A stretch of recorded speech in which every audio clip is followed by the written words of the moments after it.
China is going to be bigger and more powerful. People often argue that Chinese economy is gradually losing its steam, and the population bonus is soon going to be population onus. And people often even argue that an affluent group of Chinese people is busy finding investment opportunities elsewhere than in China. All those being true, and yet you are looking at an economy that is annually growing by 3, 4, or even 5%. Let's just imagine that an economy grows by 5% per year. It means that in 14 years' time, the economy is going to be doubly bigger.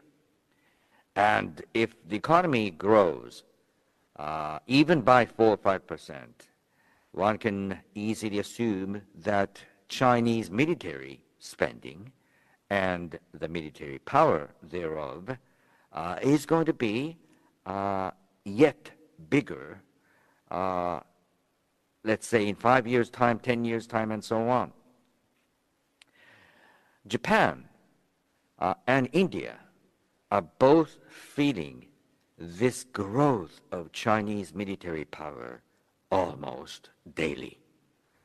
How best can democratic nations such as India and Japan accommodate, live with this growing military behemoth that's in the making? Number one is the Chinese military growth.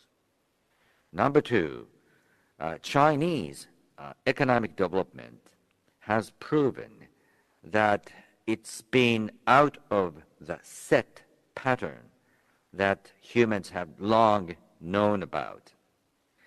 We all believed, didn't we, that as the economy grows, middle class will also grow, and so will the space of public and political discourse in China. That's proven to be untrue. The Chinese society is going to be even more, not less, authoritarian. I think that's going to give a powerful influence throughout the world. There is going to be a competition between the democratic model of development and an authoritarian Chinese model of development, which has already been unraveling, but the competition is going to be more serious. Number three, it's not necessarily about China, but it's straightforwardly Taiwan. And to those of you who are watching this interview, may I say that for my country, for Japan, Taiwan's fate is and will be the most important part for the future of Japan. If you lose Taiwan, if Taiwan gets annexed by the communist regime, there will be very much squeezed strategic space for Japan. Emotionally, psychologically, it's going to be harder for the Japanese to be able to stand tall against China, to maintain its public discourse, the space of public discourse. So Taiwan's fate is a great concern. Number four, it's one of the conventionally thought about issues. It is the future of the United States. It is still true that the United States is the biggest power in the world, and its military power is still the biggest. And yet, the recent trend has told us in India, in Japan, and elsewhere that the volatility of the U.S. politics is even more, not less, paramount going forward. So the posture to be taken by the future of the United States is beyond our capable prediction range. The response to that is that because of that region, because of that reason, countries such as Japan, India, and perhaps Australia and so on, that share the same concerns, that share the same interests, must work even harder and even more closely together in order for the United States, in order for us to let the United States stay engaged, stay involved as a counterbalancing power in the Indo-Pacific political dynamics. I have spoken about 4. Number 5, the fifth challenge is, I think, may I say, because I am addressing the audience in India, it is about the future of India. But as a caveat, may I also say, India poses among the greatest opportunities as well. So let me just turn to the 5 biggest opportunities for the Indo-Pacific region. I think India's future is among the most promising and optimistic, elements about which one can be optimistic. Because India, since its independence, has experienced a lot of challenges and a lot of zigging and zagging experiences.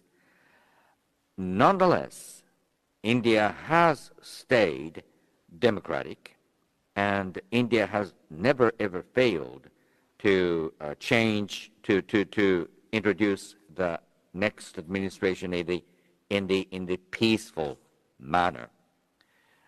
So I hope and I believe that the future for Indian democratic institutions and development will bear fruit, not only for the Indian people, but also for the greater world. However, in order for this to be made possible, I think wise handling of difficult, sensitive issues, including religious confrontations within the country, must be handled with extreme care. It is my belief that the wisdom, collective wisdom of the Indian people will make it possible. The second opportunity is this widening space of knowledge creation, propelled daily or minute by minute by the development of artificial intelligence. Why do I say English platform? That is that if you recall, there is something called network effect, which is to say, if you add 1 to a small number of participants, the number of network connectivities, network connections, lines of network will double, treble, and quadruple. So that's the pace and tempo with which network expands. And who else is going to be better fit to benefit from this expanding network of knowledge? That is those people who speak an international language, lingua franca, in this case, English. Even if people in China are big in number, even if the language spoken there is actually spoken by a lot of people, it is not yet and will never be an internationally accepted language. Media space, knowledge space, science exploration will still be conducted and furthered in English. So India is extremely better fit in benefiting from this expanding English-speaking platform. AI, artificial intelligence, and quantum computing, those involving knowledge creation, will more or less be the same. That is to say, the propelling factor, propelling engine, will be provided by the English-speaking community. So that's point number 2. Point number 3. I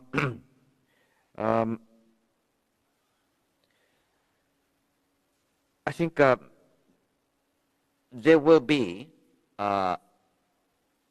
new Asian tigers, if you like. They're already in the making.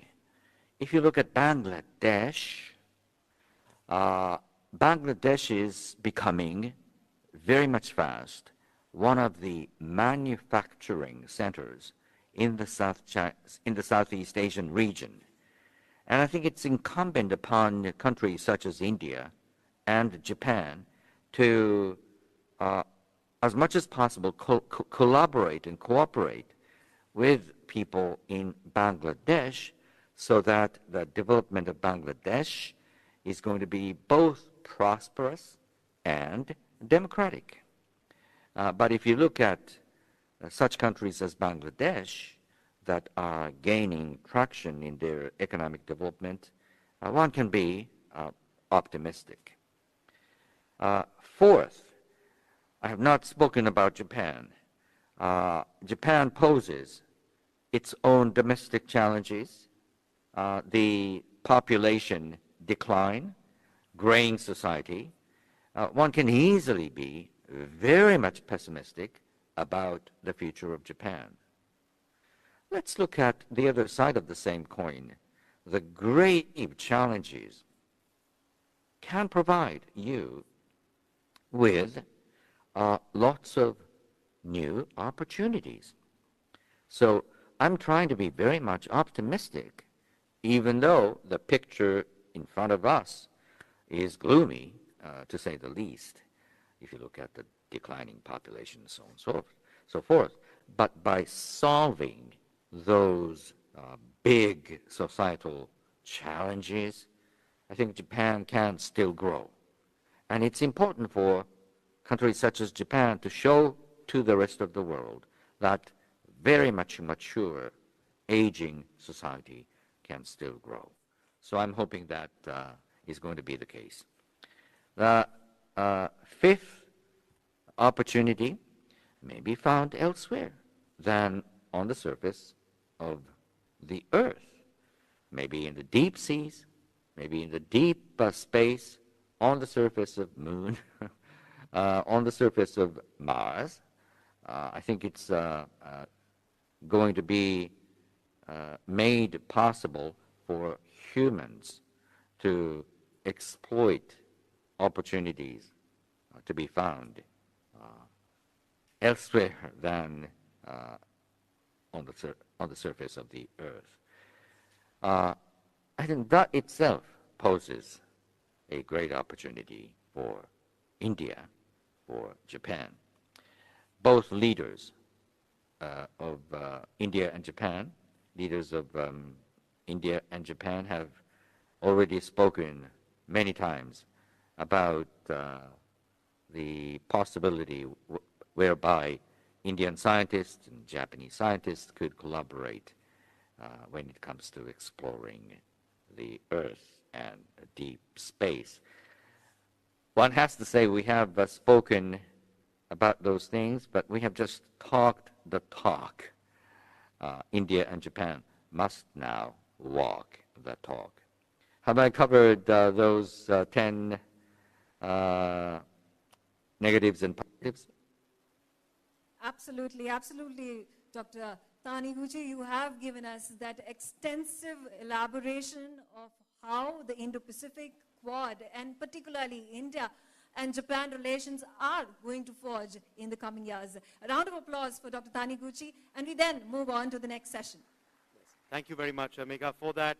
Absolutely. And now, without further ado, we are, of course, going to swiftly move forward to our next session today. But before that, we have to thank those without whom today's and tomorrow's event would not have been possible. Yes, those partners who, of course, have collaborated with us to organize this global gathering that you're seeing here today in New Delhi, in India.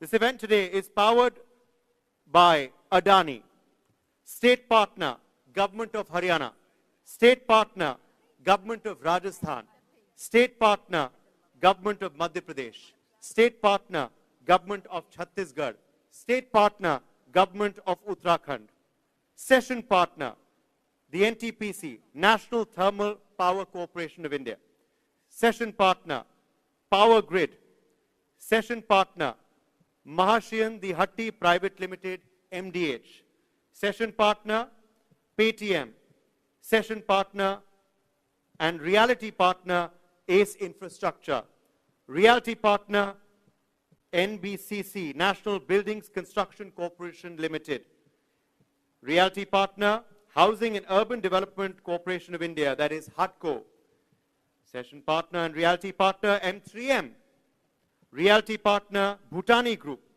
Reality Partner, Signature Global, Reality Partner, Green Circle, Reality Partner, Swastik Greens, Tourism Partner, Tourism Finance Corporation of India Limited, TFCIL. Also, Exchange Partner, National Stock Exchange of India, the NSE. Institutional Partner for NXT, Indian Space Association, ISPA. Institution Partner for NXT, American Jewish Committee, AJC. Institution Partner, Sunday Guardian Foundation. Institutional Partner, NewsX. And Hospitality Partner, Hyatt Gurgaon. A warm round of applause, please, for our partners. And now we move on to our first big presentation of the day today. Yes, in this special session called Next in Mobility, we're very proud to have with us, of course, someone who needs no introduction. Yes, a very well-known name, and of course, the co-founder and CEO of Transport, Sebastian Gendron. Sebastian Gendron is redefining transportation to connect people, cities, and businesses with ultra-high-speed transportation that is both affordable and environmentally sustainable. In fact, under his leadership, Transport has become the first vacuum tube transportation company to confirm finance for a multi-billion-dollar infrastructure project. He's also an active speaker in the technology and transportation communities and seeks every opportunity available, like the one today, to engage, educate, and inspire the next generation to innovate and think outside the box. And I can see a lot of youngsters in the audience here today, so get ready to engage with Sebastian Gendron, the founder and CEO of Transport. Could we please have you on stage, sir?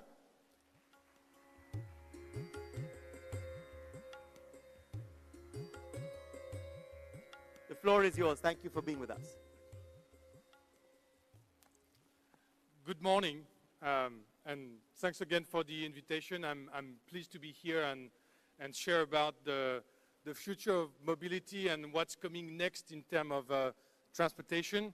There is a pretty good ecosystem in India already, and we'll go into the details and what Transport has been doing so far and what we could do in India.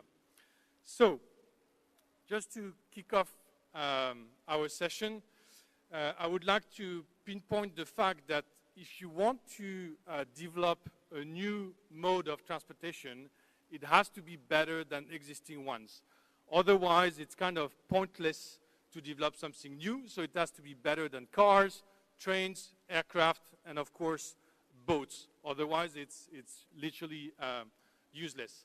So our vision is really to create the next generation of high-speed transportation. For those who are familiar with the current state of the art, high-speed train have been around for 50 years, I would say now. And at Transport, we truly believe that the next generation of high-speed transportation belongs to what we call tube transportation, or you may have heard about Hyperloop. We'll have 15 minutes to go through that, and we'll try to keep 5 minutes for Q&A. So I really encourage the audience, especially at the back. I see lots of young people which may be interested, so to ask questions about that. So a few words about Transpod. So Transpod is a Canadian company. We're based in Toronto. And we started the company in 2015, so it's already kind of 10 years old. And we have activities as well in Europe, in France. And we have also an office in the UAE. And I hope that maybe by the end of this year, we'll have something in India. We talk about taking actions. So that's really the plan here. It's to be able to take actions and to see what we can develop here. Just a few words about the journey. I used to work for a big manufacturing aircraft company like Airbus and Bombardier, and personally I'm not a good employee, so it was better for me to start my own company. And so after kind of 10 years, we kind of kick off the ground, started to develop some initial technology, our own IP, and move forward with several infrastructure projects, and we'll go into the details. So first of all, what are we talking about?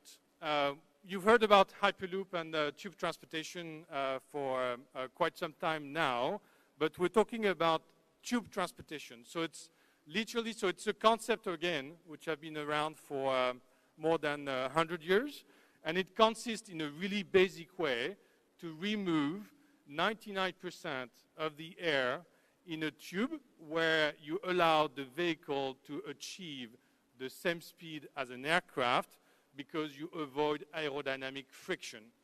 So today trains are limited to 300 kilometers per hour. With that kind of idea to remove most of the air, you can achieve 1,000 kilometers per hour. Now, be careful, we're not designing a magnetic gun, okay? We're not shooting people in a tube. We're talking about decent acceleration and deceleration. So it will take a few kilometers to reach top speed and then several kilometers to decelerate so it can accommodate every, I would say, passengers. The vehicle we've been developing today at Transpod is called the FluxJet. So it's the size of a train coach or a bus, so it's 25 meters long.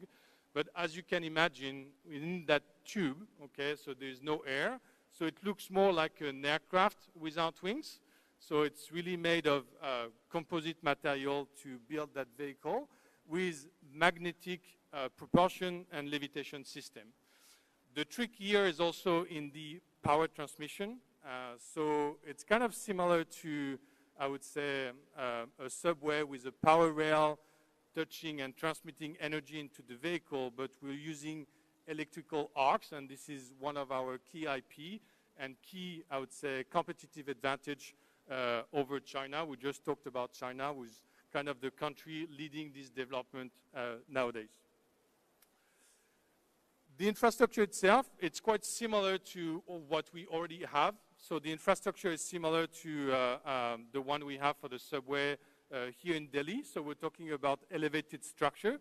It can be, of course, underground if you need to go across, I would say, the Rockies, I would say, in Canada, or the Himalaya here in near India. But for most of the infrastructure, it will be elevated with a section, I would say, atmospheric section at low speed. Then it enter into what we call an airlock, and then move on into high-speed zone where you achieve higher speed and save on time travel. Here, a more closer look at the infrastructure with stations similar to railway stations. Again, the low-speed zone, elevated guideway, then the airlock, and moving on to the high-speed zone. Our progress to date, back in 2022, we revealed in Toronto a first demonstrator, a scaled-down version of the vehicle to demonstrate the key aspect of our technology. So again, the levitation, the propulsion, and the power transmission. We just, started last year construction of a test facility in France, which is moving forward and part of our development plan, which is kind of over the next 3 to 5 years to reach commercialization. And then preliminary work in Alberta. This is our first, I would say, infrastructure project. We signed in 2020 a memorandum of understanding with the Alberta government to develop our first, I would say, line between Calgary and Edmonton. And for those who follow a bit I'm glad that we have a former Prime Minister of Canada here in the audience. The Alberta government just announced last year a transportation plan to define their mobility plan up to 2060. And they have a report currently ongoing, which is due for this summer, with a decision they're committed to take this fall. So starting this fall, transport may be selected to be the project connected Edmonton to Calgary, which means for us that we could start construction as soon as 2026. To do that, we already secured $500 million of funding to build the test track to connect the Edmonton airport to the city of Edmonton. That was back in 2022. And we're ready to move forward with Canadian pension funds to actually finance that. The key advantage, going back to what I said at the beginning, said that a transportation system must be better than existing ones. When you look at high-speed corridors worldwide, whether it's in Europe or in Japan, they are heavily subsidized, okay? Only the main lines are profitable, and the others, you need heavy taxpayers' money to make it work. So we wanted to avoid that when we started transport, and one way to make a better business case is actually to mix with freight. So our line can transport both time-sensitive freight and passengers, which makes the business case much better, and then you can attract private funding to build those infrastructure. So my point here is that what's next in terms of mobility is like more than the speed, the convenience, and all the benefits associated to that system. You can also finance that system with the private sector in a way better way than it is done today for high-speed train corridor. So where are we? Not only in Alberta, we started to work as well in Texas. Texas is showing interest to build a line to connect Dallas to the Mexican border. Dallas, Austin, San Antonio, and Laredo. We also have some good conversation in the UAE. For those who follow, again, this ecosystem, the UAE just decided to build a high-speed train to connect Abu Dhabi and Dubai. However, there's still some need to build a freight line between those two cities to connect the two airports and being more efficient in terms of moving goods. And of course, there's Saudi Arabia. We also have a former, and we have, I would say, a former Prime Minister of Australia in the room, and Australia is also showing lots of interest. We started to work with the airport of Melbourne, who is looking to connect their airport, and then maybe down the road connect Melbourne to Sydney. And again, it's to bring private sector funding to that. As a conclusion, and to refer to what's been said before, it's really important as a country who wants to lead to walk the talk. Today, China is leading the pack. They're already invested, and they know that if you want to be a leading country, you need to be able to take a bit of risk and develop new technologies in order to be leader in that new field in the next few years. Anyway, I think we still have a bit of time for Q&A. I don't know if there is a microphone going around, but happy to answer any questions you might have on the technology and everything else. Hello. I got a question that how your system is different from Hyperloop, which has been propagated by Elon Musk. And they already have some proof in various cities in USA and all over the world. It's working. That's the main difference. So so we always said that the devil is in the details, and this is where you need to really look carefully at what even what Elon Musk proposed 10 years ago, our value system. I'll compare, to make it simple, I'll compare what China is doing and what we're doing. In theory, okay, for our system, you can use existing technologies such as maglev developed in Japan, okay, and install it in a tube, remove most of the air, and achieve the speeds you can achieve by avoiding aerodynamic friction. The challenge with maglev is cost. It's 5 times more expensive than an high-speed rail corridor. And so in order to address that, and it's expensive because the tech is split between the infrastructure and the vehicle. The key aspect on our side is that we were able to consolidate all the technology on the vehicle to keep the infrastructure as basic as possible. And the main change also is on the levitation system. We're not pushing from the bottom, we're pulling from the top. So we're using electromagnets, and those electromagnets are interacting with the steel tube to pull the vehicle to the top rather than pushing from the bottom. And thanks to that, you don't need to have, I would say, magnets on the infrastructure, and then you're saving costs. I'm trying to kind of simplify that, but that's basically our approach so far. Any other questions? I see some hands over there. Yeah. Oh, yeah. We got 10 seconds left. Good morning, Mr. Sebastian. Yeah. Here. Where are you? Left? Right? Okay, over there. Yeah. Right. I have a question. Like, when environmental conservation has become a global concern and therefore a global mission, how does transport meet this expectation? Yeah, it's a really good question. So first of all, it's a fully electric system, okay? And so the objective of what we're developing is to replace, to some extent, or to complement, I would say, short-haul flights. If we're looking at city pairs like Edmonton-Calgary or Toronto-Montreal, or let's say New Delhi-Mumbai, it would be to remove or replace some of the aircrafts between those two cities, and then reducing the carbon footprint.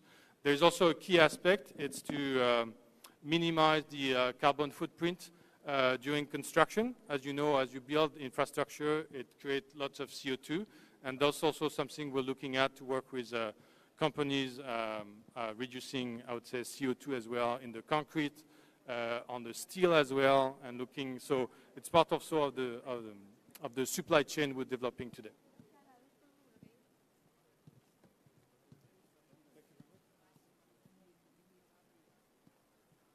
Thank you, Sebastian, for that insightful session. Big round of applause for Sebastian, please. Well, now we're going to talk about cybersecurity. It's a very sensitive topic because cybersecurity is something that is, in fact, becoming the norm of the day when you deal with AI and computers and technology. Cybersecurity is often credited with protecting sensitive information, be it related to national security, be it related to finance, or be it related to your passwords for your social media accounts. And I'm going to take this opportunity, and I have the privilege of introducing some people who know exactly what to do and what, in fact, to apply when it comes to cyber security. I'm going to take this opportunity to welcome Mr. Rizwan Sheikh and Mr. Anil Kaushik for our next session, which is on cyber security. And this is going to be moderated by my colleague and our news editor, Ms. Devika Chopra. Big round of applause, please.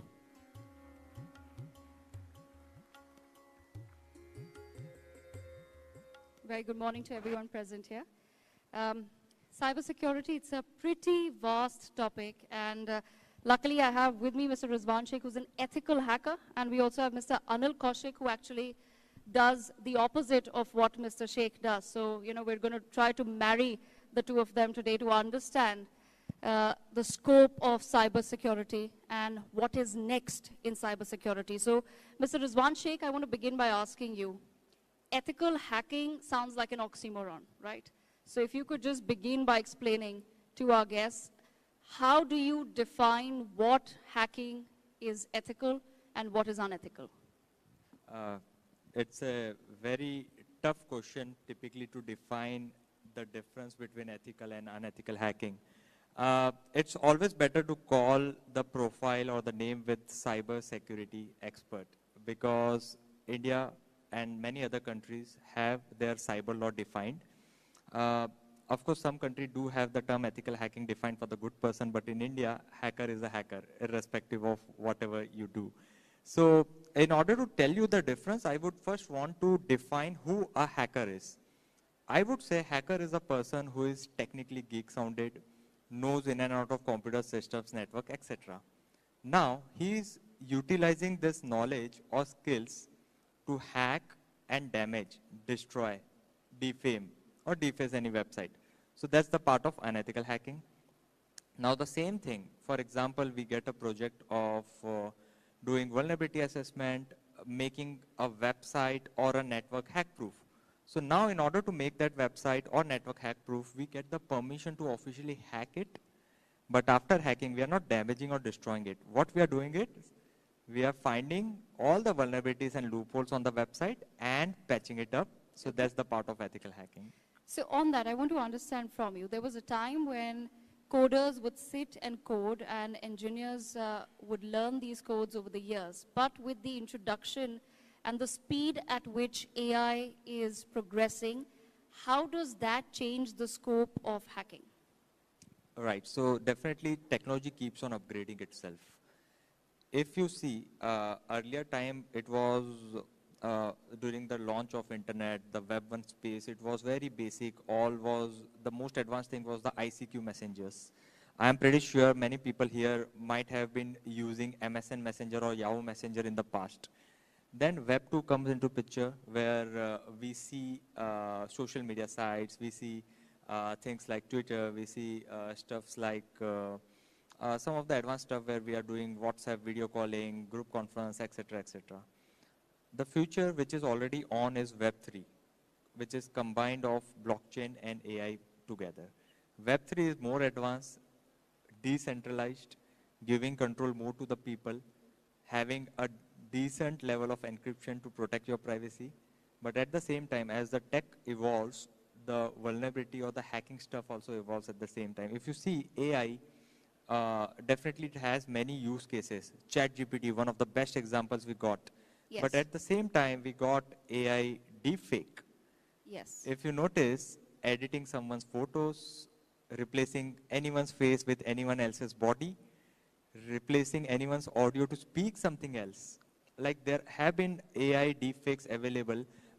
Suppose I have your 15 seconds of audio recording, you're talking something. I can use that audio to speak something else in your tone, in your pitch. So this is AI deepfake. The same happens with videos as well. Now, Yes. in cybersecurity, it's a major concern. If you have noticed, cybercrime is ever evolving. Cyber criminals are coming up with new technologies to commit crime, and many people are falling victim of it. There have been incidents reported already all across the world, including India, that someone is receiving a call from their children, from their daughter, from their son in their own voice, asking for money. And parents ended up paying the money, but it was a cyber criminal call. So it's both the ways. Okay. AI is going to defend AI. So in cybersecurity, to mitigate this, definitely another AI will be used to do that. Okay, so I'm going to come to Mr. Kaushik on that. Mr. Kaushik, Rizwan Sheikh has listed out some of the ways in which the whole system of cybercrime is really evolving. How is it that you then advise governments and particularly sensitive sectors like homeland security, like the defense sector, how do you advise them to keep their systems upgraded? Yeah, thanks. So first of all, I will agree with Rizwan that there is no hacking, ethical or non-ethical, because if you are looking at somebody else's premise, that's a invasion, unauthorized invasion. So cybersecurity is a very challenging subject, but I think that it is reactive in terms of security. So what we need to go in this, through this next conference, that we should be traveling from cybersecurity to cyber defense. So the time is coming when we need to focus more on offensive security measures. So just to make it understandable for everybody, that you have your house, then you have your office, and then you have a road to travel to your office. So your house is your device, which is the endpoint, which is used by yourself. It may be a mobile, it may be a laptop, it may be a tablet. The road is the network from where you travel every day. And your office is like, your server or your virtual storage, maybe in a hybrid location. So the problem can be resolved in terms of your endpoint management. So your device can be managed, your storage can be secured, but the problem is really with the network. The networks are not secured. So the challenges which we are facing today to how to safeguard all these three locations where the most of the attacks are being happening. So my contention is that the cyber defense is a very, very important subject to understand, and it should be, it should be understood by the world in a different sense. Like, we are spending a lot of money on the weaponry, the custom, the traditional weaponry. But now it is the time that the country should start spending more on the cyber defense than the traditional weapons. Okay. The army, the frontiers should be capable of actually defending their nation against the cross-border cyber attacks. We are already at war. I mean, it's not that we will be waiting for something big to happen. It is already happening.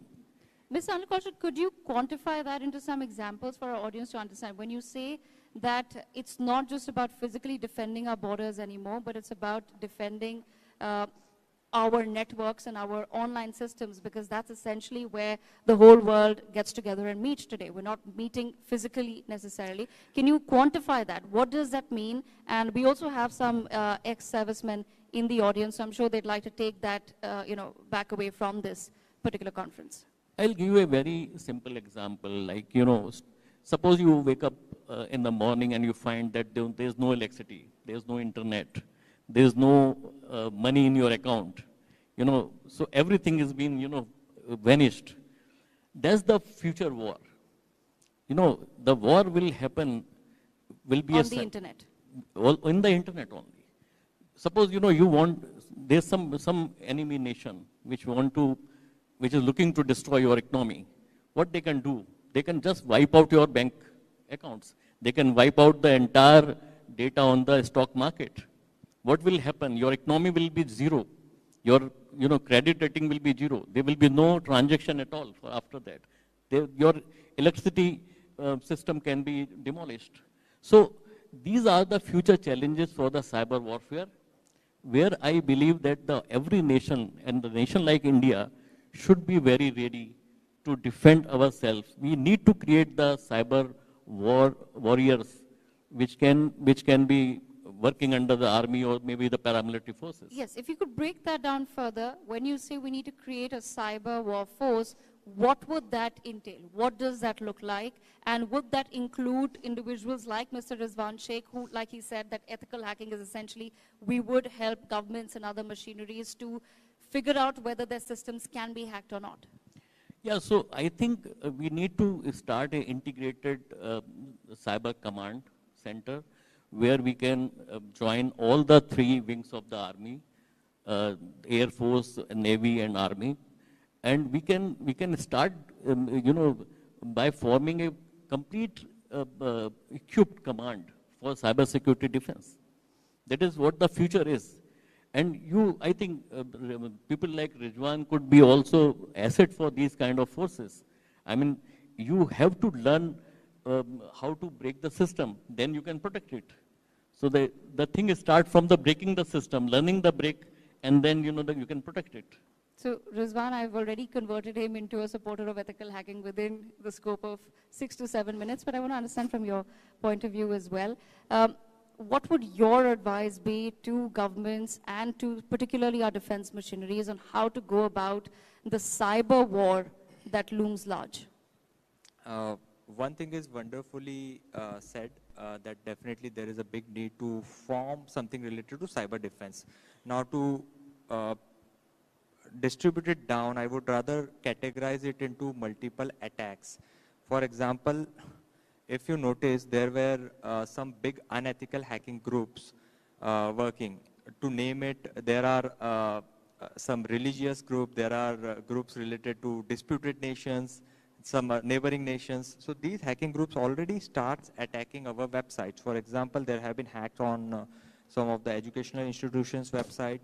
There have been attacks on some of the famous hospitals. There have been ransomware attacks, locking systems of various, I would say, hotel and hospitality industries.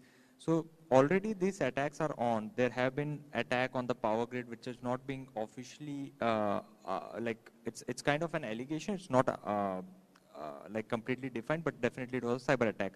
Right. So when we talk about India, India is definitely very advanced and have been taking very, very proactive steps. Already things which we are discussing have been taken into force and certain actions are being implemented. There have been state-wise distribution, especially when I talk about Maharashtra Cyber, one of the biggest cyber forensic lab has been formed. There have been offensive wing being set up inside the state police department. It's being same replicated by majority of the states all across India. Okay. And definitely central government is taking some of the decent actions. The best part is India definitely got the best technical brains in the world. And this is the biggest advantage. We are not short of manpower. Yes. And highly skilled manpower. So this is the biggest advantage for us. And the most important part would be if we can keep that skilled and highly technical workforce within India. But on that note, I'm going to thank both of our panelists for joining us at the inaugural NXT conference, at the inaugural NXT Conclave. Thank you so much, ladies and gentlemen. Huge round of applause for Mr. Anil Kaushik and Mr. Rizwan Sheikh. They are also available later for anyone who would like to meet them personally. Thank you, Devika, for that session. And of course, thank you to our two speakers as they, of course, do that quick photo up there. We conclude this session on Next in Cybersecurity. Now we're going to move on swiftly forward to our very special session of the day, because we are very proud, humbled, privileged to have with us an extremely important global dignitary. Yes, a figure who, of course, needs no introduction. He's been the 22nd Prime Minister of Canada, someone who, of course, has enjoyed extremely close relations with India. Yes, under his leadership, India and Canada ties enjoyed great warmth, progress, and reciprocity. He also has a personal rapport with Prime Minister Narendra Modi. In fact, Prime Minister Modi has been to Canada when he was in power for a bilateral visit. And we are going to now hear from Right Honorable Stephen J. Harper. He's with us this morning at the NXT Summit. So I invite you on stage, Prime Minister Harper, for your keynote address. Thank you so much for being with us today. And we are eagerly awaiting your keynote address. So warm round of applause for Prime Minister Harper, please.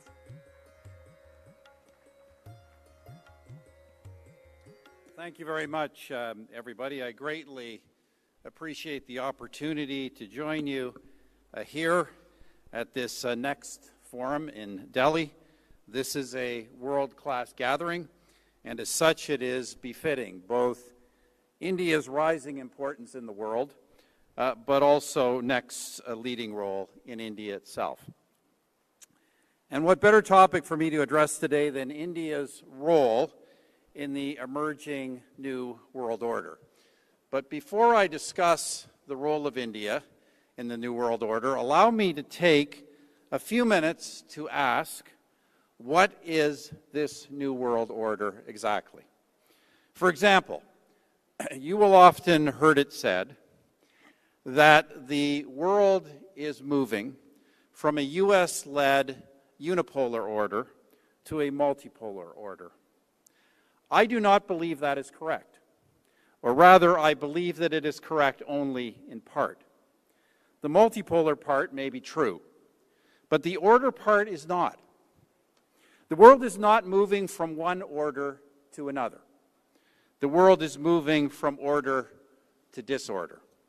It is moving from a global, rules-based and institution-based arrangement to something much more akin to the survival of the fittest and the triumph of the strongest. It is moving away from the idea that interaction between countries through markets and trade can be and should be mutually beneficial.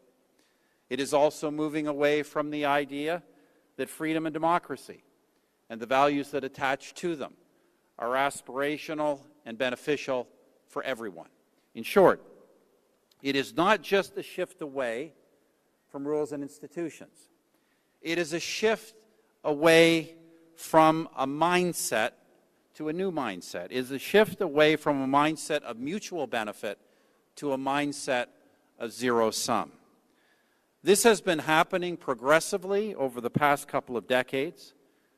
Powers like Iran, Russia, and China and others have been allowed to use global rules and institutions when it suits them, while also simultaneously using raw power to intimidate or coerce others, especially in their own neighborhoods. In effect, they have been increasingly building old-fashioned spheres of influence.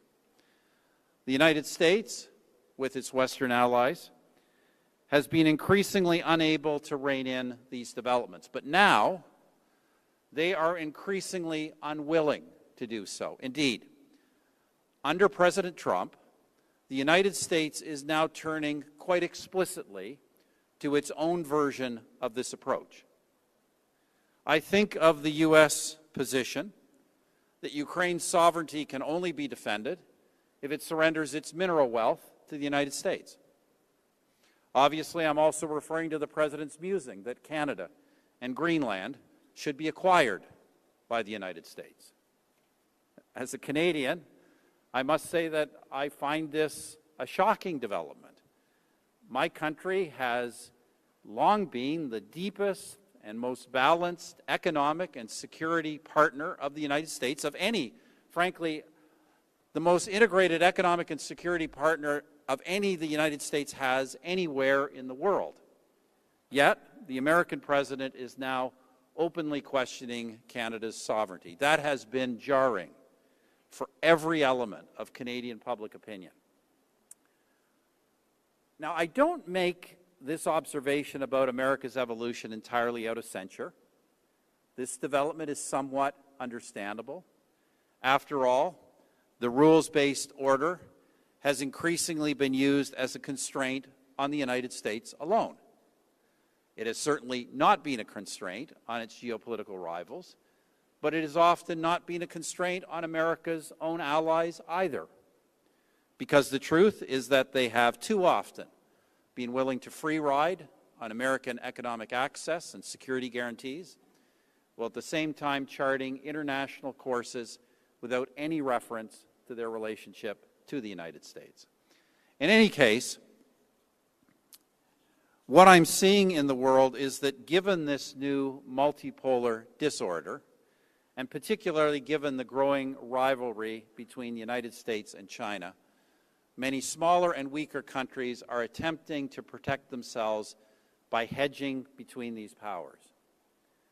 However, that need not be the case for this country, India. Fortunately for India, this rising nation should be more than able to cope with this new state of affairs. Now, it's true, as I understand it, that India would have preferred a different course. India would have preferred a revamp of global rules and multilateral institutions to recognize its importance. Sadly, those such global rules and multilateral institutions now seem increasingly doomed to fall by the wayside. However, I'll come back to that. But in any case, the decline of global rules and multilateral institutions does not mean that India need to be forced into mere hedging strategies, because India is itself emerging as an important global power. And India can be that kind of power both because it is big enough and because it possesses attributes that make it an attractive partner for other major powers in the world. First, let's talk about size. India is on track to become the largest country in the world by population, if it has not already done so. Your economy, by any measure, is no less now than the 5th largest in the world, and it is growing more robustly than any other country in that top category.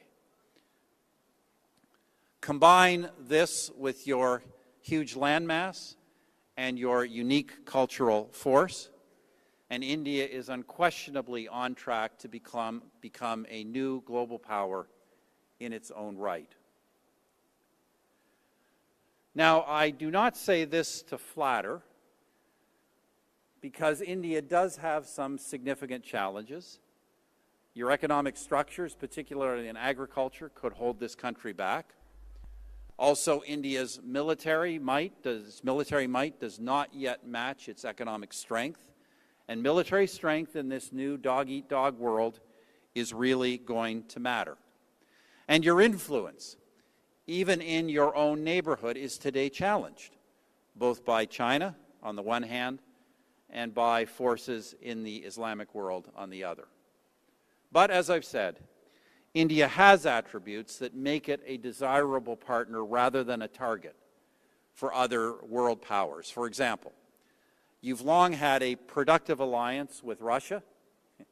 It's something that, as a longtime opponent of Vladimir Putin, I admit only grudgingly, but it is real. India's democratic ethos also makes you a compatible force with the European Union and, of course, even more importantly, with the United States, particularly as you both cannot ignore the nature of China and its long-term threats. India's status as an emerging post-colonial nation also allows you to build linkages with many others in the global south, regardless of their systems of governance. I think, for example, of the Gulf, of Africa, Brazil, and many others. So despite this new emerging multipolar global disorder, India is one country that should grow in influence and that should continue to prosper. However, ladies and gentlemen, friends, if I may, we should be under no illusion that the world I'm talking about, the world that is emerging, is not a desirable state of affairs for humanity. In fact, this state of affairs ominously mirrors the rivalries of the pre-World War I period, and history tells us where that led. God help us as we enter a new such period with its combination of advanced weaponry and computer power. So for this reason, I do hope that India will not totally succumb to hard power, sphere of influence global politics, but that you will, on some level, also continue to champion the soft power values of the free and democratic civilization of which you are a member. Look at the challenges that confront us. The need for continued global growth and prosperity, energy and climate, pandemics and human health, sustainable development goals, and of course, peace and security. I put it to you that none of these things will do well over time if the world is left only with spheres of influence and deals between strongmen. On all those matters, humanity will need an enlightened voice from an India that is both free and democratic and imbued with an understanding of the needs of the people of the global south. In fact, no one will be better positioned, no country will be better positioned to be that civilized voice for broader human interests than India. The West today is unable to do so. It has been through a period of profoundly weak leadership. It has seen Western powers gravitate between nihilistic self-censure and haughty moral lecturing. In that regard, the strongman approach of Trump, with all its downsides, is probably a necessary corrective. Let's hope, however, that it is a short-term one, because America is still the world's preeminent power by multiple measures, And the world needs America to be strong, yes, but also to be idealistic. In the meantime, however, this country, India, is one of the few that is experiencing both strong leadership and a positive forward direction. One of the very few. I go around the world, this country is exceptional in that regard right now. The India I visit regularly is buzzing with optimism and ambition. India is modernizing at home and moving forward on a myriad of relationships abroad, and it is doing many useful things. I think, for example, of India's G20 presidency, where your country spoke not merely for itself, but for an entire cohort of nations and their concerns from Latin America to Africa and elsewhere.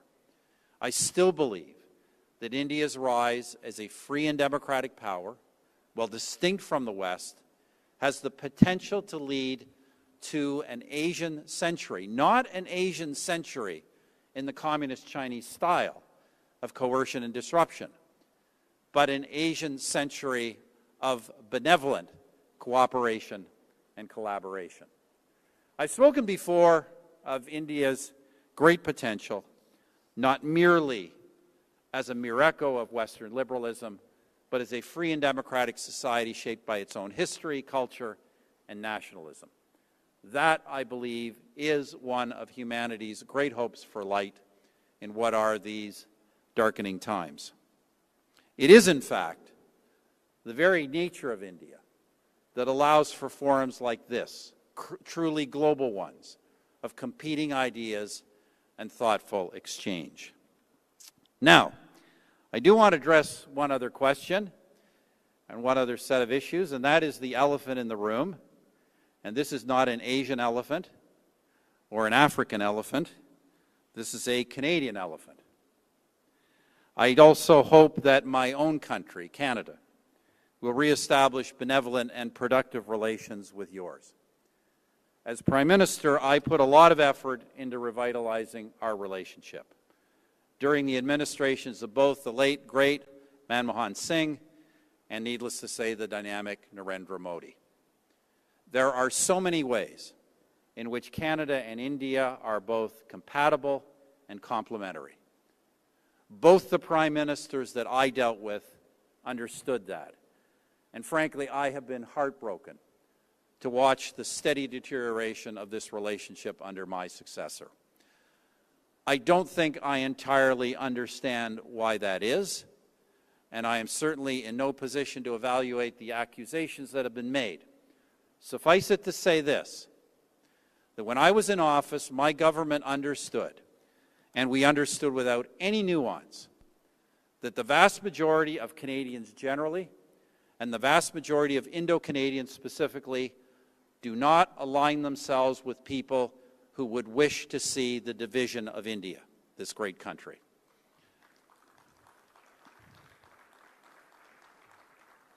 Let me leave it at that, except to add that now, with my own country, Canada, facing for the first time in well over 100 years a hostile United States, we on our side need to rebuild the Canada-India relationship as never before. In any case, as you here in India navigate this new world, as you build on your own strengths and deftly create linkages both west and east and north and south, I hope you will not forget about us in Canada, nor will you forget that a truly great world power strives to create peace and prosperity for all of humanity. Thank you.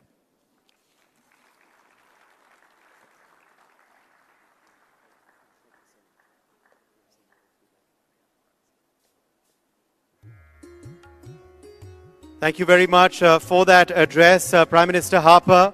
You've truly set the tone, of course, for India-Canada ties ahead, and also given us much to ponder about India's position in the new world order. But I'd urge you to please stay on stage for a very special question and answer session as well.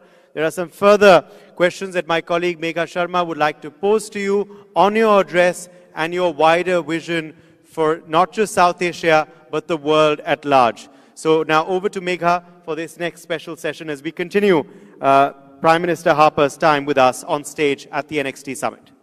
Thank you, Uday, and a very warm welcome from all of us at NXT to you, Honorable Prime Minister Stephen Harper. Let's dive straight into it, and we are talking about NXT in democracy. How important is it for one of the oldest and the largest democracies, whether it is talking about Canada and talking about India, to work together in this multipolar world than to be drifting apart as we see in the current state of affairs? Look, I think it's very important. You know, I do think, well, I talked about the fact that, you know, it's kind of increasingly a multipolar disorder everywhere and increasingly dog eat dog. I do think there is still, most of the time, fundamentally a difference between democratic and authoritarian regimes. Authoritarian regimes, by the very nature of their power structures, tend to be aggressive, predatory. And I think democratic nations, by their very structures, power structures and processes, tend to be countries that look for cooperation, collaboration, look for mutual gain instead of zero sum. So in that regard, I think it's very important that democracies work together. Look, President Trump's views on this are harder to ascertain right now. What I will try and say charitably is it's clear that President Trump doesn't regard democracy as sufficient to work together. There also has to be a real alignment of interests and activities, and I don't disagree with that. But I just hope it's not forgetting that the nature of America and of our countries, India and Canada, means that we really do have a special ability and mission to make the world as a whole a better place. Right, absolutely. And you talk about President Trump and his second term as the US president of talking about in the larger scheme of things, there has been a dramatic shift in his policy vis-a-vis Canada, whether it is talking about huge tariffs being imposed, the threats that he has been issuing, talking about making Canada the 51st state of United States of America. How do you view the current state of affairs, particularly in this dynamism that we witness right after his election as the president? Well, first, Mika, I think it's important to say, and I'll be the first to admit, I have been surprised by a number of things President Trump has done, both domestically and foreign, not all bad, but I've been surprised in the sense that I expected more continuity with the first term. Yes, I did expect him to be more bold and aggressive in the directions he was going, but there has been some significant discontinuity, and one of them, of course, is what seems to be increasingly hostile view of a number of traditional allies. And in all honesty, I can't entirely explain it in the case of Canada. In fact, I can't really explain it at all. There is no doubt that President Trump and Prime Minister Trudeau had a poor relationship, and there's kind of hostility on that level. But President Trump's comments about Canada go well beyond disagreements with our government. President Trump has repeatedly asserted that Canada, in both economic and security terms, is a massive drain. First of all, on economic terms, that Canada is a massive drain on the American economy. He has asserted that on the security front that we are an enormous burden on American security and present a significant large-scale security threat on our border. The difficulty I have with these things, and it's not to suggest that there aren't economic or security irritants we can discuss, and certainly Canada should be spending more on defense, but these are propositions of President Trump are just fundamentally untrue.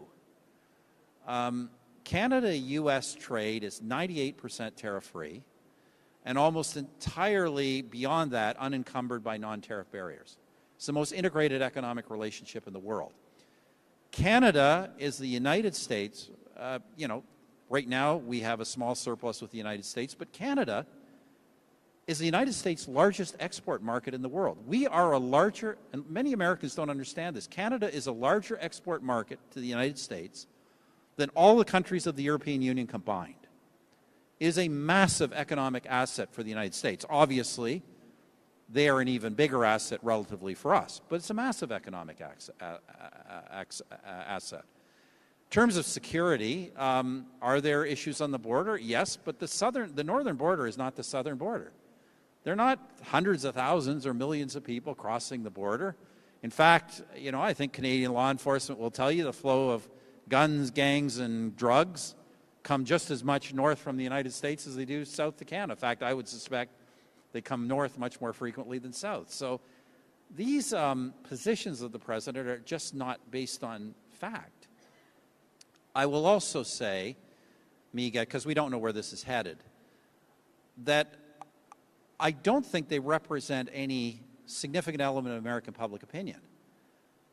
There is no significant American economic lobby pressing for comprehensive tariffs against Canada. In fact, quite the contrary. The vast majority of the economic actors in the United States would oppose tariffs on Canada because it would hurt the American economy. There is no movement for annexation of Canada in the United States. There was over 100 years ago, but there is, I'm not even aware of the existence of an organization in the United States that advocates that. So these seem to be, at the moment, views of President Trump. For what reason, we don't know. They shouldn't be dismissed because he is the president and he has the capacity to create public opinion in his own right. But as I say, it's kind of, I think most Canadians are finding this kind of a parallel universe. Right, absolutely. So then, why do you think in his second term he has come down so heavily on Canada? Why this dramatic foreign policy shift when you talk about the country? I do not know. I tell people there are 5 possible layers of explanation. One is that it's shock effect, entertainment, dominating the headlines. Second is that intense dislike of the current government of Canada and its Prime Minister, that's personal. The third is that it's laying the groundwork for some kind of, laying the groundwork for leverage for some kind of big ask from Canada on the trade or our security front. But what that is, I don't know, and nobody does.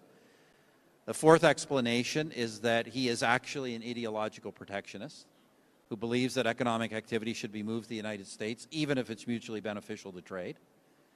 And the fifth explanation, that he is actually an annexationist who would like to create the largest contiguous empire in the history of humanity by getting Canada and Greenland to be part of the United States. I tell people I think it's all of these things. But what we don't know is what is actually important to President Trump and what he will press forward with. I must admit, as I say, I don't, the President of the United States can make his own decisions, but I don't understand, given all the challenges in the world and all the challenges that the United States has at home and abroad, why this kind of almost warlike footing with Canada makes any sense. I just don't understand it. And what do you think are going to be the political implications domestically for Canada, because elections are looming? Yeah, look, political implications are already enormous. And really ironic, because if Mr. Trump, as we all know, intensely dislikes the current government, he's actually put them back in the game politically. The entire issue set has changed. The entire issue set in Canada up until a few weeks ago was the poor performance of the Canadian economy, frankly, very poor performance of the Canadian economy. We have declining living standards in the average Canadian household, and a lot of hostility to the government about that economic performance and about cost of living factors. Now, I'm not saying those issues have gone away, but they're not much more now in the realm of the greater economic and national threat to the country's future itself. And by definition, when a country is under that kind of a threat, there tends to be some rallying to the incumbent government. It becomes more difficult for opposition parties to attack the current government on day-to-day management. So whereas to be blunt, 2 months ago, we would have had a almost certainty that the current government would be defeated in the upcoming elections, which we expect very soon. Now, I think we expect it to be a close election. I still think my party, the opposition Conservative Party, will win, but that is not a foregone conclusion the way it was a few weeks ago. That's interesting. And also, like you said, there have already been so many problems. For years together, the Canadian GDP has been tumbling. You're speaking about the standard of living. Grocery rates have been skyrocketing. People are complaining. And this was the case under the Trudeau government. How do you think, as you said, there may be implications with Trump administration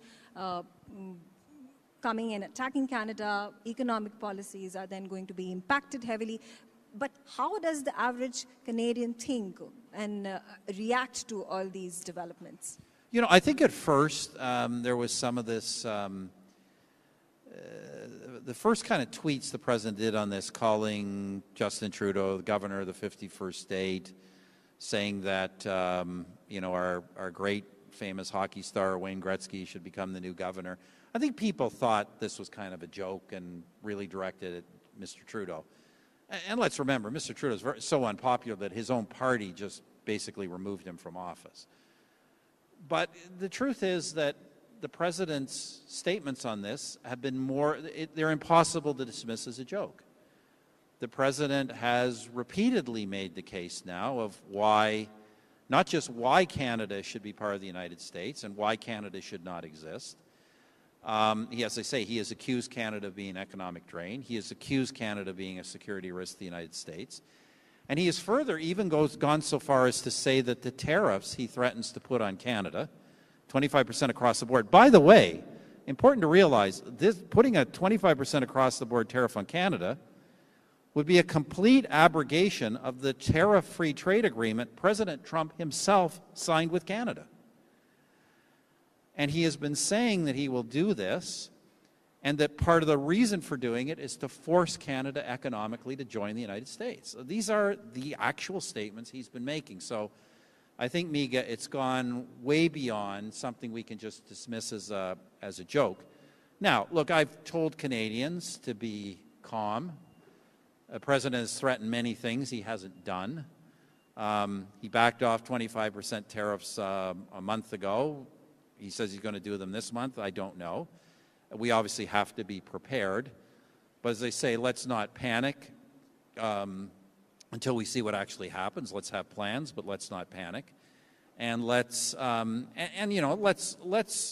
retain a respectful discourse with the United States. The reality is, notwithstanding whatever is driving President Trump, the United States are great friends, partners, and allies. Our peoples are very close. And it is not in our interest to escalate this. It's our interest to, deal with whatever does have to be dealt with. We're very unclear what that is, but find a productive way forward. So, be prepared, but be prepared for the worst, but don't contribute to it. Okay, thank you, Prime Minister Harper. There are a lot of members from the audience who would like to ask you a lot of questions. So let's open the floor for our guests. Can we have the first question? Yes. Yes, sir.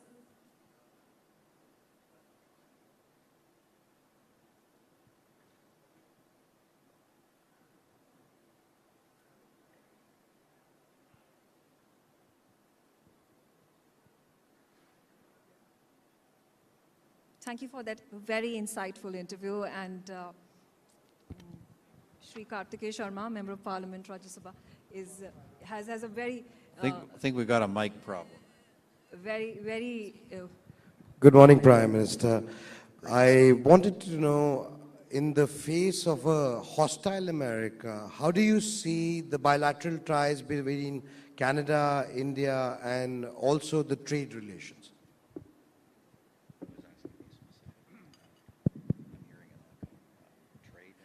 Yeah, trade in Canada.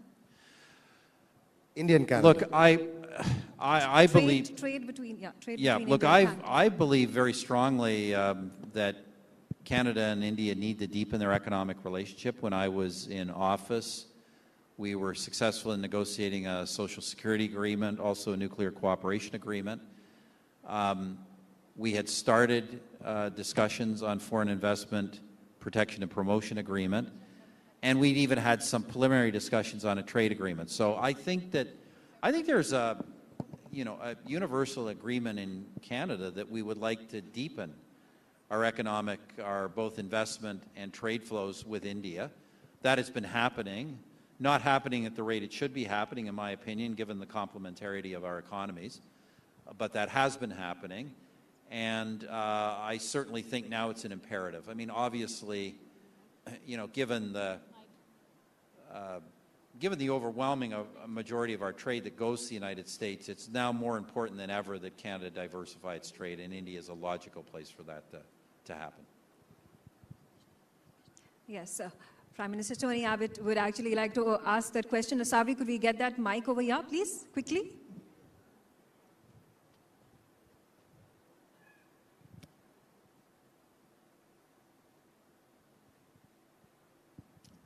Well, Stephen, thank you for that very thoughtful and insightful address.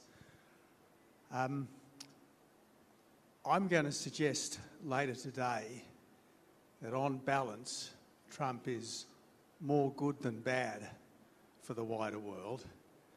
And I'm wondering what you think. Is he more good or is he more bad for the wider world? Yeah, look, Tony, Prime Minister Abbott, great question. Look, I thought, looking back, I'd be very candid. I looked at the last time President Trump was in office, those 4 years. Obviously a time of upheaval. He challenged many basic assumptions of U.S. foreign policy. And then we had 4 years of the Biden administration. I think it is unquestionably the case that the world was stronger and safer under the first Trump administration than under the Biden administration. We had, subsequent to Trump leaving office, we had 2 major wars break out, and threats of wars elsewhere. We had the further retreat of democracy and democratic nations around the world. And frankly, just I thought just a heightened lack of clarity from the West about who its friends and enemies were. I mean, we saw it with this country. We saw in the rather cool treatment that the Modi government got from the Biden administration frequently. We saw those kinds of issues. So, Tony, I would have told you and felt very strongly that during the election, based on everything the president was saying, that the world would become once again stronger and safer under a new Trump administration. I think the jury is now out. I think we've got to admit that we're all being thrown some curveballs.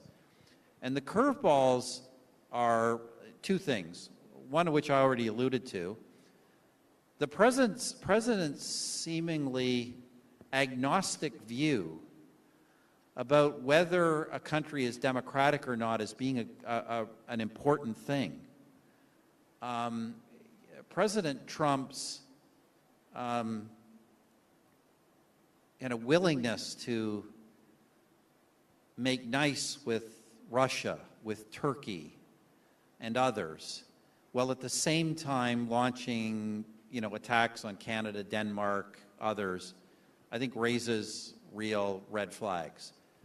And I think it's just the broader case that it's not clear who in the president's mind are friends and who are opponents. And I must tell you, well, look, I understand the geopolitical argument that wouldn't it be great if the United States could cement a better relationship with Russia and pull Russia away from China. That's a great theoretical argument. The problem is this. You and I, and more so me, my time in office, spent a lot of time with Vladimir Putin.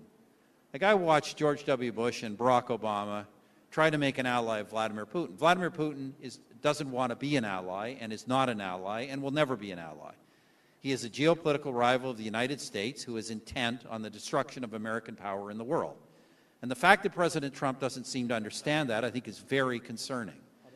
The fact that President Trump wants as I said earlier, democratic allies to pony up, put real resources on the table, participate with the United States, make concrete contributions to shared values and shared goals, as the Israelis have done, frankly, as your government in Australia has often done, and some other allies have done. That's understandable. But as I say, just gratuitous attacks on countries like Canada and Denmark are incomprehensible. Denmark, Greenland. The United States has military bases in Greenland. The Danes are completely in cooperation with the Americans on these issues. Why are they attacking a Danish territory? It makes no sense. So I think, Tony, this, it's possible this will sort itself out and the President's overall objectives will become clearer, but I have to say at the moment that he has created, I think, far greater uncertainty. First of all, economic uncertainty around the world. You're starting to see markets get jittery. And more importantly, I think he's created really serious uncertainties in a range of capitals, not just in Europe, but also now in the Asia-Pacific. Real uncertainty about whether the United States is really committed to kind of a global security alliance with other democratic nations around the world. Perhaps that'll be corrected, but right now I think it is in serious doubt. Savi, there are more questions that our members of audience want to ask. Prime Minister, thank you for an excellent talk and your question-answer session. May I ask one more question in relation to what you just said in your comments? Is seeing that India and Canada are both middle power countries, what are the, especially in this multipolar world, what are the key areas of collaboration that you see between other democratic multipolar countries beyond the obvious keys of technology, let's say, trade, etc.? What can you see beyond that with the other middle power democratic countries? Well, if there is to be a global democratic security alliance, there's no reason why India and Canada can't be more robust participants in that. When I was Prime Minister, we greatly strengthened security collaboration between the security agencies of our two countries. Collaboration, contact became very regular. It wasn't Five Eyes regular, but we had elevated it significantly. You know, India has since become engaged in the Quad. Canada has not become engaged in those Asia-Pacific and Indo-Pacific exercises. It should. I think under a new Conservative government it would. So certainly on the security front. The economic front, obviously trade, but, you know, more important than trade is just the greater security that provides both our countries. Canada has, as you know, immense mineral and energy resources that India wants. Canada is not today in a position to export those. It should be. That is a link that could be built. And likewise, Canada could use the diversification of its market, particularly given the current troubles with the United States. So that economic partnership could be not just more fully developed, but developed in a way that really bolsters the securities of both our countries and of our allies. Finally, we could really and should really greatly enhance the people-to-people links. As you know, we now have, I think it's getting close to 2 million Canadians of Indian background. Many come back here not just to visit, but to do business. There are growing linkages. I will give the government of Prime Minister Modi great credit for not disrupting those people-to-people ties, given the current coolness between the governments. But we should be building those. And look, let me be very blunt on the Canadian side. On the Canadian side, as I said in my remarks, Canadians generally and Indo-Canadians specifically are overwhelmingly supportive of this country's unity and of our ties to this country. And it is about time that all political parties and politicians in Canada made building those people-to-people ties that represent the vast majority of our peoples the priority, and not the priority of building relations with Khalistanis. When I was Prime Minister, it was very clear to anyone in my government there was to be no interaction with Khalistanis in Canada. They are a fringe minority of the Canadian population. They are injurious to good relations between our countries. And that should be put aside. In Canada, you have a right to be a Khalistani. It's a democratic opinion. But it should not be infiltrating our governing party, and it should not be inhibiting good people-to-people relations between India and Canada. Thank you. Thank you so much, Prime Minister Harper, for this wonderful, insightful session. Unfortunately, that's all the time that we have. A huge round of applause for Prime Minister Thank you. Stephen Harper.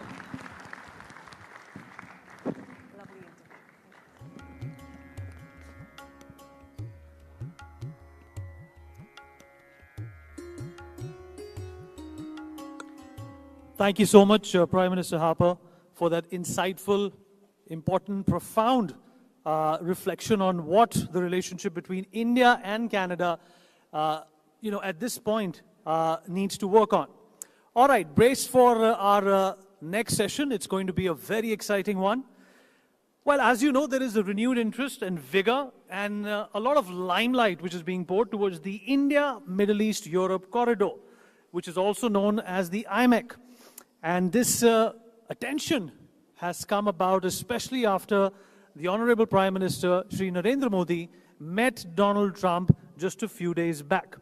We're going to talk about this corridor. We're going to talk about what does it mean for India and trade towards Europe going through Israel, and what does the war in Hamas, in Palestine, and of course the involvement of Israel and other countries around it mean for the progress as well as the pace of this corridor. And without further ado, I'm going to invite the people who in fact are going to reflect upon a great deal of what this means for the world and especially India. Can I please have the pleasure of having Ambassador Ron Malka, Chairman of the Haifa Port Company, onto the stage. He's going to be joined by Ambassador Mark Sievers, who's the Director of the American Jewish Committee, Dubai. Also joining us on stage will be Dr. Manjari Singh. She's the author and specialist in this matter. She's written a book named India and the Gulf, A Security Perspective. This exciting session is going to be chaired by Mr. Jason Isaacson, who is the Chief Policy and Political Affairs Officer, I beg your pardon, for the American Jewish Committee. A big round of applause for them, please. Thank you very much.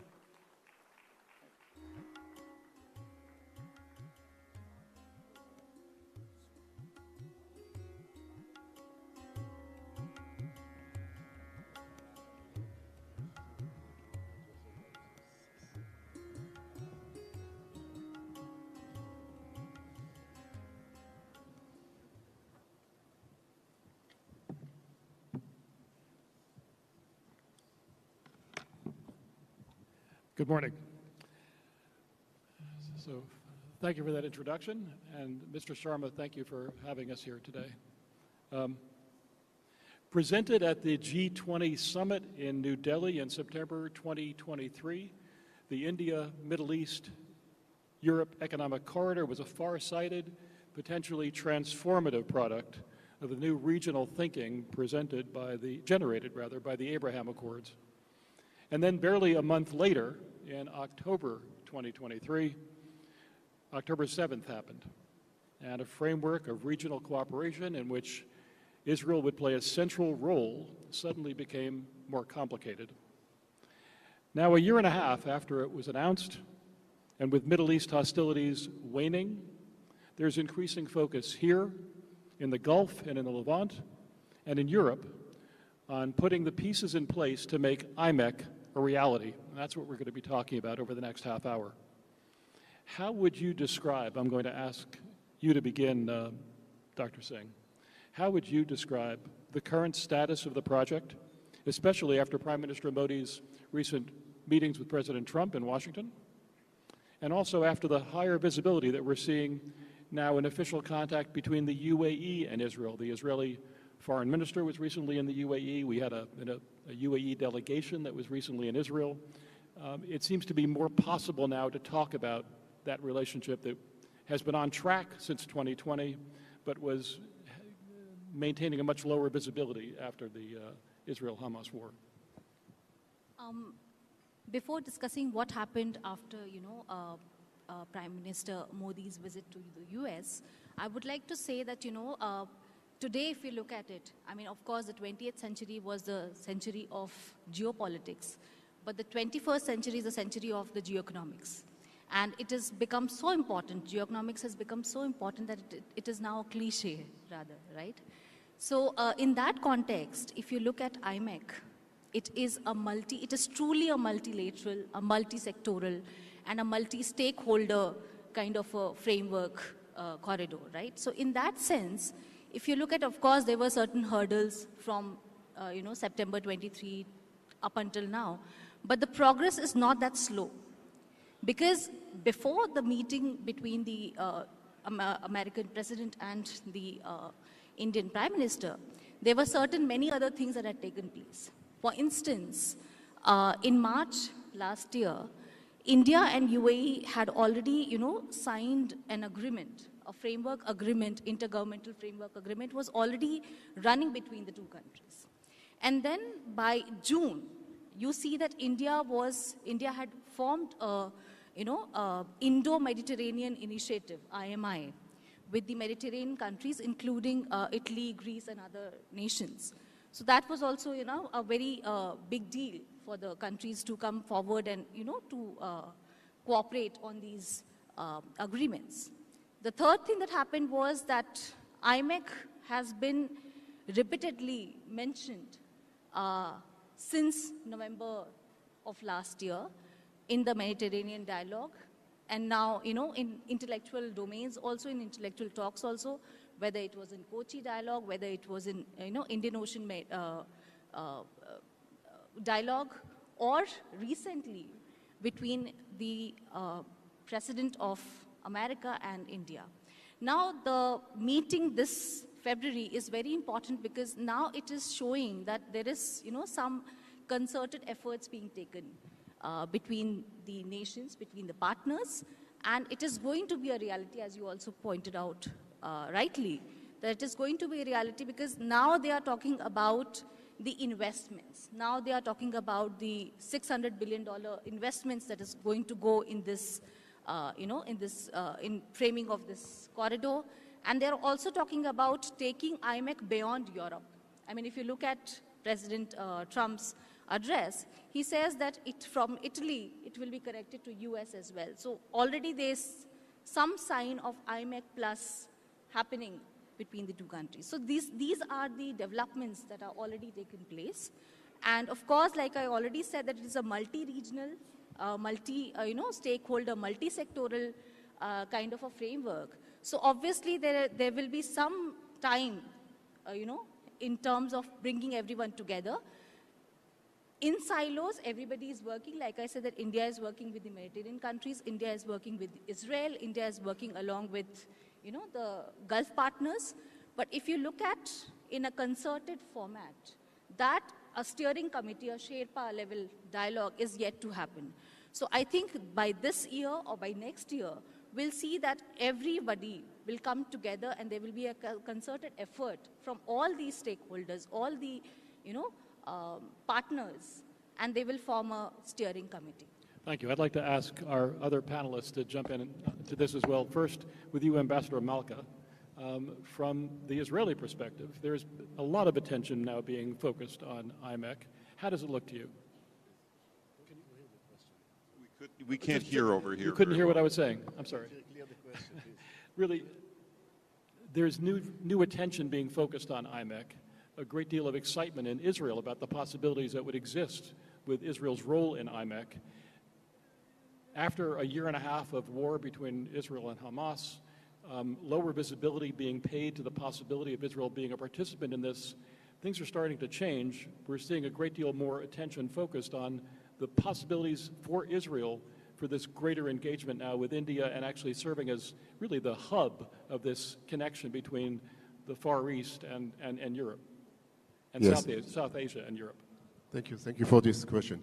Yes, Israel sees itself as the gateway of the East to the West.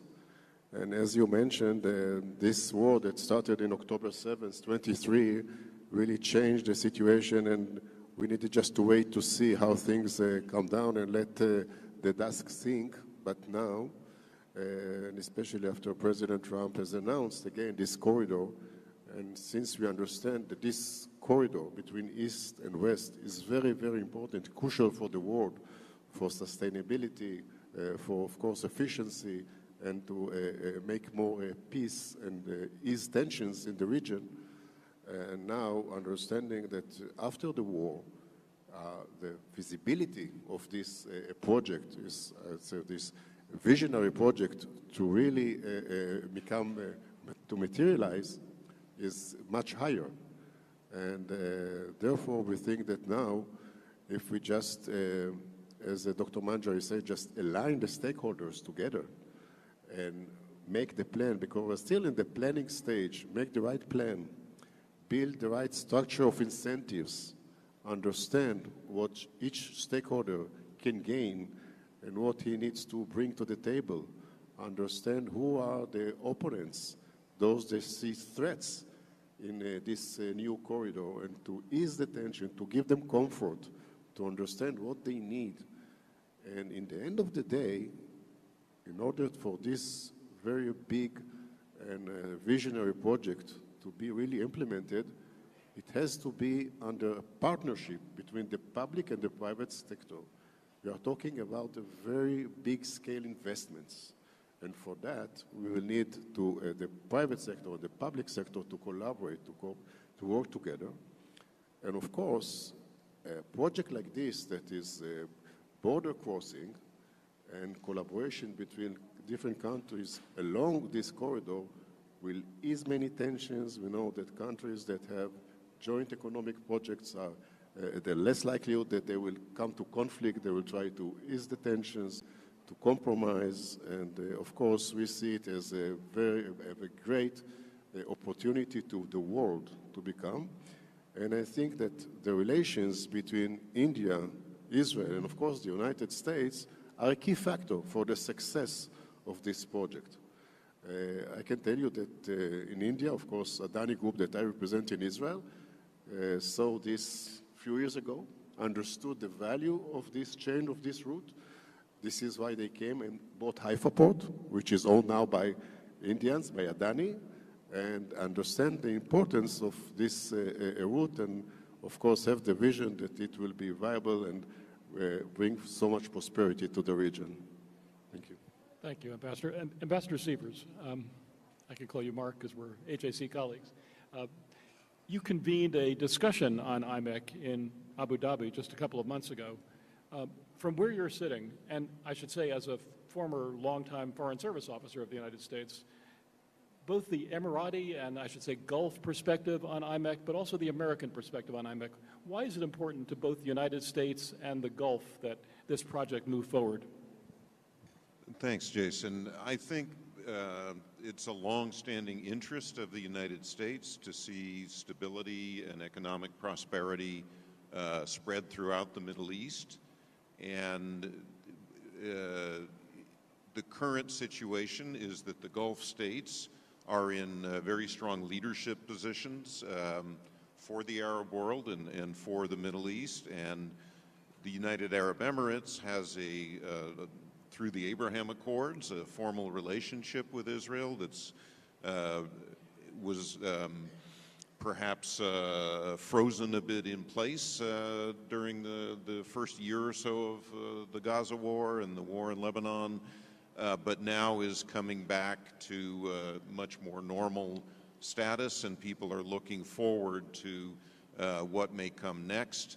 I think it's very interesting that President Trump, in his meeting with Prime Minister Modi, the two of them specifically focused on IMEC for part of their discussions, and that further developing it is a stated goal of both countries, and in our partnership bilaterally with India to tie India more strongly to the Gulf, and through the Gulf to Israel, and from Israel to Europe, but now linking the United States more directly into that network of trade and energy and information and all of the benefits that may flow from developing the project is very, very exciting. Of course, it has to be a public-private partnership. Much of the investment will likely be done by the private sector, but the regulatory frameworks and the multilateral agreement networks that are necessary to make it happen can only be done through governments. So both have to be part of this process. Let me stay with you for a second, Mark. You served as the chargé d'affaires in Cairo, number 2 in the U.S. Embassy in Egypt. There's an Egyptian angle on IMEC, and I would think an Egyptian concern about IMEC because of the Suez Canal traffic that might be reduced because of that. Is that something that we ought to factor into this? I think Egypt has a genuine interest in this and has some concerns, but I also think there are potential to bring Egypt into this. The IMEC trajectory that's planned goes through India by sea to Jebel Ali in the UAE, by rail through Saudi Arabia, Jordan, Israel to Haifa port, and then to some destination in Europe that's still under discussion. But there's the potential, once it's established, to have other linkages, other routes that are included, including Egypt is certainly a possibility. Some people have also discussed the possibility of some sort of compensation for Egypt's interests. I'm not sure that's necessary, but Egypt should be part of the discussion. And, you know, Egypt has somehow managed to largely tolerate the Houthi blockage of the Red Sea over the last year and a half, something that I find inexplicable. So they can adapt to this, but there should be some way to bring Egypt into these discussions. Very good. Dr. Singh, I wonder if I could ask you just for some basic facts about IMEC, if you could just talk a little bit about the nature of the project, the extent of the project, the possibility of expanding the project beyond India to Europe by way of the Gulf and Israel and Jordan. I would like to start with, Egypt. So if you look at it, Egypt as of now is not part of IMEC. But if you look at Egypt, and especially after the, Houthi attacks, because it is one country which is controlling the Suez Canal.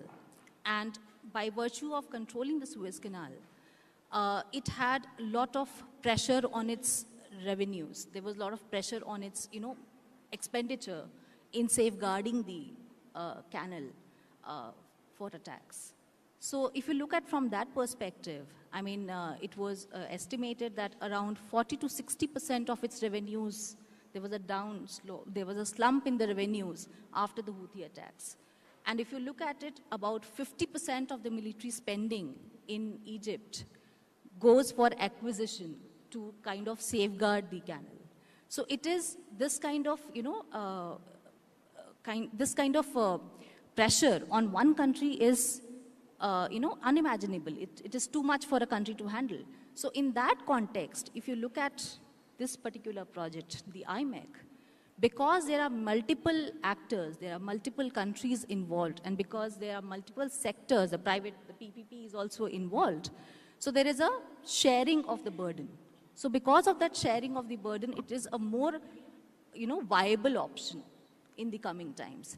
And also because there are multiple actors involved in IMEC, it also kind of gives it a security, because, I mean, whether we like it or not, in the coming times, whenever it gets operationalized, it is going to be a strategic asset for most of the countries and for the world for that matter, if it expands beyond, if it rather expands to the east as well. Because if you look at the Southeast Asian countries, like Singapore, like, South Korea, they are also interested. They are also watching what is happening in IMEC, right? So in that context, if it becomes a global infrastructure development project, so in that context, what is going to happen is that it will need a lot of security. So in that, the very nature of, providing security to the corridor, the alignment of these countries coming together, and if you look at it, it is an alignment of developing and developed world. It is not just, one global north and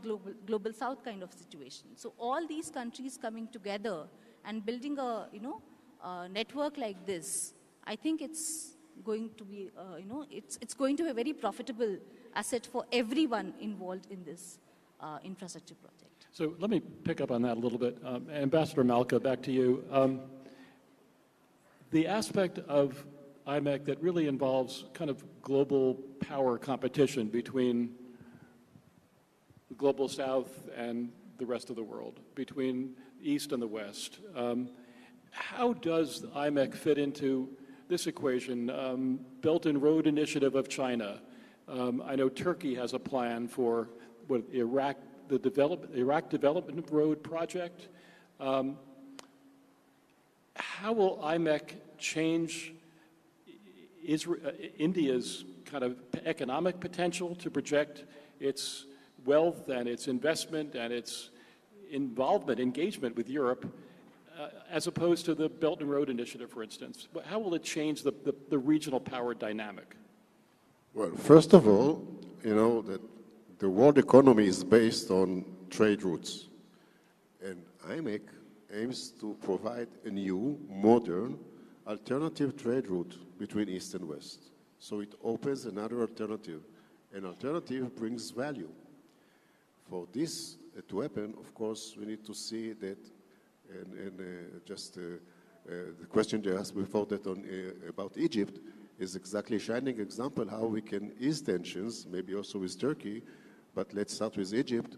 Egypt is concerned that it might lose cargo and transportation to the IMEC. But if you look at the scales and you think how many, for example, containers you can ship from the Gulf to Haifa and to Europe on train, it's hundreds, not more than hundreds. One mega ship can carry 21,000 containers. One mega ship that will go. So it's not a real competition for Egypt. Once we talk about this, we can ease many of the tensions and the concerns. I think the same goes to about Turkey and other countries that are now our opponents to this corridor. Once they will understand the value, the contribution, because IMEC is not only about transportation and trade. IMEC is about energy, green energy, about sustainability, is about communication, about technology. Think about Israel, the startup nation, how much technology can be brought to the table to this corridor, which all the countries, all the stakeholders can enjoy and benefit from. So it's much more information, as Ambassador Mark has just mentioned. So IMEC is much more than this. Once other countries around will understand the value of IMEC for the world sustainability, I think they will less resist. They will come to the table and they will contribute their what they can bring added value, and of course will enjoy from the benefits. Because we can look at IMEC as a big economic project. So we're talking about risk sharing, partnership between public and private sectors, also about risk sharing. And like every other projects, those that will step in the first stage will benefit more because their assets all over the corridor are now have less value than what they will have as much as we advance with this corridor. Once they understand that and realize that, they will step in earlier stages, which will bring more likelihood for this project to become a real and in a reasonable time. Let me stay with you, Ambassador Malka, and then also ask Ambassador Sievers to jump in. This project will require a great deal of international cooperation. Goods and services, not services, goods and energy and energy and fuel, communications, traveling from country to country to country to country. There are tax implications, there are regulatory implications. Political considerations could play in from time to time and maybe disrupt this process. How did you insulate IMEC from political disruption caused by external factors? Wars, conflicts, competition, pressure from outside forces, the United States, Russia, China. How can you protect this enormously valuable asset moving forward in the face of all of these possibly competing claims and concerns? I think this is a major question about the sustainability of the project itself. I don't think you can totally isolate any project from these political tensions and, of course, different interests. But if you will create it in that manner, that the value for the stakeholders will be in such a scale that they will have so much to lose, it will create the sustainability for the continuity of this project. And this is exactly the structure of incentives that I talked about earlier, and what is the value that each stakeholder can get. As much as this value is high, they will have so much to lose, the forces, the vectors to preserve this project will be stronger, and then we can overcome. And we saw when there is a big value, a big economic benefit, we'll find the solutions, the options to solve many, many tensions that would have not been solved otherwise. So let's create this value. Let's make it that there's too much to lose, so we will overcome any political issues that will come in the future. Ambassador Sievers, do you have a similar level of confidence as Ambassador Malka? I have a lot of confidence, always tempered by some skepticism, but I think the potential is so large that it should overcome the political concerns. The instability of the Middle East remains a factor. The potential for further conflagration is always there. It's not been, those issues have not gone away.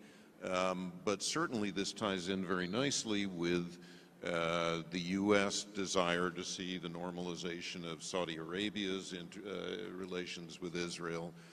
A big piece of this project going forward has to go through Saudi Arabia, and perhaps with Saudi Arabia's blessing, it will be easier for Jordan to become part of this, and it ties in very, very nicely in a kind of virtuous circle with the idea of normalized Saudi-Israeli relations. So I think if you bring those political factors in here, it is a further incentive to parties to come together around this concept of an India, Middle East, Europe economic corridor that has to have as its fundamental elements the agreement of all the state parties being stakeholders in the process. So I think these are mutually reinforcing. Mark, let me just stay with you also. Wasn't so many years ago that there were terrorist acts in the Sinai to break the gas line between Egypt and Israel. How do you, not just in the terms of political protection, against terrorist protection that needs to be put in place with this sensitive project? There are rail lines, there are cables that could be disrupted and broken by terrorist actions. How can the countries work together to prevent that kind of disruption in this project? Well, it will require cooperation among all the stakeholders. Just to cite the example of the gas pipeline through the Sinai, after the fall of Mubarak and during the period of Muslim Brotherhood rule in Egypt, there were multiple attacks, small explosive devices put on the pipeline, the gas pipeline connecting Egypt and Israel, to the extent that the Egyptians at one point withdrew from the agreement that they had with Israel to supply a certain amount of natural gas. They were sued by Israel over the economic loss. Some kind of settlement was reached. But when President Sisi came back into power and Egypt reasserted state control of the Sinai, somehow those disruptions seem to have gone away. So I think Egypt had the capacity to protect the pipeline. I think during a period of chaos and loss of state control over its own major assets, then it all became disrupted. But once the choice was made to exercise effective control of Sinai and the capacity returned, they were able to do so. So I think it is doable. It will just take some effort. Thank you. Dr. Singh, back to you. You're an expert on India-Gulf relations. Fit IMEC into the context of the relationship that's growing and that is so vital to, frankly, both sides between India and the states of the Gulf, in particular the UAE.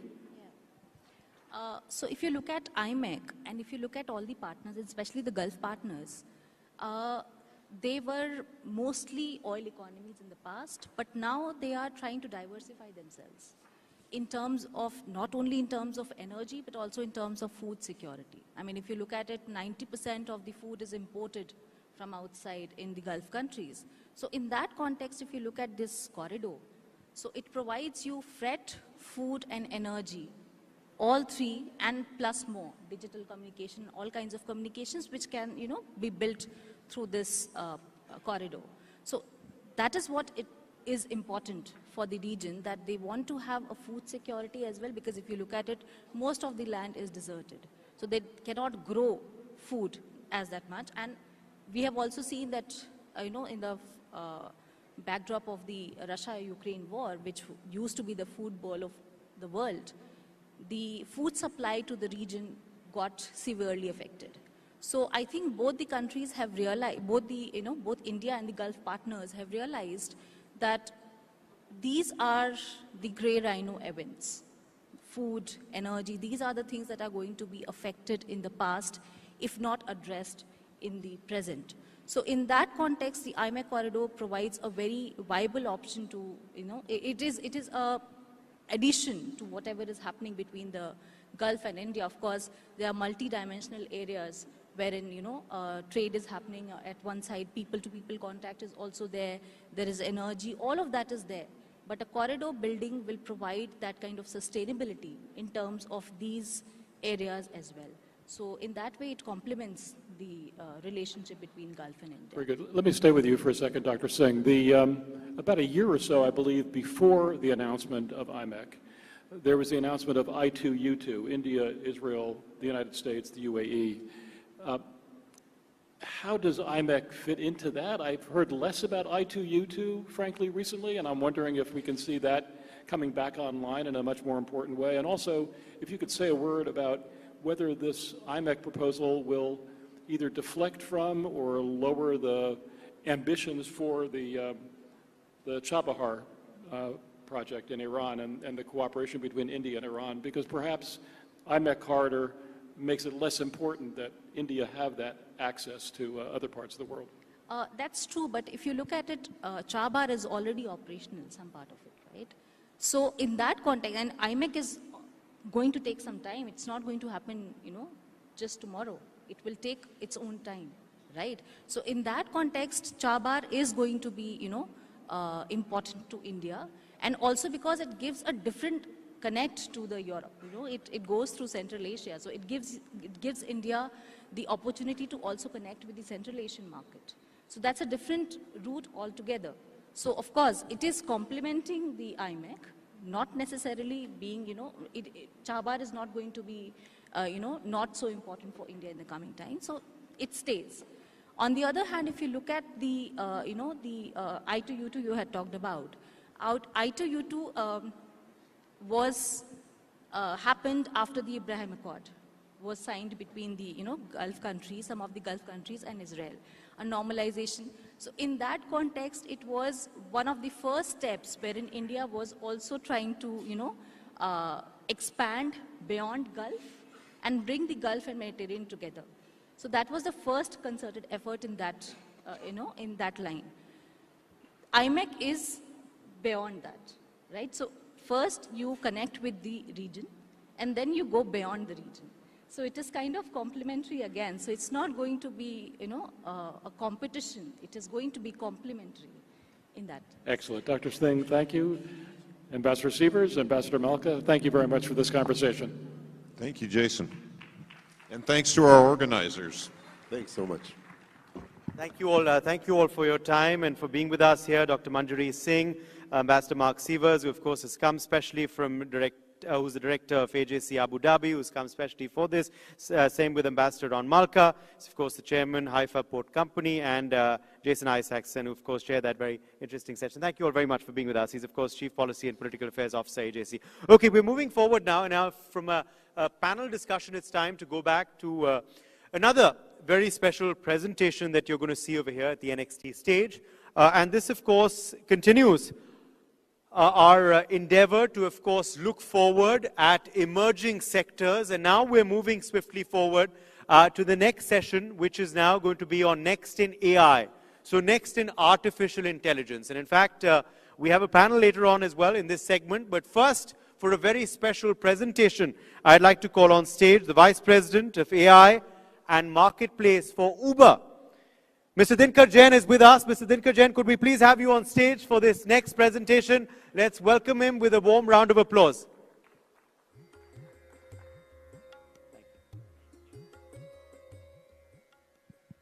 Okay, this looks like this. No, people can now hear me? All right. Okay, so my job today is to explain a little bit about what I think India can do. Everybody is fully aware of where AI is, what potential it holds, how much the world is excited about it. And I thought I'd cover 3 or 4 very specific topics on what could be next in AI for India. Okay? So I just want to kick it off by saying that it's not a secret to any of us today that we have a massive data dividend and it remains untapped. What does that mean?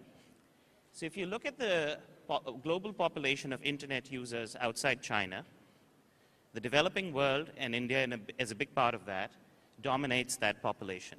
75% of internet users outside China are from the developing world. And these are the people, whenever they like something, they click something, they do anything with their phones, they are generating digital data, right? That digital data is what powers all of these companies.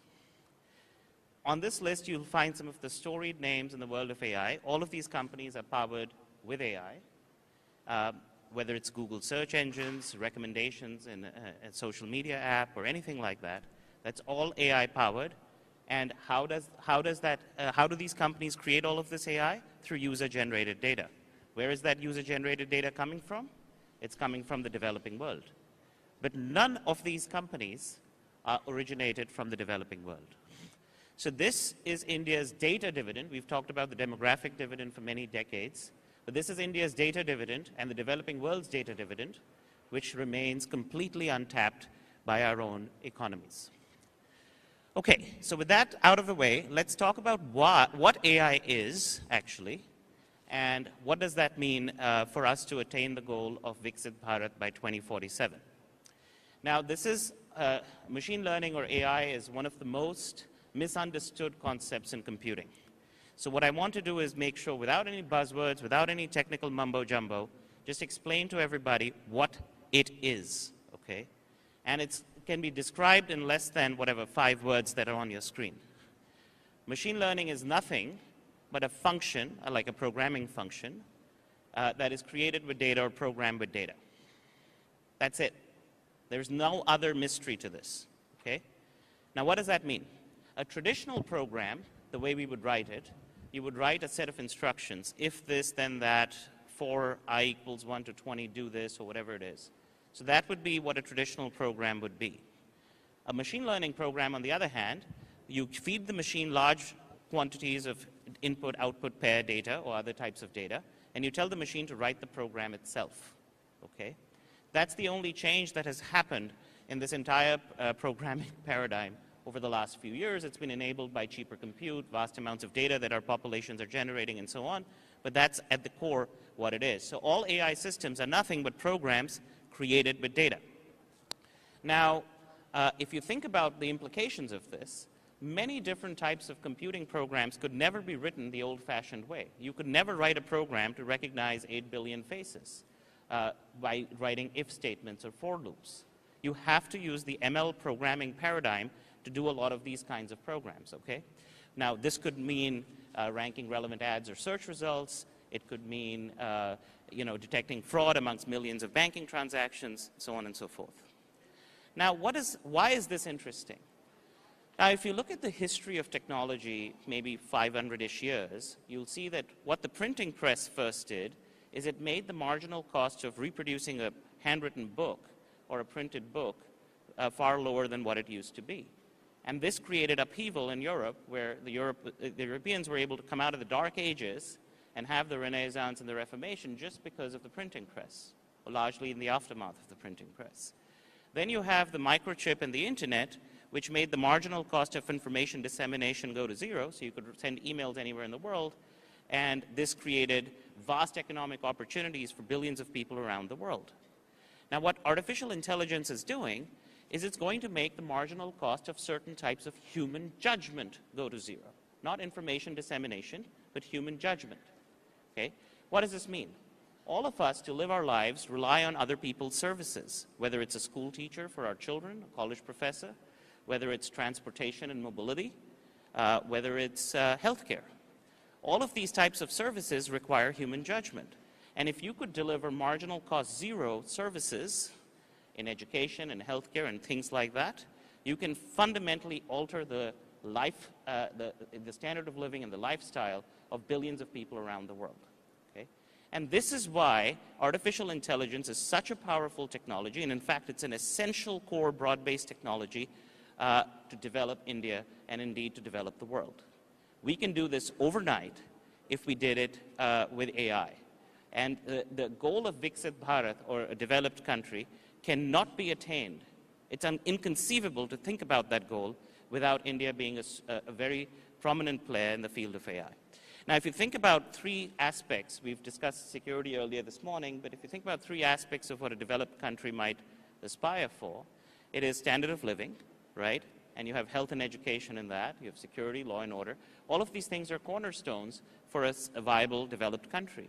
And AI plays a very central and very direct role in helping a country get there. Gone are the days where you have to imagine opening up hundreds of thousands of schools and training hundreds of thousands of teachers to try and get people literate. Today you can imagine an artificial intelligence app, literacizing your entire population within a matter of years, right? You don't have to make those kinds of old school investments anymore to get to this goal, and that's why AI is the only path to getting to this goal. So in my estimation, the power of this technology will eclipse the printing press, the microchip, and the internet combined. Okay? It's that potent in terms of its force on humanity. So now let's keep moving forward. So we've discussed how we have a massive untapped data dividend. We've discussed how critical it is to realize the goal of a developed country. Now let's talk about something different, which is a particular angle of AI economics and what India can do to usher in a new international framework. Okay? Now, AI economics are very different than what most people imagine. It has enormous network effects, and remember, machine learning is just a function program with data, so the more data you have, the better your AI will be. It's really simple. The cheaper it'll be and the better it'll be. And on the right here, you'll see a diagram which shows air crashes per million departures. And when the Federal Aviation Authority in the US demanded that airlines share their data across each other from black boxes of plane crashes, you can see in the late 50s, the crashes drop, they drop immediately, right?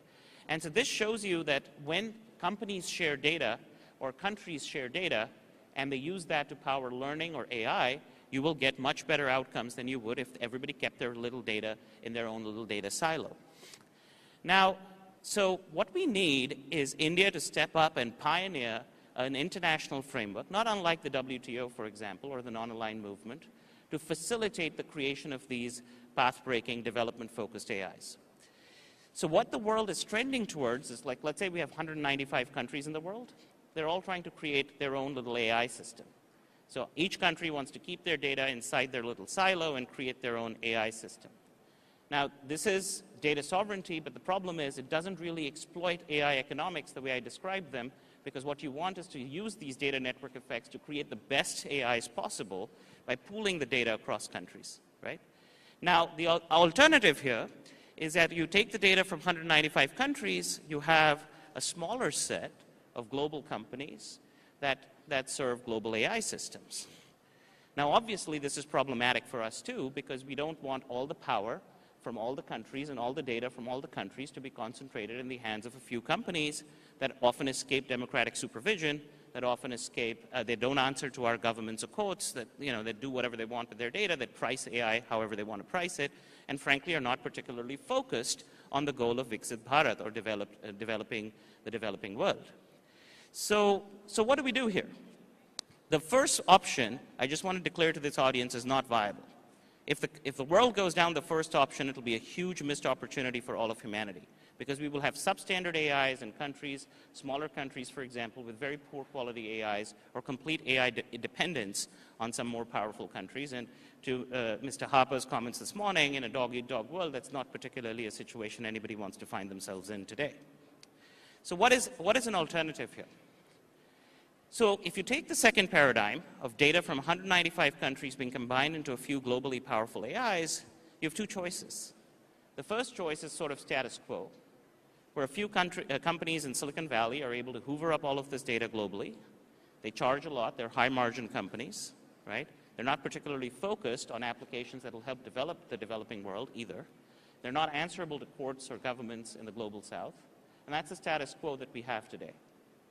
Another alternative is a country like India pioneers an initiative where all of the global south comes together, or even if 10 countries, frankly, or 6 countries in the global south, per my estimates, came together, you could collect 50 to 60% of the internet users' data around the world, and you could foster companies that answer to an international framework of governance, where they're answerable to courts and governments in the global south.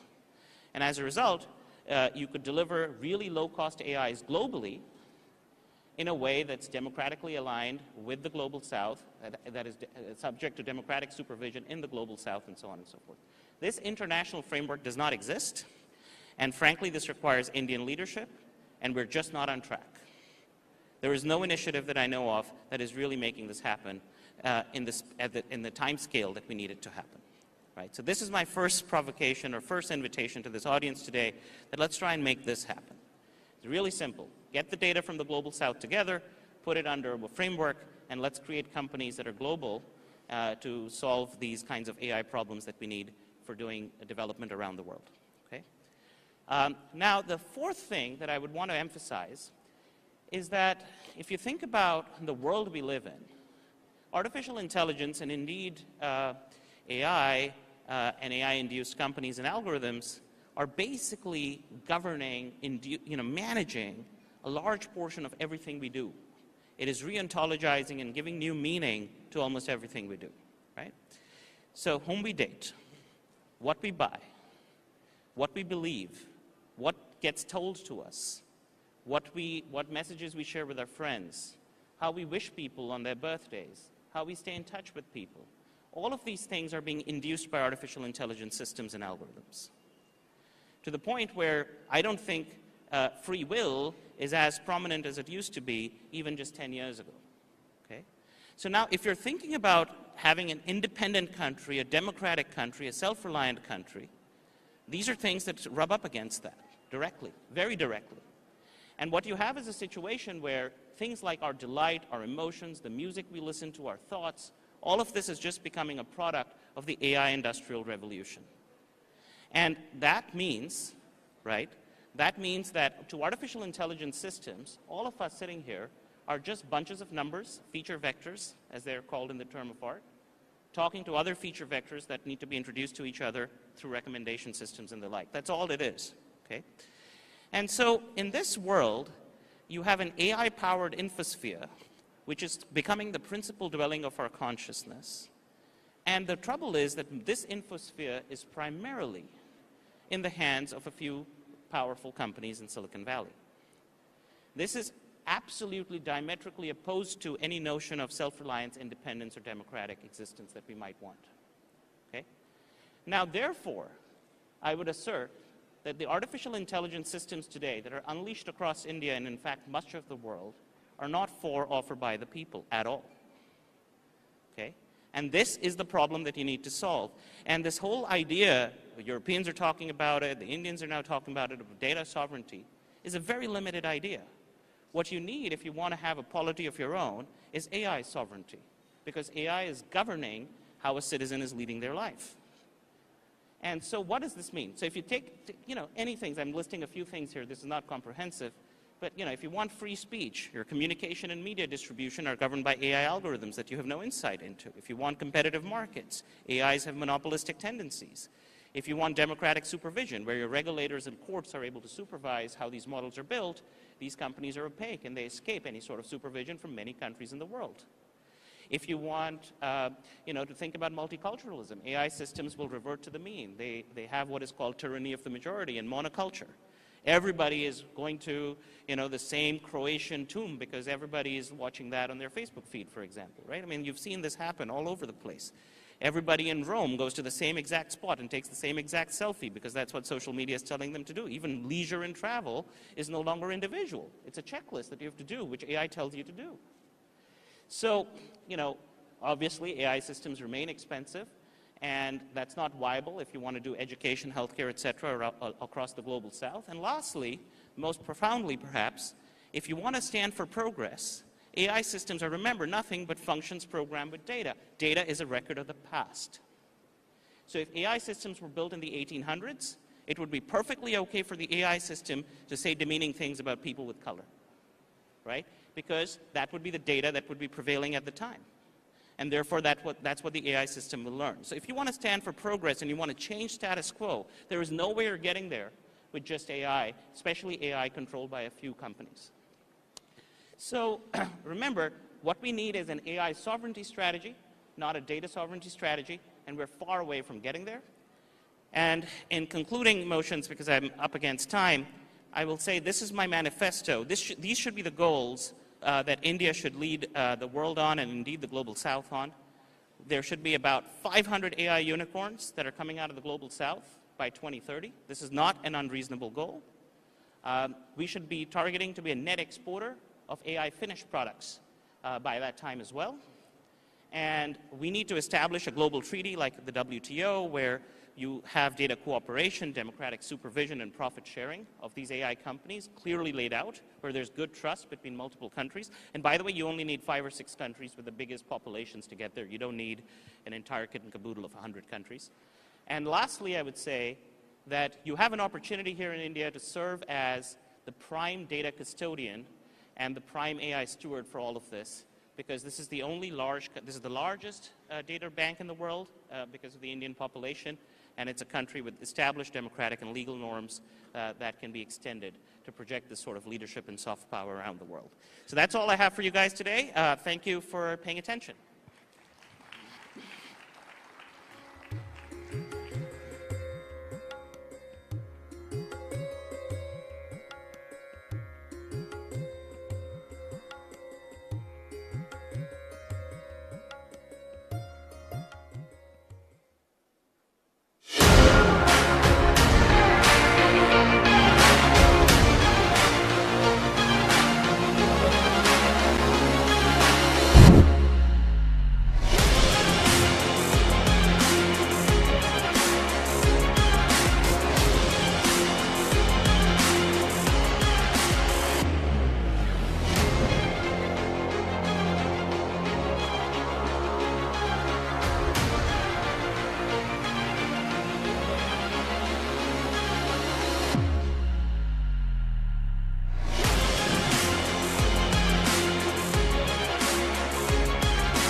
All right. Mr. Dinkajan, thank you so much for that insightful presentation. It really does open our eyes in terms of the potential as well as the future that artificial intelligence holds in our day-to-day world and, of course, the world at large when it comes to the next of beginnings. All right, we're going to continue with our conversation and our confabulation when it comes to artificial intelligence. This time around, we're going to have some people who understand this realm, this ecosystem like the back of their hand. And I'm going to take this opportunity and have the pleasure of inviting them on stage to discuss AI in their respective field. What kind of changes is it going to bring about? It's also going to be important to understand what are the detriments of AI. Is it going to be all goody-goody and there are no negatives? That's not possible. There is obviously this, looming concern about AI replacing human beings at certain levels. So we'll exactly know what that means and how that can be negated with our guest in the next session. May I please have the pleasure of having Dr. Mukesh Parekh on the stage. He's the MD of the MKP Group. Also with him will be Dr. Jonathan Penn, who's the Associate Professor of AI Ethics, University of Cambridge, and also Mr. Dinkar Jain, Vice President of AI and Marketplace Uber, is going to be a part of this session. And this is going to be a conversation which is going to be moderated by Dr. Maya Ganesh.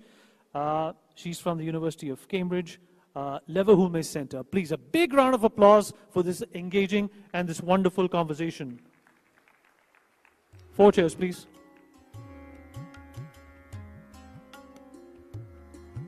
Can I please request you to come on stage? All right, guys, please keep the applause coming, especially at the back. Come on, guys.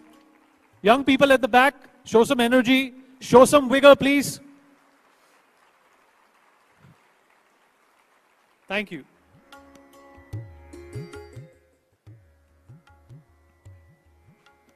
Is this on? Hi, everyone. Good morning. Good afternoon, almost. I think we can sit anywhere we want.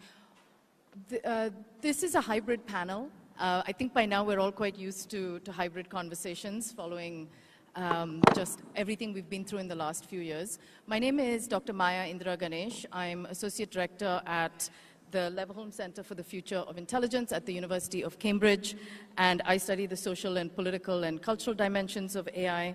I'm going to be joined by my colleague from Cambridge remotely, so that's the hybrid part. And with me we've just heard from Mr. Dinkar Jain and Mr. Mukesh Parekh, and I'm going to let them do their own introductions in a second. I think our panel has been brought forward a little bit. We were supposed to start with a keynote from the minister, but I think he's running a little bit late, so we're just going to get into it. Could I ask you both to just introduce yourselves again? Dinkar has just been on, of course, but maybe Mr. Parekh, Mukesh, would you like to just say a little bit about yourself? Sure. Thank you, Doctor. Mukesh Parekh. I also go by Michael Parekh in America. I've been there a little under 50 years, and I visited Alabama for an undergrad, and my roommate couldn't say Mukesh, so I became Michael. Main kya karu, raam mein Michael ban gaya. I'm a finance wonk, MBA. I joined Goldman Sachs in '82 and have been attracted to technology for over 30 years. I built the Goldman Sachs internet franchise back in the mid-90s, so a lot of the technology waves in my firm at Goldman, we've been involved with most of the technology companies that we all talk about today, that Mr. Jain talked about in terms of the Mag 7. We took Microsoft public in '86, Dell in '88, and I left about 20 years ago. I've been an investor advisor to all of the usual suspects, including OpenAI, etc. And I've been deeply involved in AI over the last decade. Machine learning that Mr. Jain you spoke about, that's the genesis. Uber is really the biggest AI application company when you think about it in the first generation of it. And this technology wave of AI, I agree with your directionality of the importance of this to the transistor and the printing press.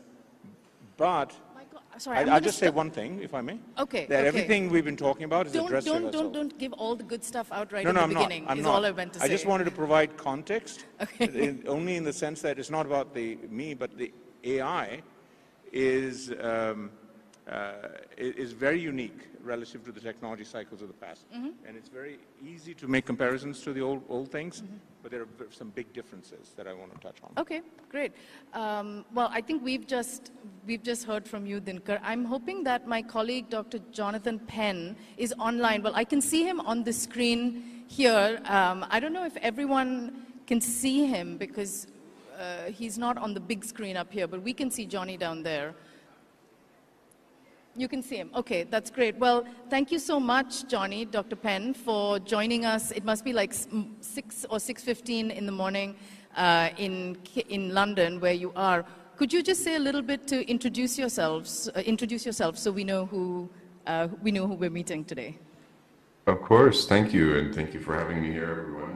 My name is Dr. Johnny Penn. I'm a historian of artificial intelligence, and I am the director of the Masters, the first Masters of its kind, which actually I launched with Maya on the ethics of artificial intelligence. And we offer that at the University of Cambridge. Our students come from OpenAI, from DeepMind, and they come to us with deep questions about the social ramifications of AI. So I spent a lot of my time dwelling on that subject, and I'm pleased to be joining you to discuss the future of AI today. Thanks so much, Johnny. It's really lovely and kind of slightly surreal to be in Delhi and having this conversation. But this is a very interesting conversation. And before getting into the 3 questions that I have for the panelists, I just want to sort of give some framing remarks maybe and pick up from something that Dinkar actually was just talking about, which is that, you know, you use this phrase re-ontologizing, and it's true that a lot of our everyday life is being destabilized and disrupted and challenged and changed by what AI technologies can do. And so I think that it's very normal for us to feel anxious and fearful, especially if we don't understand the technology, because I think there is a gap in terms of translating what the technology can do. There is a need to separate the hype from reality and to focus on the positive value that the technology can bring, while also being cognizant of the social and environmental impacts of AI and thinking about sort of the regulatory environments that we need. There's also something else you said about the printing press, and I'm glad that you did, because, you know, I think Johnny's someone who can sort of like speak to the histories of technology and what technologies do and how they reshape society. So I'm going to come back to that a lot. I think you teed us up really well for this conversation. So I'm going to come back to that, and just a note to Johnny, I know that you think about these trajectories and continuities a lot. But the question I really had for each of you is, well, there are 3 questions actually.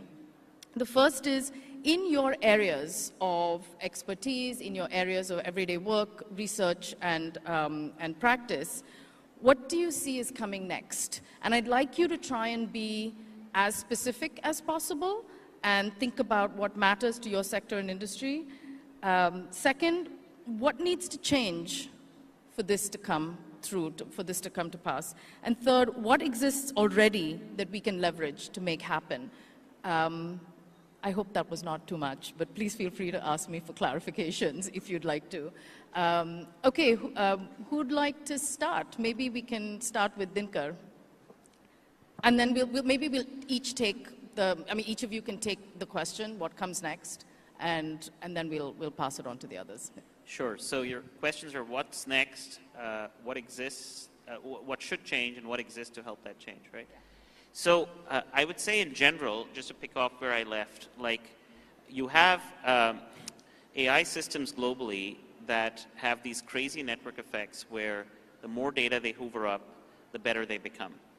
So something like Google Search, for example, has, I don't know, 15, 20 years of search history and click history that it's captured, right? So it's very difficult for any new entrant to come and displace that network effect. At the same token, search is an absolute utility for the internet. It's not something that any country can really live without. ChatGPT has similar tendencies, but though their network effects are a bit weaker, so still they quite haven't figured that out because they just read the internet once and train their models. So can people hear me? We can't hear. Okay, you guys can't hear. I think it's just the... It's audio. I think if we all have to speak directly into the mic. I'll change the orientation. Let me know if it still is unclear.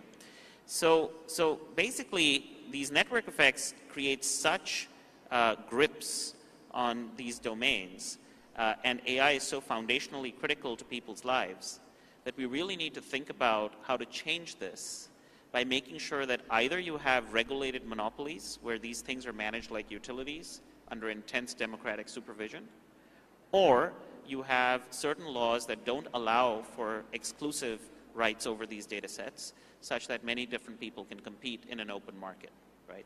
So the fundamental market structure, which we have relied on as democrats and capitalists, is challenged by this technology. AI at its core is an anti-capitalist technology, because in the sense that, if you extrapolate all the academic trends, you have to get to complete control of the entire market, and you will get there eventually very quickly with these artificial intelligence network effects. So that is what needs to change. We regrettably don't have a very intelligent conversation on any of this in any policy circle anywhere in the world, while citizens around the world are suffering the consequences of these monopolistic tendencies. So that would be the main thing that's on my mind that covers most of AI companies around the world. Great, thank you. What about you, Michael? I think you touched on it right at the beginning. This AI thing is more feared than any technology, PC, mobile, cloud, anything. All of those things, people were excited about it. They were delighted by it. The surveys and the data shows, I'm an analyst, in the West, America, Europe, 70% of the population fears AI. I got a haircut recently. I told her I'd do AI. She goes, aren't you afraid? 70% of the people in India and China positive about AI. 3 out of 8 billion. So the rest of the developed world, which is actually building the infrastructure, has to catch up and be delighted by it. So that's next. Number 2, infrastructure. You saw OpenAI announced a $500 billion target project. Microsoft is doing 80+ billion.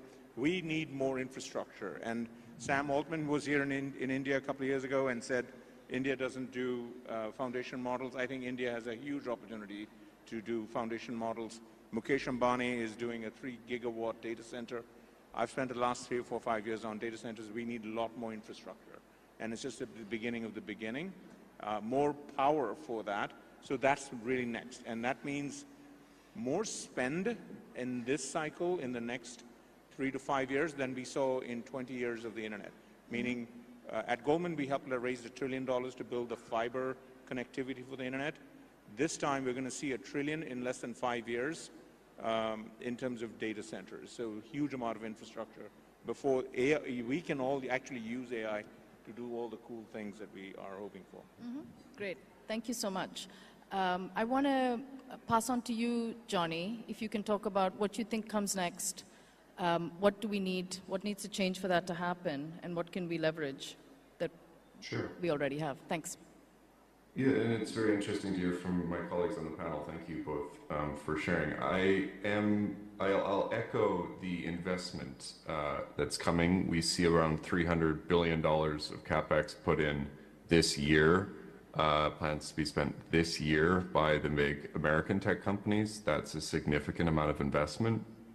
And if you think about infrastructure as having a kind of multi-decade lifespan, if you build a nuclear power plant, you're going to use it for a while, and the same is true of these data centers, then we already know we're kind of locked into a future in which things like agential AI are going to play a big part of our lives.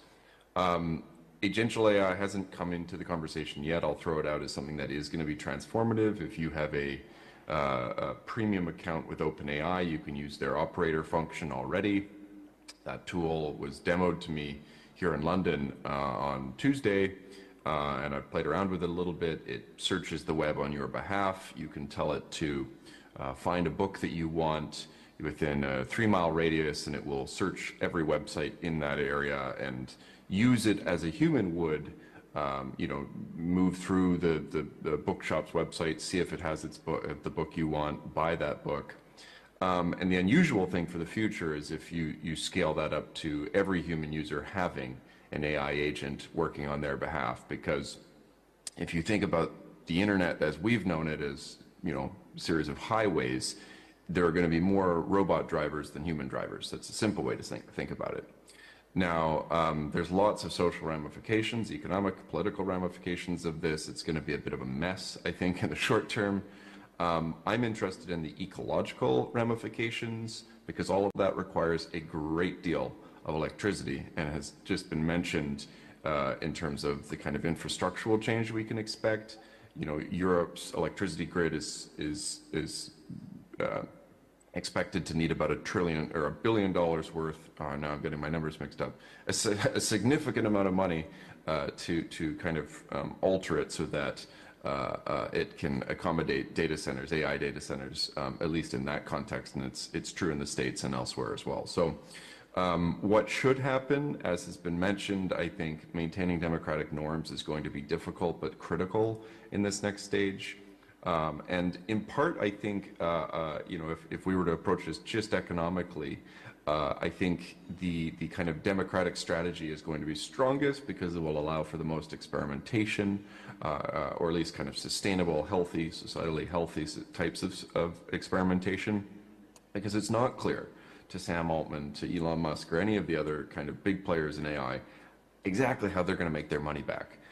It's going to come down to creative young people seeing creative uses, and I think, as we've seen in the States, that will happen in democratic contexts if supported and kind of fostered properly. So I'll stop there for now, but it's a very interesting conversation.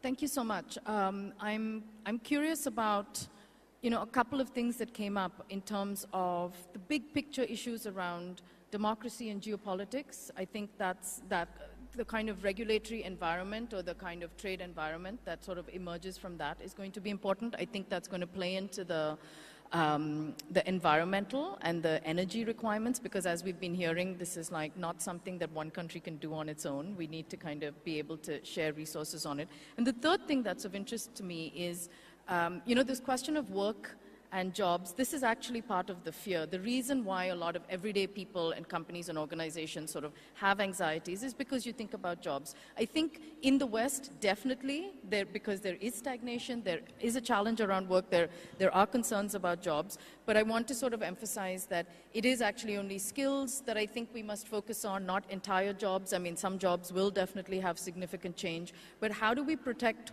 workers even as we think about changes in work? So I want to make the difference between work and workers. And I want to ask you three to sort of, in the time that we have, what do you think within your sectors and industries you would do to protect the interests and concerns of humans, not markets, not big, not data centers, not kind of important concepts like democracy and politics, but in terms of actually humans, because yesterday I was on a panel in Gurgaon about what does it mean to be human in the age of AI. And so that's really my question. My next question to you is like, what do we do about us humans? We kind of like each other and we want to hold on to each other, I think. So, yeah, please. I don't think we need to be afraid of AI. It is, humans are going to be just fine. We are going to be augmented with this stuff. We're going to use this and run with it. And we are going to be 10, 20, 30% more productivity out there. Goldman Sachs, my former firm, has a projection of 7% increase in global GDP from 120 billion over 10 years. I think they're low. Satya Nadella just said, he was asked, how does he justify his 80 billion? He says 10% economic growth for the world economy. I think that's what humans are going to find. We are not going to replace things. AI is not going to replace jobs. We're going to need people for AI to do amazing things. I think the Infosys for AI is yet to be created in India.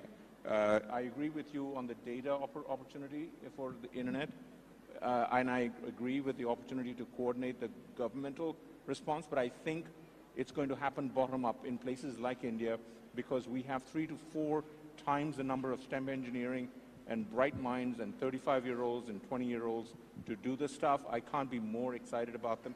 We will figure out how to do this.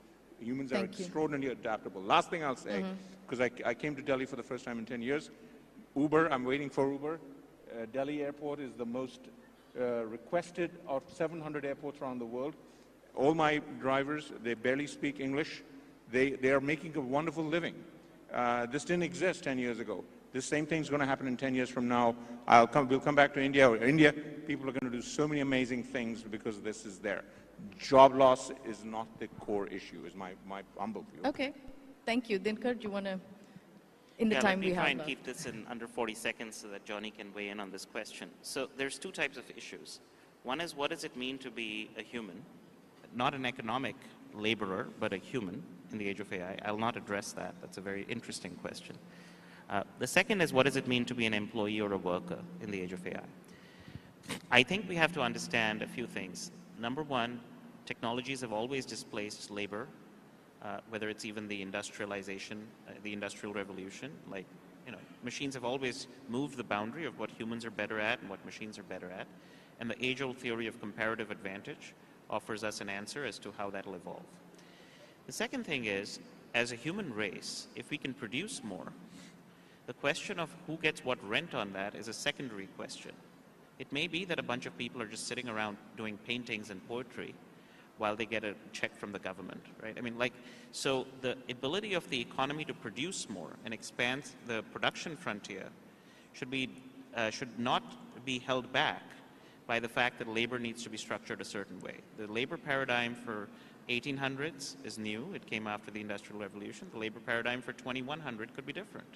So we don't need a labor paradigm to hold us back in terms of producing more and more in the economy. How we distribute the goodies from that is an independent question, in my view. Okay, thank you. And in the 1 minute and 16 seconds that we have left for this panel, I think Dr. Penn is well teed up now to sort of close us out with sort of your response to that. But also, I would really appreciate if you could talk about this last piece about looking at technological change and disruption. Both of the previous speakers have talked about, you know, kind of earlier waves of technology. And I wonder if you could kind of respond to that, Johnny, and also maybe the printing press thing. Yeah, sure. So, you know, I think, and this is something I tell my students, we live in an era of extraordinary technological ambition. I think we should have the same, if not more, higher level of ambition for what our societies look like. If we do talk about the printing press, for instance, it took 400 years after the invention of the printing press for mass literacy to spread across Europe. And so it's a funny kind of historical anecdote. It's an example of not just kind of creating a tool and suddenly everybody can benefit from it. The difference that made a difference at the tail end of that 400-year period was the introduction of free mass education. It was a social reform, a social innovation that accompanied and kind of unlocked, in a sense, the technological innovation. And I think about this a lot. What are the same social innovations that will unlock the kind of technological capabilities of AI? It's a fascinating question. I think it's important when we think about the future not to foreclose on large language models, for instance, as the kind of as the sum total of AI. There are going to be new developments. There is a lot more happening outside of just that suite. So we mustn't get too distracted by the open AIs and the kind of current paradigm. There are going to be additional changes. And about the future of work and workers, you know, John von Neumann, who's the kind of one of the most well-respected mathematicians of the 20th century, right at the tail end of his life, wrote an article for Fortune magazine saying, "Can we survive technology?" And the point that he was kind of stuck on in the tail end of his career was, you know, the planet is of a finite size and we cannot grow forever. So what will we do after growth? What will the kind of post-growth look like?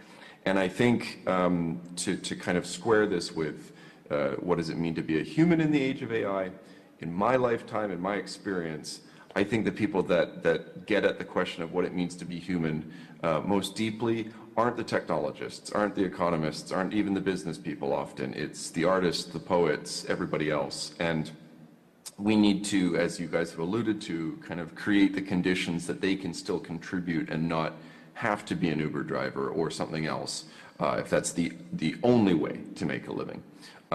So yeah, I think there's a lot of reasons to be ambitious now and to contribute even if you don't see yourself as an AI researcher. I know we're tight on time, so I'll stop there, but fascinating conversation.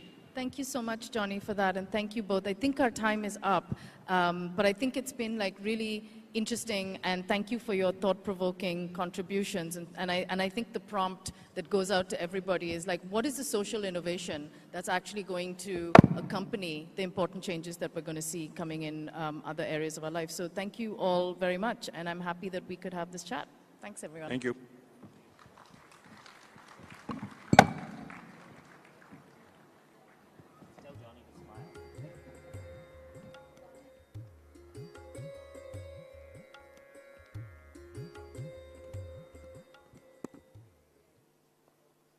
Thank you so much, Dr. Maya Ganesh, for leading that wonderful conversation with Mr. Mukesh Parekh, Mr. Dinkar Jain, and Dr. Jonathan Penn for joining us virtually at the NXT Conclave. I would now like to take a moment to introduce our next guest, who also joins us virtually. We have with us Mr. Keith Vaz. He is former MP, House of Commons, United Kingdom. He's also the longest-serving Indian origin member of Parliament. Conducting this conversation will be Senior Consulting Editor of NewsX, Mr. Vineet Malhotra. They will be discussing a very pertinent topic, next in global affairs. Vineet, over to you. Thank you, Devika. Thank you so much. All right, Keith is here with us. Keith, appreciate you joining us. It's always a pleasure to see you. First up, a very simple question. What do you make of this initiative that has been started by us? What are your impressions?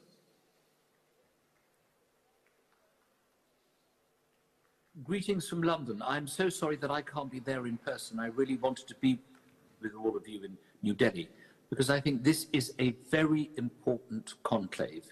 At this moment in time, the world is facing so many difficulties, so many challenges, and to have so many people who are decision makers, movers and shakers in the world of economics and politics and journalism coming together in order to discuss these issues, I think is really important.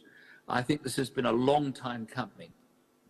NewsX has, of course, provided a huge amount of information to India and the rest of the world, but this is the next stage, I think, in the development of ideas, and I warmly welcome what is being done. I'm just sorry that I can't be there in person. Keith, a very important question. What do you think the India-UK relationship is going to look like, say, in the next 10 years, according to you? Well, it's almost 40 years since I was elected as the first person of Indian origin to sit in the House of Commons for over 50 years. And at that stage, the relationship was good, but it was very much one of India being on the periphery of world affairs. Fast forward 40 years, and India has become this global superpower. So relations with the UK are very important now. To me, as someone of Indian origin who is British, it's extremely important that this should be one of the pivotal relationships in our whole diplomatic and foreign policy area. I think it's improved. I think it's become one of equals. And I think this is because India itself has had a succession of very impressive leaders, all of whom have argued very strongly that India will only deal with countries on the basis of equality. And I think that that relationship can only become stronger and stronger. I was present at the first EU-India summit, which took place when I was a Foreign Office Minister under Tony Blair. And I know there was a great deal of excitement around that. But now meetings of this kind are pretty routine, and you can't really have any of the big decisions in the world without having India involved in those decisions. And the relationship between our two countries is one that is strong and pivotal, and I think can only get better, but it takes goodwill on all sides to make sure that happens. India now has many friends in the world, not just the UK, but we need to make sure that India and Britain, this should be the #1 friendship as far as our foreign policy is concerned. All right, talking about friends, let's also talk about the other two great democracies, India and US. Do you think they're headed for a great future together? There's a smile on your face. I mean, one can only look at the chemistry between Narendra Modi and Donald Trump to know that there is something very special going on. It's probably beyond a bromance. It's much more important than that. And what we saw is that Prime Minister Modi went to Washington before many other world leaders, certainly before the Prime Ministers of the United Kingdom and other countries, and the President of France. He went there, he met President Trump in the Oval Office. There was a great deal of warmth, no doubt, manifested by many years of friendship. And I think we can all remember Trump's visit to India, how successful that was, and Prime Minister Modi's visit to the United States previously. But a visit is not enough. What really matters is bilateral negotiations. I'm very worried about the threats that the United States is making to put on tariffs on India and other countries. I think we should be moving into an era of free trade. It's very odd that a Republican president, a free trader, should be talking about tariffs. So I think what we need to do is make sure Prime Minister Modi has further conversations with Donald Trump and explains to him that tariffs are not going to help the world economy. It's not going to raise people out of poverty. It's not going to assist. I think these are things that really matter. However, I think there is one fly in the ointment, if you like, and that is the treatment of Indians in the United States who happen to have overstayed their visas. I was very alarmed to see the way in which Indian people were being treated in America, put on planes suddenly, even though some of them may have strong family relationships there, and treated in this way. There's no need for that. If we're going to be friends and want to work together, then we need to respect our citizens and make sure that the next time it happens, it's done with due process, not the knocks on the door by ICE and just putting Indian people on planes and sending them back. We don't want that. We saw that with Canada and overseas students. Indian people studying and working abroad make a huge contribution to the countries that they live in. 1.8 million Indians live in the United Kingdom. If they suddenly left, it would be a complete disaster for the British economy. So while we go on with our special relationship, while Mr. Modi and President Trump have a good relationship, let's treat our citizens with respect. That is very important. It shouldn't overshadow the relationship, but it is a staging point which we need to acknowledge, and it needs to stop. Let's treat people with respect. Keith, you represent both the worlds, India and the United Kingdom. You know, for both these countries, what does the future hold, especially in the age of artificial intelligence?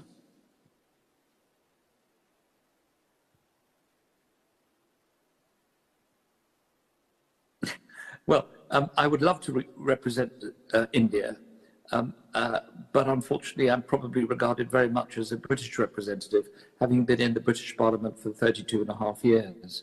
I think what we need to do is to foster on a much stronger basis people-to-people contact.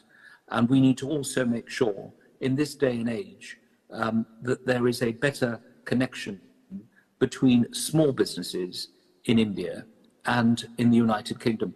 I think there's far too much emphasis on the big companies getting together and creating wealth.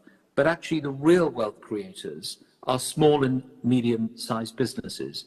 They can help India and the United States at a grassroots level. And similarly, it can help Britain and India develop our relationships. I think we need to continue with this kind of dialogue. That's why this conference organized by NewsX is very important. I've looked carefully at the headings of the various symposia. I would very much like to have been at the health symposium because I suffer from type 2 diabetes and I chair a charity that deals with diabetes. I think diabetes is an epidemic all over the world. You have 100 million people suffering from diabetes in India. Some of our best doctors, some of our best endocrinologists are of Indian origin. We need to share that information and make sure that it works. Let me give you one practical example. Abbott, an American company that operates in Chicago, has developed a very special tracking system for your blood sugar. However, it costs 5,400 rupees every time you buy one of these, and you have to change it every 2 weeks. Now, this is outside the scope of the average Indian to be able to afford this kind of mechanism. We need to be talking to these companies so that they supply this equipment at a much lower level, or at least share the patent so an Indian company can develop this mechanism in India. And I think they'll still make a lot of money out of it, so they don't have to worry about producing them, but at least it will help people. So your health symposium, which I know is taking place over the next 3 days, is as important as economics, because a healthy workforce, a workforce that is able to contribute so much to the economy of a country, is extremely important for the progress of nations. Keith, one last question before we let you go. What do you think the world at large should look forward to? Well, peace. One of the statements that we will hold President Trump to is that he is interested in peace. He's a deal maker. Why do we keep going on about America? Because, of course, America is the biggest economy in the world. Second is China. We need to make sure that when the President of the United States speaks, that he speaks with the support of what we call the free world, the democracies. And one of the things he said is, in his last administration, there was no wars started when he was president. I think there were some wars, actually. It wasn't kind of a blanket no wars, but what he was saying was he didn't start any of them. So if he is a peacemaker, if he brings the Russians and the Ukrainians and Europeans to the table and gets peace in Ukraine, if there is peace in the Middle East, that will make a huge difference to the way in which the world operates. This would help the entrepreneurial talent of the Indian people and the British people be able to produce so much more effectively the economy of the future. So first you have to have peace. And if that happens, that's going to be great. The second thing is you have to have free trade. You cannot live in an environment where individual countries are slapping on tariffs. It doesn't help India if all these countries in Europe and America start slapping on tariffs. We need to have a proper free trade agreement with all these nations. So those are the two things I think I'd like to look forward to. Peace, free trade and prosperity, which will lead to an alleviation of poverty. And that's what we have to do. We need to make sure that people are able to live their lives in fulfillment. Reducing taxes, providing an economy that allows businesses to grow, and giving education to young people. So many people of talent cannot have the benefit of education because it's not available to them. And of course, to be healthy. All these topics are brilliantly covered in this incredible symposium that you all have put together. The conclave of NewsX, I think, will come out with so many ideas. But as we all know, it's all very well meeting. What matters is the legacy. And the next thing is holding this conclave again in either New Delhi, or may I offer you Leicester as your next port of call. You don't always have to hold this in Delhi. You can hold it elsewhere, but I hope it's going to be very successful. And I only wish that I was able to join you at this incredible NewsX conclave. I hope it's going to be very successful. Keith, thank you so much. Really appreciate you joined us all the way from Leicester, United Kingdom. You've taken care of all our questions the way you took care of Leicester for so many years. Keith was, everyone. A big round of applause. Indeed.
All right, let's brace ourselves for the next session.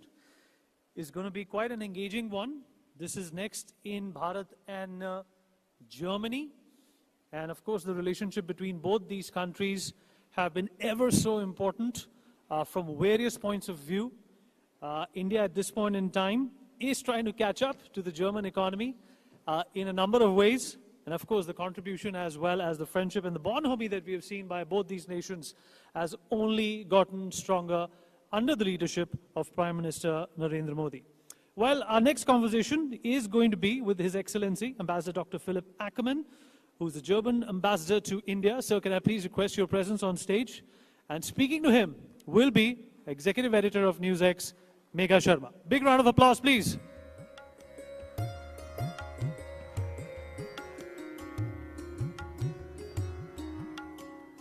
Good afternoon, everybody, and thank you very much for having me here. Let me make a very short elevator pitch, as it were, for this idea of Germany and India. Now, I think this NXT Conclave is looking at upcoming trends for India in the future. Now, I have to say that Germany-India is a trend that is quite around for quite a while already, so it's not new, but it's upcoming, and I think we are well positioned for the future. You might have, followed last year's Germany Mahotsav, Germany-India Mahotsav here in Delhi, where we had a fantastic series of bilateral interactions between politicians and from both sides, and that was culminating in the intergovernmental consultations in October last year.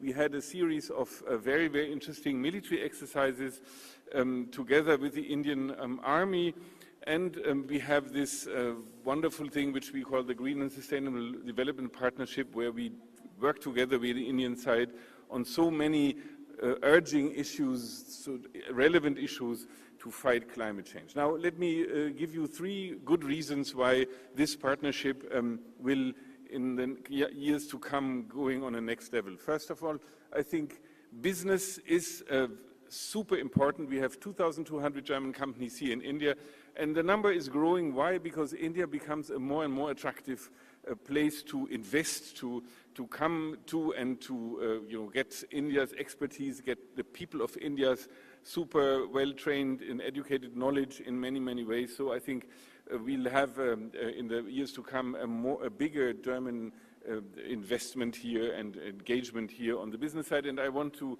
put a particular focus on all what is relevant for the renewables, for a future of a green and sustainable planet, where Germany is a leader technology-wise and India is catching up quickly. So that's something where I think our 2 countries will work together hand in hand. Now, second point is a military and defense partnership, which is very, very important.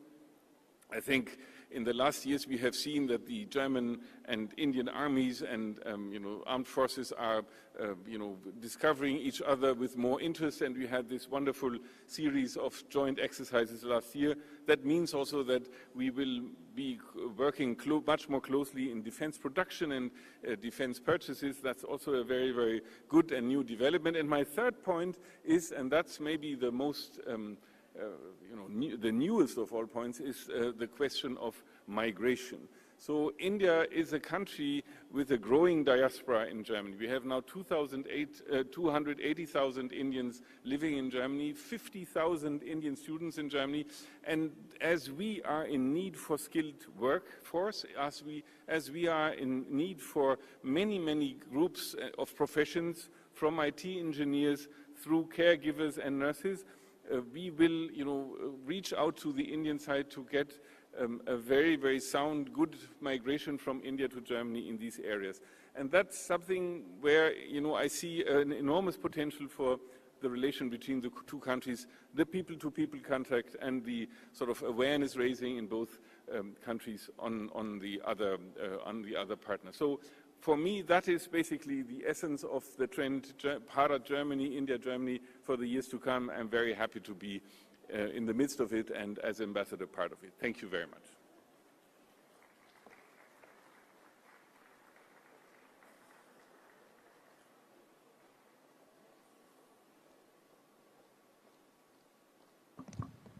Thank you, Ambassador Ackerman, and it is always a delight to speak with you.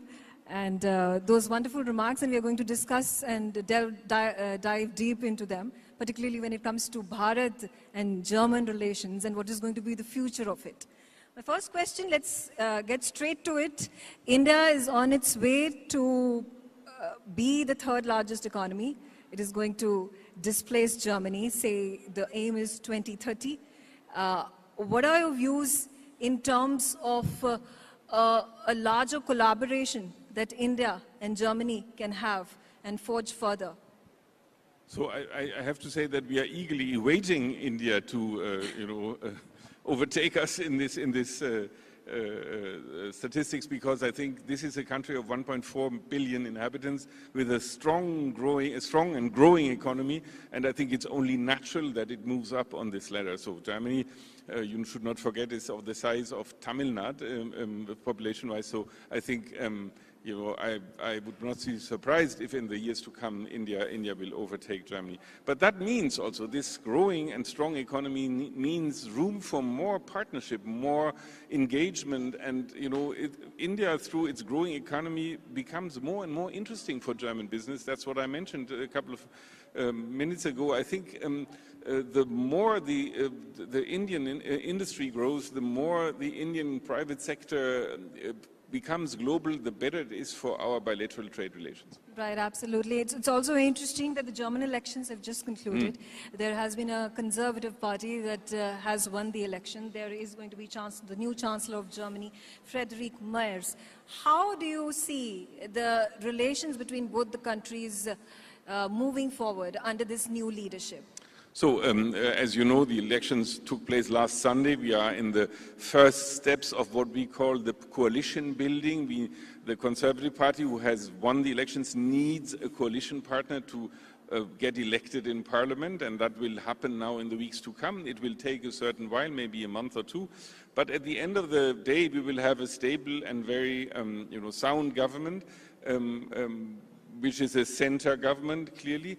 And therefore, I say that with my political experience, is that there won't be a change when it comes to the German-Indian relations. So you remember that a very, very long time, it was the German-Indian relations were dominated by Prime Minister Modi from the Indian side, but also Chancellor Angela Merkel from the German side. Now she is from this conservative party who has won the election, so I'm very, very convinced that her successor in the chancellery, namely Friedrich Merz, will also continue this very, very dedicated, friendly course when it comes to Germany and India. So we'll see, I think, a very India-friendly government, although it has not been built up yet so far, I have to say. I do want to delve into the domestic politics. And what do you think has brought about this dramatic change from a liberal party to a conservative, where there has been an exceptional percentage of people who have come out and voted this time around? So I wouldn't call it a dramatic change. There was always two parties who came with candidates for the chancellery, the Social Democrats and the Conservative Party. So it's basically a normal anti-incumbency vote, as it were. But what is dramatic, of course, and there you are right, is that the result of the elections has, for the first time, 20% of going to a far-right party who will not be part of this government. And that's a new phenomenon with which we have to cope. I think what you mentioned, namely that we have a voter turnout of 83%, which is an unheard top of voter turnout, is quite fabulous and shows that people really do, that democracy matters to people. People are really committed to go to vote, and they really are ready to express their political affiliation or their political wishes or their discontent also in these elections. So I think it is a proof of a very sound democracy if you have 83% who go to the urns. Talking about elections, whether it's in Germany, you talk about Italy, the presidential elections in US concluded, and it is again far-right or right-of-center ideology that is taking precedence across the globe. What are your views on it? So it's a trend. We are talking trends. That's clearly a trend. You see that not only in the big countries you mentioned, you see it also in Finland, you see it in the Netherlands. So there is a sort of a trend going towards extreme or far-right parties. Now, in my country, that's a difficult trend. I have to admit that very clearly. Because of Germany's history, we are particularly careful in trying to avoid an involvement of parties that, are less critical with our own past than others. So, what is normal in the Netherlands, what is normal in Finland, that part of these, that these right-wing parties are working within the government, I don't see that coming very quickly. We have to be very honest with ourselves. It is the expression of an unsatisfied electorate. 20% is a lot. It's every fifth German who voted for an extreme right party, and we have to, I think the task of the new government will be to get these these voters back to the center and to the country, those parties who are more mainstream than the extreme right parties. Okay, on that note, I'm going to open the floor. There are a lot of our audience members who have questions to ask you. And Asavri, can we have the first question? Yeah. Hello, Ambassador. My question is about the US and Europe. Now, are we witnessing a rupture between the US and Europe? And of course, in that context, what is the future of NATO and the Ukraine war? The rupture between Europe and America? Okay, now I got it. Sorry, I didn't understand. I didn't hear it very clearly. So it's no secret that, the first contacts with the US administration have been a little rough. It was not, it was different from previous administrations' contacts. I have to state, however, that, the partnership between Germany, the West, and the United States is a very deep and old one. It has grown over decades, so this will not disappear from one moment to the other. We might have disagreements. We always had, actually. We might differ on some views, but I think there will be a very steady contact between Washington and Berlin, and I think the new chancellor will invest a lot of his time, a lot of his foreign policy expertise in solidifying this partnership between between Western Europe, Germany, and the US. Now, I also see NATO as a very, very important military alliance that will not disappear from the soil of this earth. It will be prevailing, but we have to say very clearly, and I think that is, the talk of the town in Europe, is that Europe has to beef up its own security, and we have to maybe shoulder more burden in this military alliance than before. But I am very confident that NATO will survive. Okay, we also have another of our audience members who wants to ask you a question. Thank you so much, Ambassador. Earlier this morning, we had Prime Minister Harper talk about the importance of democratic blocs and cooperation between countries with democratic values. But what is the proper democratic response when a democratic election yields results that are unpalatable to traditional parties? Are these results outside of the realm of democracy? Or if AfD were to win an election in the future, would that be outside the realm of democracy? What is the proper democratic response? So I can only speak for my country. As you have seen, we have a right-wing party, in parts extremist party, that in some of the state elections get a very, very big share of the vote, and now they do also in the general elections. They are there, they get the share of the votes, they are in parliament, so nobody puts them in jail, everybody can say whatever he or she wants. Whether they will be part of a government, that's a different question. It's up to the parties to decide with whom they will side for a coalition. And it was very clear that the incoming Chancellor, Friedrich Merz, had no intention whatsoever to bring them in a common government, and that is his absolute right. And I think we should, if a party wins elections, 30% for the Conservative Party, it's up to them with whom they sit down for a government. In Germany, there is a firewall, as we call it. We don't want these extremist parties in the government now. What happens in the future remains to be seen, but at the same time, they have a very strong voice in Parliament, in the national parliament, as well in state parliament. So I think there is no, it is completely wrong to say that they are, put aside or that they are not having any right to express themselves. No, they have, but they have not been convincing in, getting other parties to join hands with them. So, they should work on that, I guess. Do we have any more questions? Yes, Asavi, can you hand the gentleman the mic? Is it on? Yeah, all right. There are so many terms, far right, conservative, especially as a German living in India and having lived in the US and the UK, I find these terms are different in each country and at each time. And given the problematic history of Germany, I don't think the term conservatism is a good term. How would you define it? Conservatism. How I would define conservatism? It's a political trend that values traditions, that values grown traditions in many ways, be that religious or be that family traditions or be that values of social values that have been developed over the decades. I agree with you. In every country, in every democracy, it means different things. And I think that's not a bad thing. You have to respect democracies.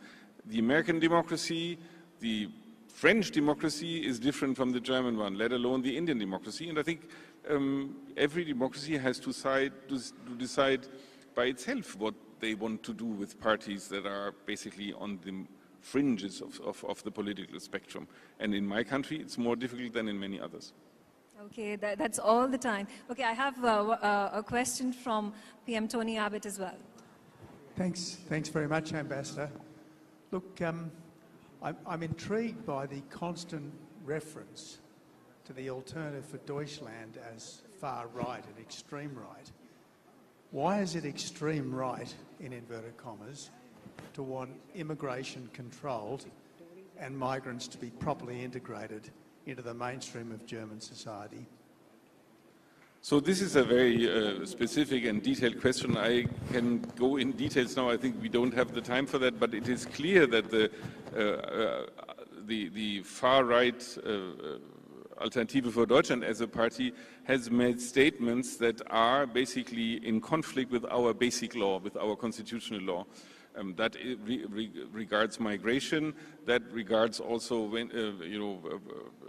the question of how to deal with energy provision, and they have made extreme statements without offering solutions, I would say. But that's the right of any democratic party, and they are apparently democratic, otherwise they would not be in parliament. So they are in parliament, they have a very strong parliamentary group, but whether other parties want to join hands with them, it's up to the other parties. So I think that's all I can say. I feel that this is a decision that is up to any policy maker in the country where the parties get voted to. Okay, thank you, Ambassador Ackerman. It's, like I said, always a pleasure. Insightful comments that have been made by you, and thank you once again for joining us. It was a pleasure. Thank you, Next. Megan. Thank you very much.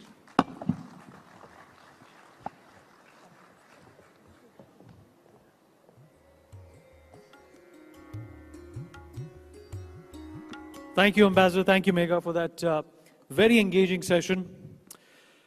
All right, on to now our next topic. What is next in space? Leonard Nimoy, also known as Spock from the famous series Star Trek, said that space is the final frontier. Is it the same for humanity now as well? That's exactly what we're going to explore in the next conversation. Please join me in welcoming Mr. Tanveer Ahmed, co-founder and CTO of Digantra, onto the stage. Mr. Srinath Ravichandran, co-founder and CEO Cosmos, is also with us on the program. Mr. Rohan Ganapati, CEO and CTO of Bellatrix Aerospace Private Limited, is also joining us on this important discussion. Last but not the least, Dr. Mike Massimino, NASA astronaut, is also with us on the stage. As you can see, he's wearing his astronaut outfit as well. A big round of applause. And my colleague Devika Chopra, news editor, is going to be conducting this session. Ladies and gentlemen, it is such a privilege for me to be sharing the stage with, of course, the pioneers of our space startups, but more importantly, Dr. Mike Massimino, a NASA astronaut, has very graciously agreed to be with us in person in India, and it's such an honor to share the stage with him. So thank you once again on behalf of NXT thank you for doing this. I will come to what's next in space in just a moment, but space is a sector that excites me, and I think that happens because I don't understand most of the technology and I don't know how things work. But I will begin by asking you, what's it like being in space? That one's for me. What's it like in space? It's magical. It's interesting because it's a bit stressful because you're doing your job, whatever that might be, on your mission. My missions were both on the space shuttle, I had 2 missions to the Hubble Space Telescope, so we did a lot of spacewalking, and the Hubble Space Telescope is this great instrument, very important, making great discoveries. So our job was to treat it as best as we could, to improve it, to make it better so the scientists could use it. So there was that responsibility underlying all of it. So it's a job, it's work, but at the same time, it's just magical to be up there. The teamwork that we had with my crew and working with the people on the ground, those who prepared us and those who took care of us in mission control, supported us during the missions. It was a wonderful team to be a part of, and the scientists we work with the Hubble Space Telescope throughout the world. So it was great to be a part of that team. But what I think you remember the most is viewing our planet, of how beautiful it is. I mentioned earlier, this is my first time in India, but I felt like I'd been here before because I had seen it so often from space. Yes. As we would fly over it, and I would admire it. You could see at nighttime, you see the city lights. During the day, you see the terrain, and it's a beautiful place. And so I've always had this connection with India and other places that I've flown over that I've never been to. So it's wonderful to be here and experience it from the ground and get to see a little bit and meet the people. And of course, India's played a role in the American program and is continuing to play a larger role now coming up in the space program. But what it's like, it is really a magical experience. And you get to see the planet, you see the beauty of the planet. I think we're living in an absolute paradise. It's very fragile. We need to take care of our planet, and it's one we all share. And I think that out of the work was important, I felt, and the teamwork made it all happen. But I think the experience of being there and realizing how lucky we are to be here on planet Earth, that is the most compelling reason to go to space. Dr. Massimino, I also want to, of course, understand from you, does it change your perspective about humanity, about life, when you just get that opportunity to absorb everything from space? Because that's something that all of us wonder, what would it be like to just go above there and just see the Earth? I want to understand, did it change your perspective about life? It really did. It happened on, to me, it happened on my second spacewalk. So seeing the planet from the cabin, you look out, as soon as you get to space, you want to see what's out there. What does the planet look like at night? What do the stars look like? So you want to get that experience, of course. But you're looking through the window of the spaceship when you're doing that. And when you go outside for a spacewalk now, the whole sky opens up, the whole universe really opens up to you. And you can look anywhere you want. And it was my first spacewalk. I was kind of very intently getting used to things. I was a new guy and just kind of stuck to what my tasks were. But on my second spacewalk, I felt a little more comfortable. It actually was a bit easier, the spacewalk, the tasks we had, and I had more time to just enjoy the view. And there was a point where we just had installed a new instrument into the Hubble, and we got ahead of schedule a little bit. And I knew I had a few minutes because my spacewalking partner, Jim Newman, was going to come help me with something, and he was getting ready to do that. But I had a few moments to look, and it was a day pass, and I just kind of lost myself in the view of our planet. And the thought that went through my mind was, this is a view from heaven. This is a heavenly view, to see it from here. And then I thought, after about a moment, I thought, no, that's not quite it.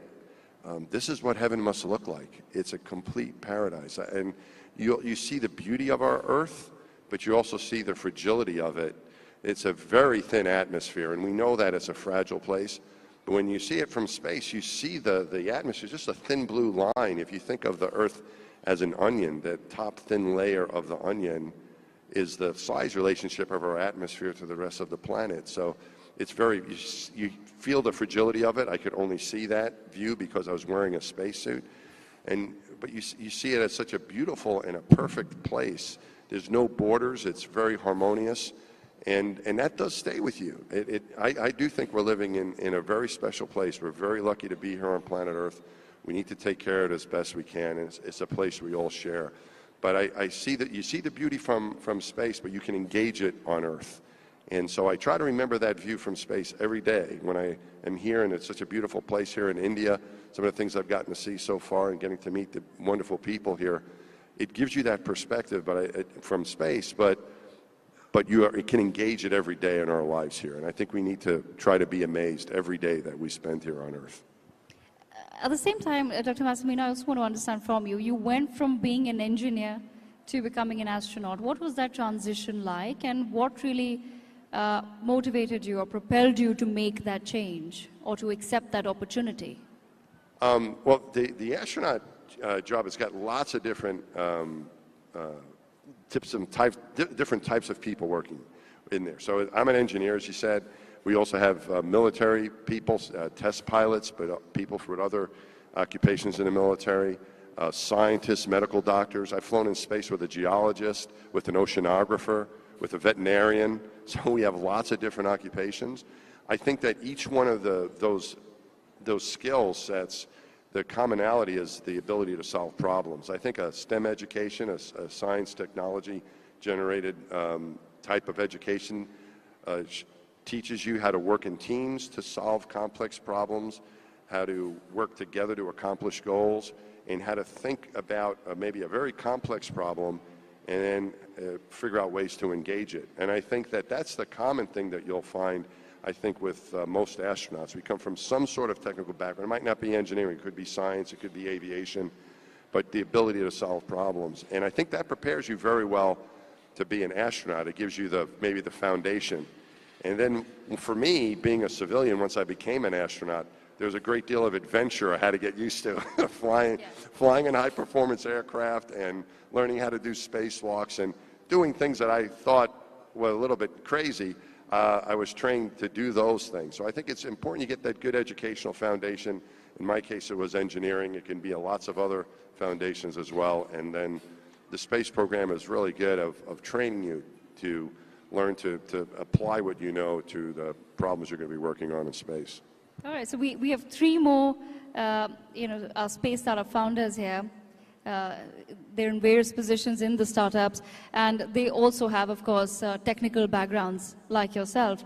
I want to ask Rohan with Bellatrix Aerospace, do you ever feel that you may want to transition to something as Dr. Mike Massimino has done? You know, he's gone from being an engineer to actually being an astronaut. Is that something that you also ever look forward to? You're making the rockets that go up, but my question is, do you want to ever sit in one of them and be in space?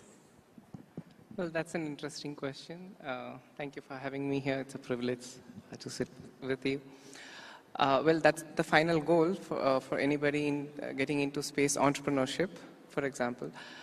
You always have this fascination of going to space, and build technologies that go to space. So we're taking baby steps. We work on in-space propulsion and mobility, going to the moon, going to Mars. That's where we come. And we'd love to see a future where that becomes a reality, going to the moon, going to Mars in our lifetime. And now that India is also awakening to privatization in the space sector, so there are, believe me or not, in 2018, there were 4 companies. Now there are 300 companies in India working on space.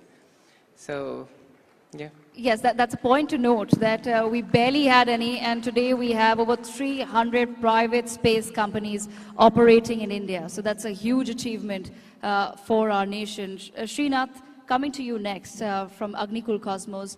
I want to understand from you, how has that experience been working with, say, the government in terms of the support you need to set up a private space company? Because at the end of the day, every venture, when you get into it, you want it to be profitable. But space is one of those businesses where you need heavy investor backing. You need money which literally gets burned as you go up. So how has that experience been operating in India?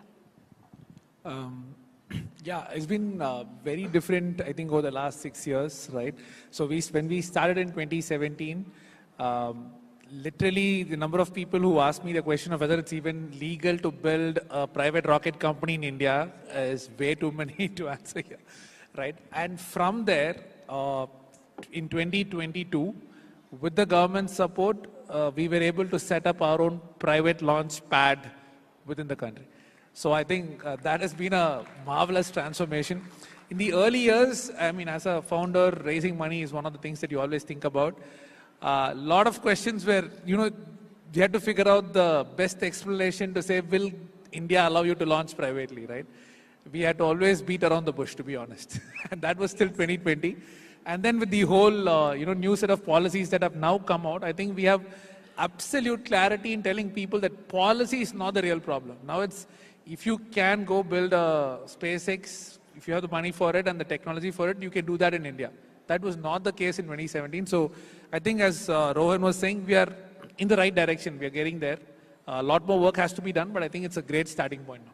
Absolutely, and it also gives you a lot of exposure to other international companies that are also doing that, private space companies. And I'm going to come to that point with Tanveer Ahmed of Dejantara. Tanveer, Dejantara has just done their launch with SpaceX. Can you tell our audience about that? What was it about? Okay, hello everyone. Thanks a lot for having me here.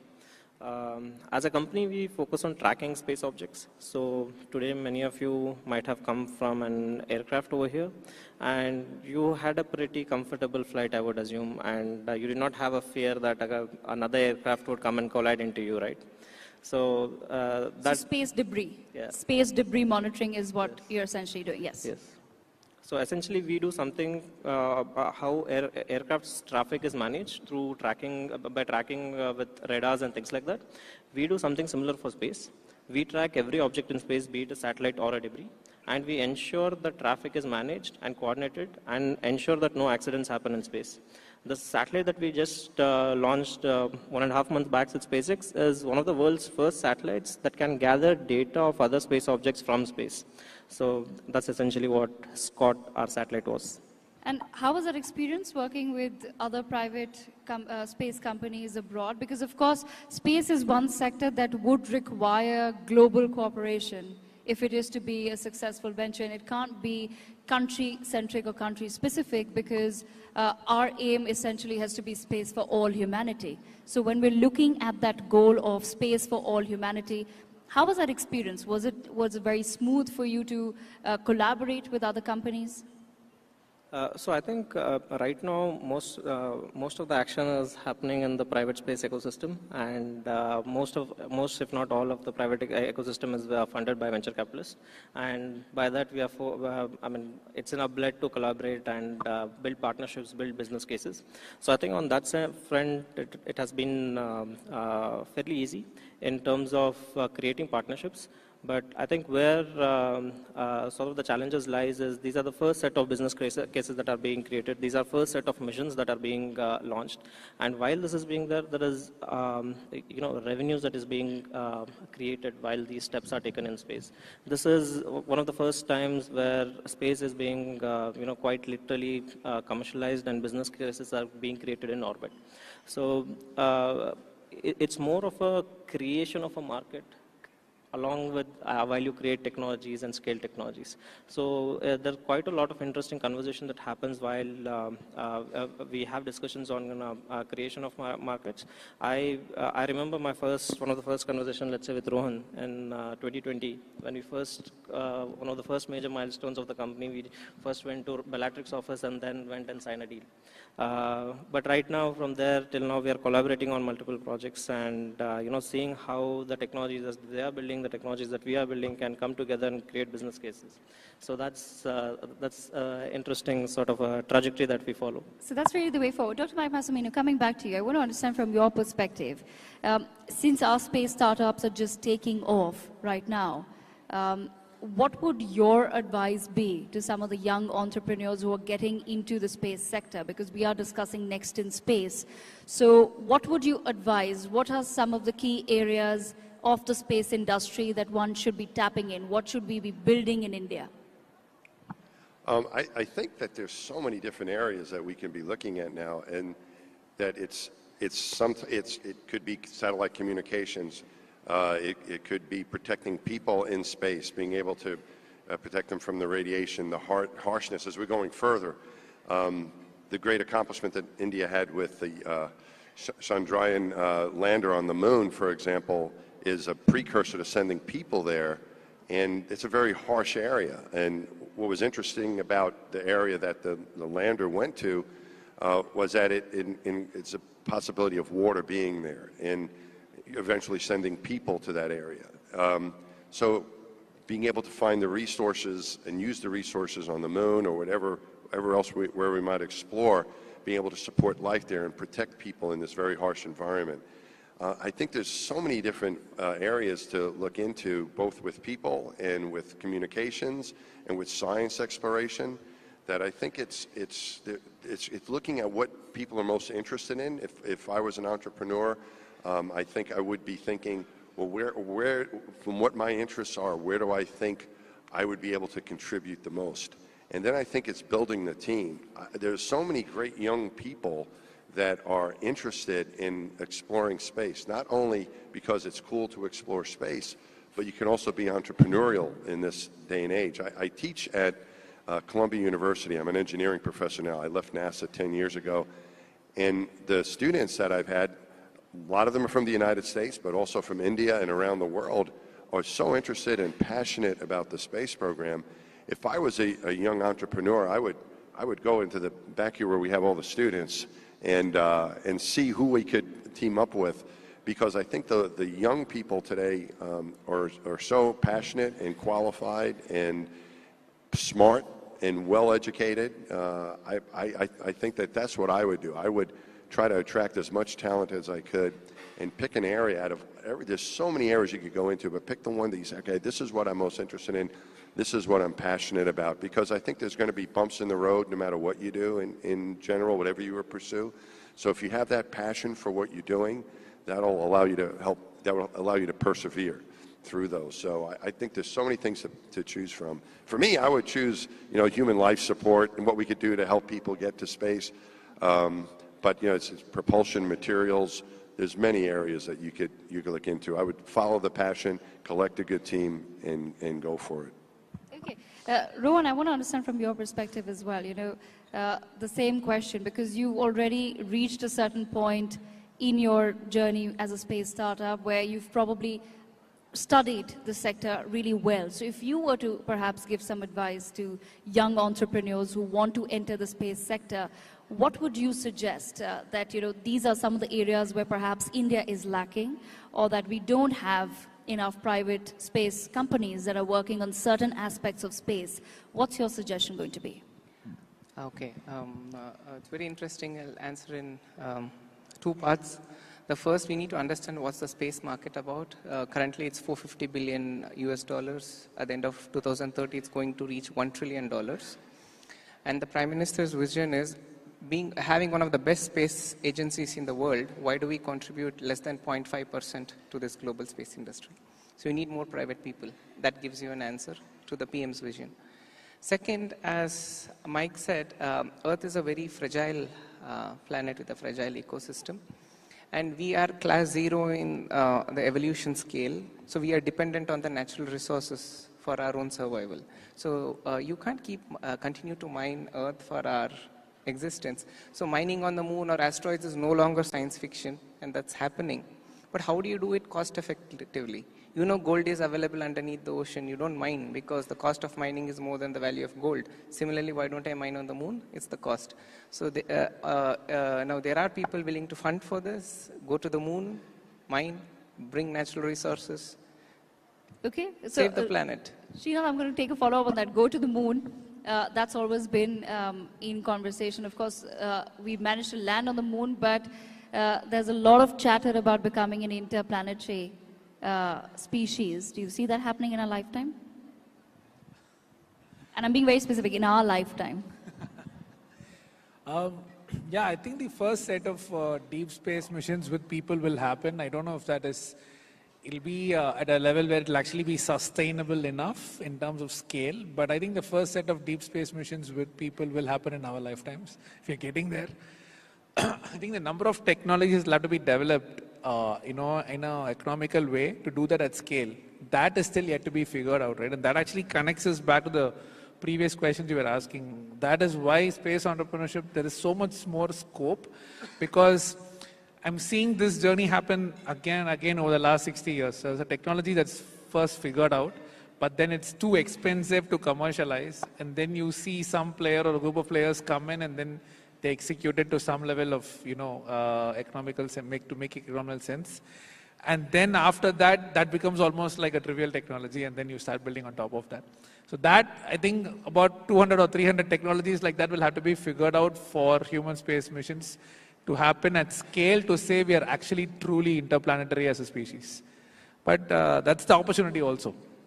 Yes, so as we move towards more and more opportunity and more companies coming up and more companies sending, in a way, material up in space, that's where Tanveer, I come back to you.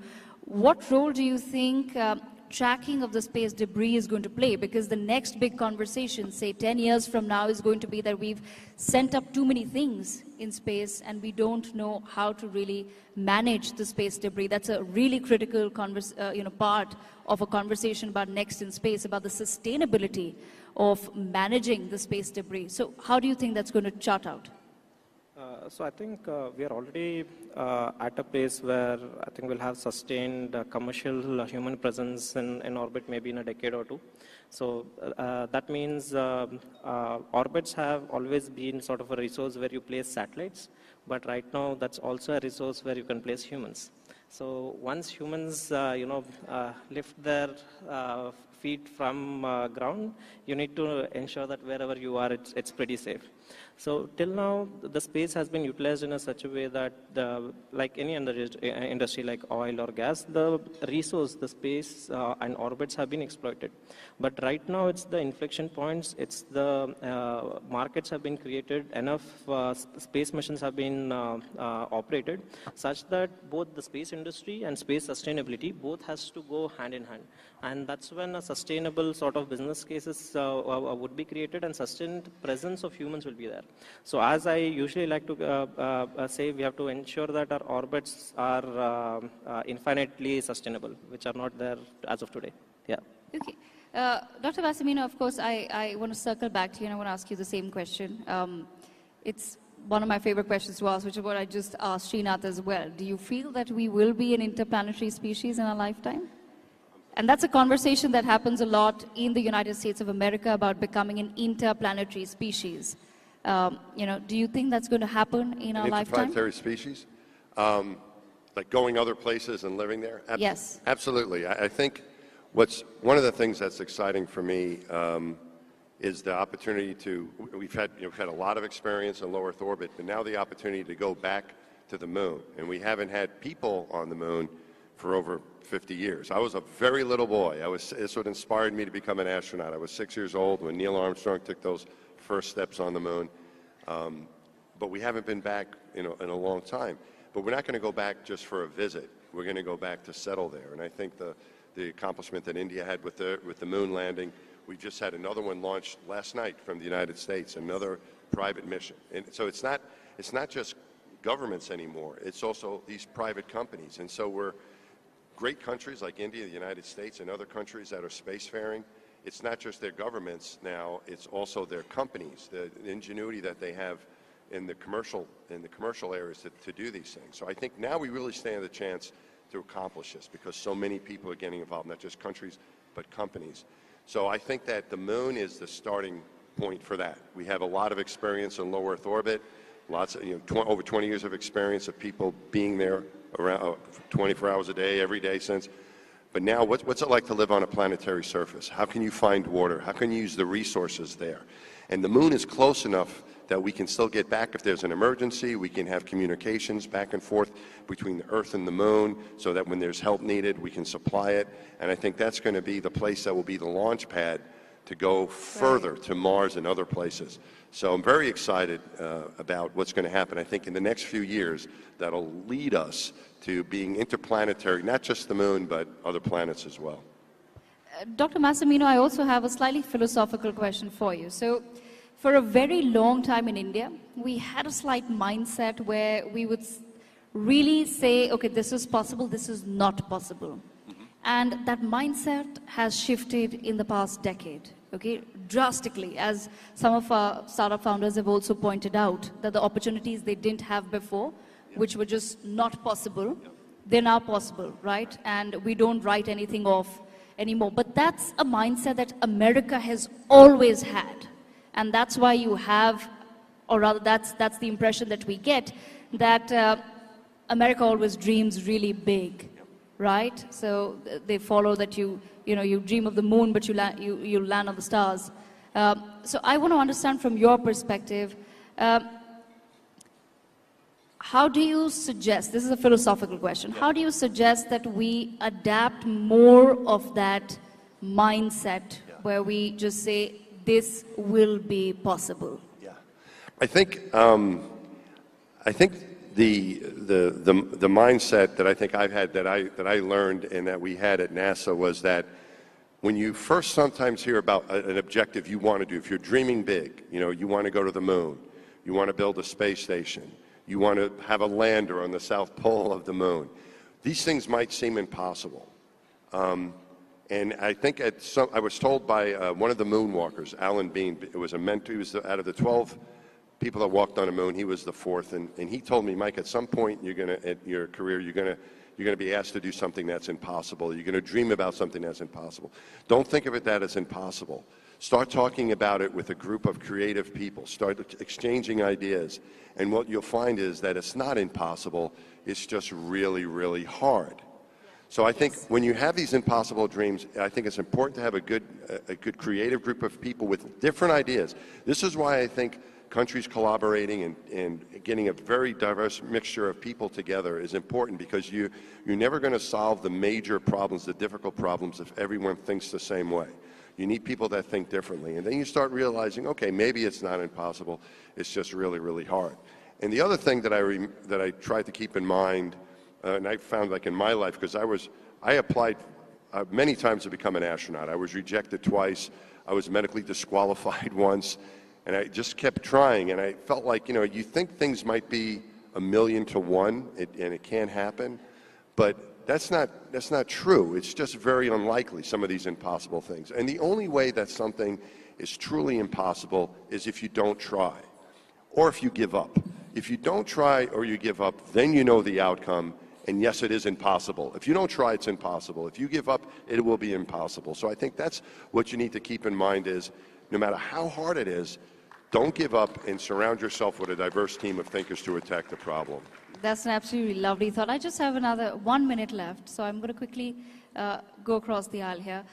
Rowan, I just want to understand from all three of your perspectives, the next decade for space, what does that look like? What does it look like? Yes, what is the next decade of space? How do you envision it? Science fiction, turning science fiction into reality is what we see, and a lot of capital being spent on space. But the beauty of space is, yes, it is expensive, but the rewards are much bigger. The first software code was written for Apollo lunar landing, right? But now software is a different industry in itself. Same thing is going to repeat.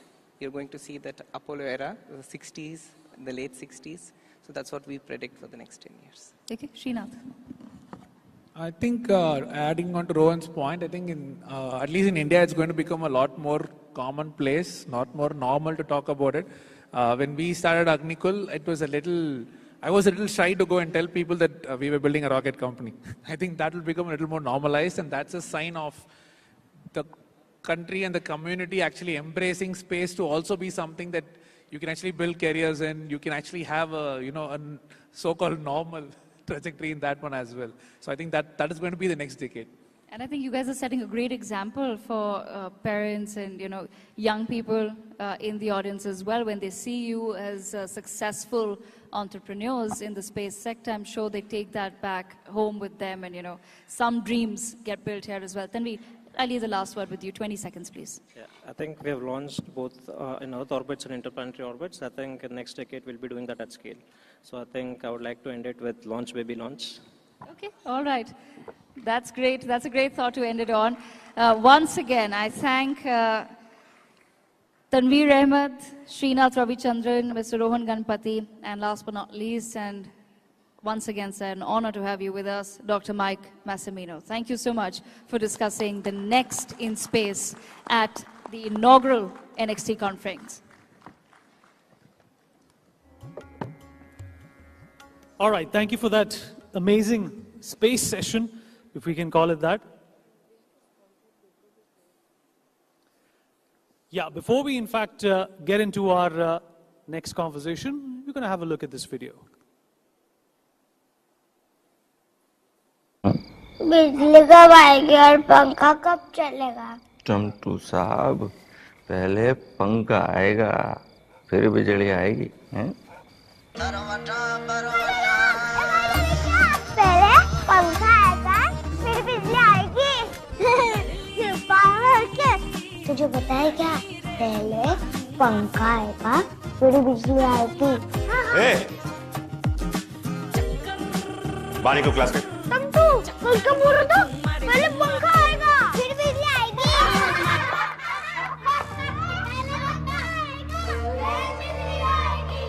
रूठी रूठी रोशनी, तू मुझे मानता है ना? पहले पंखा आएगा, फिर बिजली आएगी। लागी अरे काकी, चलो। विदार, हम कहाँ जा रहे हैं? पहले पंखा आएगा, फिर बिजली आएगी। पहले पंखा आएगा, बिजली आएगी। ऑन करो। हम सिर्फ वातावरण से बिजली नहीं बनाते हैं, जिंदगी में रोशनी जगाते हैं, खुशियां फैलाते हैं। अदानी, हम करके दिखाते हैं।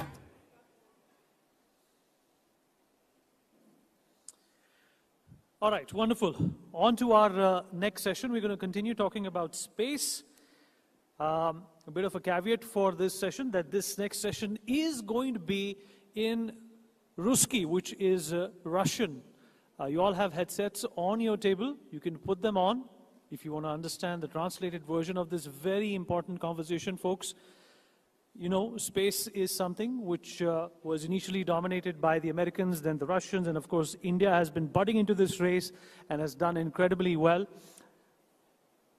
This time, we're going to have a couple of special people, and I have the privilege of introducing them onto this august stage. We're going to be in conversation with Mr. Oleg Artemyev, who's a Russian cosmonaut. He's going to be in conversation with Olga Lysogor, who's the deputy editor of Rossiya Sigodnaya Media Group. She's also the head of Sputnik News, a very important space-related magazine and platform in Russia. So big round of applause for this conversation. And please, I would request you to put your headphones on and try and understand what is being discussed. Over to you.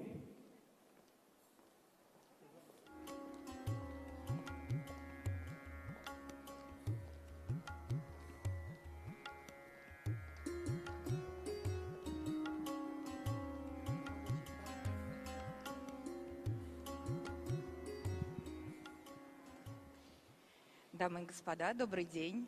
Олег, здравствуйте. Здравствуйте.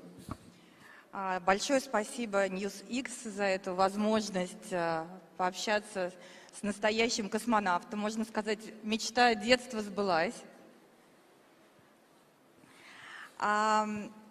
Прежде чем я начну задавать вопросы, я хочу обратить ваше внимание на вот эти два флага, которые Олег принес с собой. Расскажите, пожалуйста, что это за флаги? Так, ну, да, добрый день, дорогие друзья. Я вас приветствую от отряда космонавтов России, от его действующей части. На данный момент я готовлюсь к очередному полету, и в каждый полет каждый космонавт, каждый астронавт может с собой взять порядка 1 килограмма вещей. И что возьмешь в этот килограмм? Это то, что легче всего весит. Поэтому мы берем с собой то, что можем потом подарить. И как раз флаги, они легко весят. И я с собой брал флаги всех стран, которые есть у нас на нашей планете, и запускал их там в невесомости полетать. Вот. Наверняка, вот, может быть, будет видео какое-то. И почему мне именно флаг Индии дорог? Потому что, обратите внимание, вот это видео. Да. Почему именно флаг Индии? История отношений с Россией, тогда это Советского Союза, и Индии очень большая. И Индия была 14-й страной, которая запустила своего человека в космос. Помог этому как раз Советский Союз, Россия. И в то время, когда первый индийский космонавт приехал к нам в Советский Союз, я тогда учился в школе на Байконуре, откуда отправляли ракеты, и откуда он полетел. И я стоял в строю тех детей и махал флажками, когда приехал Ракеш Шарма на Байконур. Поэтому флаг у меня еще остался с тех времен, и я его взял с собой в космос, и он со мной 3 раза слетал. Я надеюсь, он останется здесь и займет свое достойное место на территории Индии. Но я надеюсь, что не за горами то время, когда очередной космонавт или астронавт, гагонавт полетит в космос, который, кстати, у нас готовились недавно в Центре подготовки космонавтов, и флагов Индии в космосе будет больше. Да, вот, наверное, не видно, но здесь даже Да, есть штамп. да, подтверждение того, что флаги были в космосе, это как раз штамп, когда он прилетел в космос и когда улетел. Кстати, он, наверное, другой стороной перевернут. Да, получается, зеленый должна быть вверху. Ну ничего. Да, сейчас перевернем. Да. Угу. Олег, Да. а как вы считаете, какое будущее вообще у российско-индийского сотрудничества в космосе? Я думаю, что это планомерный, закономерный процесс. Мы будем очень близки в космосе, и так как многое, что может сделать Индия, у нас сейчас пока нет, вот это микроэлектроника, программирование и наши технологии полетов в космос. И, скорее всего, мы вместе будем работать и на лунной базе, и при полетах к Марсу, при освоении дальнейшем Солнечной системы. И самое главное, что в этом деле это, конечно, наше сотрудничество и наша миролюбивость. То есть мы очень похожи между собой, и Индия, и Россия – это миролюбие, дружелюбие и семейные ценности. Поэтому в этом деле мы это в крепком союзе, и все, что мы не будем делать в космосе, мы обязательно будем делать вместе, и это будет легче тогда. Наши страны успешно сотрудничают в рамках БРИКС. И вот как вы считаете, какую роль именно БРИКС играет в космической безопасности и в урегулировании гонки вооружений? Самую непосредственную, потому что то, что пропагандирует и то, что предлагает страны БРИКС, это зона, свободная от любых вооружений, это космос, это миролюбивый космос.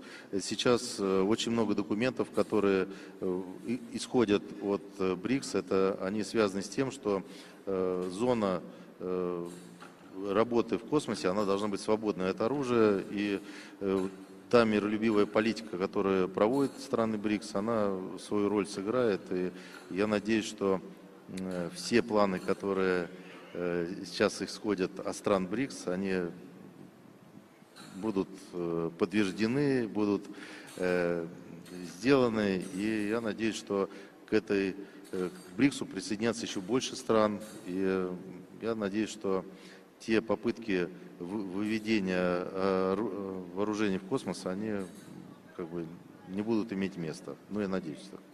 Да, очень надеемся на это. Вы несколько раз бывали в космосе. Сейчас я знаю, что вы готовитесь к очередному полету. Да. Давайте вспомним ваш первый раз. Вот скажите, пожалуйста, было ли что-то, А к чему, несмотря на долгую подготовку, вы оказались абсолютно не готовы там, на МКС? У нас очень хорошая подготовка в Центре подготовки космонавтов. И те гагонавты, которые уже начали, ну, уже подготовились, они знают об этом. Но то, что ты видишь первый раз, это и то, что к чему ты никогда не будешь готов, это когда ты первый раз видишь Землю со стороны. И до того, То есть как... даже вот эти все видео, они не ни одна фотография, ни одно видео, оно не показывает те красоты, которые есть на самом деле. То есть надо это обязательно самому увидеть. Я желаю всем, кто в этом зале, обязательно когда-нибудь побывать в космосе и увидеть Землю со стороны. И тот вид, потому что до полета ветераны, те космонавты, которые уже летали, они говорят, вот тебе повезет, что ты увидишь Землю со стороны. И эта фраза замыливается, ты даже уже не обращаешь на это внимания, но тот момент, когда обтекатели от ракеты уходят, и ты видишь в иллюминатор Землю, ты понимаешь, что если бы хотя бы ты на секунду оказываешься в космосе, то та подготовка, которая была до этого, ты 11 лет к полету шел, она не зря. И слава Богу, что у тебя это получилось. Поэтому все такое ощущение, знание, оно все переворачивается, и ты понимаешь, как все-таки здорово, что мы живем на такой планете, на красивой, такой, в то же время хрупкой, в то же время могучей. И ты понимаешь, что это какое-то чудо, что есть жизнь на Земле. Но вы также провели много часов в открытом космосе. Вот об этом расскажите. Когда вы первый раз вот вышли в открытый космос, каково это, да, вот что, какая первая мысль? Ну, у меня сейчас есть с чем сравнить. Вот я сегодня первый раз оказался в Индии и первый раз оказался в аэропорту, когда вышел из самолета. И это очень похоже. Вот как раз выход в открытый космос и выход как раз за пределы аэропорта. В Индию это очень, ну, когда ты еще, страна тебе неизвестна, поэтому и там тоже это неизвестность. И получается, что это самое интересное, самое опасное и самое желаемая работа для космонавта. То есть это то же самое, как вот вскарабкаться на Джамалунгму, на Эверест. Все люди об этом мечтают, ну, многие те, кто альпинисты, они мечтают об этом, несмотря что это очень опасно. А не страшно? Вот, это, вот там конечно, ну, не то, что страшно, это космонавтам страшно не должно быть, потому что они их готовят, они хладнокровные, у нас есть специальная подготовка, виды подготовки. Но все равно вот эти неожиданные моменты. Одно дело, когда ты смотришь на Землю, на космос из иллюминатора, а совсем другое дело, когда ты смотришь через остекление скафандра на 180 градусов. Это, конечно, тоже это можно отнести к чуду.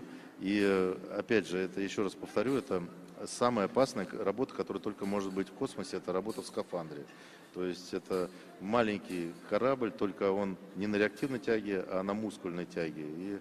И ты понимаешь, что ты надо каждую секунду понимать, что будет впереди. То есть ты можешь за несколько шагов надо просчитывать все свои действия, потому что ты можешь отлететь от корабля, ты можешь получить удар микрометеором, ты можешь повредить свой скафандр. И все вот эти моменты, они отыгрываются на специальных тренажерах в Центре подготовки космонавтов. Ты к этому готов. У тебя на перчатке есть таблица, сколько тебе остается жить при определенных моментах. И там самое минимальное, это тебе 3 минуты осталось жить. За 3 минуты ты должен дойти шлюзового отсека, подстыковаться к кораблю и к линии кислорода. Или там у тебя полчаса, ты можешь еще закончить работу и еще за эти полчаса вернуться. И еще плюс у тебя есть твой напарник, у него то же самое может случиться, и ты должен постоянно в голове держать мысль о том, что у тебя должны быть силы, чтобы своего напарника затащить в станцию и его спасти. Поэтому ты должен просчитывать каждый момент, каждую секунду нахождения за пределами станции. Поэтому это такая... А были какие-то внештатные ситуации у вас в открытом космосе? Нештатные ситуации были, но на самом деле все нештатные ситуации, они проигрываются на Земле. порядка 80% той работы, которую мы делаем на Земле, это тренировки, это выход из нештатной ситуации. Это пожары, разгерметизация, неисправности всякие. И ты, когда летишь в космос, на самом деле ты отдыхаешь от тех тренировок, которые есть на Земле. И ты ждешь, когда же это все случится, а этого ничего не случается. Поэтому все нештатные ситуации, они бывают, но ты их потом не замечаешь просто. Ну, вот желаю, чтобы у вас их было гораздо меньше во время вашего следующего полета. И к разговору о напарниках. Вам очень много на тренировках и полетах приходится общаться с людьми разных национальностей. Все-таки разница менталитетов, культур. Вот тяжело это? Или космос, он как-то сближает, и неважно, из какой страны, там, какой религии человек и так далее? Это было бы тяжело, если бы вот мы сегодня летим, я, например, лечу в космос, и мне дают напарника, которого я знаю только один день или один час. Это, наверное, было бы очень тяжело, потому что тяжело договориться с людьми, которых ты там не знаешь. Но по всем правилам и по тем выработанным действиям, которые сейчас есть, в экипаж назначают за 2 года до полета. И вот эти 2 года мы за это время узнаем друг о друге многое, входим в культуру того или иного человека, знакомимся с семьями, с женами, с детьми, начинаем с ними дружить, проводить праздники, совместные тренировки. Поэтому за 2 года мы полностью так ассимилируемся друг в друге. То есть у нас получается синтез тех культур, которые мы представляем. То есть это может быть и российско-индийская, или российско-американская, или российско-японская. Поэтому мы многое начинаем прощать. Потому что если вот бывает, что разные культуры, там, например, вот в Америке принято в обувь входить в дом, а в России обувь снимают перед тем, как войти в квартиру. Это сразу как бы небольшое неприятие, но ты понимаешь, что просто в Америке чисто там бывает, у нас там не всегда так. Но они понимают, как мы думаем, мы понимаем, как они уже чувствуют. Вот мы знаем все скелеты в шкафу, поэтому мы многое друг другу прощаем. И сейчас та культура, которая у нас на станции, она, конечно, международная, и это синтез всех культур, которые только может быть на планете. И мы понимаем, что мы можем ужиться. А почему мы можем ужиться? Потому что все ценности, которые у нас есть, они одинаковые. Это семейные ценности, это мир в доме, это любовь к детям, это терпение, прощение. Поэтому в любом случае, как бы мы себя не вели на земле, как бы наши правители там не воевали, мы в любом случае в космосе мы живем всегда мирно.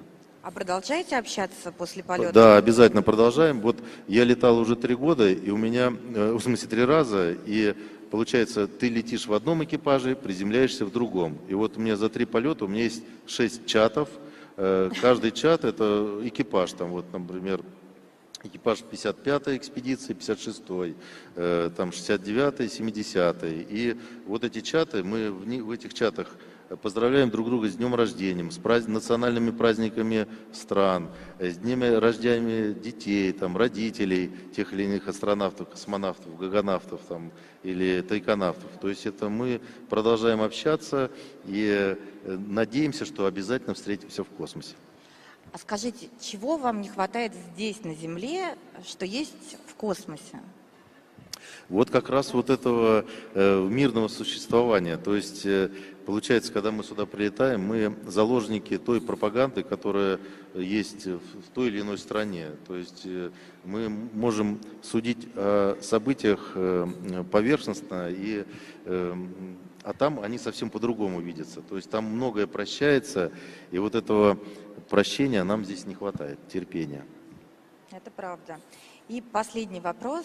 А подскажите, пожалуйста, вот назовите 3 главных качества, которые нужны для того, чтобы стать космонавтом, без которых можно даже вообще и не мечтать об этом. Ну, первое, это, конечно, терпение. Ты должен быть терпеливым, потом надо быть человеком, который может простить любую ситуацию. То есть ты можешь быть даже прав 100 раз, но там, в космосе, ты должен быть первым человеком, который протянет руку дружбы и прощения. И, конечно же, ты должен быть человеком, который любит учиться.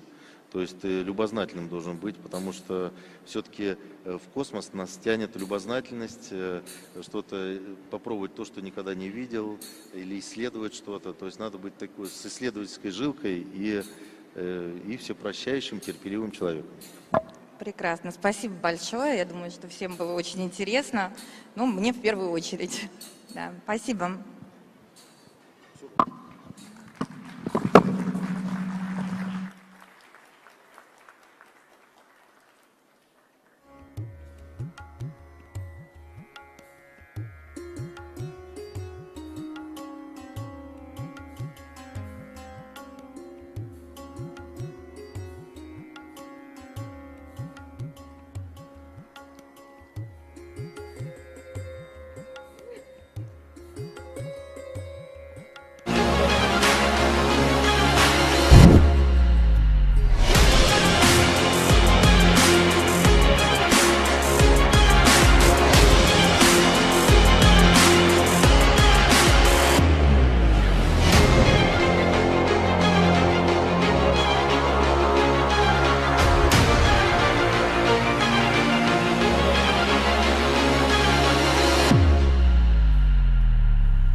All right, Mr. Oleg and Olga, thank you so much for that amazing session, though it was in Russian, but whatever I could hear of it, it sounded extremely engaging, and it gave us a glimpse into the future of space and how Russia is participating in that massive endeavor.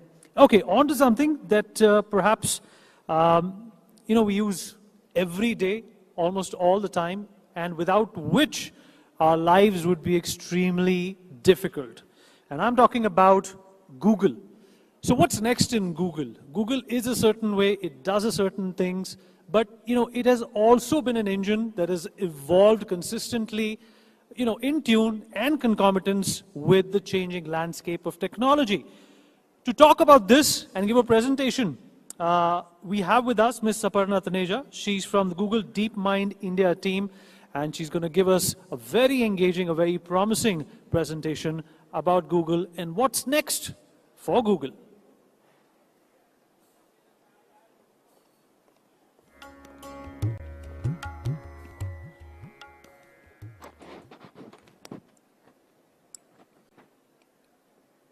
Hi. Thank you for the lovely introduction. I'm Aparna, and I lead health research efforts for Google Research, or Google DeepMind India. For those of you in the audience who are millennials like me, we actually can remember a time when technology played a relatively marginal role in our lives. Cut to 2025, however, it feels impossible to go back to that life. Technology has irrevocably changed how we communicate, shop, navigate our spaces, and even speak. In the last couple of years, the buzz around artificial intelligence has captured the popular imagination. The hype isn't overstated. As a researcher in this very space, I can tell you that force multiplier capabilities that AI will bring to our lives has the capacity to transform entire industries, be it agriculture, financial services, medicine, education, and even the outermost bounds of the known universe. But this is where I want to take a moment. When we say that this leap will be unlike any other in the past, there's one fundamental reason for it. And that is the pace of diffusion. In every seminal shift we have seen in the past, be it the telephone, television, or even the internet, Each of these technologies spent decades limited to the affluent sections of the society. It took decades before devices became cheaper, networks expanded, and these innovations proliferated into the general population. AI, however, will be different. With technical infrastructures hugely expanded and mobile phones in the hands of practically every Indian, the benefits of AI will proliferate to the bottom of the pyramid instantaneously. And for a developing country, this has massive implications.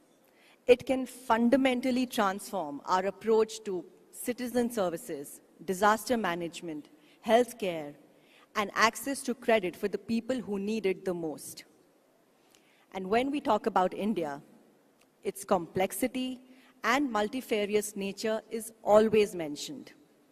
This is complex because its diversity makes it less predictable. What's true till Bareilly changes completely by the time we reach Shimla. This means for any administrator to accurately govern the whole country, they need data from every district and every tehsil of the country. And the combination of high-quality data and AI-powered fine-grained insights can change how we design public policies. Imagine personalized learning experiences that cater to every student's unique needs. Precision farming techniques that maximize crop yields while minimizing environmental impact. And accessible healthcare solutions that reach even the remotest corners of our country. And speaking of healthcare, let's go a little deeper into it. Now, India is often referred to as the pharmacy of the world. We are a significant global supplier of essential medicines and therapeutics. We have the highest number of medical colleges and remain one of the largest exporters of healthcare workers in the world. Yet, our own public healthcare facilities often find themselves stretched to the limits. Despite India having the 6th largest health workforce globally and being a primary center for medical tourism due to our quality healthcare delivered at reasonable prices, we grapple with a stark reality. Despite the large and high-quality supply of medical professionals, there are too few per capita for our own vast population. And this most affects people with fewer resources and living outside the boundaries of our large cities. Think of a young mother in a rural village anxiously awaiting her child's first immunizations. Or a senior citizen navigating an overloaded healthcare system to manage their chronic condition.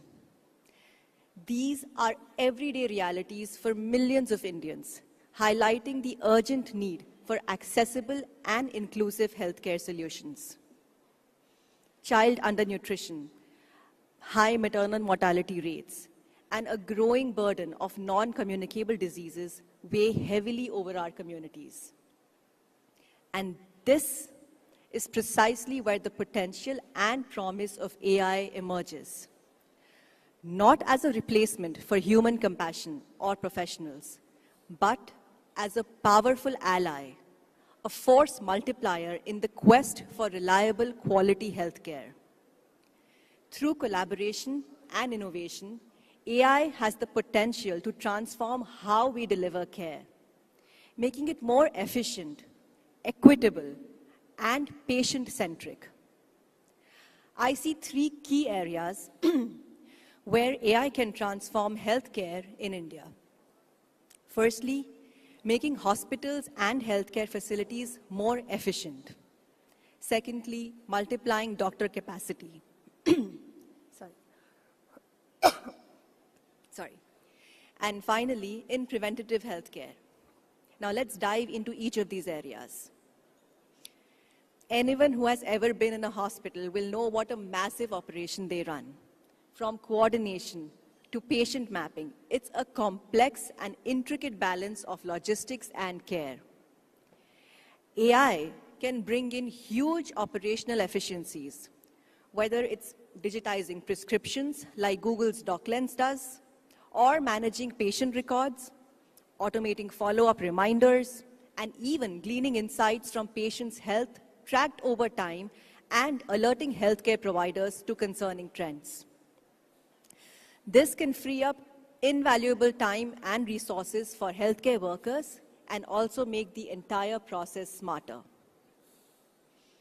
Doctors, nurses, and caregivers, relieved of administrative burdens, can focus on what they do best, healing. The choke points that once crippled healthcare delivery can start to dissolve, making space for more patients, more hope.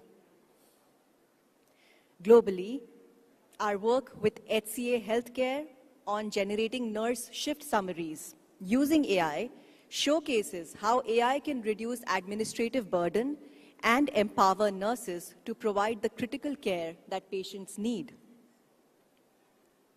In the diagnostics space, AI models can be used to interpret diagnostic images such as CT scans, MRI scans, or X-ray images.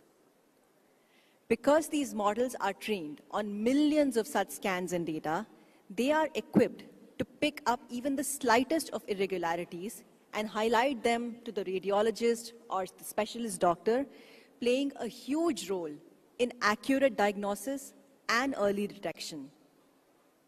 Even a less experienced healthcare provider can lean on these tools and insights to manage complex ailments with confidence, reducing errors, and saving lives. In a country where TB, lung cancer, and breast cancer diagnosis remain a challenge due to a shortage of trained radiologists in remote areas and limited screening access, AI can address these issues by interpreting chest X-rays for TB signs, aiding lung cancer screening, and assisting radiologists in interpreting mammograms for breast cancer detection, making these services more accessible and improving early detection rates. Apollo Radiology International is an example of this. They are attempting to reduce high mortality rates due to respiratory diseases and cancer using Google Cloud platforms and AI technology to support its mobile screening program. This tech supplements radiologists' expertise, not just detecting early signs of disease, but also helping healthcare professionals process more scans than ever before, thereby helping equalize and scale access to specialty services, especially in the country's remote and most vulnerable regions. Over the next 10 years, Apollo Radiology International will use these models to provide 3 million free AI-powered screenings for TB, lung cancer, and breast cancer, helping hundreds of thousands of more people across India access timely care. In fact, TB detection is being approached from multiple dimensions with AI. Salsit technology uses cough sounds. They're exploring using Google's Health Acoustic Representations Bioacoustic Foundation model, trained on 300 million pieces of audio data to help advance research and detection of tuberculosis. All of this said, the vast majority of ailments we experience are in fact predictable. There is a strong correlation between a developing country's typical standard of living, environment, and tropical climate with diseases like diabetes, cardiovascular diseases, and hypertension. In fact, health challenges like gestational diabetes and iodine deficiency for expectant mothers are again typical in warm developing countries. Further, our unique climate and ecology predisposes us to seasonal dengue and malaria outbreaks. They happen every year and are therefore predictable. In this scenario, AI can analyze vast troves of data predicting outbreaks and identifying high-risk populations before diseases strike, empowering public health officials to intervene early and effectively. For example, Arman, which has been dedicated to improving maternal health outcomes across India via mobile outreach, is using AI to help new and expectant mothers stay engaged with information vital to their pregnancies and the health of their babies. Using Google's AI-powered predictions, health workers are able to follow up with women at risk of dropping out of this health program. In the medical research space, AI can hugely accelerate research by rapidly processing the enormous data sets required for breakthroughs in areas like gene editing, genome sequencing, potentially leading to faster drug discoveries for life-threatening and as yet incurable diseases like AIDS, cancer, liver cirrhosis, and a host of newly emerging autoimmune disorders. From easing the burden on our healthcare professionals and empowering them with advanced diagnostics, to enabling timely, proactive interventions through data analysis, AI is poised to make healthcare more efficient, accessible, and patient-centric. The true measure of success, however, lies not just in the technological advancements, but in the tangible impact it has on people's lives. The young mother receiving timely care for her child, the senior citizen managing their health with ease, the communities protected from preventable outbreaks.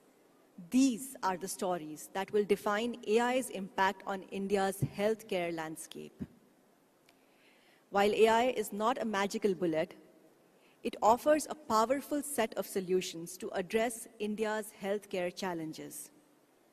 By harnessing AI's potential responsibly and ethically, we can create a future where quality healthcare is not a privilege, but a right for every Indian, regardless of their location or circumstance.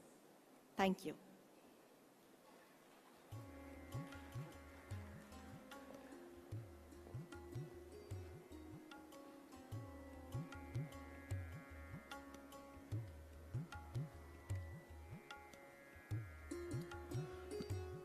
Thank you, Aparna, for that amazing presentation and that insight into what AI is capable of and what the long-term results and benefits of AI can be.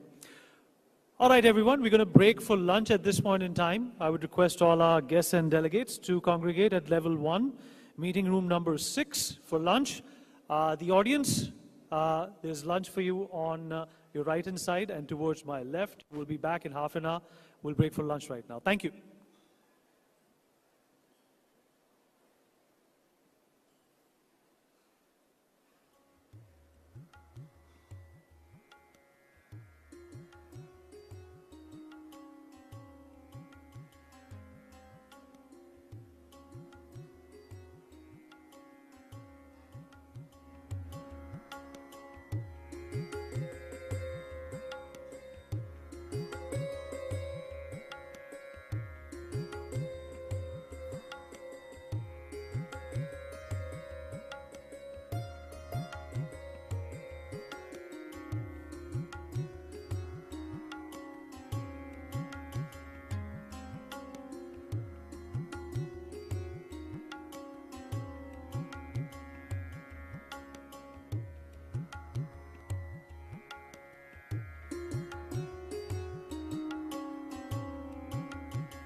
बताइए मजा आ रहा नहीं आ रहा आजकल lunch करिए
Check.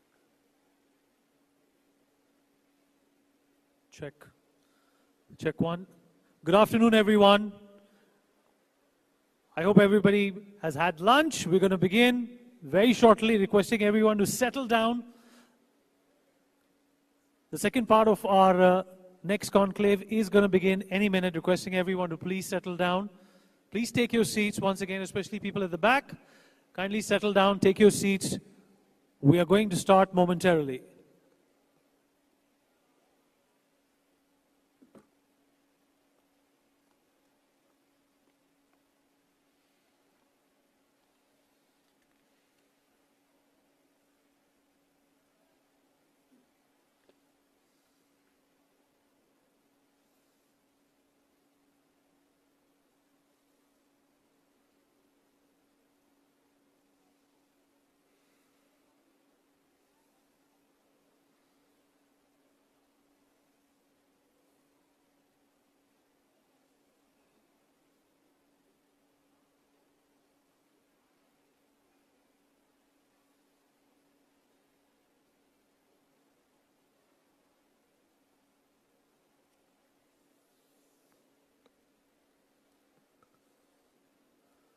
Can I please request everyone to sit down?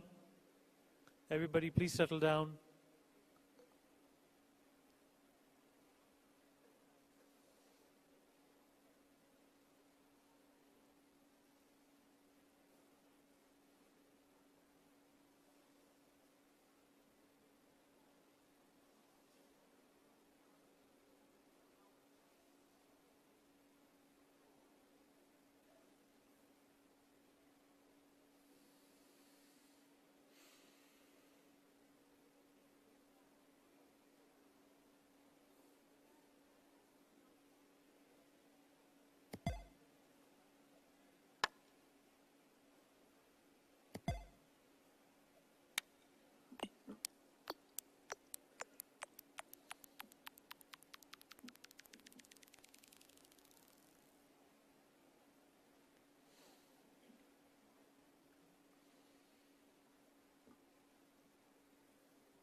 एक अच्छी सी photo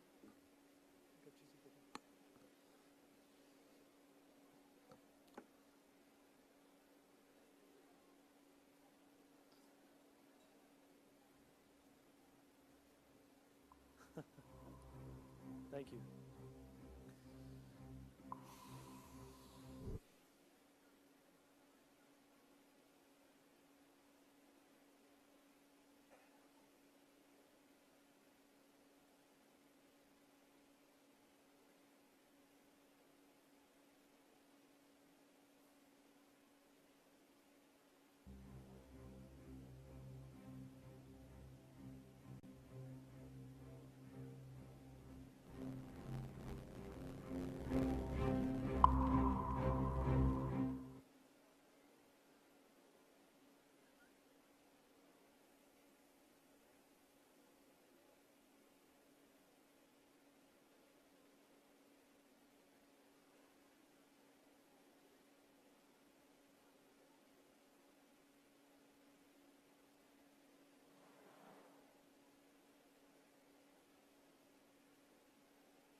All right, welcome back, everyone. We're going to have a very interesting session in the next few hours. Sessions, I beg your pardon, in the next few hours. We're going to talk about medicine right up front, health, living, innovation, various topics that are of use and of importance to us on a day-to-day basis are going to be taken up by people who understand their essence, their future, and especially what's next in it. All right, I take the pleasure of introducing at this point in time Professor Jonathan Fleming, who's a professor, senior lecturer at MIT Sloan Management of School. But while I was speaking to him backstage, he also said that his day job is a venture capitalist. So, of course, this conversation, this chat, this address is going to be full of fun, a lot of knowledge. So grab your notepads and get ready for this next session with Professor Jonathan Fleming. Round of applause, please. Everybody's had lunch, some more energy.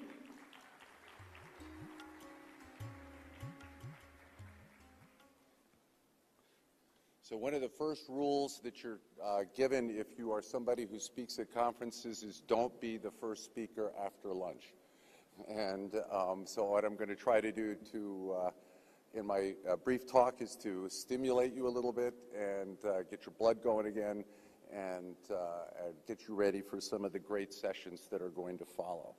The other thing I guess I would say is I always wanted to be an astronaut. And after having listened to Mike and Oleg, I still want to be an astronaut instead of what I am. And I want to thank the organizers not only for bringing me here to talk to you, but also for the opportunity to meet so many fabulous other speakers. So let's see if I can be up. I am. Let's see if I can make that work, and I can. So the first thing I wanted to do is just explain to you what I am doing here. So my journey actually begins in San Francisco. I'm the son of two hippies, and I was raised to make the world a better place. And it took me quite a bit of time to figure out exactly how to do that. Ultimately, I discovered the profession of venture capital. Venture capital is, I'm not the doctor, I'm not the scientist, I'm not the inventor, I'm not even the brilliant founders like some of the people that you saw this morning get up on stage. Really just the person who takes the ideas and the inventions of these people and organizes the right strategy, the right money, the right people to accomplish a specific task. And the beautiful thing about what I get to do is the ability to fulfill the injunction of my parents to make the world better, because the products and the services that these people develop that I work with, they save human lives. And many of them do fail, but in fact, those do succeed, and we have had a chance to save millions of lives with the products that have been invented over the last 30 or 40 years.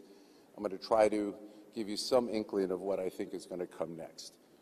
So this is a really important slide, only in that it symbolizes what's been happening in the world over the last 25 years.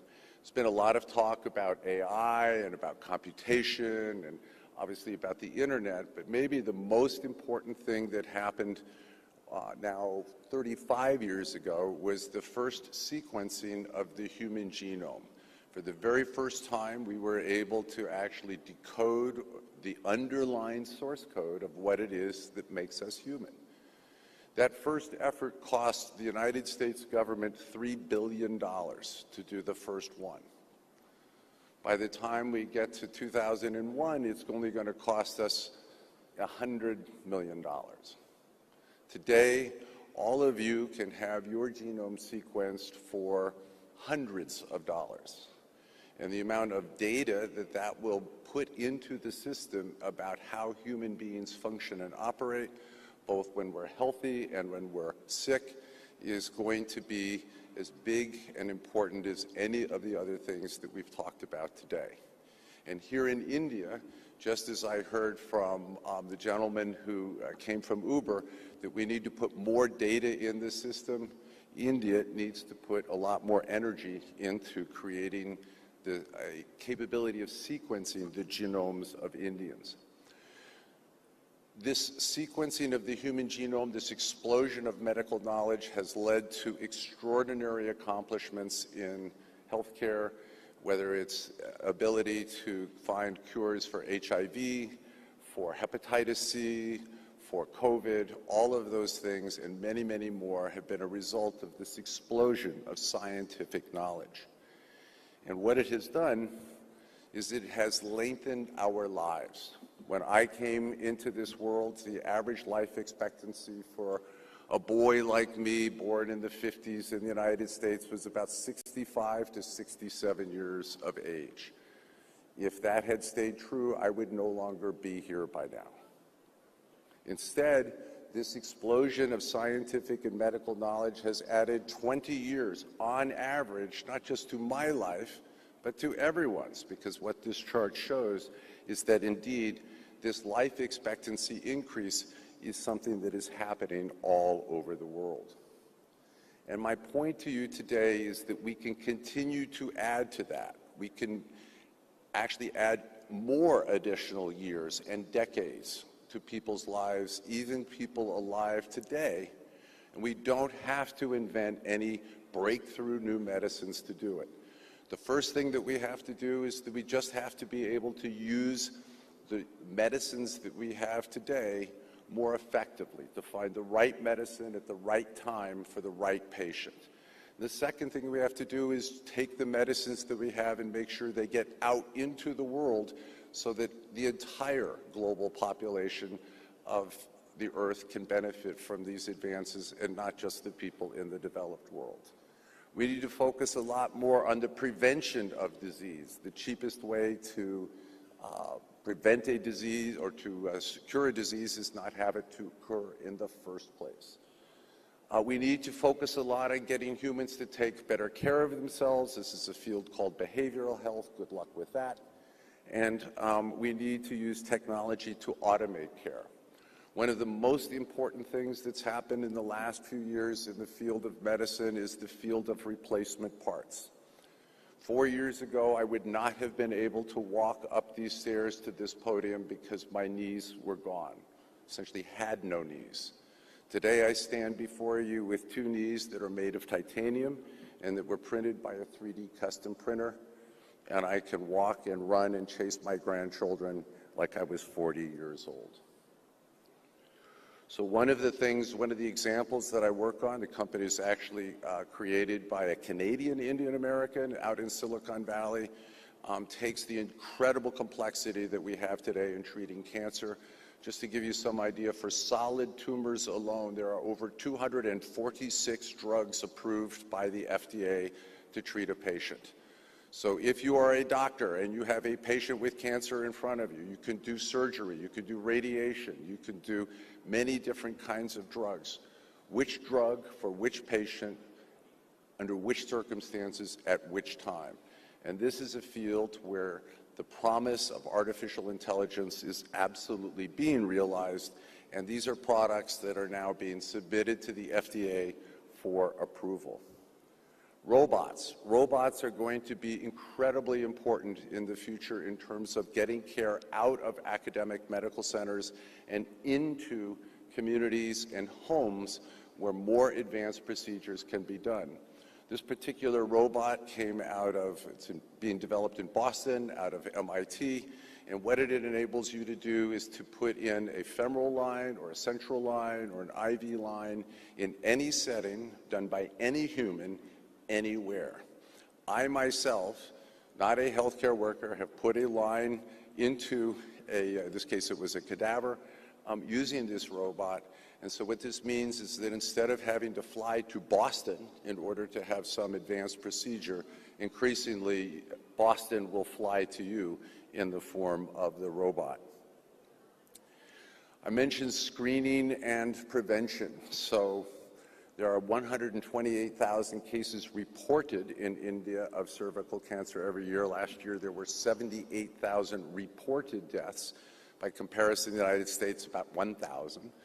Almost all of the deaths of these young women are preventable, just through better screening and prevention. And the little device in the bottom right hand is another robotic AI-powered device that I've been working on here in India, which we are going to deploy throughout the country in order to bring this kind of screening and prevention that you get by going to the most advanced OBGYN in Boston into the home or into the rural clinic here in India.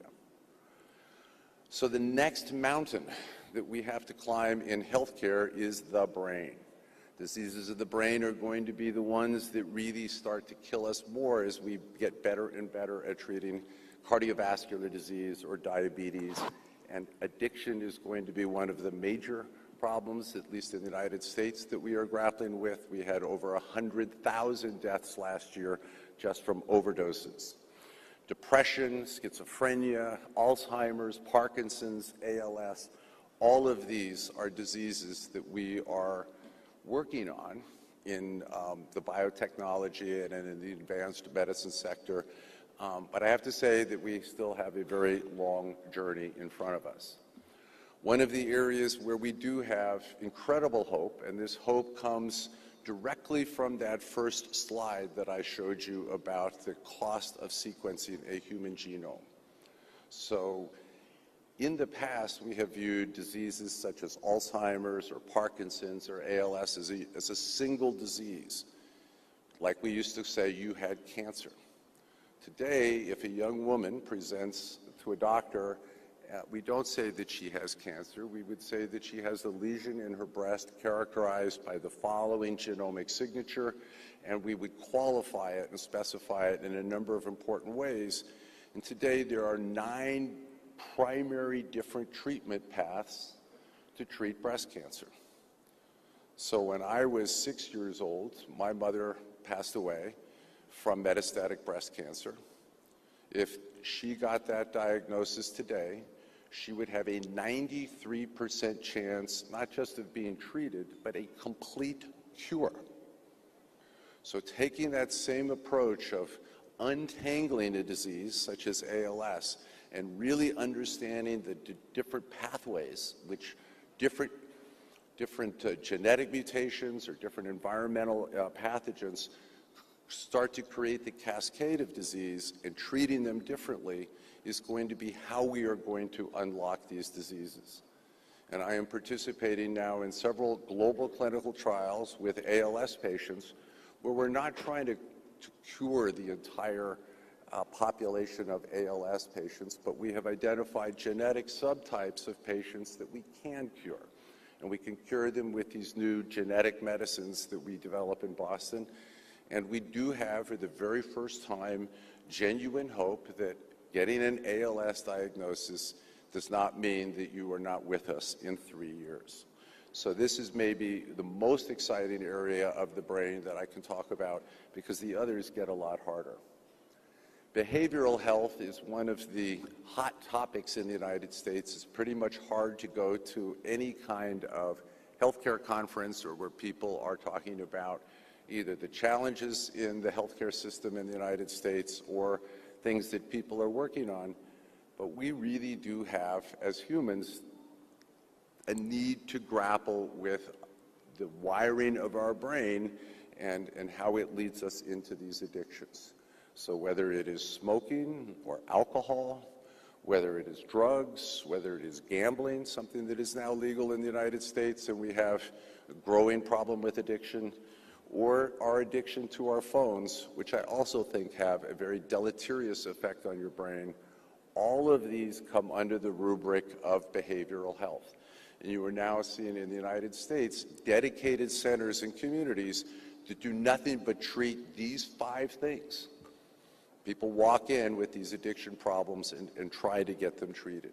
We have not had any success really developing new medicines against these addictions until very recently, and just by sort of observation, we have seen that patients who are on these GLP-1 drugs, these are the ones that help you lose the weight, turns out that patients on those drugs are also doing very, very well, not just in not eating, but in not smoking or not drinking or not gambling. I don't know about the phone thing. But the point is that there is now also some hope in a new medicine that is coming onto the market in these Ozempic and Wegovy meds and their competitors that I think is going to be very powerful. Hope for patients with PTSD. So I don't know if any of you have ever thought about what it's like to be a policeman or a firefighter or an ambulance driver, much less a soldier, and the kinds of horrific traumas that you have to deal with every day in your job. But those people get profoundly damaged. They have very bad PTSD, and until recently, there has not been any good way to treat them. Fortunately, and most of this work is actually being done in Canada, as opposed to the United States, there is now very carefully done clinical studies where we can show the benefits of psychedelics in helping patients who have profound disabilities from their trauma, from their PTSD, and their ability to return back to the workforce. The statistics in Canada are amazing in terms of their ability to return firefighters and policemen and soldiers back to the workforce as normal functioning people again, because they were able somehow to deal with this trauma in a way that they can manage it going forward. So just in conclusion, I know, whether I'm involved with it as a venture capitalist or not, that we are going to continue to add years to our lives, and that it's certainly routine in my community to have people living into their 90s. It will soon be very routine for people to be living into their 100s. But let us all remember that a long life is not necessarily a happy life. And what are you going to do with all of this extra time that you have been given? And for me, a happy life is one that is filled with purpose, with some mission, some goal, some project where I get to work with brilliant people or committed people, dedicated people in a team, because humans do love to work in teams, and work on something that is going to save a human life and make the world a better place. I hope all of you here at NXT make the connections, to form the collaborations, to start those projects in each of these areas that we so desperately need new medicines. Thank you for your attention.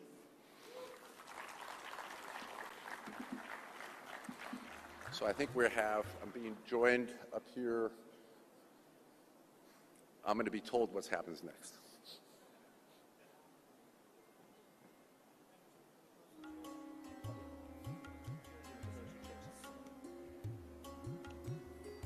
Thank you, sir, for that amazing session, and that, some of the things that you told us are completely groundbreaking and startling in terms of how simple and profound they are. Can I please request the arrangement team to put up 3 chairs?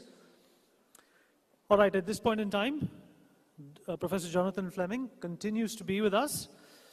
He's going to be speaking with Dr. Anne Liebert, adjunct senior lecturer, Faculty of Medicine and Health from the Sydney University.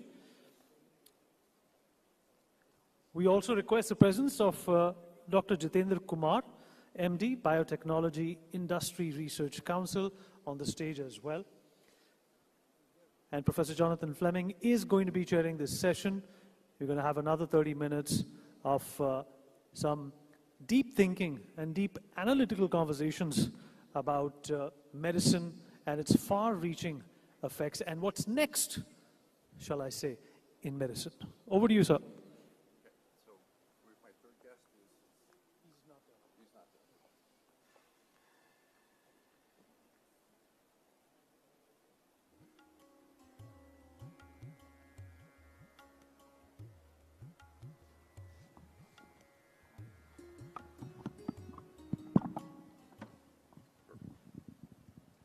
Thank you very much. So I guess we're going to have a great discussion in the next 30 minutes, and where I guess I'd like to start is to ask each of you just to make a short introduction of who you are and the perspective that you bring to this discussion about what's next in medicine. So, Anne, maybe we can start with you. Hi, I'm Anne Liebert. I'm from Sydney University in Australia, and I also work with Shepherd University in West Virginia. So I'm a clinician scientist, a neuroscientist, And I started my journey in technology back in the 80s when we were treating intractable wounds and disease with light. And over the last 30 years, I have been investigating how the new technology and innovation of light treatment has been able to help many other sort of areas. So my doctorate thesis was on headache and intractable pain, and now my main focus is on treating Parkinson's disease and other intractable diseases. And I work a lot with MGH and with Montpellier University, the international way, to have a team of people to try and help improve health span, not lifespan, and try and affect very good, safe, evidence-based treatment for intractable disease. Thank you so much. Chinteta, could you just tell us a few words about yourself so I could ask smart questions? I am Jitendra Kumar. I am a Managing Director of Biotechnology Industry Research Assistance Council. It's a nodal body of the Department of Biotechnology, Government of India, to spur innovation ecosystem in the country and forge partnerships across the world to help innovate in India and also take innovations from India across the globe to the globe, so that the global problems of healthcare are addressed in an affordable manner, because the innovations that are developing in India, we believe are they are in the resource constraint setting, and they have the potential to be very, very cost effective and quality wise also. I have a PhD in biotechnology from a Council of Scientific and Industrial Research, CSIR lab. And then I moved to Ohio State University for my postdoc and a second stint of postdoc at University of Illinois, Chicago.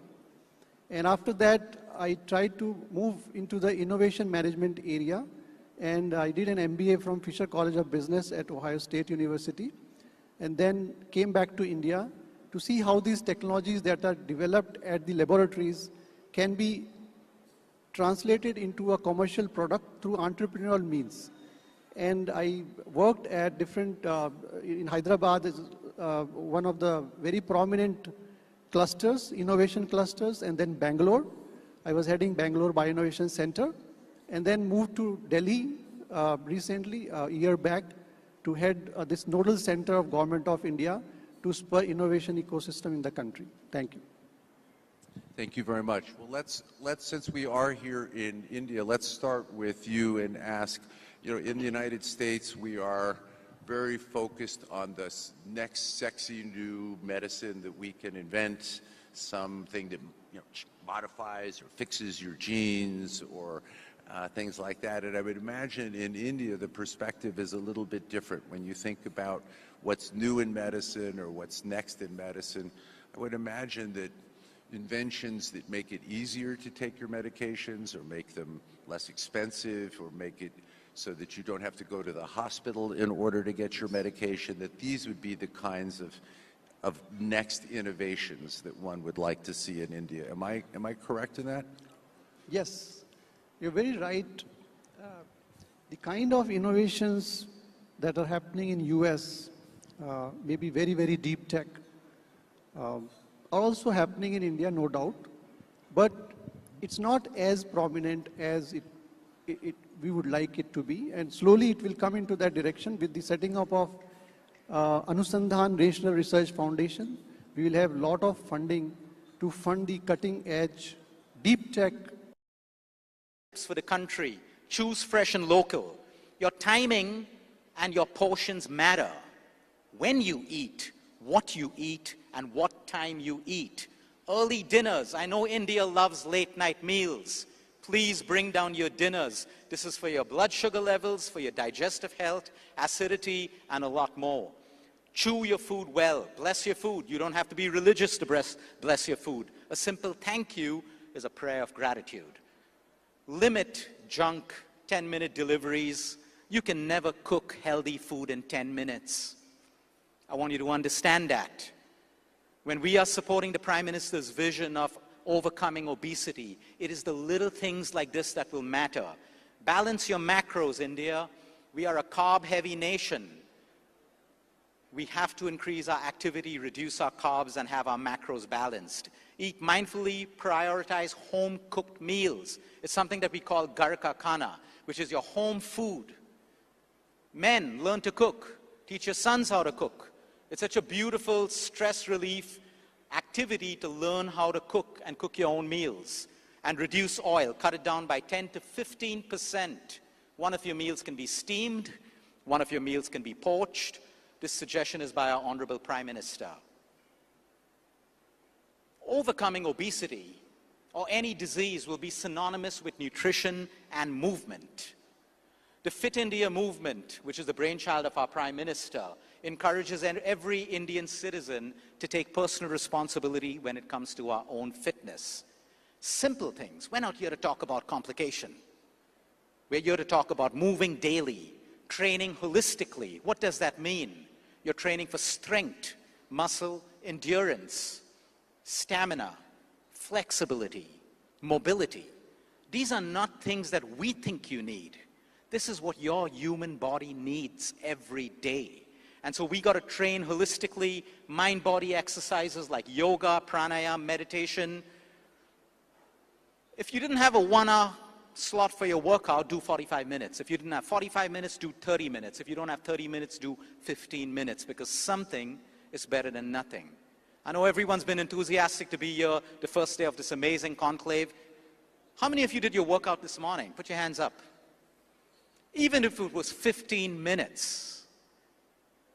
Mr. Karthik, I'm hoping for the next conclave we have a lot more hands going up after this. We have Indian holistic exercises. I can choose to go to a gym. I can choose to do Hindu push-ups, squats, the mugdar, that's a weighted instrument that you use to train every body part, including muscle. We have our Surya Namaskar, which is sun salutations that trains your breath, movement, joints, and even muscle. We have mace swinging, rope climbing. Integrate this into your workouts. Make them fun. June 21st was declared as International Yoga Day by the United Nations when our Honorable Prime Minister took yoga to the world. My question is for all our Indian citizens, are we using that? Are we using our own yoga, pranayama, and meditation in our daily lives every day? Some of the asanas that our Prime Minister recommends, and he also does and leads by example, are sun salutations, back bends, mountain poses, triangle poses, and chanting and humming. Things that can be done in 30 minutes. Inexpensive, free, it only requires discipline and consistency. I must go back to talk about the Yoga with Modi YouTube channel, where it's available for free across the country, where anyone who wants to learn yoga can start their journey. These are some of our pictures of our Honorable Prime Minister leading by example. Quality sleep becomes an absolute necessary pillar for human health in the space of prevention and in the space of recovery.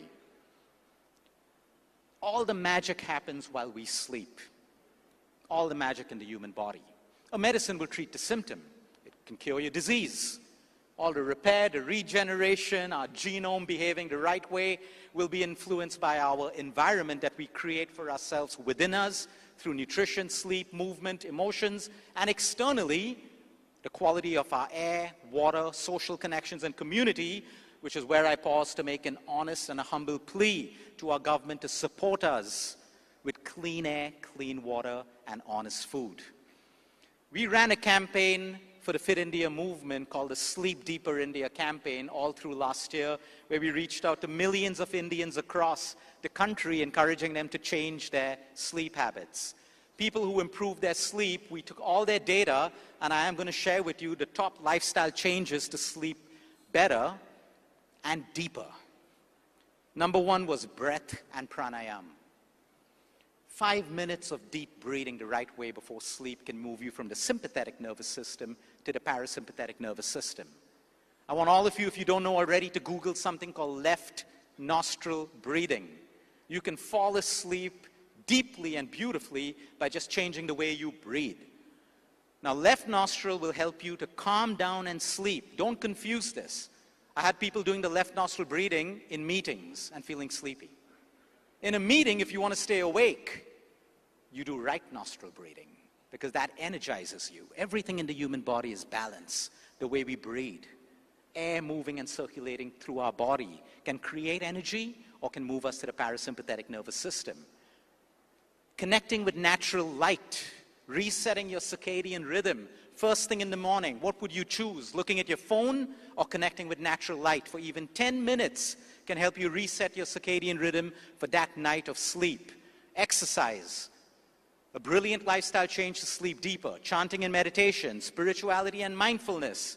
Dark sleep, try to make your room as dark as possible or use an eye mask. Limit gadgets at least 45 minutes before bedtime. Quality family time, so you're probably connecting, engaging, talking about nice things before sleep rather than aggressive things. Hobbies like reading, painting, and calming music. These were the top lifestyle changes that help people move from sleeplessness to sleep. And then small changes of eating your meal earlier, trying to wean off your sleep medication that you're taking over the counter without your doctor's prescription, and all of that follows next.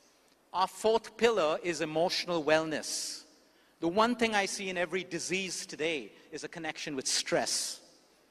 When a body's trying to heal from a cancer, when a body's trying to heal from a disease, when a body's trying to prevent a disease, we have to medically honor and understand the word homeostasis, which is balance.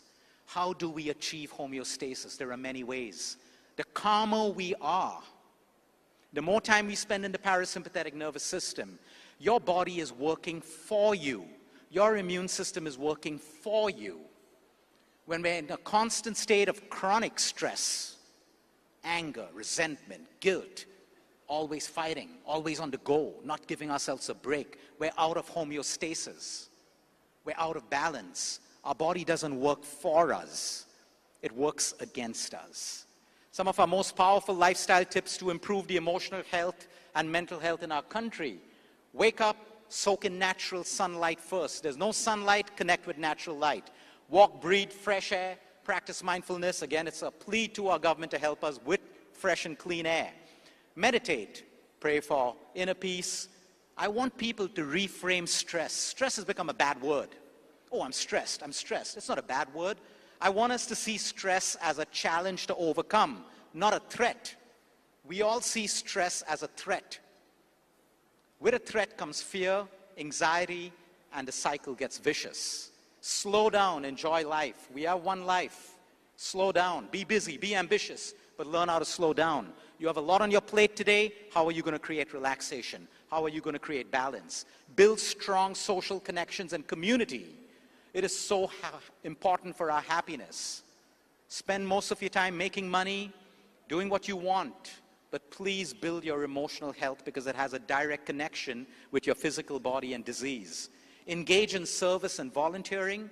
One of the best, most fulfilling human experiences is the joy of serving or the joy of volunteering. And of course, if you have an emotional or mental health problem, always take therapy professionally if you need it. Today we have a special announcement to make. It is an absolute privilege to be requested through this amazing conclave and by our Honorable Prime Minister to create a Modi dish for our country and a Modi menu for our country and lifestyle tips based on superfoods inspired by his lifestyle and inspired by what exactly our country is going to need to invest in prevention and to help with obesity, diabetes, and everything else. All of you will have access to the Modi dish. We have the recipes, we have the macros, and we've used all Indian local foods. We've got our proteins, our carbs, and our fibers all in place to set an example to our country and people across the world that we don't need extreme diets. We need balance, we need science, and we need consistent action. What makes this dish that we've created for our Honorable Prime Minister special? We've got millets, we got beans, we got your grains to make it a complete protein. We have the garam masala, we have turmeric, our cooking medium is pure ghee, we have hemp seeds and pumpkin seeds. We want to unveil the Modi lifestyle that focuses on a nutritional guide, which we will have the honor of introducing across all schools in our country and every household, that will teach us the basics of nutrition, food, and lifestyle tips that we can engage in on our daily life. You will all have access to a special lunch menu and a dinner menu. At your respective places to eat, there will be a QR code. All you need to do is scan it and you will have the access to the recipes, ingredients, and the macros. What is the foundation of wellness for every Indian? Clean air. We need clean air. We can have the best medicine in the world. We can have the best nutrition. We can have the best speakers sitting in this room. But our environment determines how our physical body and our mental health will respond. So we have humble pleas to our government and our leaders to support us with clean air, an honest food chain, and clean water. The future of wellness will depend on honest educational content, scientific content, educational content that does not get mixed up with influencer content that is not based on science and that is not based on evidence. Lifestyle changes. Our Prime Minister has been an advocate for us making lifestyle changes. When we look at the prevention of disease or the recovery of disease, please take the latest medications that exist. Respect your doctor's work, the science and everything gone through. But please also understand that the medicine alone will not work. We have to change our lifestyle, the way we sleep, the way we think, the way we eat, and the way we move. We have to look at honest medicine. We need to look at integrating and making use of technology and AI in an honest way. And we also have to inspire personal responsibility of every Indian to do your part to get healthy. The small little things that you and I can do every day that we should do. Before I end this, I love this quote by our Prime Minister. Yoga helps us as individuals. As we evolve into better versions of ourselves, we create better communities, a better society, a better humankind, and ultimately a better world. I'd like to add, if this all can happen through yoga, imagine when we start living 360 degrees, looking at everything that the human body needs to prevent and to heal. I'm absolutely grateful to our Honorable Prime Minister Modi for inspiring us with the Fit India movement and your focus and constant support on health and wellness in our country. Shri Kartik Sharma, it's an absolute pleasure for this amazing stage that you have created for all of us to be here today. To all my fellow speakers, dignitaries, thank you for your patience and thank you for all the amazing content that you'll have been sharing. And last and not the least, my amazing team out there, we have a big job. We have a big, big job to do. Thank you, everyone. I would like to end it by saying anger and hatred will not solve the problems and challenges that we're trying to solve. It is always going to be unity and collective action. Thank you, everyone. Thank you.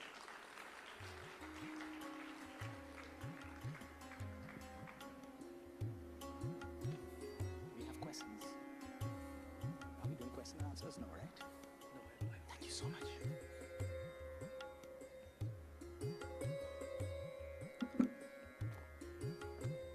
All right, Luke. What you said was not only amazing, it was useful. It is something that all of us will benefit from. It is something that all of us can use, go home and practice, and it's going to bring about results that will not only make us healthy, but happy and a little stress-free as well. Thank you so much. I would want everybody to applaud for Luke once again. What he said, what he spoke about, touched everyone at every level. And of course, what he was trying to synopsize is that health means not only wealth, but it also means peace at a number of levels. All right, now we're going to in fact transition into something which is not as a softer facet as our health is. We're going to talk about what's next in innovation, what's next in technology. And of course, that is an area where India has been growing leaps and bounds. India is synonymous with technological advancement, technological upgradation, and technological leadership as well. And to shed more light and talk a bit about this, joining us for our next session is Mr. Carlos Montes. He's the lead of the Innovation Hub at the Cambridge University Judge Business School, and he is going to talk about how India, everyone, can become a tech superpower. Now, isn't that an amazing topic to lend your ears to? A big round of applause for him, please.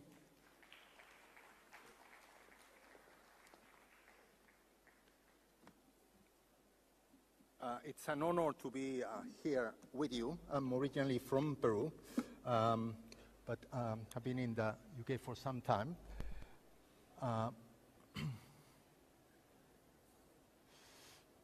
Oops, I've jumped a little.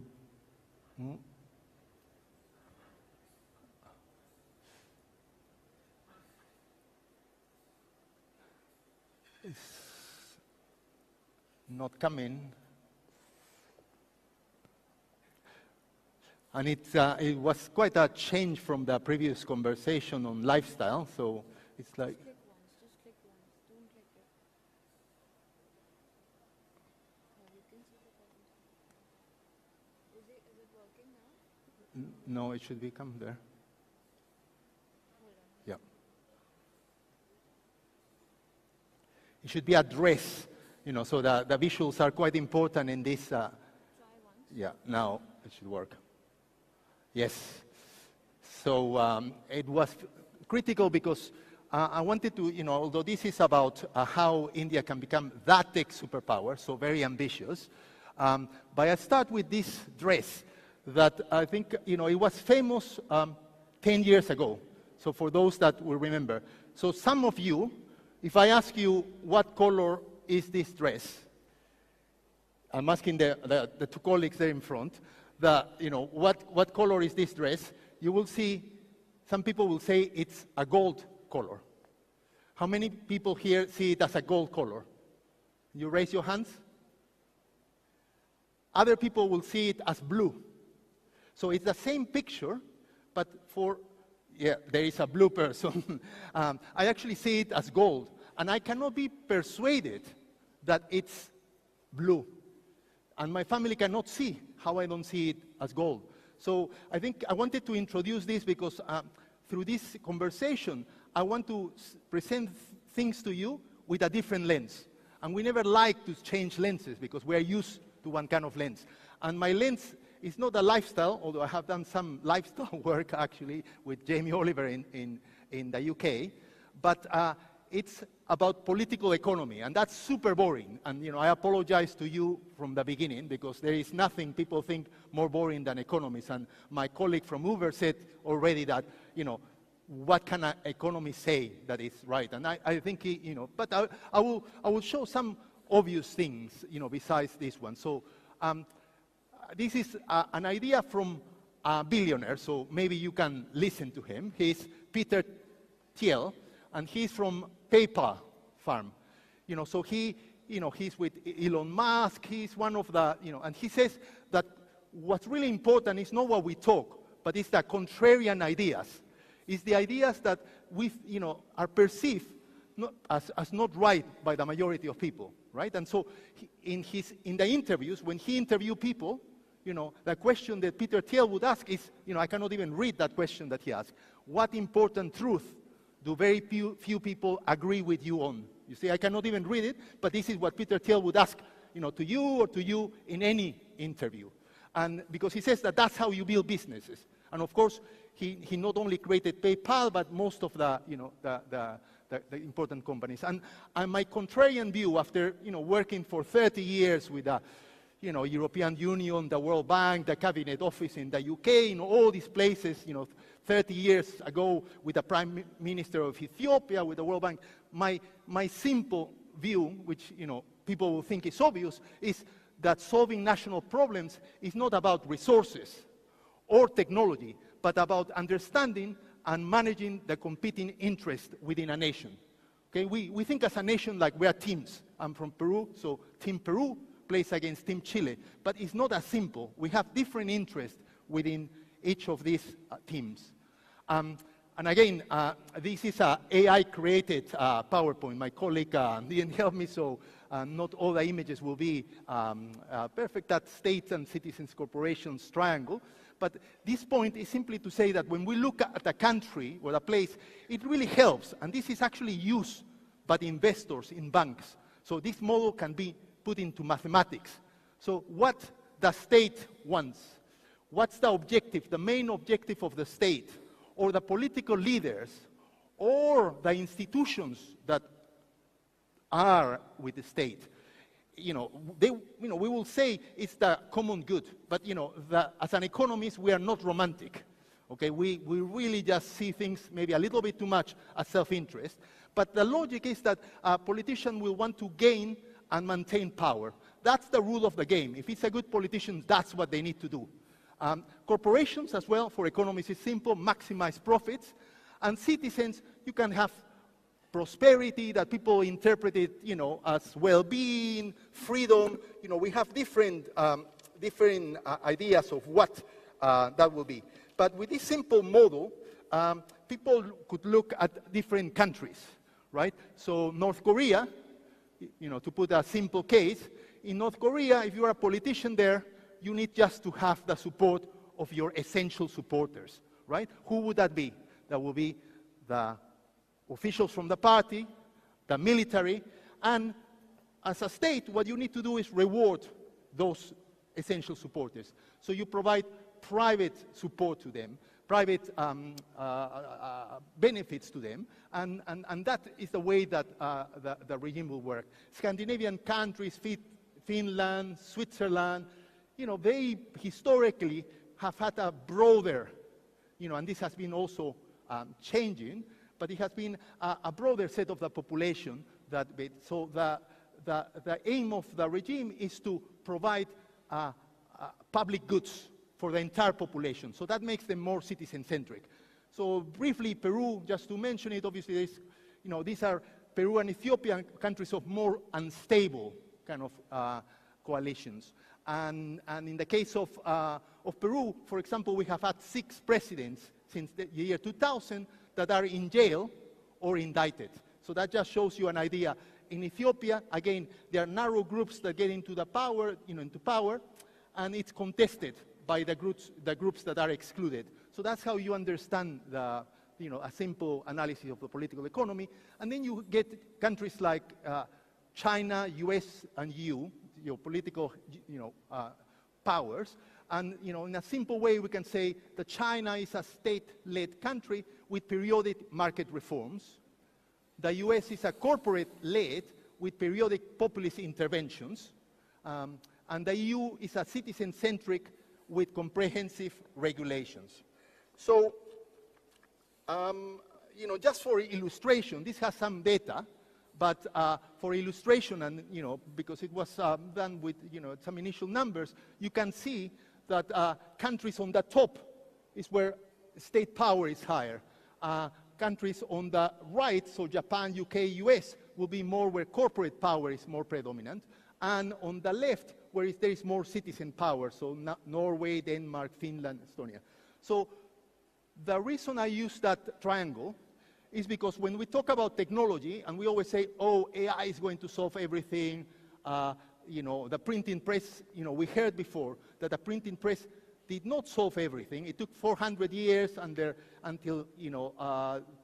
education, that made it happen. But these are, the most famous new people in economics, as Emoglu and Johnson. And they say the obvious, with all their story is, the thing that is abundantly clear is that there is nothing automatic about new technologies bringing widespread prosperity. So technologies are not going to bring us this prosperity, but if they do or not depends on the economic, social, and political choice.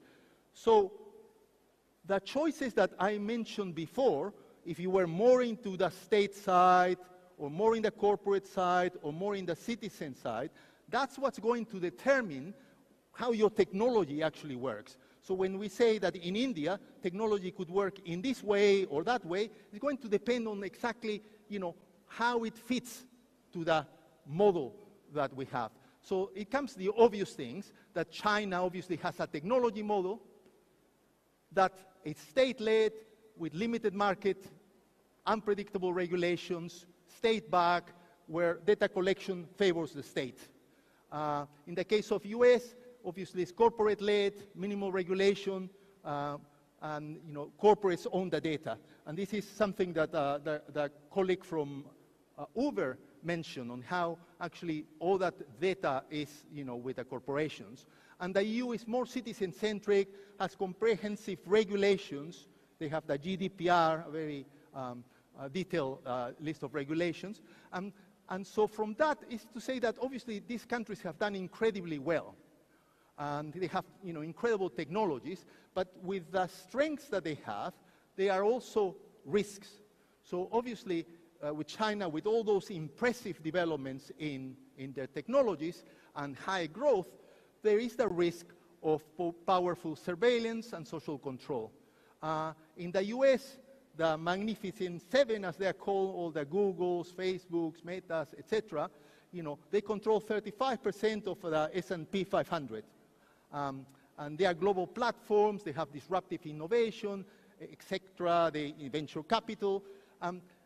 But the risk, obviously, is that they develop a monopolistic power, as it was mentioned in the discussion before, that can lead to control of regulations and even control of the state, right? So Peter Thiel, for example, says that it's not a problem to be a monopoly, because monopolies are even good for the economy. I guess the question is, what happens when those monopolies actually are in control also of the state, right? And the EU, and this is mentioned by a lot of people in tech, obviously has this nice data protection regulations, etc., but it has the risk of over-regulation and tech stagnation.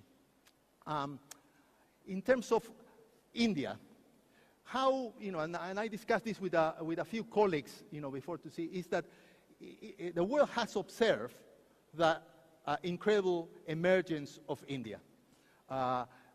It's not only a global power, it's, I think, the top 13 investment destination in the world, but Bangalore is the 8th startup city in the world. So it's only, in Europe, it's only second to London. And besides that, the complementarity with the US tech system, etc.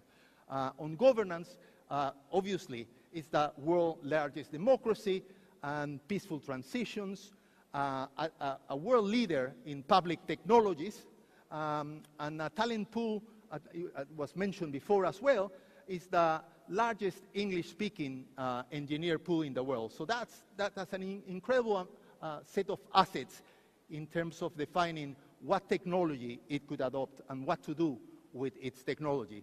I think in terms of the challenges, there is still a low income per capita, and education quality is, again, still one of the challenges. This table just shows you, this is from the World Bank wealth accounts, just shows you a little bit the challenges behind. This is the wealth for the United States, which is about, $750,000, and then, you have the other countries sort of there. And then this is the table that I mentioned in terms of how that city in India is like after Shanghai, the 8th startup city in the world. And now the key point is how to become that tech superpower. And the colleague again from Uber mentioned before the challenge. He even said India needs to be in a war footing in order to achieve this. And what I present here is that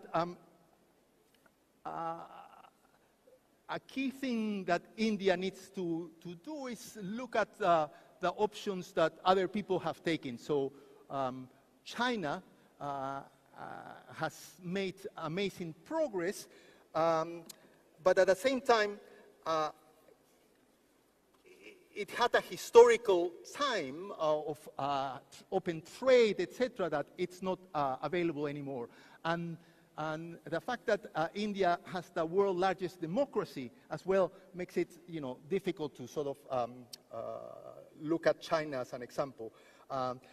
In terms of the United States and the EU, I think the difference is in terms of, again, the initial stock of human capital in the countries. So looking as an economist, simply, one would say the best option for India will be to choose a technology that fits the needs of empowering its people.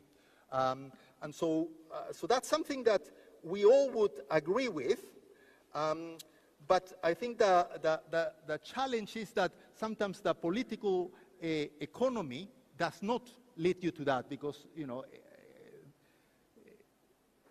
and therefore, as a way to think what are the things that India could do to do that, you know, it's similar to this idea of being single-minded. And it's one of the issues will be to sort of begin to think about technology maybe as a unifier in the country, as a way to think, in order to empower people, the only way that we're going to be able to empower people and give them the education and access to services that they need will be by creating a different kind of technology, not a technology that it's used for simply maximizing profits, but technologies that are directed at helping and people. And therefore, as a result of that, the idea of building consensus with inclusive coalitions, moving beyond short-term politics, ensuring neutral and independent regulators and state institutions, which again are necessary in order to make sure that the economy works for all, and with the advantage that you already have of having a decentralized system, a federal system, where you can do policy experimentation and local solutions. And this is something that has been observed again in many countries, that decentralization can be used very positively. And the second sort of key way to get there is to double down on something that you already do, which is this public-private innovation. I have had some opportunity to see the work that has been done on digital public technologies. Yesterday, I was invited to the Ministry of Finance, where I was giving a presentation on UPI and where it's going, and I think that shows an example of what India can do following that approach. I think when people showed me that technology, I thought, how is it possible that India could develop these technologies, given coming from Peru and bundling that situation was possible by looking at the fact that you had a team of people that were with high capabilities, both technical, but also understanding what are the local needs. So that focus on the citizens was critical, but also they share this vision of technology as something that was going to be used by all Indians. So here the challenge is simply to double down on that effort of giving priority to innovation that uplifts citizens, empowering the government to work as a startup, because I think it's very difficult to do things in a startup. There is a recent book called NewsX that shows the challenges of people in the US to make the Defense Department innovative, right? And so the challenges are everywhere, even in Silicon Valley, to do that. And so it's important to work with the private sector, creating solutions, but solutions that are market-based. That's a favorite saying of economists, market-based. That means that, yes, complementary to the public sector, but it needs to be financially sustainable. And as a result of that, I sort of think, and this is talking to some Indian colleagues, that with this united idea of what can be achieved in the future, it is possible to have what I call the ultimate prize for India. I think this will be challenging, very difficult, but it is possible that it can become the world's first citizen-centric tech superpower. That's a mouthful. But basically, it will be the first time where technology is actually used not just for corporations, but actually to benefit people. In all the presentations, every company will say, we are doing this to help people. But it cannot be, because they need to do first serve their, the stock, their owners, and to become a prosperous middle-income nation. So, to increase massively the wealth of the country.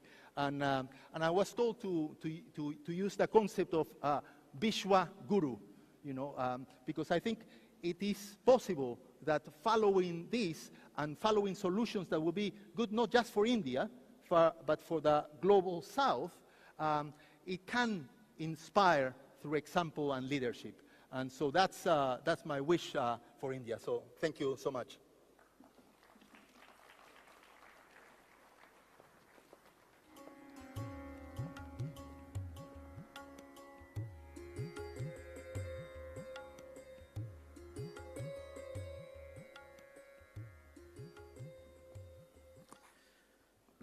Mr. Carlos, thank you so much for that insightful session. All right, now it's turn to talk about what is next in living. And of course, living is a broad spectrum, a broad area, which we're going to discuss. It primarily, dictates how we live, where we live, the spaces that define us, and the spaces we define as per our needs and our preferences. And I will take the opportunity to invite upon stage some people who can, in fact, give us a very grand idea as to what living is going to be like in the next few years. Let me take this opportunity to invite Mr. Sanjay Kulshrestha, Chairman and MD of HUDCO. A round of applause, please. May I also please request Mrs. Payal Kanodia, Chairperson and Trustee, M3M Foundation, onto the stage, please. A big round of applause. Shamroop Roy Chaudhary, founder of True Habitat. Can I please have you on stage as well? And to moderate this session, I'm going to call upon my colleague Uday Pratap Singh on the stage. Uday? Big round of applause, please. Keep them coming, especially people in the back. Come on. Everybody's had lunch. Everybody's full of energy. We're just getting started.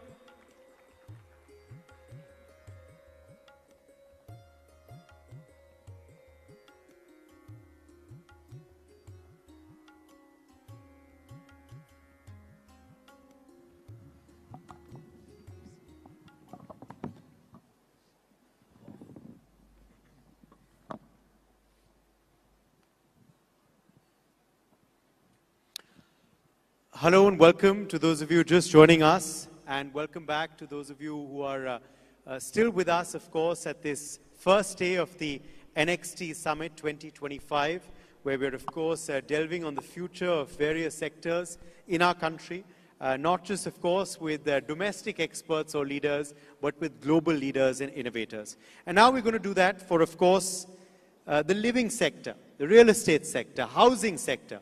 Yes, in our next session titled Next in Living, we have, of course, three, very well-known individuals from the industry who, of course, have already been introduced. So let me go straight into the conversation and start with you first, Sanjay Kulshrestha, on what you feel is really going to be the buzzword for housing, for living, for real estate in the future.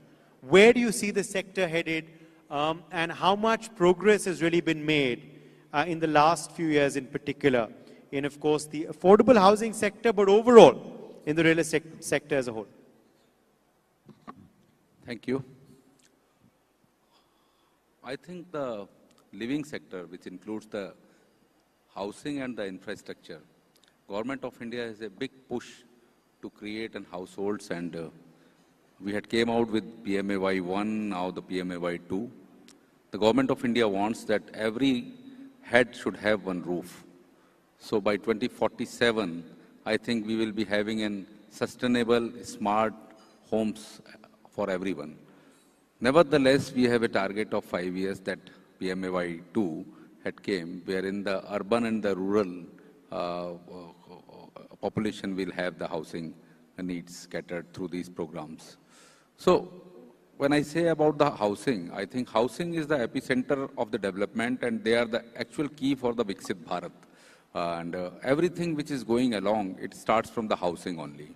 So whether it is water, sanitation, power, energy, roads, logistics, or economical drivers starting from the education, hospitals, markets. So everything starts from the housing, and housing is the key for the development. HUTCO as a company, we are into housing as well as the urban affairs. So we are into the financing, we are into the consultancy.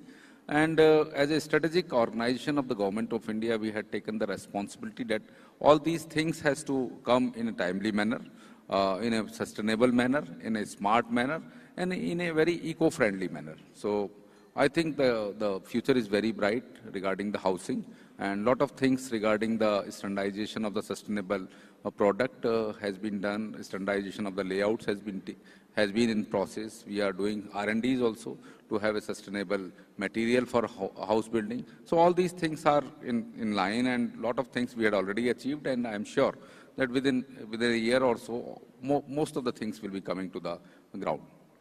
Let me take that to you, Payal Kanodia ji, on, of course, now the, this particular sector and also affordable housing. How much more affordable is housing going to become, of course, in the future? Also, where do you see the sector headed? What do you believe are going to be the, the new innovations as well, which we're going to be seeing to ease the way of living for people, for citizens in our country? So this sector is always going to grow. Of course, the need is ever increasing, and the growth will continue to happen. So where affordable housing is one part of it, the luxury living is another part of it. So we see India going both ways, where affordable and luxury is bound to grow hand in hand. And when we talk about sustainability, affordability, climate change, exploding population, when we build future cities, we need to keep these in mind, and the smart cities need to take into consideration all these points, and we need to be sure that just like we have a concept of circular economy, we need to have a concept of circular cities, where whatever a city is built on, it takes all its resources from within and then reuses it. Because climate is one big thing that's going to be very impactful, and we really need to take care of the climate. So whatever we do for future, whatever technologies, AI, whatever we talk about, it has to take climate and growing population into consideration, of course, keeping the price point in mind. Shamru Roy Chaudhary, let me take that across to you as well, on where you see the sector really headed. Firstly, how much strides have really been made, according to you, in the last few years in particular, not just for affordable housing, but overall for the real estate sector? And are you bullish about the way forward for this sector? Is this going to be one of the big growth drivers for India as we head towards the Viksit Bharat dream for 2047? See, in my opinion, affordable housing is a concept which needs to be government driven, because there are certain input costs when it comes to real estate which are not in the factors of private developers, such as land costs, cement costs, these costs. So affordable housing has to be driven by government policies, government support, government subsidies. And the government is doing a great job when giving these subsidies and stuff. Although every state in India has a different policy towards affordable housing, but Haryana is leading the way in affordable housing. Madhya Pradesh is doing PPP models for people doing affordable housing. Uttar Pradesh also has an affordable housing model, but then again, it is through the auction allotment system, so sometimes those projects may not be actually affordable in nature for people, but people are trying, the government is trying, policies are evolving, things are changing. So affordable housing is one aspect, but when it comes to a more sustainable living, that I think urban living, urban planning is a major factor when it comes to something like this. So urban planning means, wherever the societies are coming, wherever the density is moving, wherever the population is moving, you need to give those amenities to the people over there, like your social services, your transportation services, your metros, your other civic amenities which these people need. So these have to, move forward, evolve for the sector to grow. But I think the sector is growing. At least for the past half a decade or so, the sector has been growing steadily. And let's hope it keeps growing in such a pace going forward. Let's just talk then a bit about your personal journeys in your personal organization. So as far as, of course, True Habitat now is concerned, what biggest innovations are you looking at right now? I'm not telling you to reveal any trade secrets, of course, but how are you going to, shake up the sector? what's going to be the biggest innovations from your, sort of company?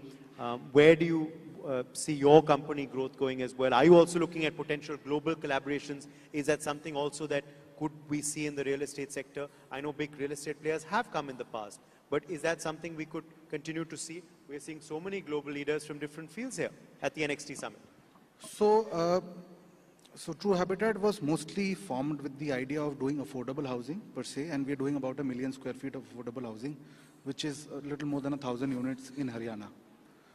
But if you look at the new technologies which are coming in real estate, those can't be totally focused towards affordable housing because it's mostly driven towards visual realities, VRs, Matterport, BIM modeling and stuff like that. Those kind of help the efficiencies of the business to become better, and VR kind of helps the sale velocities or the sale technology for larger developers to become, more focused towards clientele servicing. This VR and stuff helps builders reach customers in different global markets also. So I think global collaborations for technology, global collaborations for improving efficiencies for Indian developers, and global collaborations to enter different regions. I think that's an open market for a lot of the Indian developers to move forward to. Yes. Also, let me quickly, in fact, take that to you as well, Payalji, on, of course, M3M. And as far as M3M goes, what have you collaborated globally so far? Is this something that you're going to see as a trend, in the next few years? Also, as far as M3M is concerned, what innovations have you already done? What innovations are you planning as well in the near future? I know you also, of course, closely involved with the foundation as well. How is that also aiding more sustainability, more affordability in our homes as well? So at M3M, while we take care of, affordable housings, of course, we have a global brand called Trump on board with us already. They are partners with us. And there are many more global collaborations that are coming because while we are sitting here in India and talking about real estate, globally, real estate is way, way ahead of what we think here in India. Hence, getting global collaborations will always aid to, a better future, more technology, more advancements. And when you talk about adding technology to our work, yes, in terms of customer experiences, technology definitely comes in handy.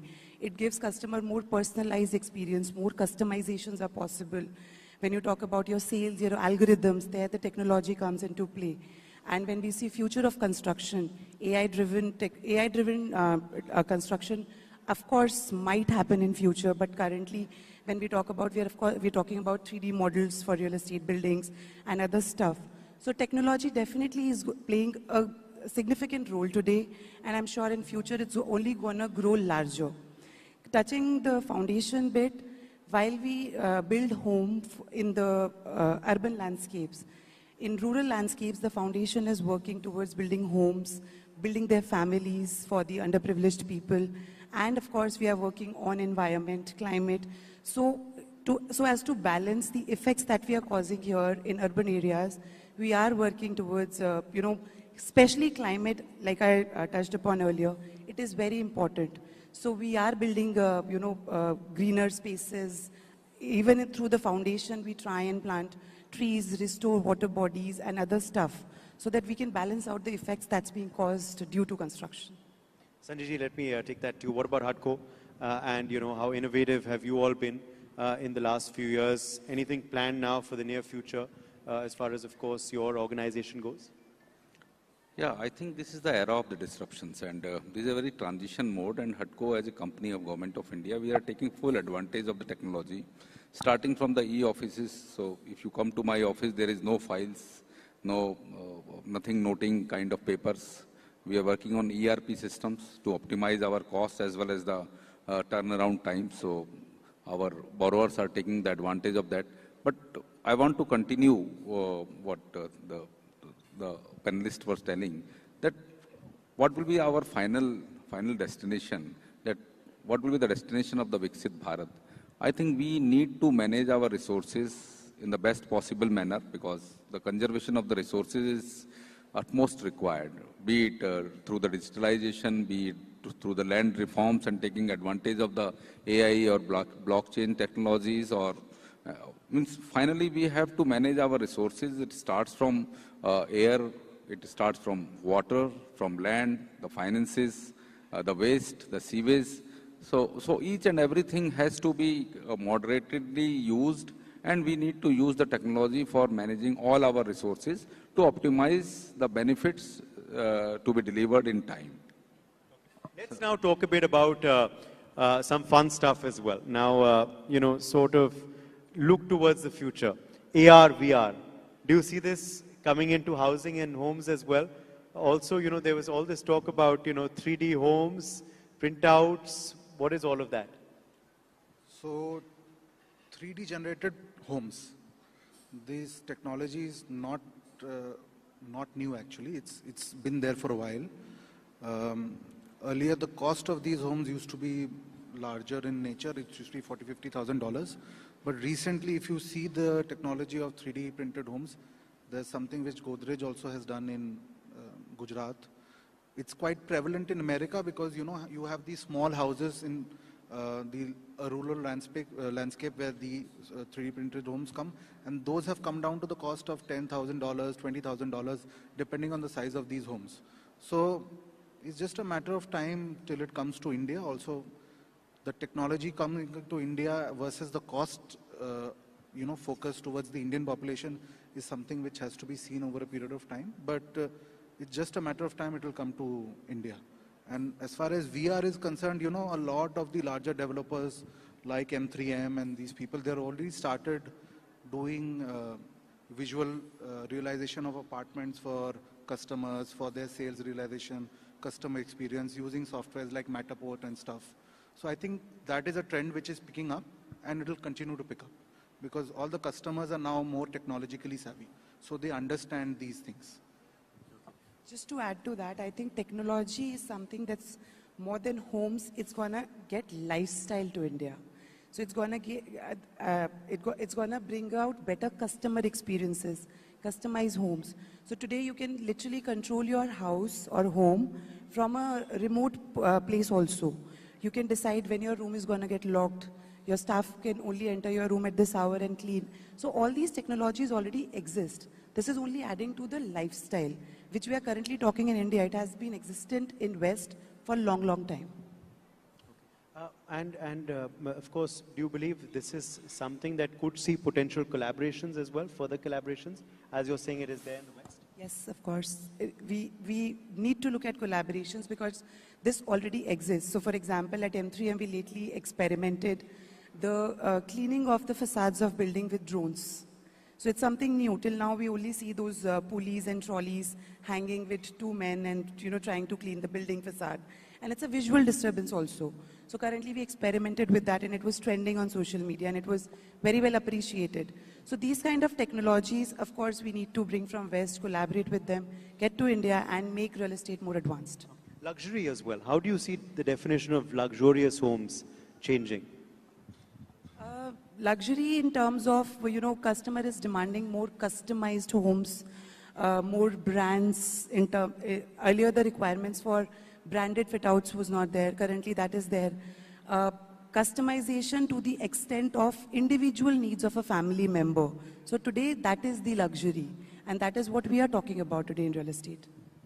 Also, the fact is that as this Viksit Bharat dream, of course, materializes, do you believe every Indian is going to have a pakka home? 100%. I don't have any doubt that every Indian, it will be happening very soon within a span of 4 to 5 years of the time, because the commitment of the policymaker, the government of India, not in terms of only the words, I think the proper budgetary allocations are available, total institutional framework is there, states are on board, and the housing policies had been framed. So I think this is the time that every citizen will have that pakka house on his roof, and there is no doubt about that. Other than the pakka house, we are talking and discussing about the Amrit Cities program also. We are discussing now in the last budget recently presented. There is an urban challenge fund also which has been created. All these things are there to see that how the resources can be well managed. starting from the waste, the construction waste or the plastic waste or the sewage. So all these things we are working, and there is a huge fund of around 1 lakh crores which has been recently announced in the budget, which will take care of our urban household, urban sanitation, urban water needs, urban power, energy. So everything we are working together, and there are a lot of programs and lot of steps and the initiatives proactively taken by the government of India as well as the state government to ensure that the proper living will be provided to each and every citizen.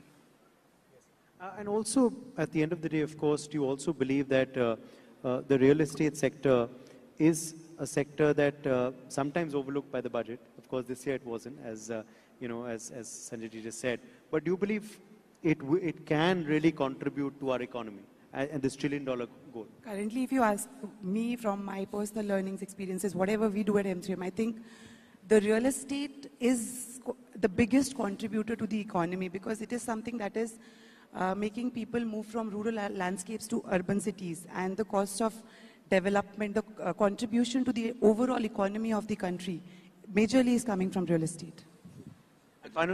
Just to continue, now around 7.5% of the GDP is coming from the housing and the real estate.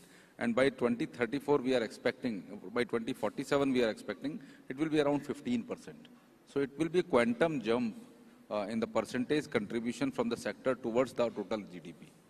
So I think a lot of things will be changing, and the way the requirement is coming, now we are using around 500 billion USD in this state, and we are expecting that it will be turned around to around 15,000 billion USDs.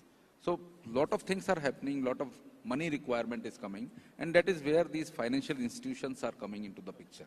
Final word to you, Shamroop, the last word on the panel I'll leave to you on, of course, one big thought that you'd like to leave us with on, of course, the future of living in India. What's it going to be like? I think India is, the technologies and everything is evolving in India. People are getting used to it. Like Payal just mentioned, customers these days are looking for branded products, consumer items which are more branded, consumer-driven, specifications-driven, customization-driven. So the future is bright because the customers understand the nuances which have come to this business. So it's also a challenge for the builders giving this product to understand those nuances. But the future is, just moving forward, going bigger and bigger. Well, let's leave it at that. Thank you very much to all of our panelists for joining us on this special session, and let's hear it for them once again. And thanks to our audience as well for being with us today at this special NXT Summit. I'll hand it back now to our MC, Vineet.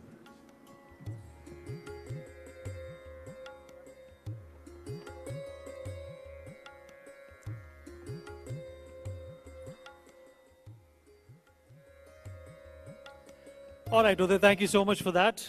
I'm going to take this opportunity to thank our sponsors. Well, this session was presented by ACE Infrastructure, powered by Hutco, NBCC, M3M, Signature Global, Green Circle, and Swastik Greens.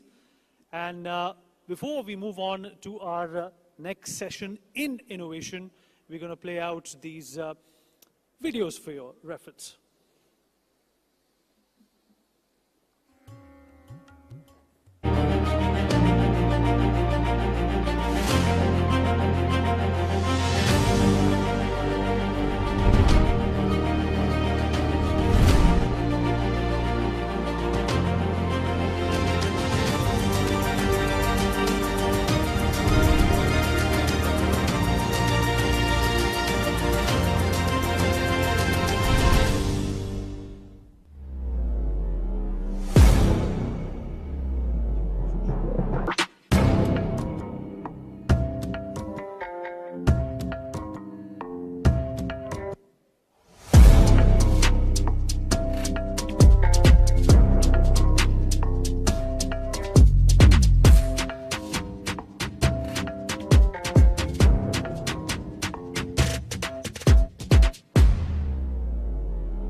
छुपा छुपी खेल रहे थे, बच्चे ने बाहर से lock कर दिया। हमारा है भी नहीं, बगल वाले मिस्टर एंड मिसेस शर्मा का है, खुद पिक्चर देखने गए हैं, बच्चा यहाँ छोड़ गए हैं।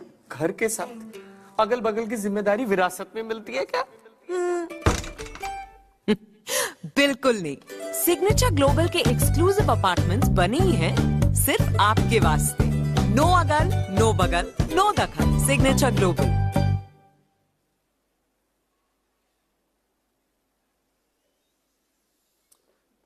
All right. Well, we're moving on to our next session. We're continuing to talk about what is next in innovation. And we have something very special at hand now. We're going to be having a conversation with Mr. Janos Chak, who is or was a corporate leader. He served as the Minister of Culture and Innovation, also served as an ambassador of Hungary to the United Kingdom between 2011-2014. He is going to be in conversation about innovation with my colleague and news editor, Devika Chopra. Round of applause, everyone. Thank you so much for joining us at the NXT Conclave. When I was reading up on what is it that we should discuss and talk about, and of course the topic is Next in Innovation, it's very interesting that you were the Minister for Culture and Innovation. That's not a concept that we have yet adapted in India. I want to understand from your perspective, how does that work as far as the government's role is concerned? What does a Minister of Innovation really do? First of all, thank you very much for the invitation. It's a pleasure to be here. Congratulations for this conference and best wishes for the future. My ministry was called Culture and Innovation Ministry. But in fact, I had many more functions. For example, family policies belonged to the ministry. University systems, research institutions belong there, and even vocational training. And I tell you why. Because in Hungary, when we talk about culture, we are talking about our way of life. It's not just pictures on the wall or music or art. But culture is passed on to the next generation through the families. Obviously, we have the schools, the churches, but predominantly it's the family. So the culture and the family should be hand in hand. And this morning we talked about a lot how a government can enable or support families or culture, that we don't lose what we want to keep. So therefore, you need economic prosperity. And in this fast-changing world, where does that come? From the education, from universities, where from the young people can go to corporate life, research life, university life, because through those people, through the elite, can the resources and the assets of a country be mobilized, and therefore produce added value, economic added value, which in turn is required to support your families and culture. So this is an angelic circle. And the government in Hungary decided that we have to have this holistic view represented in a portfolio in the government. And because in my life I worked in each and every field, I have 4 kids, 8 grandchildren, so I'm familiar with the family to start with. That's such an interesting perspective, because you say that at the core of culture in Hungary is family and family values. And basis that comes the idea that innovation is critical, because that will lead to economic prosperity, which in turn helps and supports families across Hungary. That's such a brilliant concept, and you've put it out so simply for our audiences to understand. I also want to just know from you then, what exactly does the job entail? How do you go about it when we talk about a ministry of innovation? What sort of innovation are you looking at? And I'll come to what next in innovation, but I want to understand what so far would you say have been some of the biggest success stories? I think the role of a government is to facilitate what a government can do. The government can provide money to support ideas, infrastructure, or regulation. And device governments, in my opinion, build on the strengths, the existing strengths, what a country has. Last year, when I was still a minister, Hungary won 2 Nobel Prizes. Katalin Karikó for the mRNA and Ferenc Krauss for capturing and picturing the subatomic particles. Well, they've been working on their field for 40 years or so, but it was my time when they got the Nobel Prize, so I take the credit for that. But anyway, so it means that the health sciences and life sciences and physics, chemistry is somehow developed in Hungary in a very strong way. So when first we started to think about how to improve our ecosystem in innovation, we said that we select 3 focus areas. One is digital transformation. And it starts with, Hungary is full of very smart mathematicians, starts with deep mathematics, which is the heart of AI, quantum, you name it. Then green transformation is no question, but in the green we mean not only energy, but water, agrarian issues and those things. And last but not least is I would call it the health questions, aging, longevity, pandemics, and these kind of things. So we decided as a government that we will focus our efforts, our money, our infrastructure development, and our regulation to help this ecosystem. And the good thing was that the higher education belonged to me. Today, Hungary has a very strong manufacturing platform. American companies, Chinese companies, German companies, French companies are all there and manufacturing high-tech products. To support that, obviously, we need talents, engineers and researchers. And in the Hungarian higher education system, some 13% of the students are already foreign students. That's in the top 15 countries in the world, out of the, say, UN 200 countries. While Hungary's size is 95th in population or territory. So we are punching above our weight. But our goal is that by 2030, we will increase this number to 20% plus. Because if you want to develop a strong manufacturing base, you have to have a knowledge base. You have to nurture and develop those engineers and those experts who will be able to work there. Not necessarily just on research. The research ecosystem is important.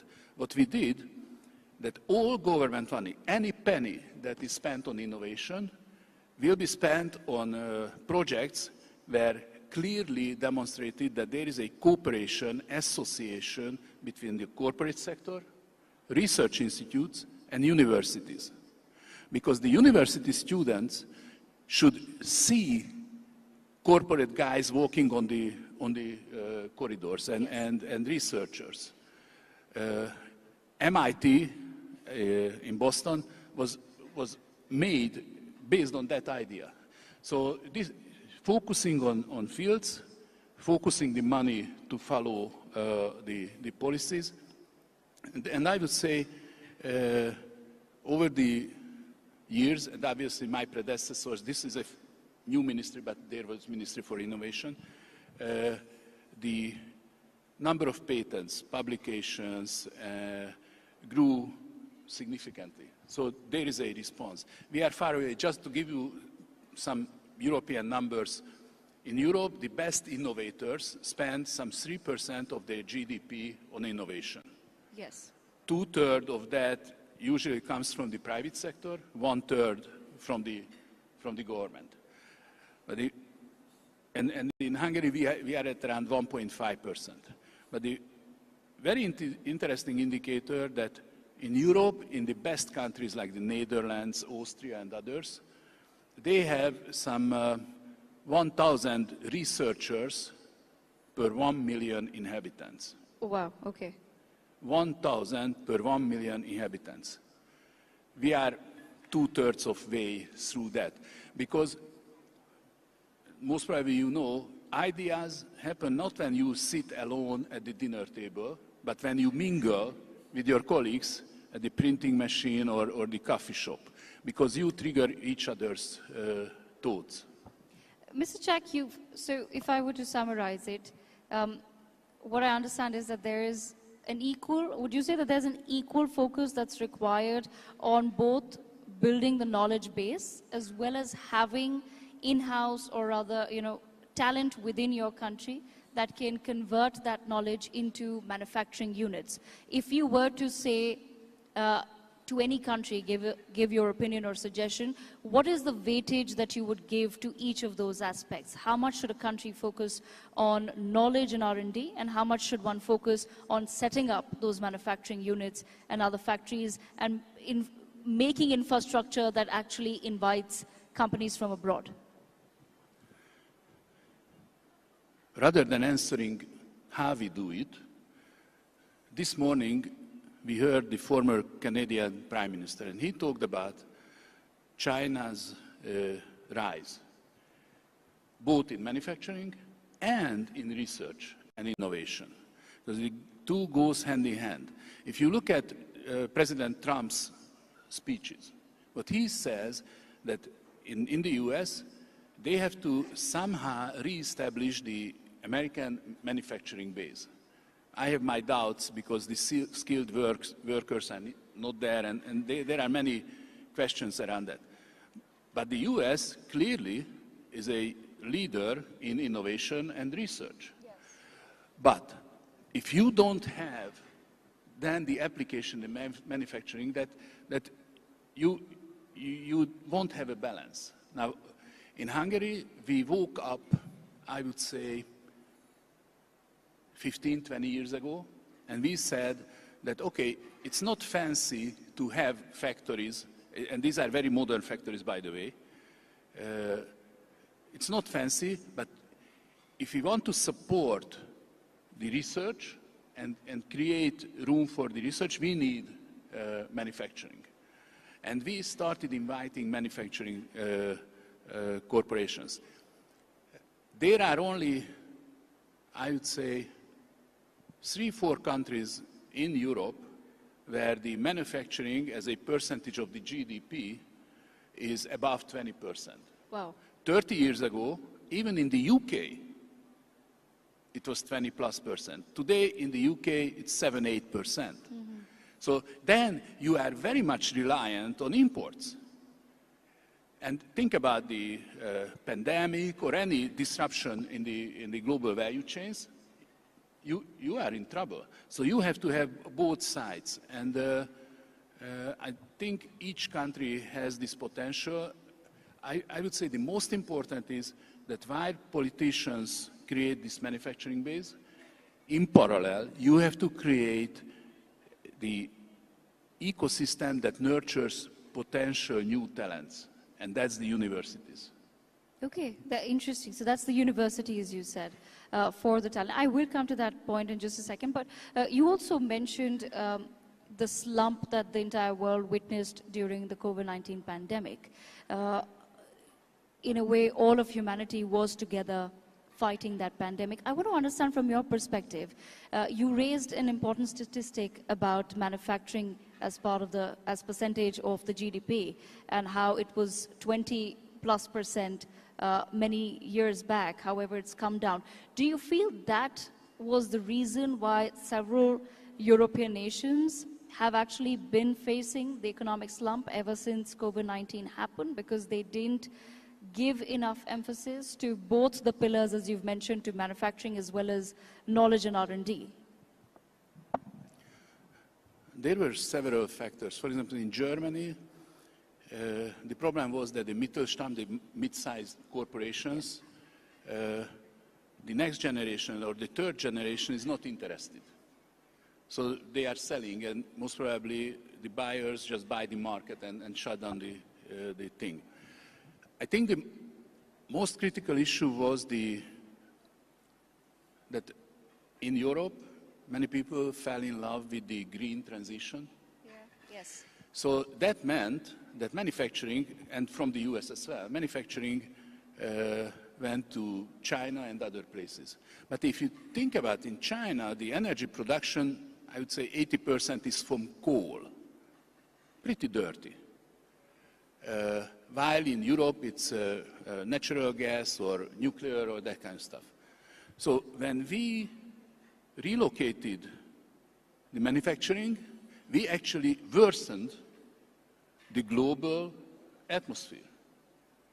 So, and plus the social problems that local people lost their jobs, tax revenue dropped. So there is a chain of reaction or effect in it. I think we are in India.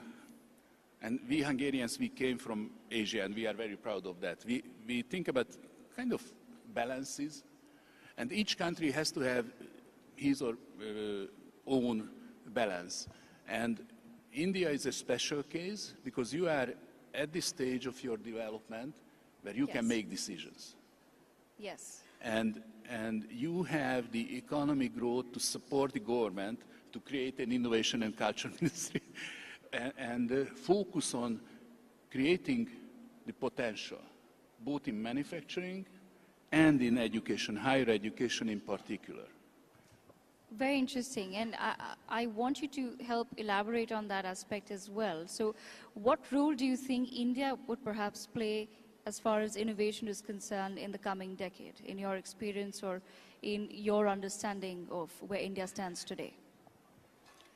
I think the most important thing is association, corporations, research institutes, universities, and governments. But now, thanks God, we are not living in a world where each country is a closed entity. India is in the best position because you have many people who studied in the UK, Europe. We have many Indian students in Hungary as well, US. So I think India is uniquely positioned to be a center of global cooperation. In Singapore, for example, the National University of Singapore 15 years ago or so established a new institute called CREATE. And that was an institute which the role was, and the role is, to invite world-class universities to Singapore to work together with Singaporean researchers. Okay. So Stanford and Munich Technology University and others are there. And that's where you can play a role. I visited Bangalore, the Technical University and the Indian Institute of Advanced Studies. You have huge potential and you have the people who understand the world.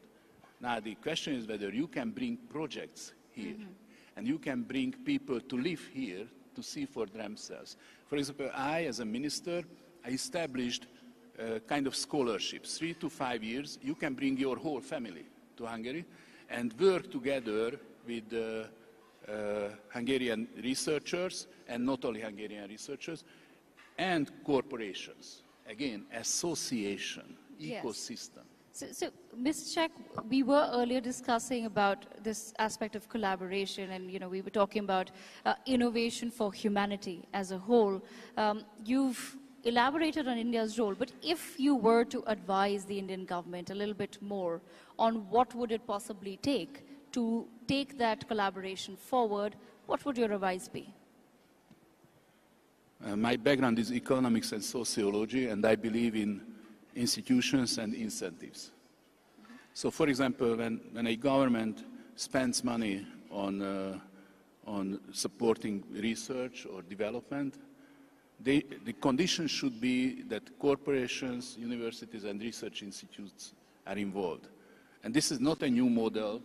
It's in the US, if you look at the NASA or the Pentagon, they do the same.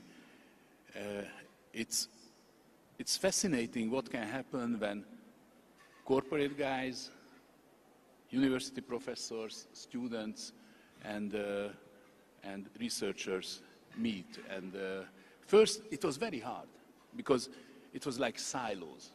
People don't want to, you know, this is my piece of cake, so don't touch it.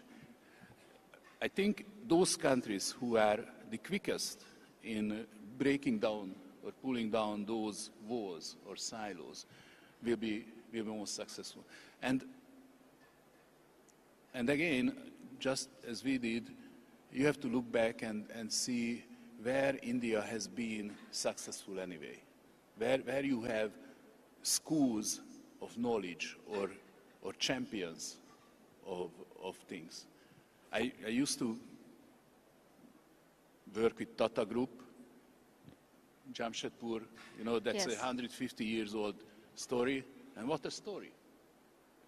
In 2000, the company was $10 billion market cap, and now 100 plus.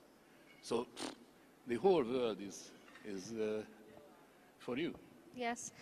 Mr. Chak, you also raised a very pertinent point earlier when you gave the example of moving the manufacturing hubs to China, where initially the idea was to focus on green energy, but the whole point of green energy is to obviously not then expend electricity which is based on coal.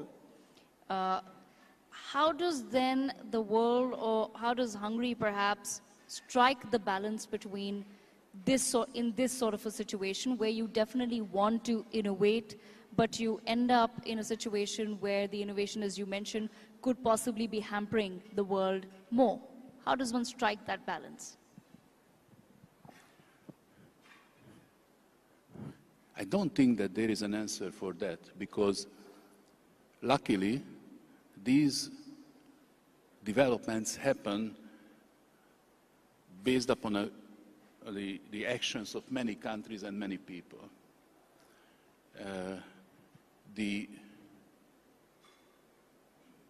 In case of China, back in the 1970s, when Kissinger and Richard Nixon opened up China through the WTO,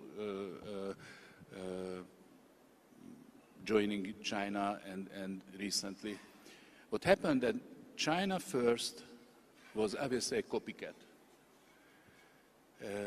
And then, as they successfully elevated the poor parts of this society, there was a growing domestic demand. And by size, it was very lucrative. So therefore, Chinese entrepreneurs started producing in the digital sphere to the cars and anything in between. And now, what you see that many Western companies, Buick, Volkswagen, BMW, they are not competitive on the Chinese market. BYD and the others are coming, and Huawei. And the Chinese did an interesting thing, because they, while, for example, in the US, the AI and the digital products were focused rather on the household consumption, your phones and the apps on it. And for example, for the big American companies, 80% of the revenue comes from that market, Meta and others. In China, 80% comes from corporate markets, which means automation. We are lagging behind. There is a Swedish company, Ericsson. Ericsson established only 4 years ago a task force, a global task force for corporate solutions of 5G and automation. So we are lagging behind in terms of thinking. But in my opinion, competition is good because it wakes you up. We will see what's going to happen in the US. How to turn that country a place where the FDI is coming in rather than going out. And in that sense, Asia, India, Indonesia, Philippines, Vietnam, these countries are, I think, will show their teeth in this competition.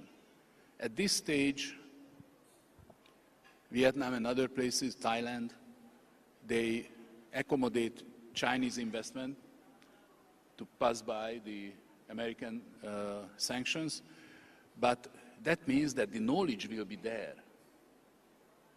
The wage will be earned by people. That means that they will have demand. And there is a much wider question behind your question, and I don't think that we want to go into that, but back in the 80s and the 90s, in Western Europe and in the US, there was a overwhelming agreement that market economy and democracy should go hand in hand and cannot go separately. The last 40 years of history shows differently.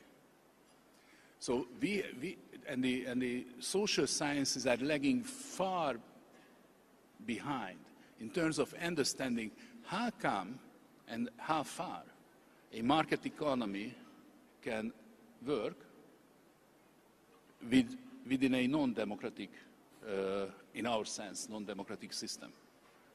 And the best example is the China-India rivalry. Huge countries, huge population. Let's see. Mr. Chak, I also want to understand from your perspective, when you talk about some ambitions that have been laid down by President Donald Trump for the United States of America, where a huge part of the Make America Great Again campaign is to make sure that the jobs remain in America and with Americans, and to make sure that that there is an equality in terms of the tariffs that are being imposed on other countries. Do you really think that America will be able to achieve that under President Donald Trump's leadership? That's the billion-dollar question. But if you look at the fact that a increased portion of the Latino, Hispanic society voted for President Trump, means that those people are first, maximum second or third generation. They want to work. And I believe in the wisdom of the constituency. If they believed that President Trump can deliver, and if they, and I know that they are very hard workers, first on the plantation, but second in the schools or in the army, and then in the manufacturing jobs, I am pretty hopeful, not for Hungary, for the world. Because over the last 250 years, next year will be the 250th anniversary of the establishment of the United States, the United States has always been a pioneer in new solutions, innovation as well. There is no country where an idea becomes a product quicker than in the US. Craziness as well. But looking at the new secretaries, Scott Bessent and the new energy minister, I think there is a consistent thinking, not like in the first term of Trump in 2016. So I think all these tariffs and other things should be somehow settled, I would say, by the mid-summer in the US. Because the tariffs will hurt American customers. Inflation will increase. And one of the key reasons why Biden or Kamala Harris lost was the last 4 years inflation for the customers. So therefore, some signs of results should be seen. And next year, the 250th anniversary and the midterm elections. So the the period is pretty short, and the credibility is hard to win, but very easy to lose. Yes. And I think they are pretty focused. Mr. Chak, my last question to you. I want to understand from you, you also raised earlier the point that for innovation to be for humanity, it is important for collaboration, and you gave examples of how Hungary is achieving that by creating universities, by inviting foreign students, by inviting people, innovators and their families to come live in Hungary and to collaborate with other researchers as well. But in today's political climate globally, where there is a lot of debate, discussion, question on whether jobs should stay with the natives of a certain land and whether people from outside should be allowed, what sort of jobs those people will be doing. I just want to understand from your perspective, do you feel that somewhere the current political climate could in a way hamper or impact innovation and innovative collaboration?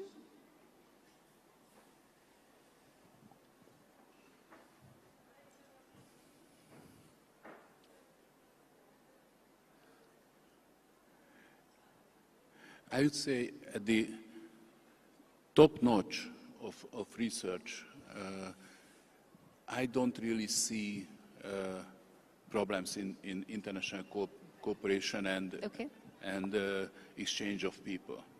The question will be, where will be the demarcation, and whether geographically or fields. For example, the French government opens huge research facilities, including nuclear and AI, in China. Right. Americans don't like it. But the Americans don't like many things. For example, they don't like India importing oil from Russia. So you have to have a good case and argumentation, what is good, what is bad. When it comes to national security, then the ball stops. And the smaller countries like Hungary, we believe we cannot survive in a world that is cut into parts. We have always been in this center of people's movement, north, south, east, west. So this is our interest. We want to be a place of connection. For us, if there is a very strong demarcation, that means that Hungary might become periphery, as we were in the Cold War.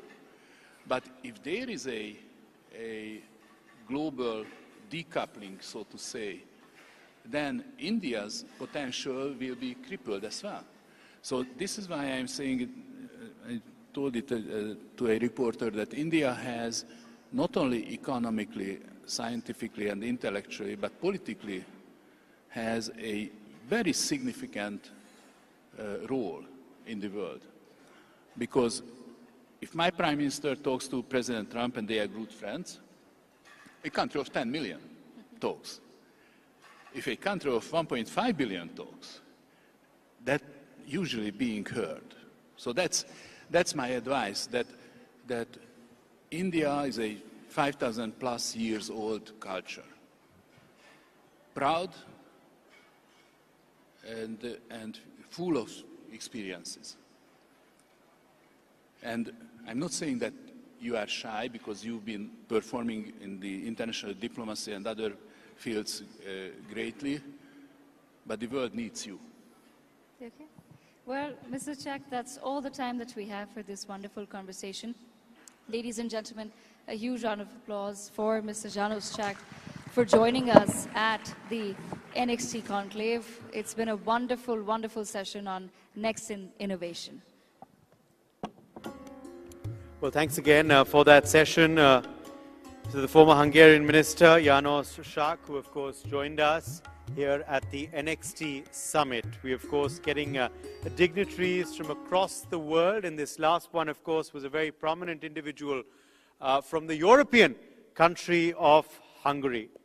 All right, well, we're moving on now to a much awaited session at our NXT Summit 2025. Yes, for an extremely special keynote address, we're very proud to have with us a futurist.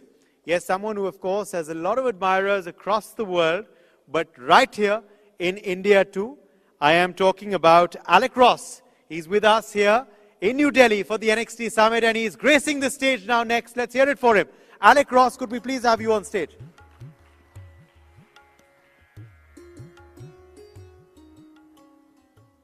All right. Good afternoon, everyone.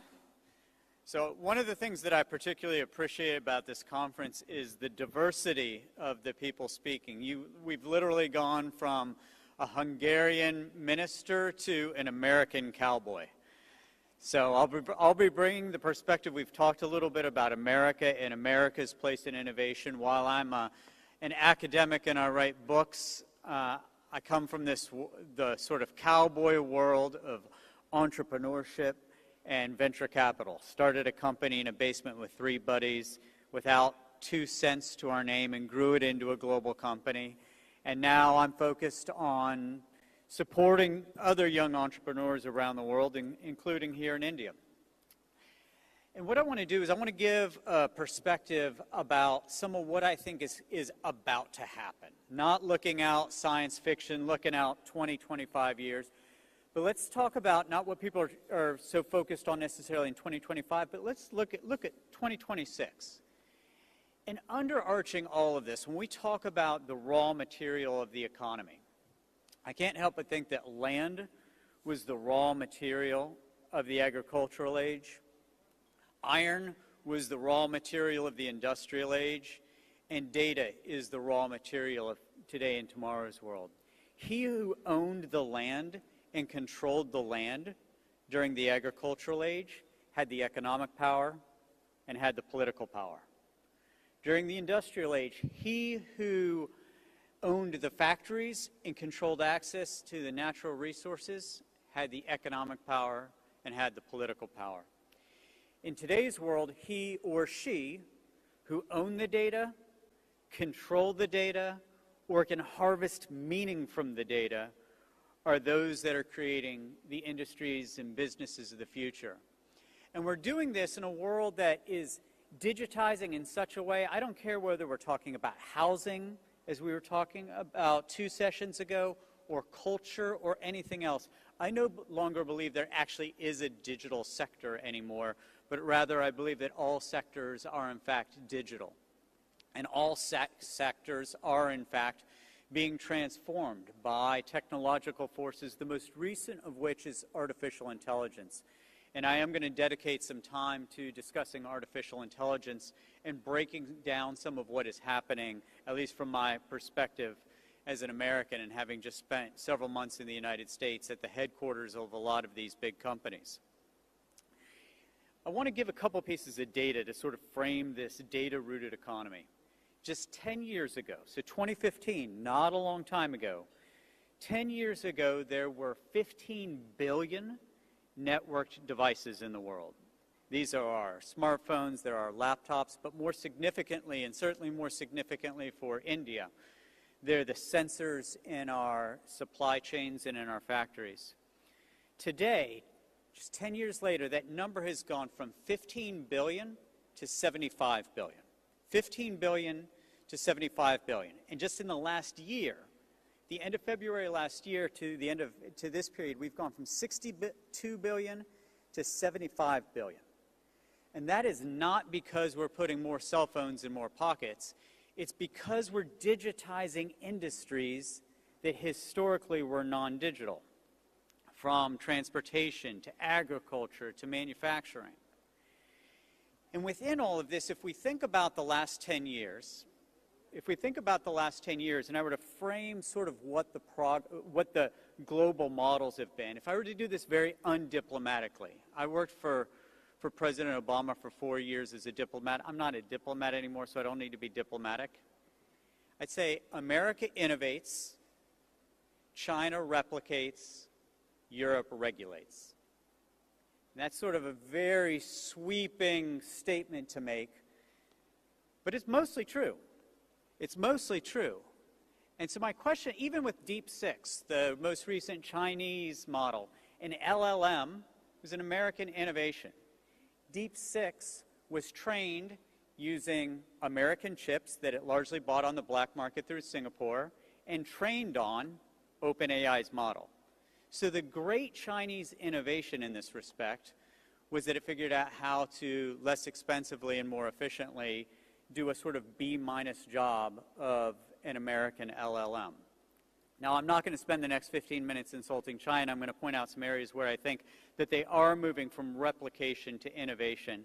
But I think the more interesting question for those of us who are here is, okay, so what United States, so what China, so what Europe?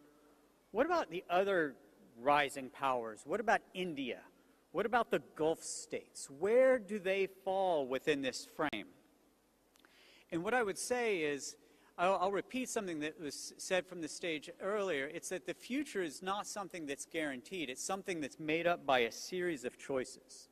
None of this is predetermined. None of us are truly omniscient about what is going to happen economically, geopolitically, or geoeconomically.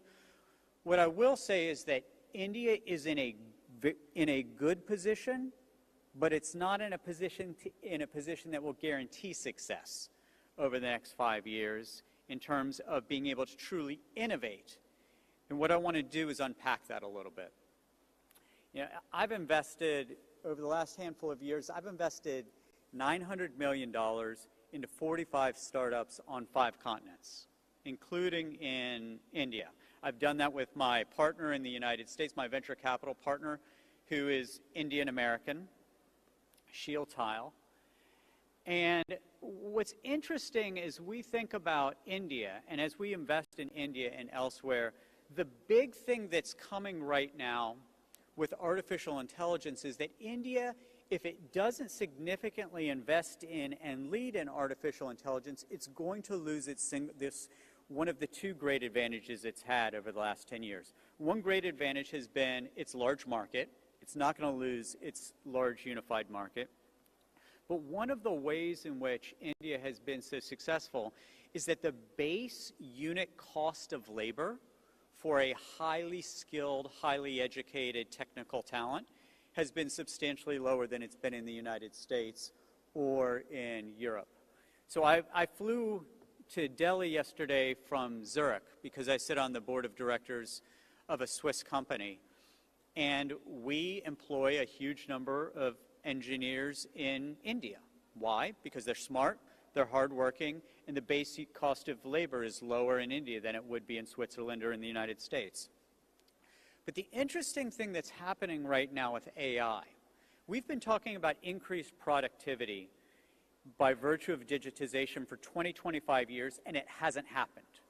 What digitization has enabled us to do is actually work longer and work harder, and just a little bit more productively. This is what the economic data shows us.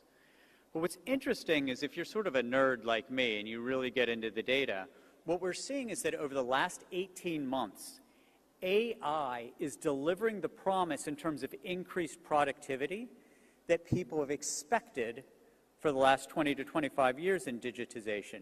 And what that means is that much more important than having than the base unit cost of labor is the base unit of knowledge and creativity. This is what's actually very counterintuitive. Knowledge, yes. So if what we're seeing is a great engineer empowered by AI is suddenly massively more productive, you're willing to pay more for an engineer who knows how to use those tools effectively. And then part of what we're seeing is that the top 2% of engineers using AI, one of the most interesting characteristics about them is that they combine their technical knowledge with creativity. This is one of the counterintuitive things about this next stage of digitization. It's that as our behaviors, as our business processes grow increasingly algorithmic, as humans become more like machines, as machines become more like humans, that which makes us human actually grows more important. So if you're able to combine technical knowledge with creativity, with an understanding of behavioral psychology, with emotional intelligence and other such things, those are the people we find are creating the most economic value in society. And so the opportunity then for India and for other states, for example, in the Gulf, is to figure out how to accelerate the domain expertise within artificial intelligence, but do so in an interdisciplinary way where we also have an understanding of skills that we tend to associate with the humanities. As the world grows increasingly driven by algorithms, that which makes us most human grows more important. Now, I do want to get specific for a couple minutes on some specific aspects of AI, because people say AI, and that means sort of everything and nothing. When people say AI, it means sort of everything and nothing. And what I want to do is I want to deconstruct this a little bit. A couple people, I only got here this morning, but a couple people have already asked me, can India be a big independent AI market where it can compete on foundational models against the Chinese, against the Americans? And what I would say is, in order for that to be the case, and it could be the case, it absolutely could be the case, you need to have all four pieces of the AI stack. And those four pieces are, number one, energy. These technologies require an enormous amount of energy. Number two, compute. So the reason why Europe's most valuable tech company is a Dutch company called ASML is because it builds the machines that enable compute. One of the 2 or 3 biggest companies by market cap, depending on the day, is NVIDIA. I bet just about nobody in this room would have heard of NVIDIA 10 years ago. Why is NVIDIA now a multi-trillion-dollar company? It's because of that second stack, compute. So India needs to have energy, it needs to have compute, and the third is data. So once, as I said, land was the raw material of the agricultural age, iron was the raw material of the industrial age, data is the raw material of today and tomorrow's world. So you have energy, which drives compute, which then has to create structured data, on top of which is the fourth and last part, the models. You have to be able to build models on top of the energy, the compute which produce the data. So the models are things like ChatGPT, Anthropic's Claude. It's the actual application. It's the actual application that is where the real magic happens. So those are the 4 layers of the stack that I think you have to understand. And 95% of the time, when people tell me if any one country can do that, my answer is no. Because there's some piece of the stack that's missing. France right now has the aspiration of doing it in Europe because they say they have nuclear power. So unlike other European states, they have the energy. They're making big investments in compute, which will produce the data, and they have a single offering in models with Mistral. But that's sort of everything has to work perfectly, and I'm somewhat skeptical about that. In the Gulf, the Emiratis and the Saudis are putting an almost infinite amount of money into this. They have the energy, their money can produce the compute and the data. But I think it's a very open question whether they have the human capital to produce the models. In Saudi and in the Emirates, they do not have the talent that exists in India. And the only way they will have the talent to be able to build the models is to convince that great Indian talent that previously went to the UK or went to the USA. I mean, think about the USA. Who's the CEO of Microsoft? Indian ancestry. CEO of Google, Indian ancestry. CEO of IBM, Indian ancestry. CEO of Adobe, Indian ancestry. CEO of Palo Alto Networks, Indian ancestry. CEO of Micron, Indian ancestry. CEO of FedEx, one after another. The talent went to the United States or the talent went to the UK. The only way they can do this in the Gulf, even if they have all the money in the world, is to convince your great talents to neither go to the UK, don't go to the USA, and don't stay home, come to the Emirates. So what this means is if you look at these four levels of the stack, I actually am more optimistic about India being able to join the United States and China as a true global protagonist player than I am France or than I am in the Gulf. And frankly, other than those, I don't think there are any realistic choices in the world for being able to do this independently. I also think it's important to understand the four different true versions of AI. People say AI like it's not one thing. It's not one thing. The four, I'm going to oversimplify this. Four kinds of AI. Number one, perceptual AI. Number two, generative AI. Number three, agentic AI. And number four, physical AI. And let me explain each of those briefly. Perceptual AI is the AI that most of us know from 2017 to 2021. When I pick up my iPhone, I don't have to type in a cell phone, it recognizes my face. That is perceptual AI. When you're in your Maybach or you're in your Tesla, the ingestion of data that creates the visual models, that is perceptual AI. It's AI that is ingesting information and analyzing what is going on around it, okay? That's perceptual AI. And in perceptual AI, the US and the Chinese are about even, okay? The US had a big advantage. Right now, they're about even. Number two is generative AI.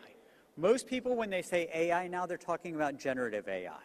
This is artificial intelligence that produces new content. So data comes in, and then the AI is able to do an analysis. So if I'm able to say to one of these LLMs, please give me an analysis of former Prime Minister Tony Abbott's views on trade, on foreign policy, and past and present relationships within India.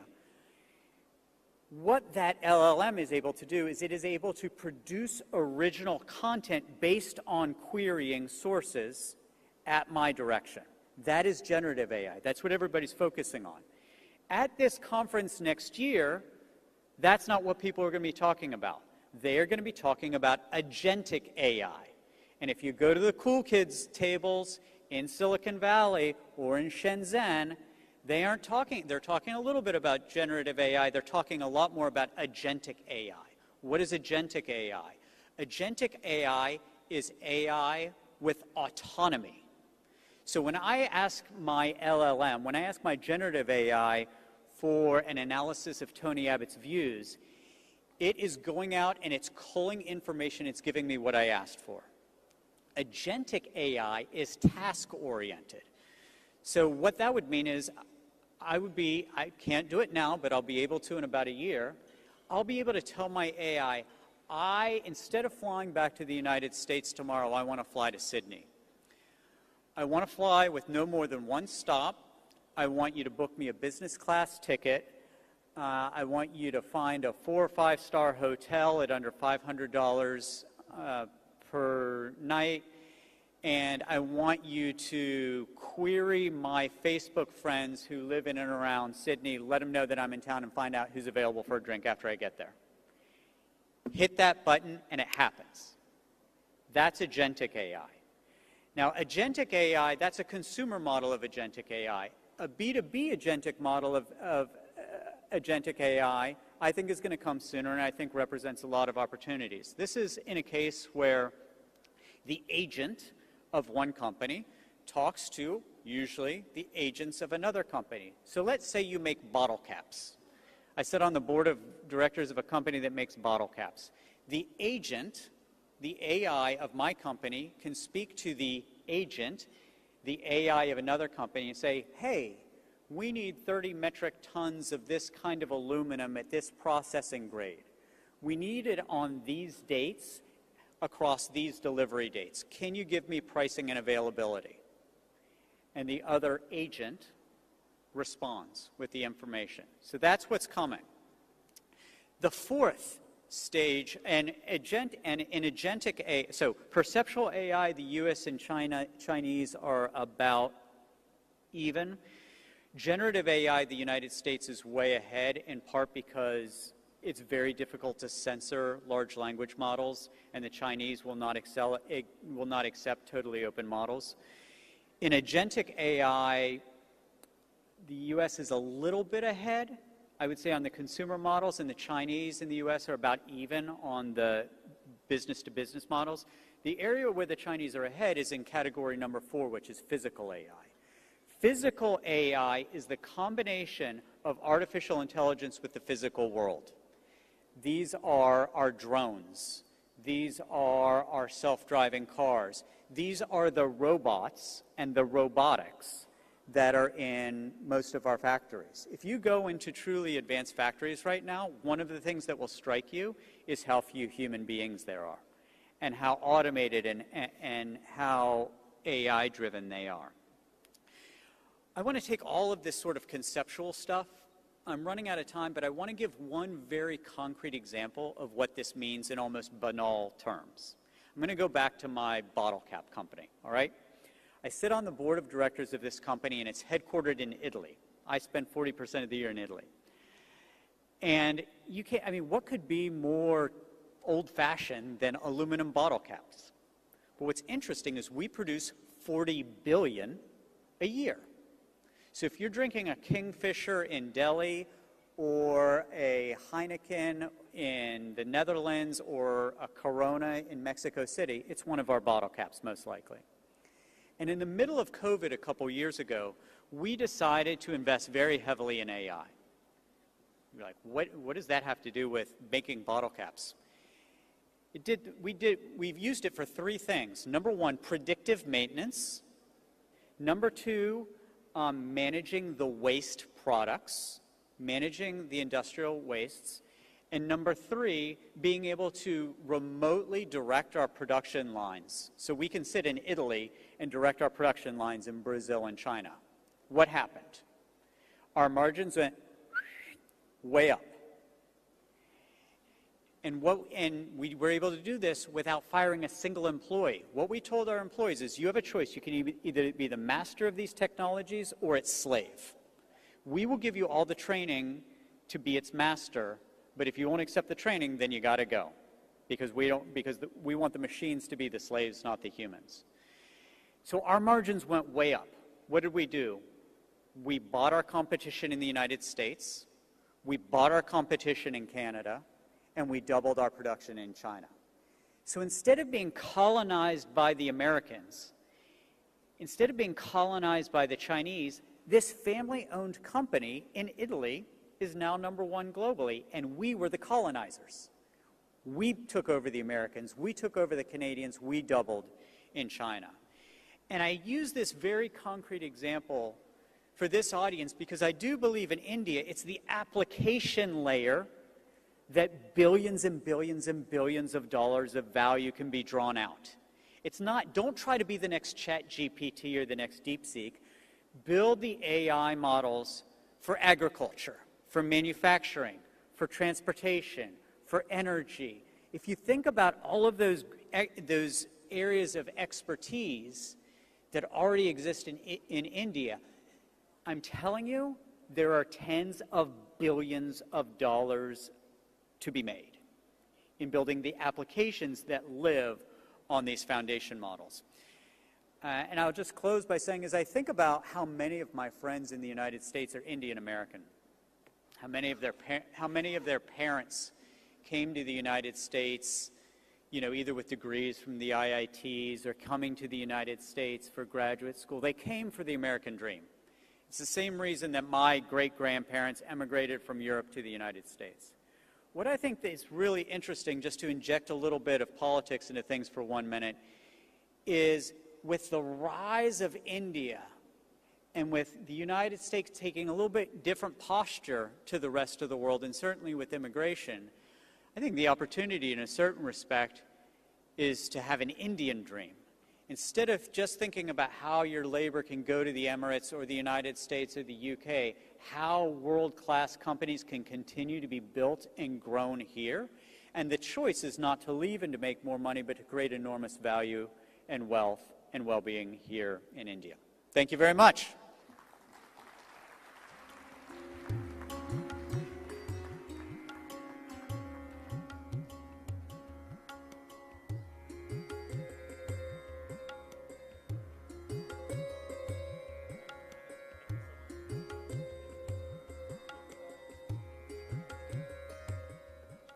So that was amazing. Thank you very much for that, Alec. You really engaged everyone. Let's hear it once again for Alec Ross, futurist, who of course was with us here for this next session. And of course, we are now swiftly going to move forward to, of course, our next session where a former Union Minister will be joining us. And she will be with us, in fact, very, very shortly. In fact, why don't we do one thing? Let's move on, in fact, swiftly to our next session, Next in Media. So let's move on to the Next in Media session. And of course, for that, I'll ask Alec to just take your seat in the audience. Thank you very much, Alec Cross, for being with us. And for our next session, Next in Media, I would quickly like to call on stage Olga Lisigo, Deputy Editor, Rosia Segdonia Media Group and Head Sputnik News. She's live with us. Welcome. Thank you very much for being with us. Also with us is Pranjal Sharma. He's Digital Policy Analyst and Author. We also have, of course, Anurag Batra with us, Chairperson, Editor-in-Chief of Business World. And this session is, of course, going to be moderated by Editorial Director of NewsX, Priya Sehgal.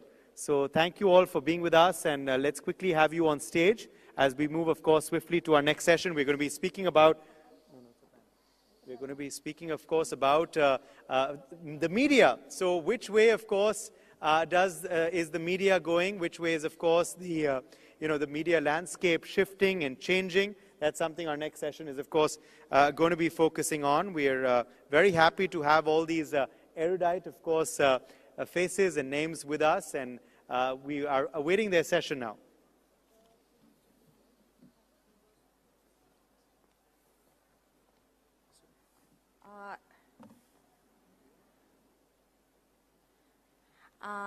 Hello, everybody, once again. And before I start, I'm sure that many of you have heard about Sputnik, about our media, but just in case you haven't, I want to share a short video with you about who we are.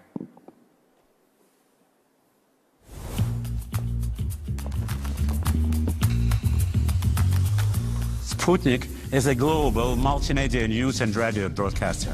We operate in over 30 languages worldwide. With 25 multifunctional hubs, we employ numerous local journalists.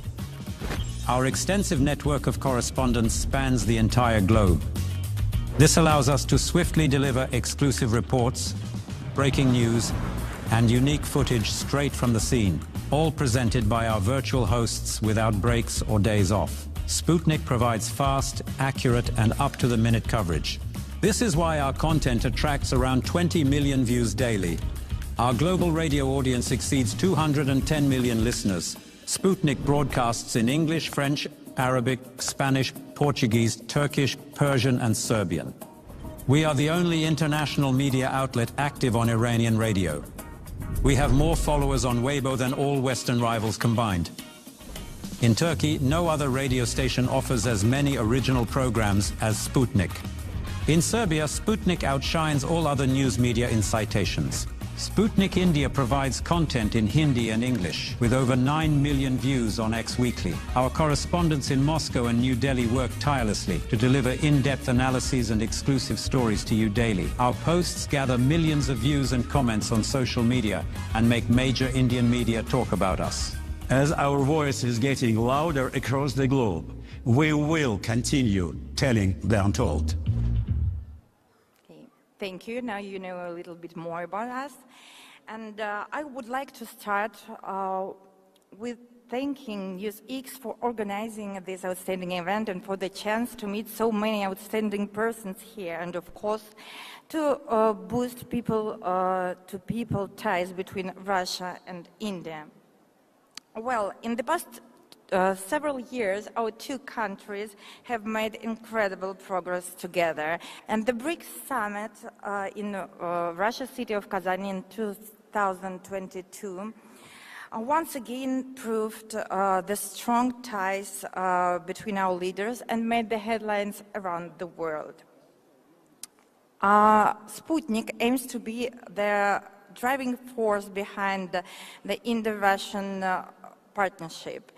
We launched Sputnik India back in December 2022, and since that time we got millions of views and build a strong team of journalists both in New Delhi and in Moscow. Well, today the mass media industry is experiencing major shifts that require completely new approaches. Our news consumption has transformed completely.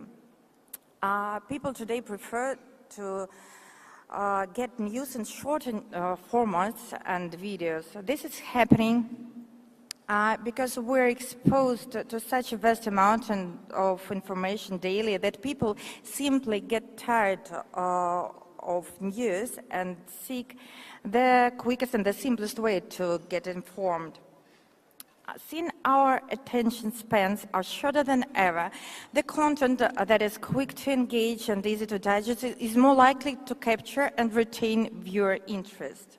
This is especially crucial for so-called Generation Z, from 18 to 30 years old, who consume content in bite-sized pieces mostly. This is why Sputnik tries to make even complex topics and analysis suitable for social media. For example, long reads and analysis now are transformed into X threads. Our long podcasts with guests are cut into smaller videos and posted as either Instagram Reels or YouTube Shorts, like teasers. Memes are the perfect way to present news from a Russian or Indian point of view. Telegram and WhatsApp messengers allow us to spread certain news across channels, making them viral, and infographics help us accommodate a vast amount of information just in one picture. That's amazing. Well, today, major social media news channels use infotainment as an alternative to traditional hard news. And Sputnik uses it in order to attract younger audiences who spend most of their time online. Sputnik India was probably one of the first major media outlets who started to use memes as a news tool. They make content more shareable and relatable for this Generation Z. Often such memes don't even require translation. For example, we use popular Bollywood movies or simply universally known pop culture references to promote our agenda. I will show you one. The example. This is about how USSR helped India in 1971.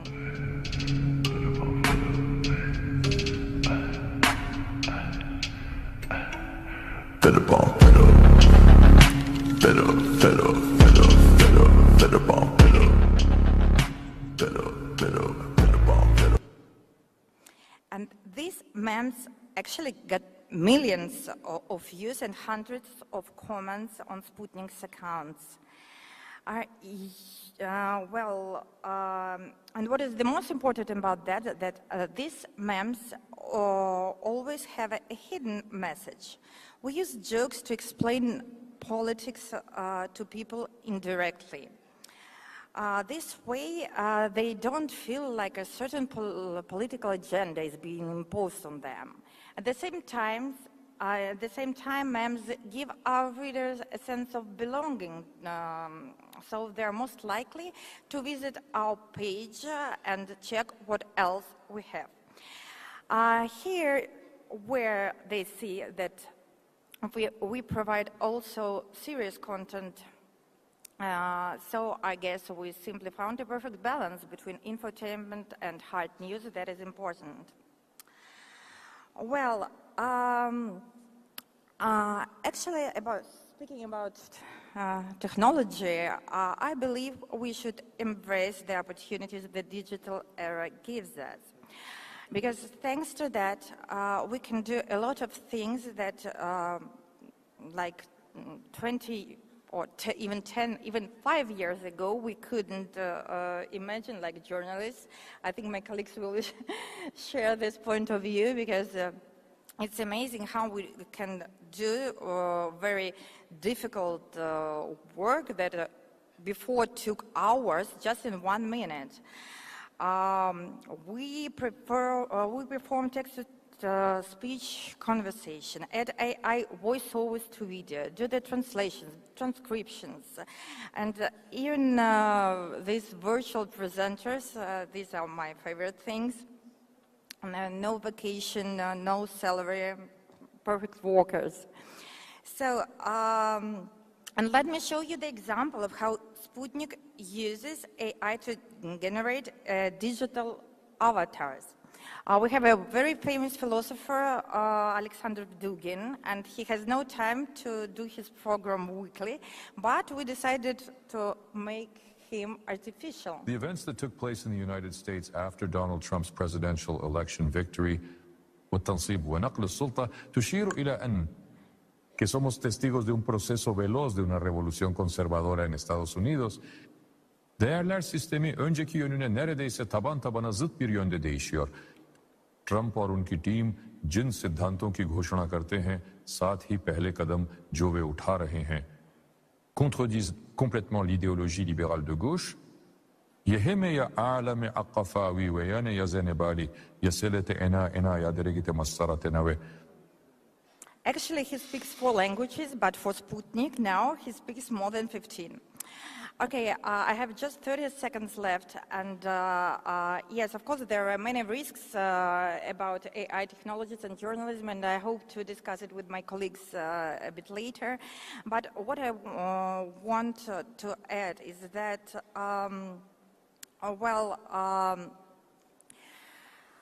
you can like the technologies or you cannot, but AI and all the stuff is here to stay.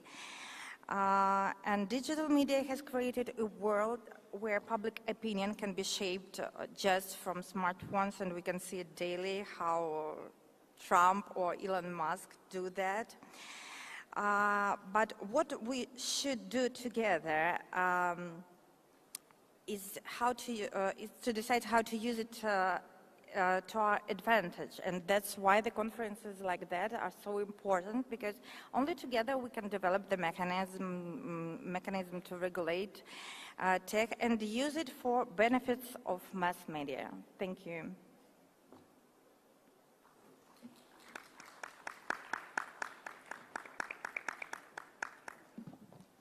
Thank you so much, Olga. In fact, that is what we are going to be discussing now. The topic is next in media, but I think we're already living in the age of next in media, as Olga also explained. This is really the age of social media, where the traditional media is learning to come to grips with the very ever-changing world. So today we're going to be discussing with the panelists the changing dynamics of the rules of engagement.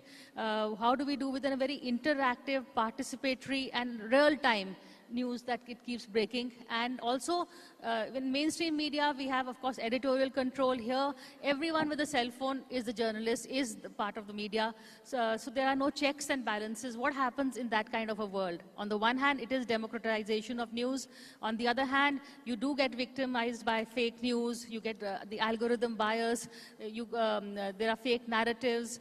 There is no control really. So in that sense, Pranjal, I'll begin with you first. How are we coping, and what next? What are the next steps do we have to take? Is there going to be regulation, transparency, self-regulation? Where are we headed?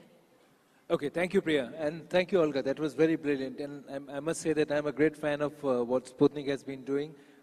Very excellent way in which you are communicating complex issues. And I think that's really the future. That's the first trend that we have to understand, that news is getting democratized. It's no longer going to be held by a few editors sitting in the so-called ivory towers. The second big shift I see is that Western media is not global media. It used to be a time that media based in Americas and Europe would decide the narrative for the world, and we would all lap it up like it was the absolute gospel truth. And I think that's not true anymore. You see the rise of media in India, you see the rise and the relevance of media from Russia, you see the rise of media in East Asia, and I think that's very important for us to understand that it's no longer a unipolar world in media as well. It is a multipolar world in media where every region will decide what is relevant for them and not be taken in only by what a set of You're editors getting a very are approving deciding. look from here, by the way. So, no, but I mean, I'll stop here. I mean, I have a few more points, but I think the final point is about technology. You referred to it, Olga and Priya. So there's a great point about technology that it allows you to do a lot of things faster. It also allows and gives the power of ground level reporting to a lot of citizens, but also the negative part is that it can also create fake, misleading news. So we need new set of filters to be able to manage information in the era of AI. So, Olga, I'd like you to take from what he said also the fact that global media is no longer Western media. I mean, at a time where you yourself, Sputnik Radio, is facing sanctions from the Biden-Harris administration. So how do you feel the fact that democratization in many more ways than one? Sorry, once again. The democratization of media, you know, and also what he's saying is that Western media is from what we see, Western media is no longer just Western media. Global media is now, you know, we have people from the East, Southeast Asia who also now getting their say. You know, the main problem that I see in all this is that the lack of platforms, because many countries are still the colonies of Western media markets and mainstream media. And I think that as we have, for example, BRICS with India, why can't we have our own platforms, so our own social media, where we can do what is supposed to be the best way to give the information for people, for example. Because I think that the basic rules of journalism are the same for India, for Russia, for the US, or any other countries. That's balance, verifying news, fact-checking, and for us in Sputnik, it's very important to give the balance and sometimes alternative point of view when the balance is not so well represented. Well, and speaking about the measures that news outlets should take, the risks of AI. Yeah, I think that it's very important to navigate these risks together and to decide together what to do. For example, it should be obliged to mark AI content on the social media platforms, I guess, and verify images, photos, and videos, and rely only on first-hand information that is basic. Okay. So risk of AI, algorithm bias. You know, how do we counter that? You know, one of the things which Gen AI is doing is allowing almost anybody to be a writer and an author, but we have to realize that the era of search-based, link-based research or reporting is pretty much over. Because what the Gen AI bots are doing, they're gathering information from every available resource.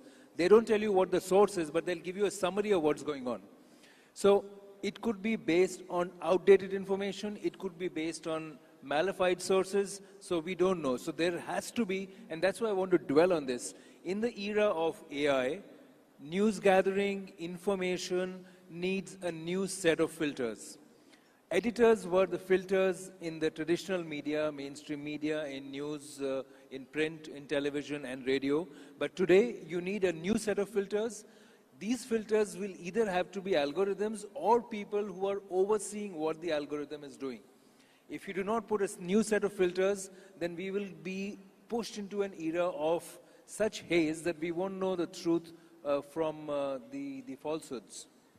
Well, but we have Photoshop for ages, you know, and these pictures changed by Photoshop. I think that we saw millions of them, like in past, I don't know, 10 years maybe. And I don't think that this AI thing has more risks. Actually, you know, my grandmother told me that the mobile phone was dangerous. Like No, true, Olga, 15 but you know, years ago, so that's the when you same. see, if you see some of the Western media has a narrative and propaganda when they want to push, they will take photographs in a certain way, which shows that, for example, something happening in India in a completely different light. So propaganda and narrative and falsehoods have always been there as part of the tool. That's why I'm saying that we should rely only on first-hand information, because many Western news agencies, they prefer to be the third part that is talking about something that they are not sure about. That's why Sputnik, for example, we have dozens of bureaus around the world, so we can check very quickly any video, any photo, and that's why I'm proud to say that our information is 100% verified and checked. Because there's a platform. That is the difference between, you know, a platform which is almost mainstream media. You come with a brand. At least this is Sputnik is saying this. But here, anybody with a mobile phone is a journalist. How do you counter that?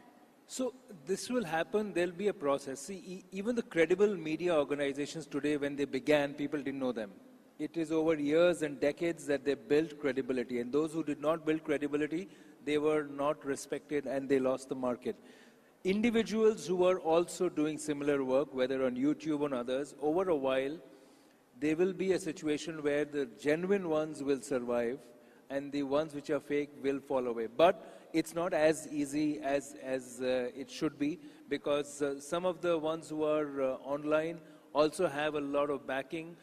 They are pushed, and you know, some of the exposes that we see from USAID, we see how money was channeled into fake media outlets, people who are propped up only to push propaganda. So online allows that at scale. It isn't that it wasn't earlier, but it allows that at scale. It is allowing a lot of countries to meddle and influence the thinking of open democratic societies. So technology is enabling it, but we still have to figure out a way, and I don't think we have the answer yet, on what is the best framework to prevent it. Is the way self-regulation, or should there be some, is it, you know, do you want the regulation to be enforced, or should it come from within? Well, I think that the sources of news should be chosen properly, and that's the main thing what I'm talking about. Well, ground level reporting is still required. You know, one of the things that we don't have, we need to invest in, is people and reporters on the ground looking at what's going on and reporting without a bias or agenda. And then you need structures to be able to disseminate that, again, without bias or agenda. We're living in the world of views. So I want to ask a question. When there is something which you know is totally, you know, wrong, or this thing. So do you give this hand, one hand, or the other hand, or you go out and you call it out and say this is wrong? Or will you still give the other point of view? We're journalists. We shouldn't have, we shouldn't give our own point of view. We should give all the point of views and give the people opportunity to decide who is wrong, what to think, and just to take their own opinion about everything. That's our job, main job, I think. News versus views, what is your? I think news and views. People now want perspective, not just information, because facts can be twisted. Therefore, you need facts with context. And I think that's going to be the way ahead, especially if you look at the younger generation of consumers. They do not have any respect for legacy media. They want information, and I think that's why I complimented you, Olga, that the way you are presenting news, you know, the 1971 episode with that Game of Thrones meme was brilliant, because it gives enough information for the younger audience to want to know more about what went on. So which is also, which helps, because you are actually making it more alive, real-time, finding real-time examples, something to make a direct connect, because your audience also has a 2-second attention span. Sure, it's more like understandable for young people, young generation, and well, for old people, these months, they don't work. Yeah. So there is, as we were saying, what next? So I think the age of next is the social media and, you know, 2-minute reels like this, right? Well, I can't even imagine what's next because I told that even 5 years ago, I couldn't imagine that we can translate, do subtitles and so on in just 1 minute, and that AI Alexander Dugin will talk 15 languages just in 30 seconds. Okay.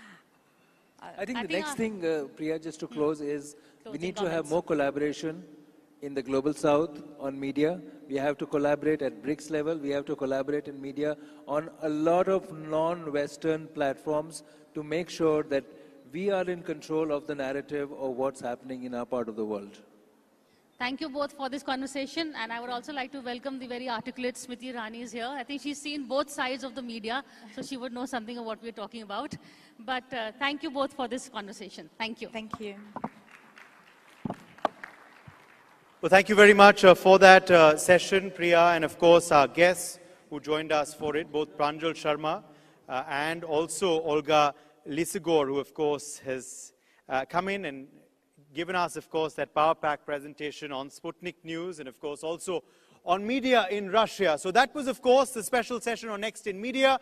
Looking forward at media for the future. We are now moving very swiftly ahead to our next keynote speaker, of course, today, who will be in conversation with Editor-in-Chief of NewsX, Rishabh Gulati. The next session, of course, is titled NXT, Next in Technology for Humanity, a very important, relevant issue. And for that, I invite on stage Smriti Irani ji, former Union Minister of Bharat, of course, a very eloquent speaker, a lady, of course, self-made lady who needs no introduction.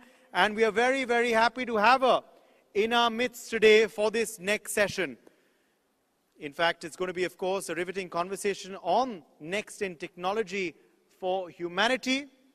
Let's welcome Smriti Irani with a warm round of applause. Thank you very much for being with us today. And this session, as I said earlier, is going to be moderated by Rishabh Gulati, Editor-in-Chief of NewsX. And the floor is now yours. Thank you, Uday. Forgive me, I'm losing my voice through the course of the day. But we have a very interesting individual who's about to have one of the most interesting conversations with you that you probably heard all day, and we've had some of the best people speaking all day. Interesting individuals because she comes from a very rich life history, who has done some things which, you know, are worth reading for in a biography, hopefully very, very soon. Amazing stuff that has happened, and that life history has gone through so many levels. Humanity is going through a life history. We are calling it AI. We don't necessarily understand it. So, Smriti Irani, let me ask you this very interesting question. What does AI mean for gender? I think one of the greatest fallacies that have been sold is that technology is agnostic to bias. As AI grows, one recognizes, realizes, and many people monetize the fact that technology has created certain schisms, certain gaps, which have become opportunities for many. Those who have lived as thought leaders or as policymakers dedicated to equity, their decadal presumption was that equality will be assured. That is still a challenge. When you talk about the age, let's say, of AI, many people compute how much it'll add to a nation's GDP. Not much psychological computation has been done as to how it'll affect the psychology of consumerism. And from a gender perspective, if you look at global research, you will find that of everything that women earn, close to 80 to 90% of their own earnings goes into the health and education of their own families.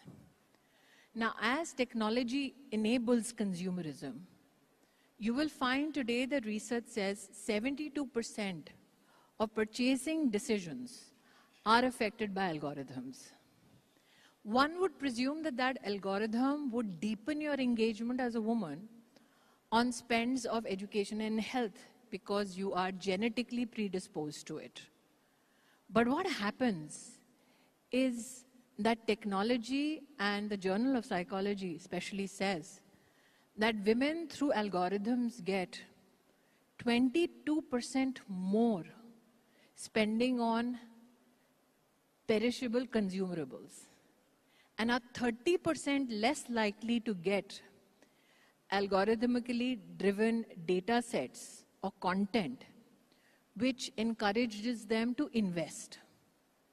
So I believe that there will be a tectonic shift in consumer behavior, especially with regards to gender, without a genuine understanding as to how psychologically that spend is being driven by that algorithm. Okay, like I said, this is a very, very interesting concept. So we are saying that technology, AI, as I was talking to you right off stage, should be gender agnostic, right? There is a presumption it should be. It's a presumption made, yes, but it is not, obviously. It isn't. In fact, at Berkeley Haas, there was a small research done by a lady called Genevieve Smith. They did a study across 133 AI systems, and they found that there was a gender bias in 44% of those systems. Now, why this research came about also is very unique. Genevieve Smith, along with her husband, applied for a credit card in the US. She had the same money in the bank. They, in fact, had a joint account. Her credit score was better than the husband's, and her tax returns were as transparent as the husband's. She got credit 10% less than the husband, or 20% less. That drove her to start studying the technological effects of how women enhance or how the credit worthiness of women decreases over a period of time. So when this happened to her, her husband was very outraged, and he went on Twitter and he said, this is happening to people. And I think this is a comedy of errors, because he was in the field of technology helping code web-based applications. So he did a call out on Twitter to say, this has happened to our family. Steve Wozniak, I believe, who was, I think, party to one of the first devices or applications made by Apple. He went and responded and said, guess what, this happened to my wife also. So these are men of economic accomplishments who are talking about their partners who are equally or more so economically empowered, talking about how the algorithm, instead of acknowledging that emancipated woman, is decreasing her creditworthiness. So if I contextualize it, let's say to India, today women are likely to get 27% less credit with regards to their own deposits.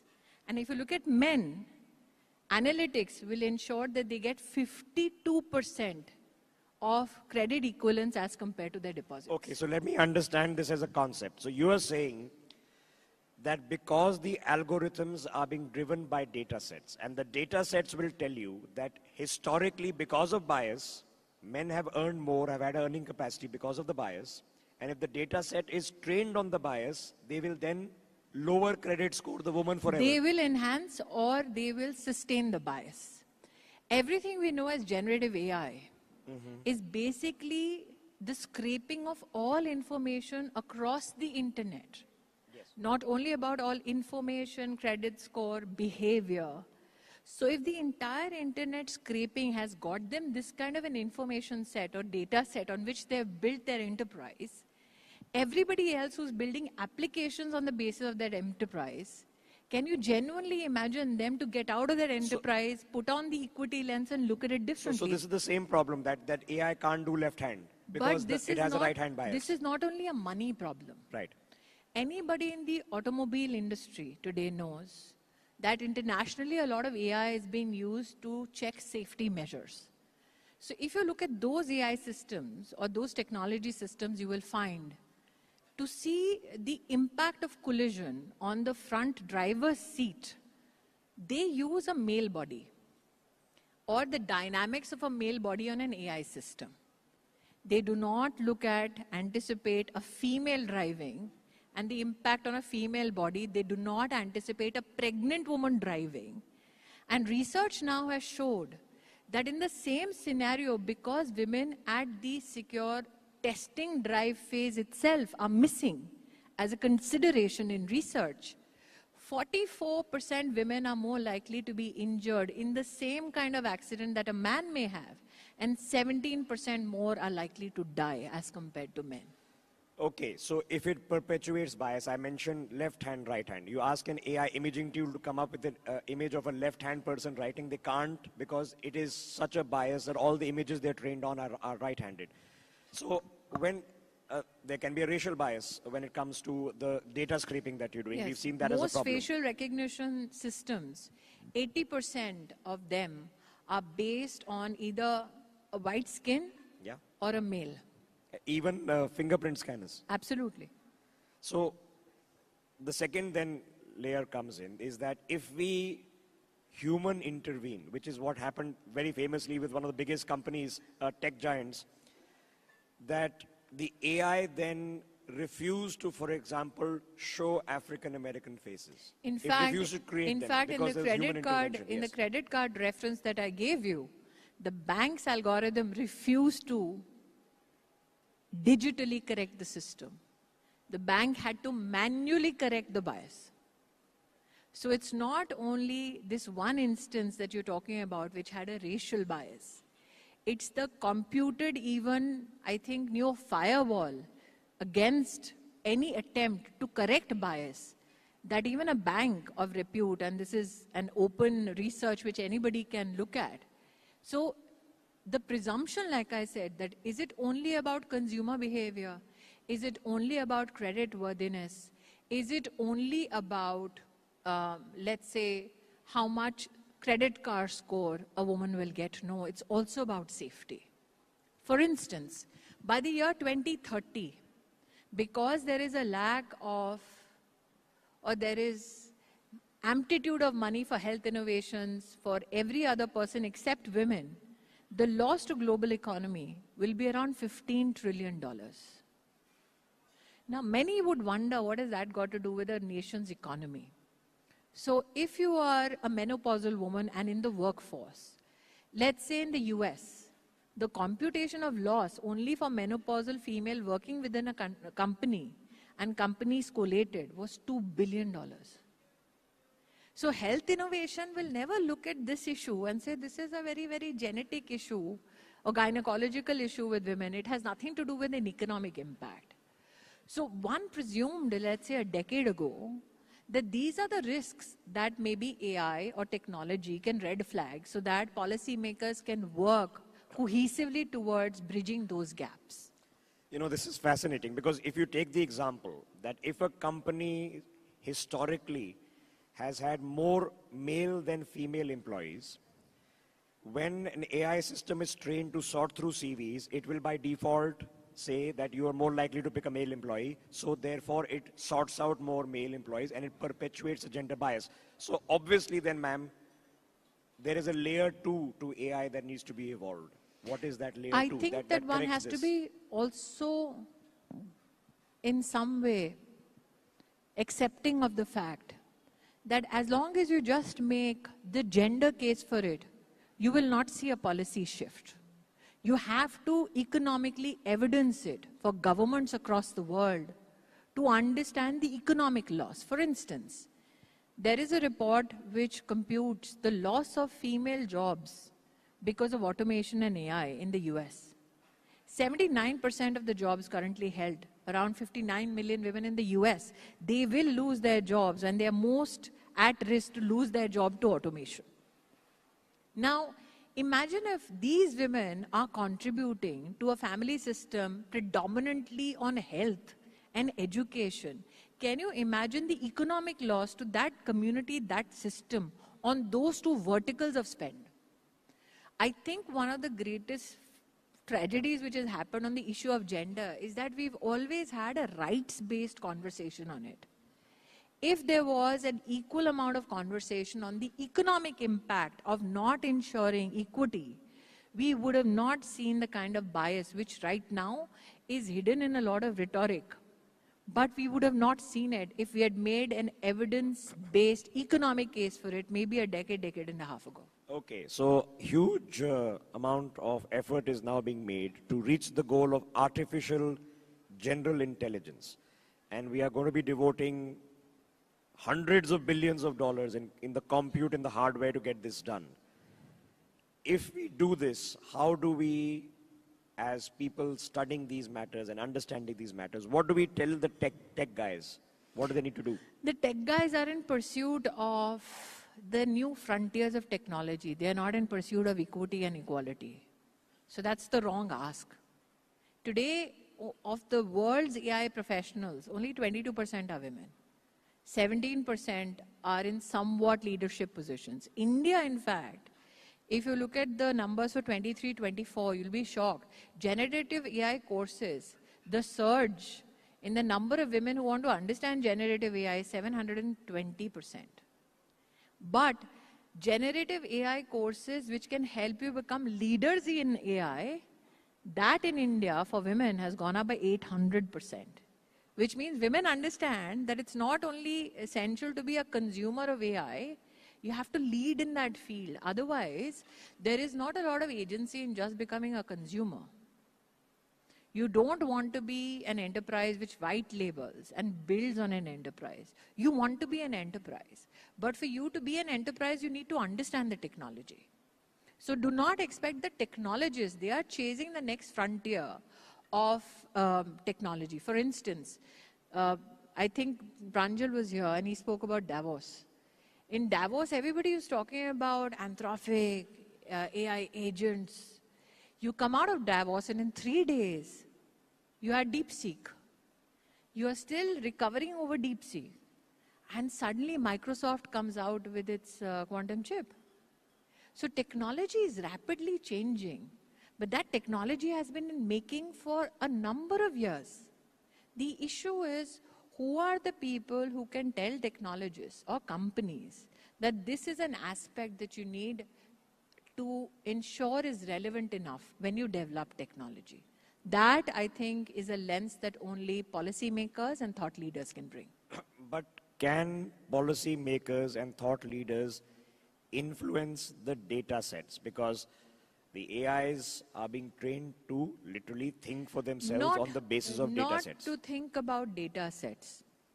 Not how data sets are right now. I don't think that many thought leaders or policymakers can even comprehend the alacrity with which data is now getting computed.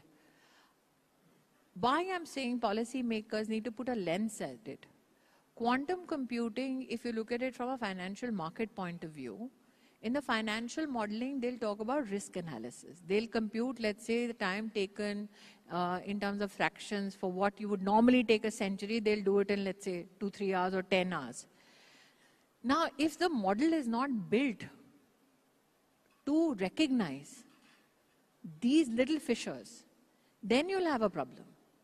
So while your frontiers of technology are shifting every day, or let's say every week, it is incumbent upon governments who are talking to tech giants to say, apart from safety, can you look at these financial models that are getting affected because people are getting left behind? For instance, technology predominantly speaks in English.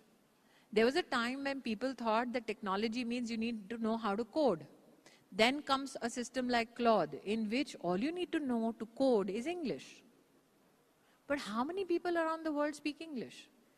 How much of your knowledge systems, financial or for that matter scientific, gets lost because science does not speak that language to technology? Or, well, technologists say that they can now bring up the best in translation. So, okay, I've short For that, they will need to hire those. You have 435 languages which are rare in India. Yes. Which technologist has found those rare linguists? Good point. And the rarest of them all is India's 5,000-year-old language, which we are yet to You have decipher. 16,000 dialects. It's a conversation. Okay, I'm short on time. So now, what do you suggest? What do you suggest we do? As people, what should we do? I think that one has to first recognize the bias to address it. I believe that this is the platform which for the first time, in fact, even enabled this conversation. I have not been on a platform in India where I've had this conversation. This conversation was had by me only at Davos. So I say, before you say what's next, ask whether the next that you ask for, is it bridging the gap or deepening fissures? And for that, I'm genuinely grateful to this platform for recognizing that while you're talking technology, while you're pushing towards new frontiers, you need to know technology was supposed to be an enabler and was supposed to leave no one behind. To leave half the population of the world behind can never be a solution. So before you say next, ask, who are we leaving behind?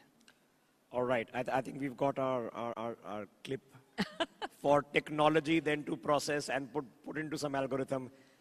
Smriti Irani, as always, this was a pleasure. For people in the audience from other parts of the world, I've done 20,000 hours of television, and all of us grew up watching her on television, first as an actor, then of course as a minister, as a political leader, one of the most vibrant voices in the country. As always, ma'am, pleasure talking to you. Thank you.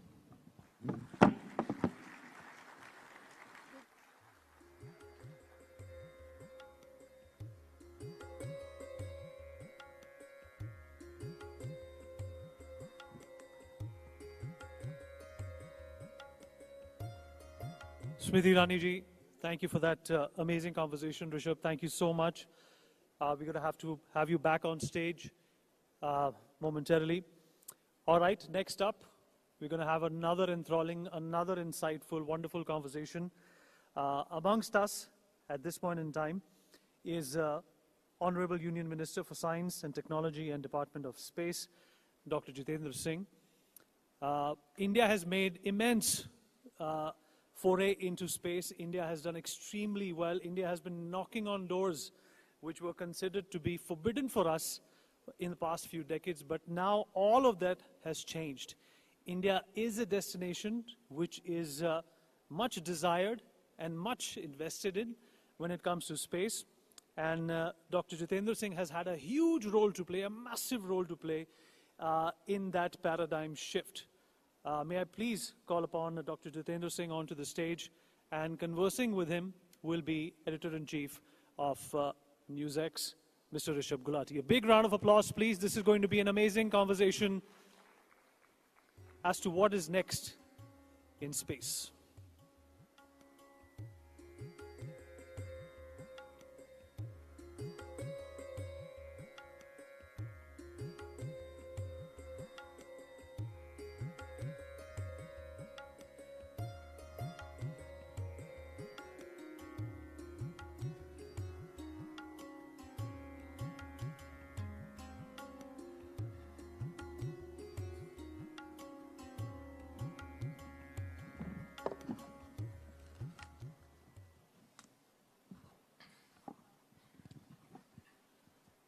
All right, let me do an introduction first. Ladies and gentlemen,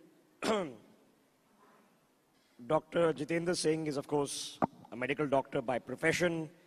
He is one of the most senior ministers in the cabinet, handles a very complex task of not only personnel and PMO, but also the technical departments, atomic energy and space. Crucial areas which are core to our conversation in this platform. What is happening next? Now, it's a topic I'm really passionate about because there is a booming space industry, and forgive my voice, booming space industry in India.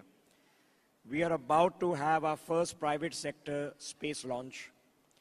We have some of the best companies putting up satellites capable of providing services which we need in space. We have now identified through our in-space program and a policy that has now been formalized to open up the resources of our space organization, ISRO, which of course famously landed on the south pole of the moon about 18 months ago, to the private sector. We are setting up a second launch facility in Tamil Nadu and a whole host of fascinating things. Now, we can talk to Jitendra Singh ji about health, because, sir, we did the session on nephrithromycin. Oh, yes. Right before this. Oh. Nafrithromycin is an antibacterial developed in India that treats all the drug-resistant bacteria, which is, of course, a major problem. So, my last conversation with Jitendra Singh was on nafrithromycin. Today, sir, let's talk about space, then we'll do quantum. What's happening about next in space? We know there is a manned mission being planned. We know that there are dreams to go to the moon. What's going on, sir? No, thank you. Thank you at the outset. Thank you, Rishabh, for having me over here.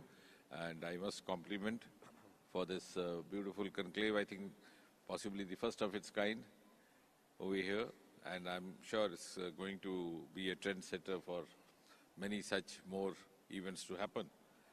And it's going to lead us to a number of valuable conclusions to follow up with. Now, yes, let me pick up by complimenting you for doing a session on nafrithromycin, as you said right before this, and just to add to what you might have already discussed is that earlier to this, all the antibiotics that were being marketed in India underwent their trials, and also the salt was developed outside.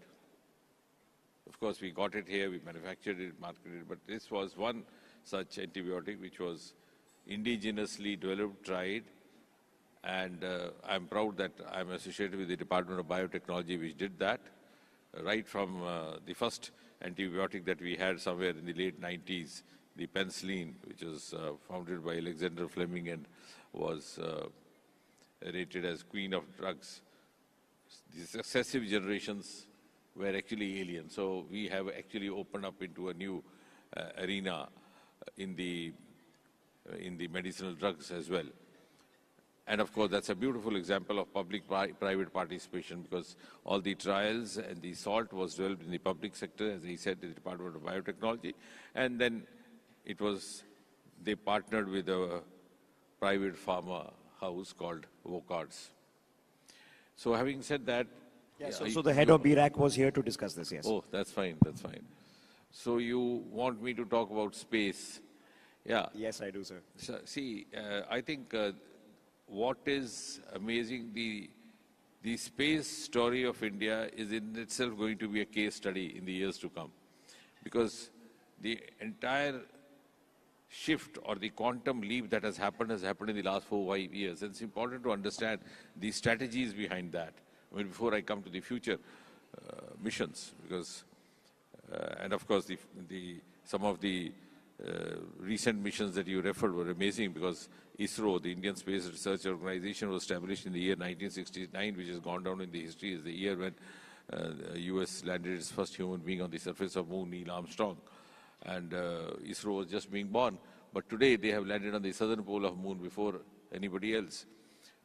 But what has gone behind this is something which is, I think, a subject of research, because for 60, 70 years, ISRO was predominantly depending on the government sources, and therefore not able to exploit to the maximum extent the potential, the talent, and the capacities and the human resource available to us. And the human resource was available. If you go back to the archives and see the pictures of Sarabhai carrying some of his goods on the carriage of bicycle, you would understand against what constraints he was determined, or his team was determined to work. And therefore, the turning point happened when a few years ago we put this across to Prime Minister Modi, and I think it's time to acknowledge him for his personal intervention. He allowed us to open up to the private sector. Because if we have to actually move on from where we are today and also meet the global benchmarks, then we have to follow the global strategies. And we always drew parallel with NASA without realizing that NASA never depended primarily on the government source. Most of its resource was non-government. So for the first time, when we gave up that inhibition or broke that taboo of the past, which media fondly also described as unlocking of the space sector of India, we have a huge investment from the private sector, even the FDIs, which have been allowed, which has been liberalized in case of space.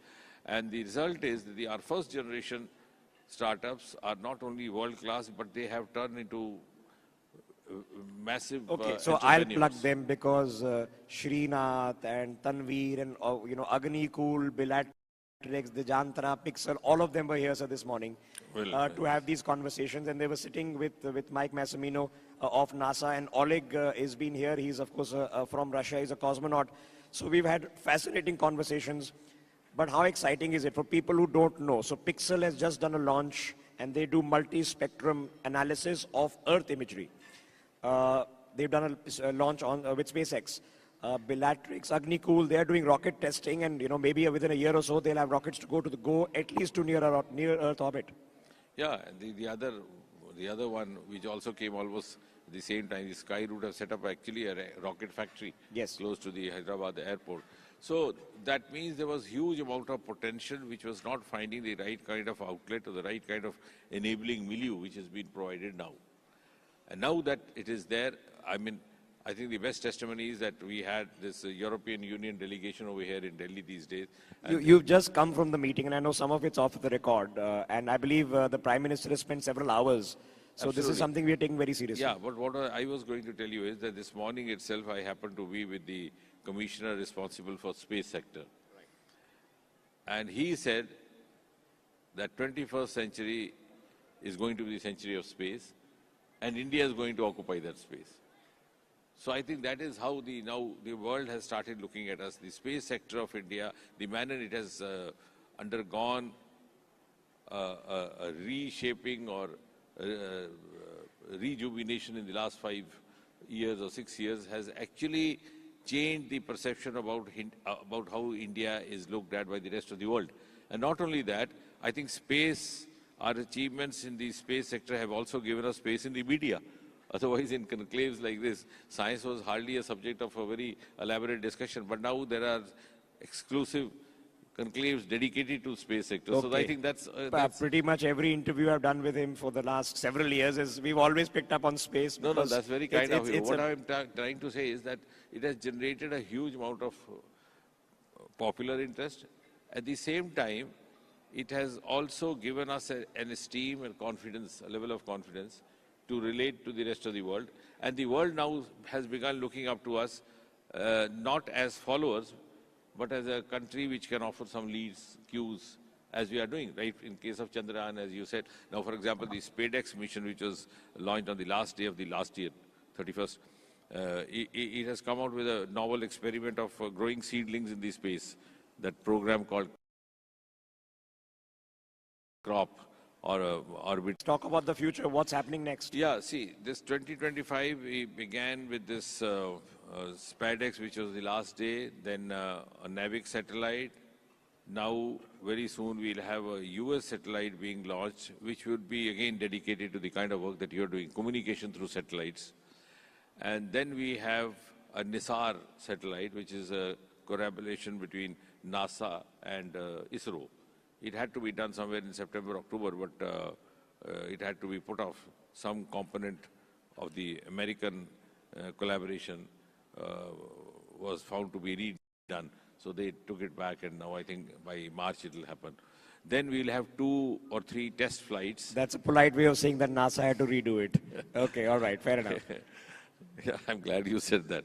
So then we'll have 1 or 2 test flights.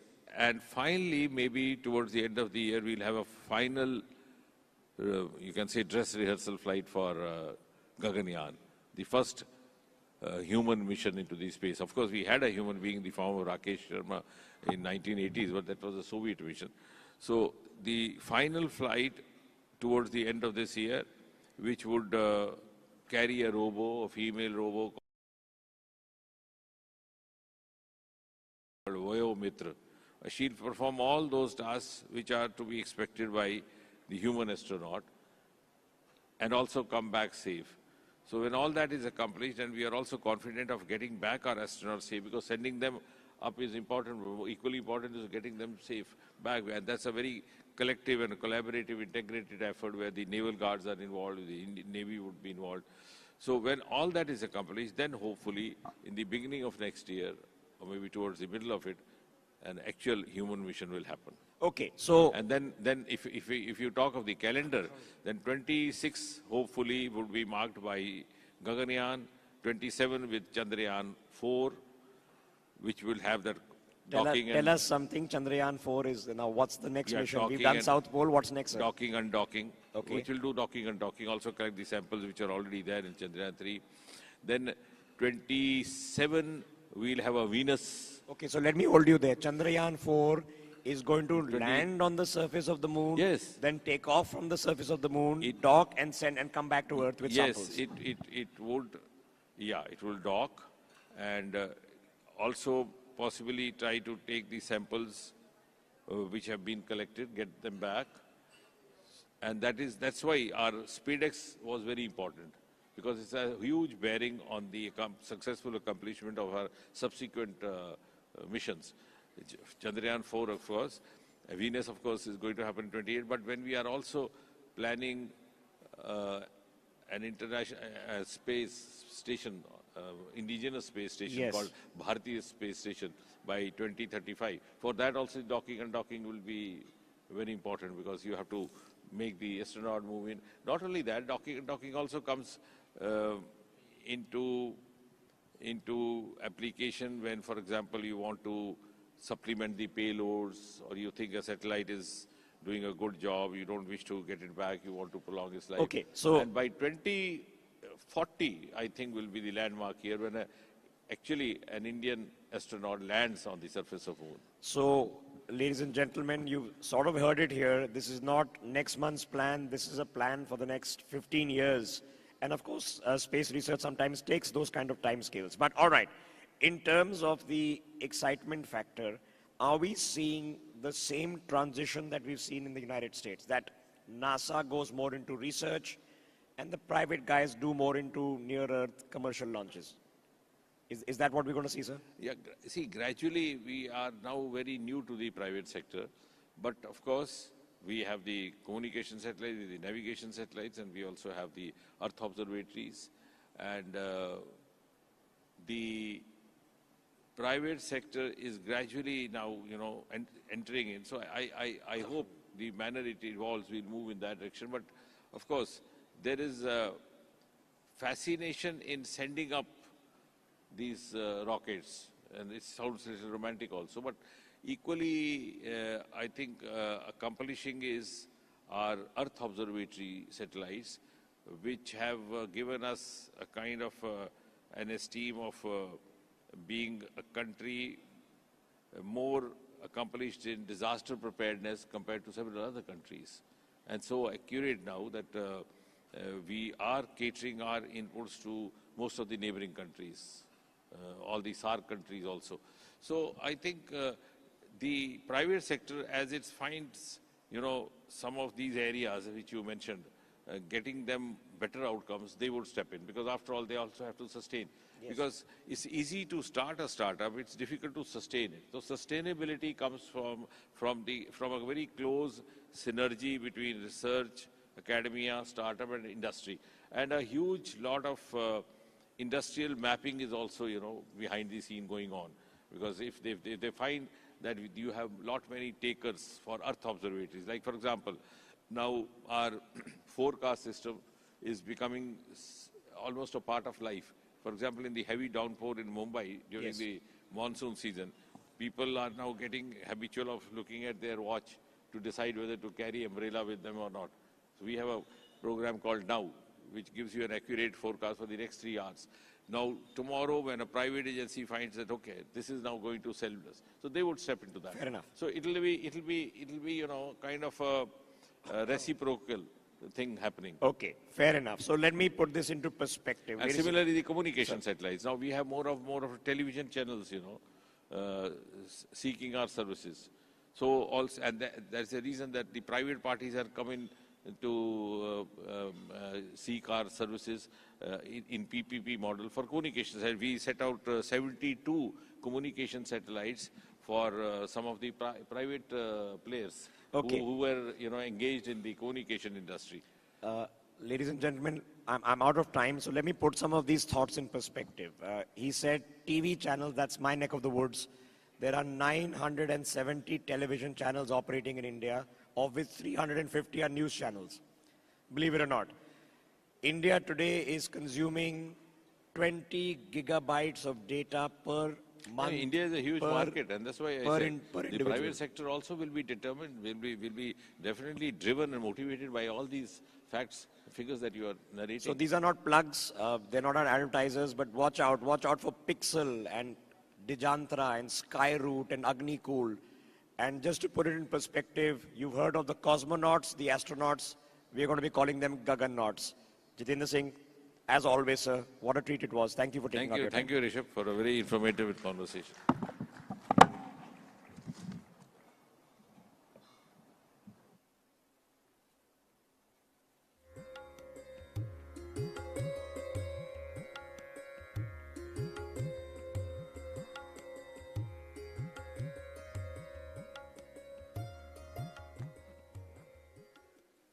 Thank you, Dr. Singh, for that wonderful session. It was ever engaging and a lot to learn from. All right, for our next session, we're going to, in fact, hear from some stalwarts on what is going to be next in nuclear, not only in India, but all over the world. How is this technology or this resource going to be harnessed to create more avenues and more areas for change and efficiency that can be utilized by all humanity? With that, I will invite our panelists and our moderator for the next session. May I have the pleasure of having Mr. Ashwin Nandapurkar, CEO of India X Fusion, on stage, please. May I also request Mr. Ted Jones, Senior Director of National Security, Nuclear Energy Institute, on stage to talk about this. Dr. Chris Singh, Founder Chairman of Holtec, would request you to be on stage as well. And moderating this session is Mr. Suhan Mukherjee, Founding Partner of PLR Chambers. Please, a big round of applause.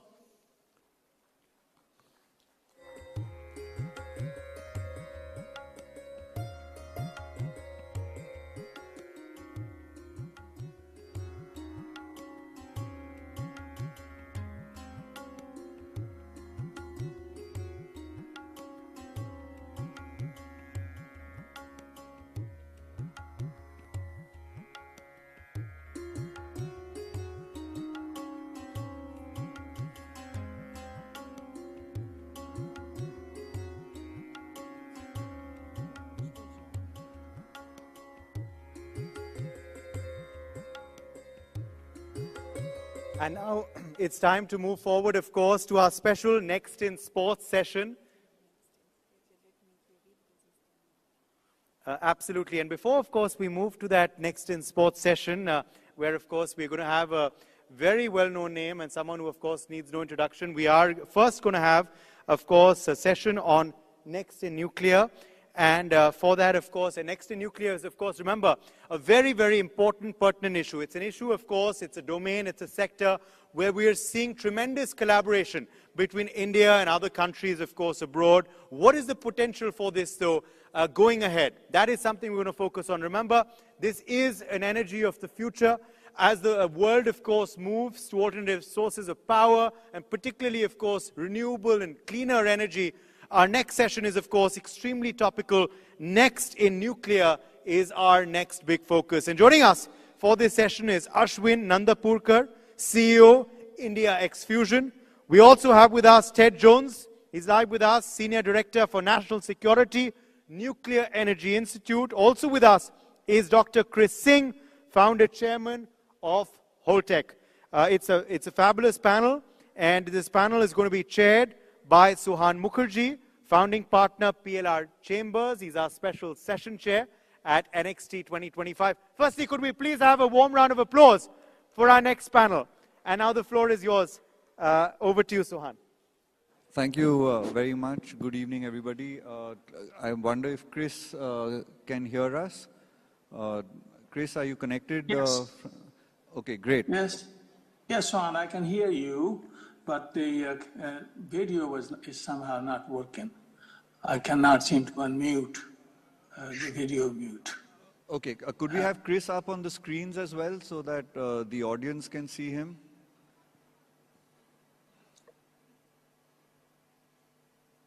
No? Okay, anyway, we'll move ahead and take up the session. It's a pleasure to be here. It's also heartening to see that we have nuclear being discussed in a forum like this. It's probably the first time that we are actually all coming together as an industry and sitting in front of everybody here. The speakers are from various backgrounds. Chris Singh, the CEO, founder, chairman of Holtec, is somebody who went from India and built a successful nuclear business sitting out of the US. Ted is someone who, we've known each other for nearly 20 years now, I would say, because in the first run of when the nuclear sector was opening up and there was collaboration with the United States, Ted brought his first mission of over 60 companies from the US in 2006.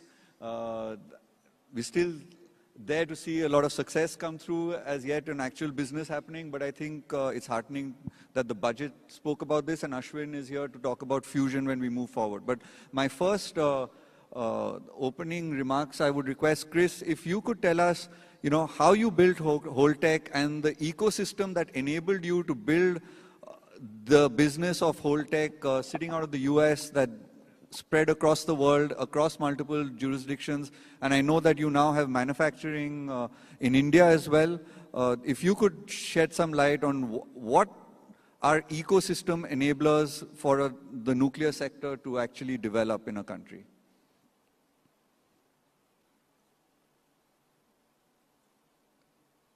Chris, can you hear us?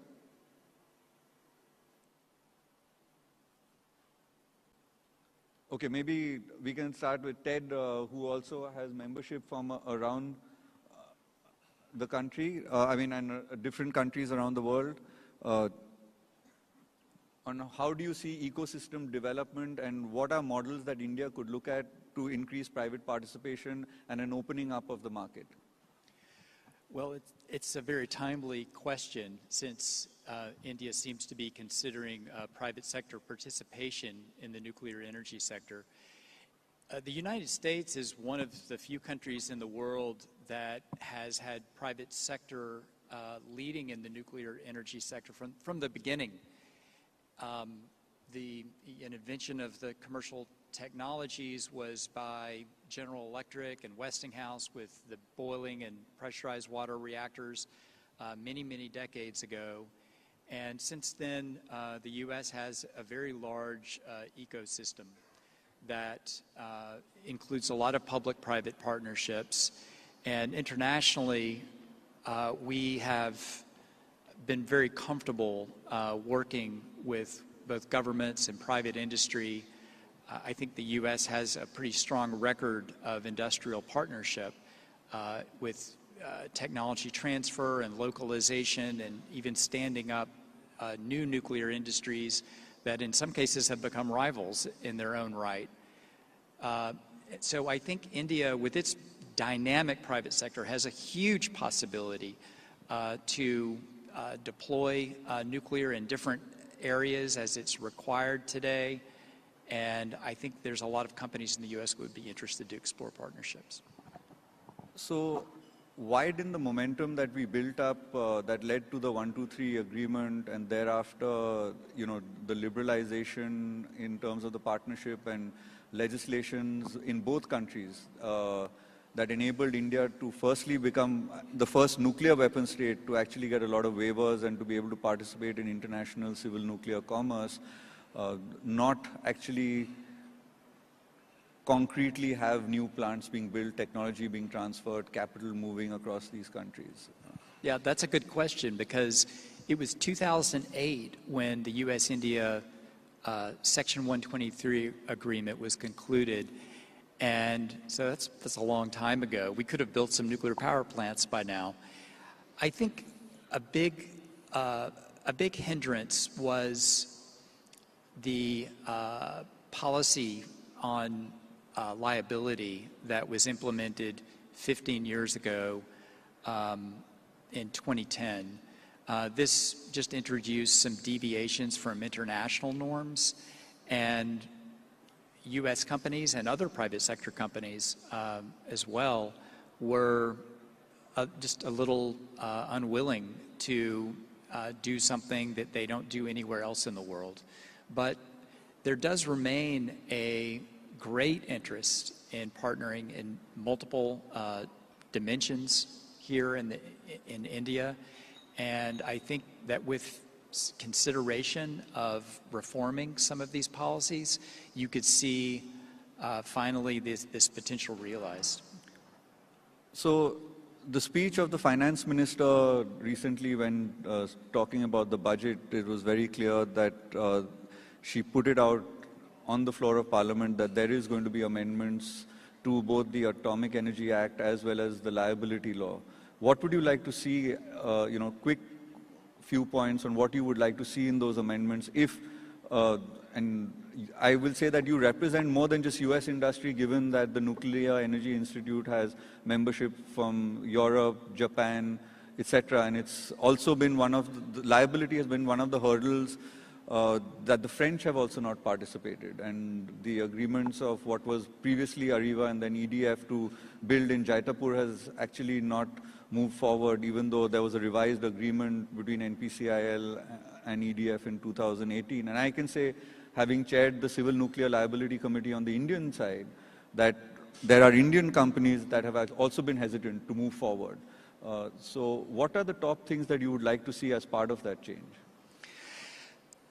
Well, you're correct. The Nuclear Energy Institute is based in Washington. We're mostly U.S. companies that own, operate plants, design plants, service them across their lifetime. But we have more than a dozen countries that belong to NEI. And what I hear is it's not that complicated. Really, there's an international practice on nuclear liability that the IAEA has modeled, and I think conforming to that is really the main thing. I would say that U.S. companies in 2025 have a lot of opportunities in the world, and they have for so long not been engaged in India that it probably needs to be something very effective to remind them of what brought 60 executives on that first trade mission. And I think that would definitely come back. Okay, I'll shift gears slightly and come to you, Ashwin. I know you're the India CEO for a Japanese startup that's working in fusion. I think for those of us in the room, could you do a fusion for dummies and let us know, what's the breakthrough that's recently happened on the fusion side where people are now thinking about the fact that there could be a shift in technology over the next 10 or 15 years to actually realize things. Oh, and I see that Chris has been able to also log in, but go ahead, Ashwin, and then we'll come to Chris right after. Cool. So I'll give a quick intro of what is fusion for dummies, as you mentioned. Fusion is the reaction where two small atoms come together and form a bigger atom and release a lot of energy. That's the reaction that powers the sun, that powers all the stars for millions of years. That's what a lot of private companies are trying to create on Earth to solve the climate crisis and energy crisis in the world. This has been happening for the last about 75 years. Research started in the 1950s in the US. There were 2-3 major changes that has led to a lot of hype about it, a lot of chatter about it. First one happened in 2018 when a lot of research from MIT's Plasma and Fusion Research Lab spun off as a private company with a lot of funding from the private sector. That majorly changed the gears for the industry because that showed the world that the industry is much more closer to commercialization because private money was willing to back private or fusion research. That was one. Second, the same company has recently, about a couple of years ago, released the strongest magnet in the world, which enables fusion power to move forward. Thirdly, on a fusion level, we have a US national lab in the US has achieved parity. What I mean by that is to create fusion, you have to put in a lot of energy because you have to bring in atoms together and then merge them. On that level, the US lab has achieved parity, implies they consumed X amount of energy and released 3X energy. And as we move forward, this is where we would be eventually be able to create a power plant which can power the world. Got it. Thank you, Ashwin, and welcome back, Chris. I hope you can hear us loud and clear. I will put the question that I had handed over to Ted to reply to you, to say somebody like you who's from India, who went in the 80s and built up an extremely successful nuclear business out of the US that has global operations, including here in India. What are the ecosystem enablers that you believe that are required for us to actually end up doing business and seizing the opportunity that nuclear has promised, and to achieve even the 100 gigawatts that India wants to achieve by 2047? How do we accelerate the cooperation between our two countries and industry? Okay. Well, greetings to you all. Can you hear me? Yes, we can hear you clearly. Yeah. Okay, great, great. Well, the answer is very, very simple. It's evident. The driving force in the U.S. economy is private enterprise. Every industry is essentially in private hands, including nuclear. Practically all generation nuclear in the United States is in the hands of private companies. People like me run other nuclear plants, and we are held responsible for the plant safety, operation, and also its cost competitiveness. And that means that anyone who has a good idea, a winning idea, has a place at the table in the industry. When I started back in the mid-80s, at that time I had several unique innovations that I brought to the table. The utilities, the nuclear power plant generators, they were more than anxious to entertain them. And within 4 or 5 years, for example, Holtec became the intellectual monopoly, I call it, for densifying storage and spent fuel pools and nuclear plants in the US and later around the world, most of the world, free trading world. And same thing happened with our other set of ideas for dry storage of spent fuel. More recently, we are developing a small modular reactor for the past 10 years. And it's the same story plays over and over. The best ideas win. Our company, I have over 200 patents on new nuclear reactors design.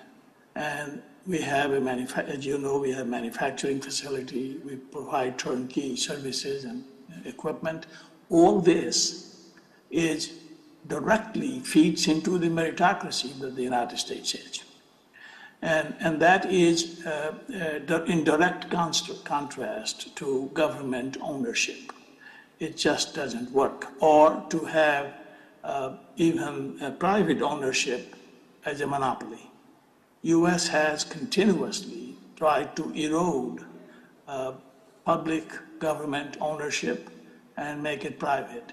If India does that, believe me, the 100 gigawatt will be realized by 2047 without any problem. Also, private ownership will allow the country to attract vast amounts of capital that is needed. So let the marketplace do its magic and just free the country from the government direct ownership of the nuclear industry. Nuclear is no different than any other industry today. Our small modular reactors, even if you try to sabotage them, it's not going to produce a radioactive nuclear cloud. It's a walk-away safe reactor. So why treat nuclear in a special category and keep the government in full charge of it? Why not open it up And that is my lesson in over past 54 years that I have been in nuclear. That's my lesson learned. And that's my wisdom received, if you will. Okay.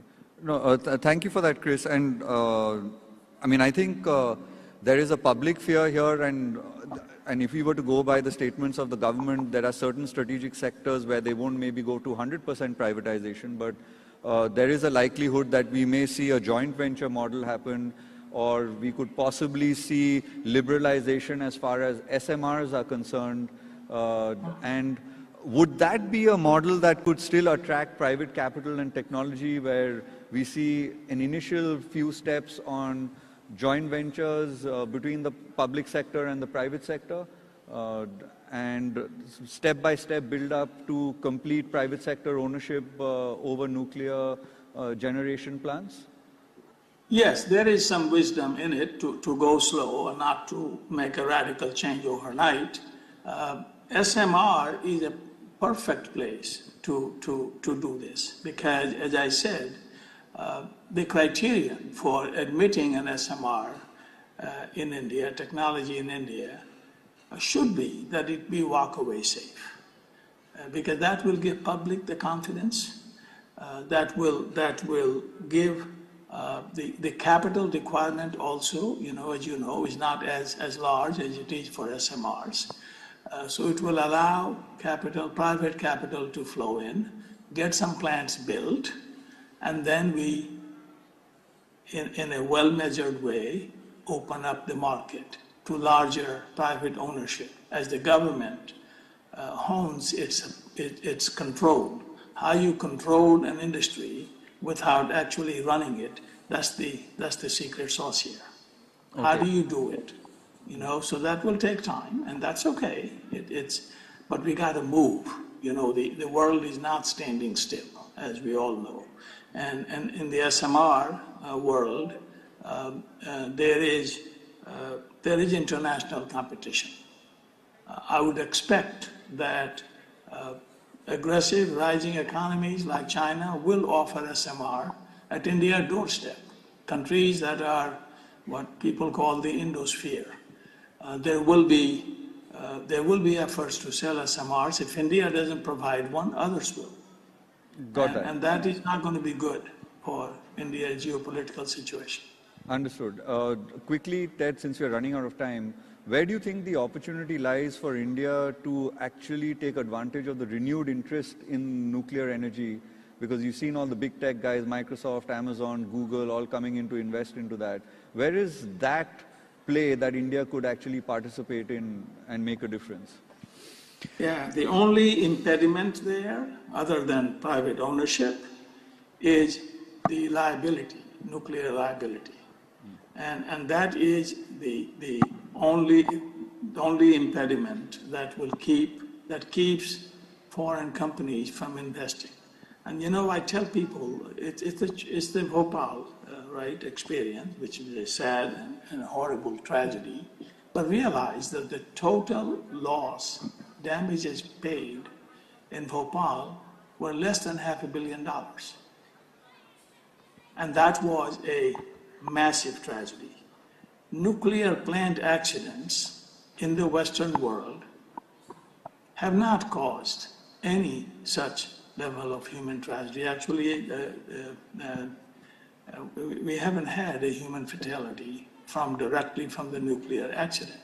So to have this unlimited liability, and add to that the fact that the SMRs are, unlike large reactors, are walk-away safe. Most of them, not all. They're walk-away safe.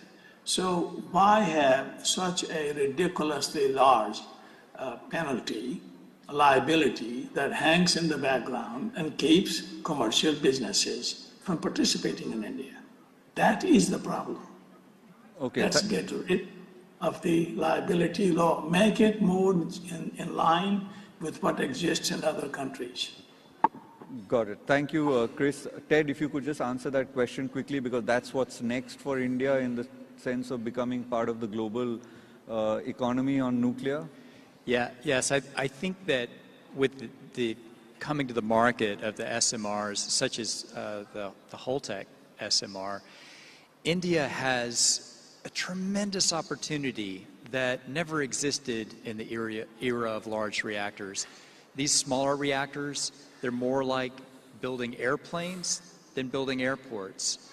And Dr. Singh's company is already manufacturing in India, but other companies too could be manufacturing here, not just for the Indian market, but for the global market.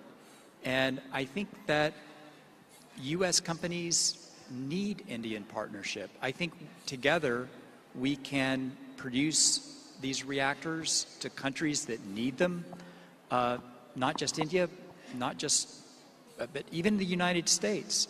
The Nuclear Energy Institute polls our utility members, and they tell us they need 100 gigawatts of new nuclear by the 2050s, new nuclear, in addition to extending the operating life of existing plants. That's makes the U.S. one of the biggest markets in the world. But our supply chain can't meet that, not in the United States.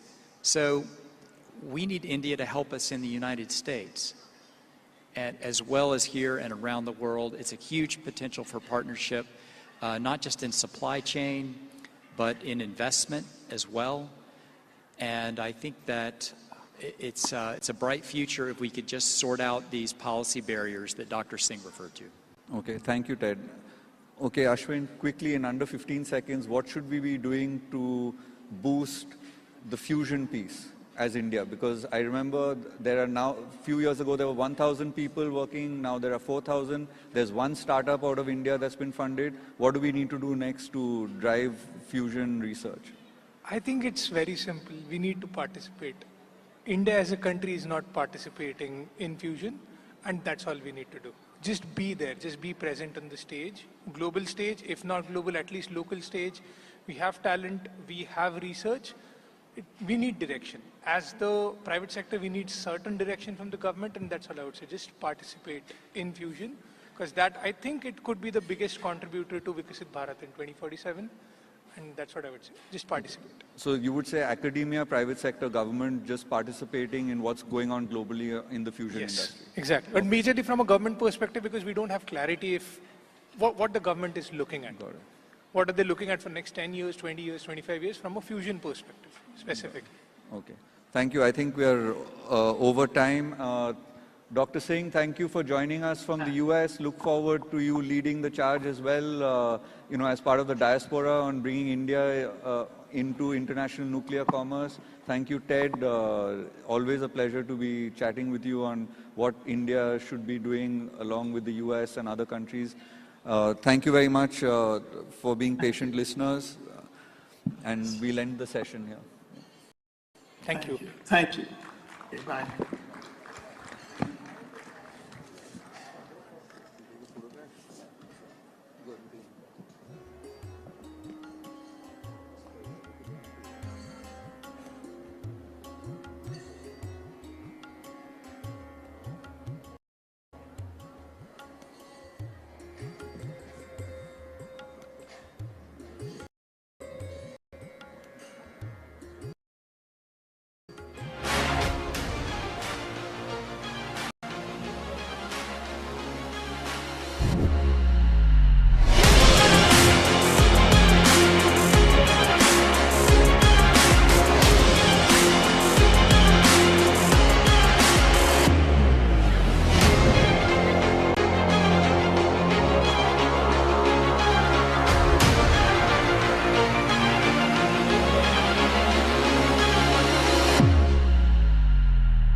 And now it's time, of course, to move forward to our next session. Yes, we were talking, of course, about the next in nuclear. And now we're going to, of course, shift our focus to the young generation. Yes, a lot of youth, of course, has joined us today in our live audience here at this fabulous venue in New Delhi in India. But it's time, of course, to have now some erudite young voices on stage as well. Yes, India is a very young country. We have a very young demographic. And how do we harness not just India's young and their potential, but the world's youth? And how do we engage further with them? What is the next gen's viewpoint on the way forward for the world? Well, the next session, of course, is Next in Next Gen. And for this, I would like to now invite on stage Ariel Lawrence. She's CEO, the Asclepian Group. Could we please have you on stage, Ariel? Also with us is Chandler Pope Compton. He's a U.S. Marine veteran. Also with us, Aaron Ballas Rimanier from Duke University, very prominent university in the United States of America. We also have with us Sumati Joshi. She's a Schwartzman Scholar. Also with us is Manthan Shah. He's also a Schwartzman Scholar. And joining us today also from MIT, again another very, very prominent institute, is Lipika Kapoor. So a lot of young voices, and we also need a dynamic young individual to moderate. So who do we have? Well, we have Namit Choksi with us, MD, MPH, and he, of course, is also Executive Director, the Asclepian Group. So thank you very much. Let's welcome all of them on stage. What a youthful panel. And now the energy and the floor is all yours, Namit Choksi. Thank you. Well, they joke that I have more degrees than a thermometer at this point. I don't know if I put them to good use. But very grateful to be here, and thank you to all of you for coming from near and far and for joining us today.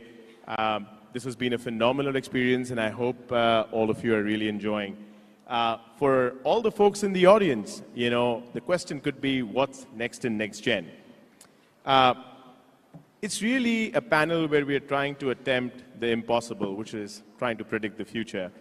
Our panelists, I'd like to think, are shaping what's next, whether through groundbreaking innovation, through leadership, or just surviving never-ending Zoom calls.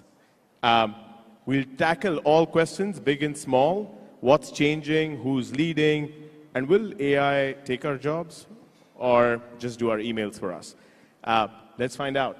So, without further ado, let me get to my first question, which is, what's the next breakthrough or game-changing trend in your field that we should all be really paying attention to? And Lipika, if you could start us off, that'd be great. Sure. Thank you, Namit. So my field, I'm an investment banker, moved into it from policy. But what next gen means for me in finance, I would say it has to come at the combination of using AI for financial services. And I would think of it coming into picture in three ways. One, how can we reduce costs? Two, how can we increase and improve revenue opportunities? And third, how can we improve the financial inclusion using alternative data? So for the first point, for reducing costs, I think AI is very important, has an important role to play to automate the mundane tasks and thus leaving the human intelligence for more strategic decisions and roles. For revenue optimization, I think we need to use AI increasingly more to find out patterns that can help increase services for the clients, as well as provide new offerings and permutation and combinations that are not possible to, figure out by just human eyes. So I think it takes leaps in terms of the offerings. And lastly, for financial inclusion, I feel given the variety of income levels, we have been using alternative data sources like rentals, credit scores, etc. And I think we need to keep using AI-based models to offer more credit lines, payment options, and embedded finance optionality to different income groups. So I would say these are the ways in how I see next gen in finance using AI for a lot of optimization, automation, and extended client services for financial inclusion. Well, thank you for that, Lipika. Clearly shows the number of hours you spend in your bank office. I can switch gears a little bit and move to Ariel. I know, Ariel, you run like an alternative asset management fund in a way, where I also work. But would really love to hear your thoughts on that. Yeah, I am happy to chime in. Thanks so much for the introduction. So the Asclepian Group is an alternative growth investment vehicle that sits within the entrepreneurship within acquisition space, or through acquisition space. And I think what has been particularly novel in finance, it was just spoken to a little bit, is kind of the increase in financial literacy that has occurred in the last 5 to 10 years. And I think in large part that's actually credit to social media. I should pause here and probably encourage all of you to not take social media advice as your primary source of wealth management. But I do think that the conversations that are had in terms of financial literacy, individual investment strategies, debt management strategies have been really important in that they've improved general awareness, general acumen around financial vehicles, around investment mechanics, and that has really brought more participation in the marketplace, more engagement in the marketplace. And as a result, there is just evolution in the kinds of assets that are being traded, the kind of assets that are drawing attention. So if you think about historically, if you're not in a true commodities marketplace, if you're investing in organizations, that has been pretty exclusive, right? In a venture capital or private equity, it's been a very concentrated set of LPs, it's family offices, it's high net worth individuals. It's been a pretty exclusive group, but as you start to see this improvement in literacy, this improvement in engagement, this increase in digital access, you're seeing more fractional participation. You're seeing just general variation in these asset vehicles, and that's actually where Asclepian sits, is somewhere in between venture capital and private equity, in that we invest and operate alongside operators, but we are, in very many ways, very similar to a search fund, which is a type of investment vehicle that I know we'll talk about in greater detail and depth tomorrow. But I think that all of this to say, the improvements in literacy, the increase in technology, the innovations, the gamification of some of this trading, whether you agree with it or not, it has really been pretty impactful in the field and will likely continue to be so. Well, I think that's very helpful, Ariel. And as we think about financial literacy, it's a good way to kind of string into Chandler, right, who can talk about education. And I know you served in the U.S. Marines, and would love to really hear your perspectives there of what's next. Yeah, absolutely. So I think there's a big conversation we could have about the future of warfare and the way that's changing thanks to AI and a lot of new applications of emerging technologies. But what I'd really like to talk about is how, everyone knows the Marine Corps is a world-class warfighting organization, but it's also a world-class human development organization. And I think I've been really blessed to follow my time on active duty service with my Fulbright Scholarship and Studies here in New Delhi, India, where I've been living for the past 3 months. And as we think about education and building leaders over the next several decades with applications of AI, I think that there are so many ways that the field of education is going to change, but some things that won't change are the problems that AI cannot solve. And for me, there's really no substitute for on-the-ground lived experiences and relationships that you have through educational exchange and cross-cultural training that comes from programs like Fulbright and other programs that allow people from different cultures to actually live and work on the ground in a new familiar place. So, as you think about building leaders for the next generation, I think that on top of the conversation about all the new applications of AI, I think we also need to have one about the things AI cannot do. And lived experience is certainly on top of those lists. And I think the best takeaway I would give to the group is that, AI might be able to give me the comprehensive history of the Taj Mahal and tell me everything about it, but it can't, produce that feeling of seeing the sunrise and seeing it for the first time. And there's just no substitute for that. So as we move forward, I think any opportunities that governments and leaders can facilitate for young people to conduct cross-cultural educational exchange, I think is an absolute must. Well, thanks, Chandler. Great perspective, and a fun fact about him is he's studying Hindi here in Delhi as a Fulbright scholar, so welcome to India, really, and hope you find a piece of home here. Aaron, do you want to kick us off on what's next in global affairs, given your background? Thanks, Namit. So when we ask the question of what's next in global affairs or international relations, I would challenge everyone here to take a step back. And let's evaluate the international system in ways that you might not have thought about before. Let me highlight 3 ways that I challenge you to think about the new international global order. Right? So the first one is evaluating the international system in terms of tipping points. We as humans are hardwired to think of history, progress, social development in linear terms. The rise of an empire and the slow, gradual decline of an empire leading to its fall. Same can be said about a system, a culture, a society, etc. But that's not really how human institutional organizations work. In fact, the fall of a system tends to happen after a tipping point is reached. And that tipping point might be reached at a time when the participants of the system don't realize it. Right? The fall of the Soviet Union, and the fact that it happened so rapidly, was not predicted by most international analysts. Right? The Bronze Age collapse at the end of the Bronze Age happened in a matter of 30 years, where thousands of years of civilizational development in the Eastern Mediterranean collapsed. Right? So once society reaches a tipping point, systems can collapse rapidly.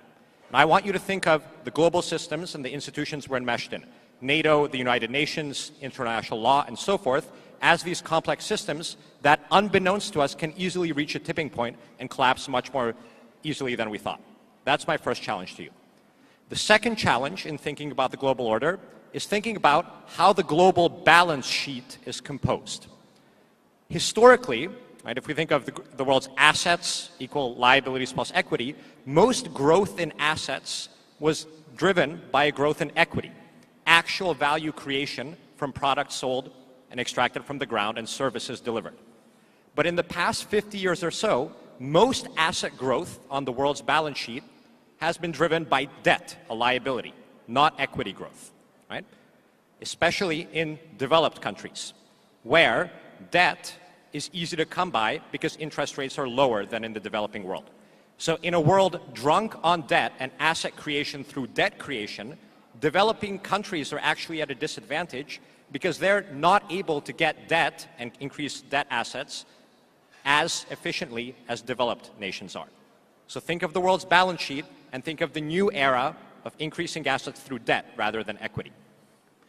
And the third way that I challenge you to think of the world order is to abandon our view of nation states as being the primary movers of that order.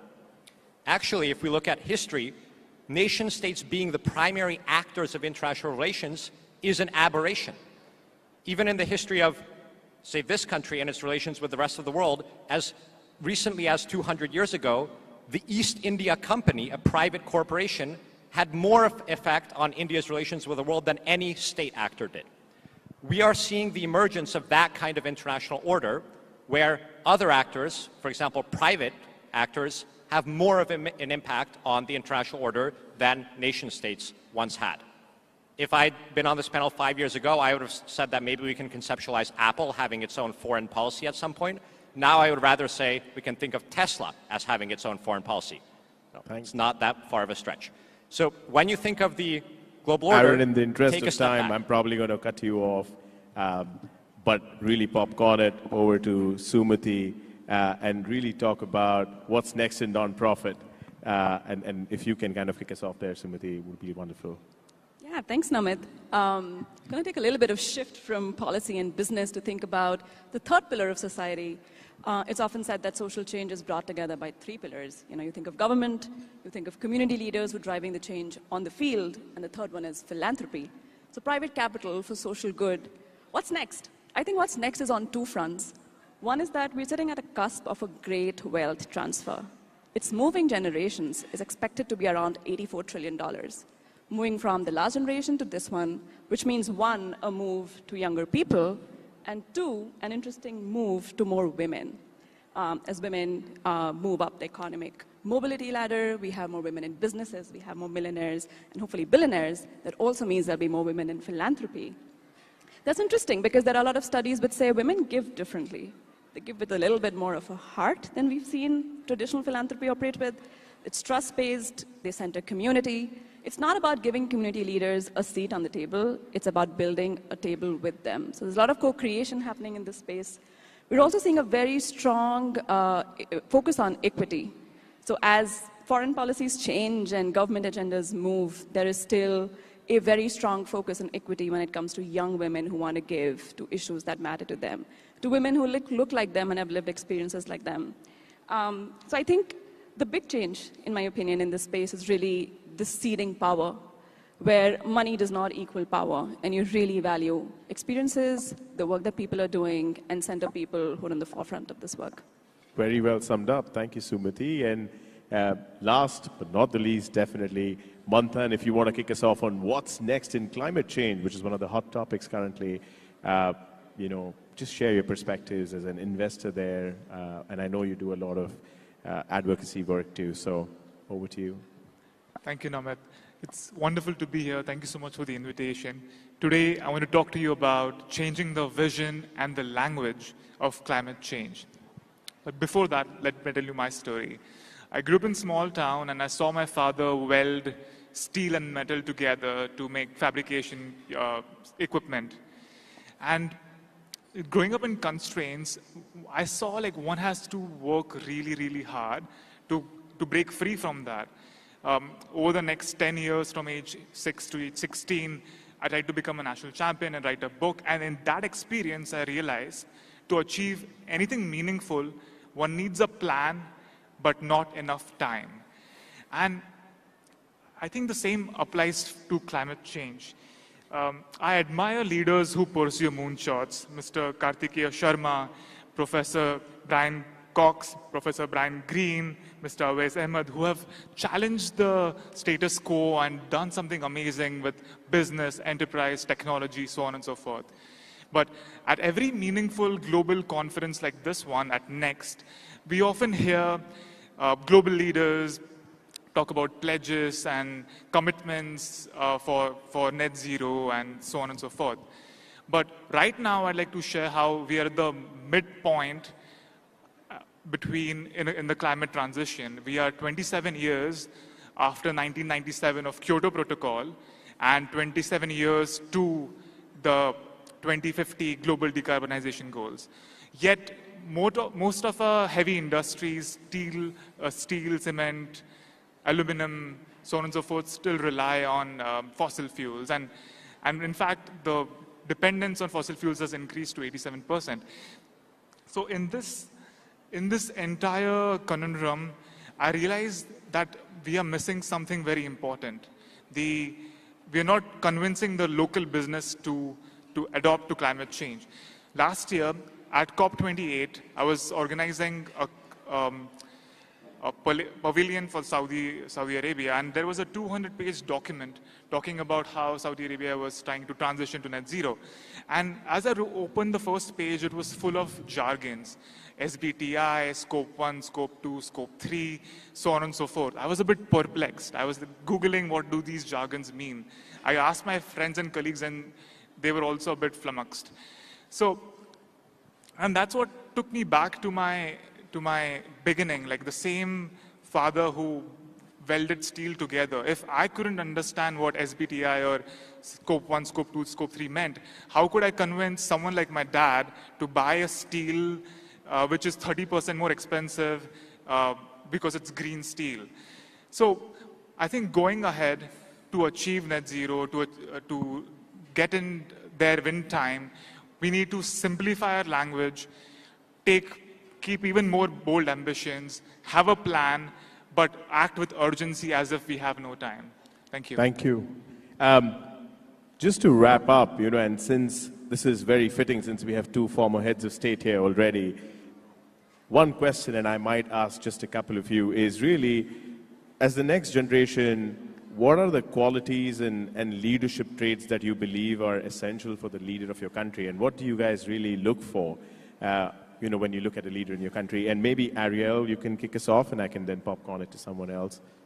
Sure, I'm happy to. I think the one that comes to mind for me is receptivity, right? And to be receptive to what that next gen is. I think too often governments, policymakers, regulators, what have you, will react with a little bit of a fear response when there's something new in a marketplace or new in a social cause, rather than kind of embracing and learning alongside the population that might have brought that forth and really kind of encouraging engagement in a smart and thoughtful way. I think what's happening right now in cryptocurrency is a great example of that. Whether or not you're a proponent of crypto, if you think it's gambling or a true store of value, I think is irrelevant to a certain extent, because it needs to be embraced, it needs to be monitored. There is a marketplace. So I think that receptivity is going to be critical, particularly in financial matters. Well, thank you. I think I also have a little bit of an opinion here. I do think that what I look for is they pick leaders within their respective parliaments that are also represent the young generation, right? Like if you look at the average age of a parliament in most countries, it's significantly at the upper limit. So the hope is really to get equal representation, or significant representation, if at all, if that could help. With that, can I popcorn it to you, Sumati, and really ask you, what do you look for in the leader of your country?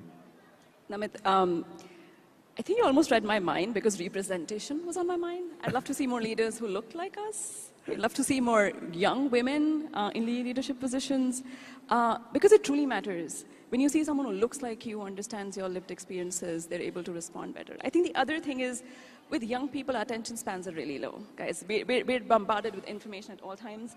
So a leader who is straightforward, actionable, and has a feedback loop, I think would be really appreciated. Well, thank you. Chandler, do you have opinions there? Yeah, I think one thing that jumps out to me when I think about future American leaders in our country's context is, some history of public service, I think, is something that I would really encourage. Whether it be the military or teaching or any other avenue, I think at some point in one's career, it's a really, growthful opportunity. And then I think on top of that, if you can combine that with some level of just basic background in some sort of business context, I think that's especially useful and is going to become even more relevant, with all this new impacts of emerging technologies. Well, thank you. I know we have about a minute left, and I think I just really close by saying that from all that's really being said today, what I really hear is future isn't something that we wait for, but we really work on creating it to a certain extent, be it in finance, be it in philanthropy, be it in global governance and international relations. But it's been a pleasure having all of you guys, and on behalf of Next, I thank you all for coming. And I thank Karthikeya and the entire NXT team also for giving all of us the opportunity to be here. Thanks so much.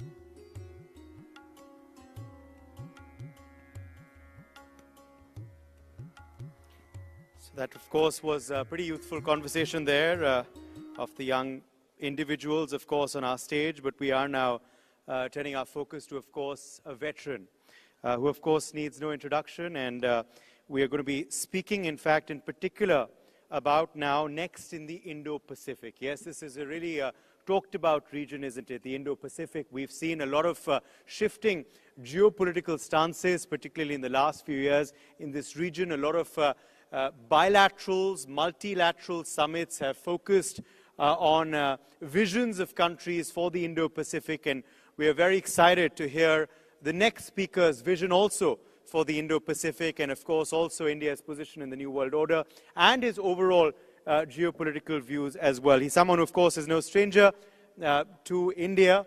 We've enjoyed very good ties with Australia under his leadership. I am, of course, talking about the 28th Prime Minister of Australia, who we are extremely privileged and honored to have with us in our midst today. Yes, our next guest of honor keynote address is by none other than Honorable Tony J. Abbott. As I said, the 28th Prime Minister of Australia. We also will be having a very interesting Q&A for him later But first, over to you, Prime Minister Abbott, for your keynote address. We're really excited for it.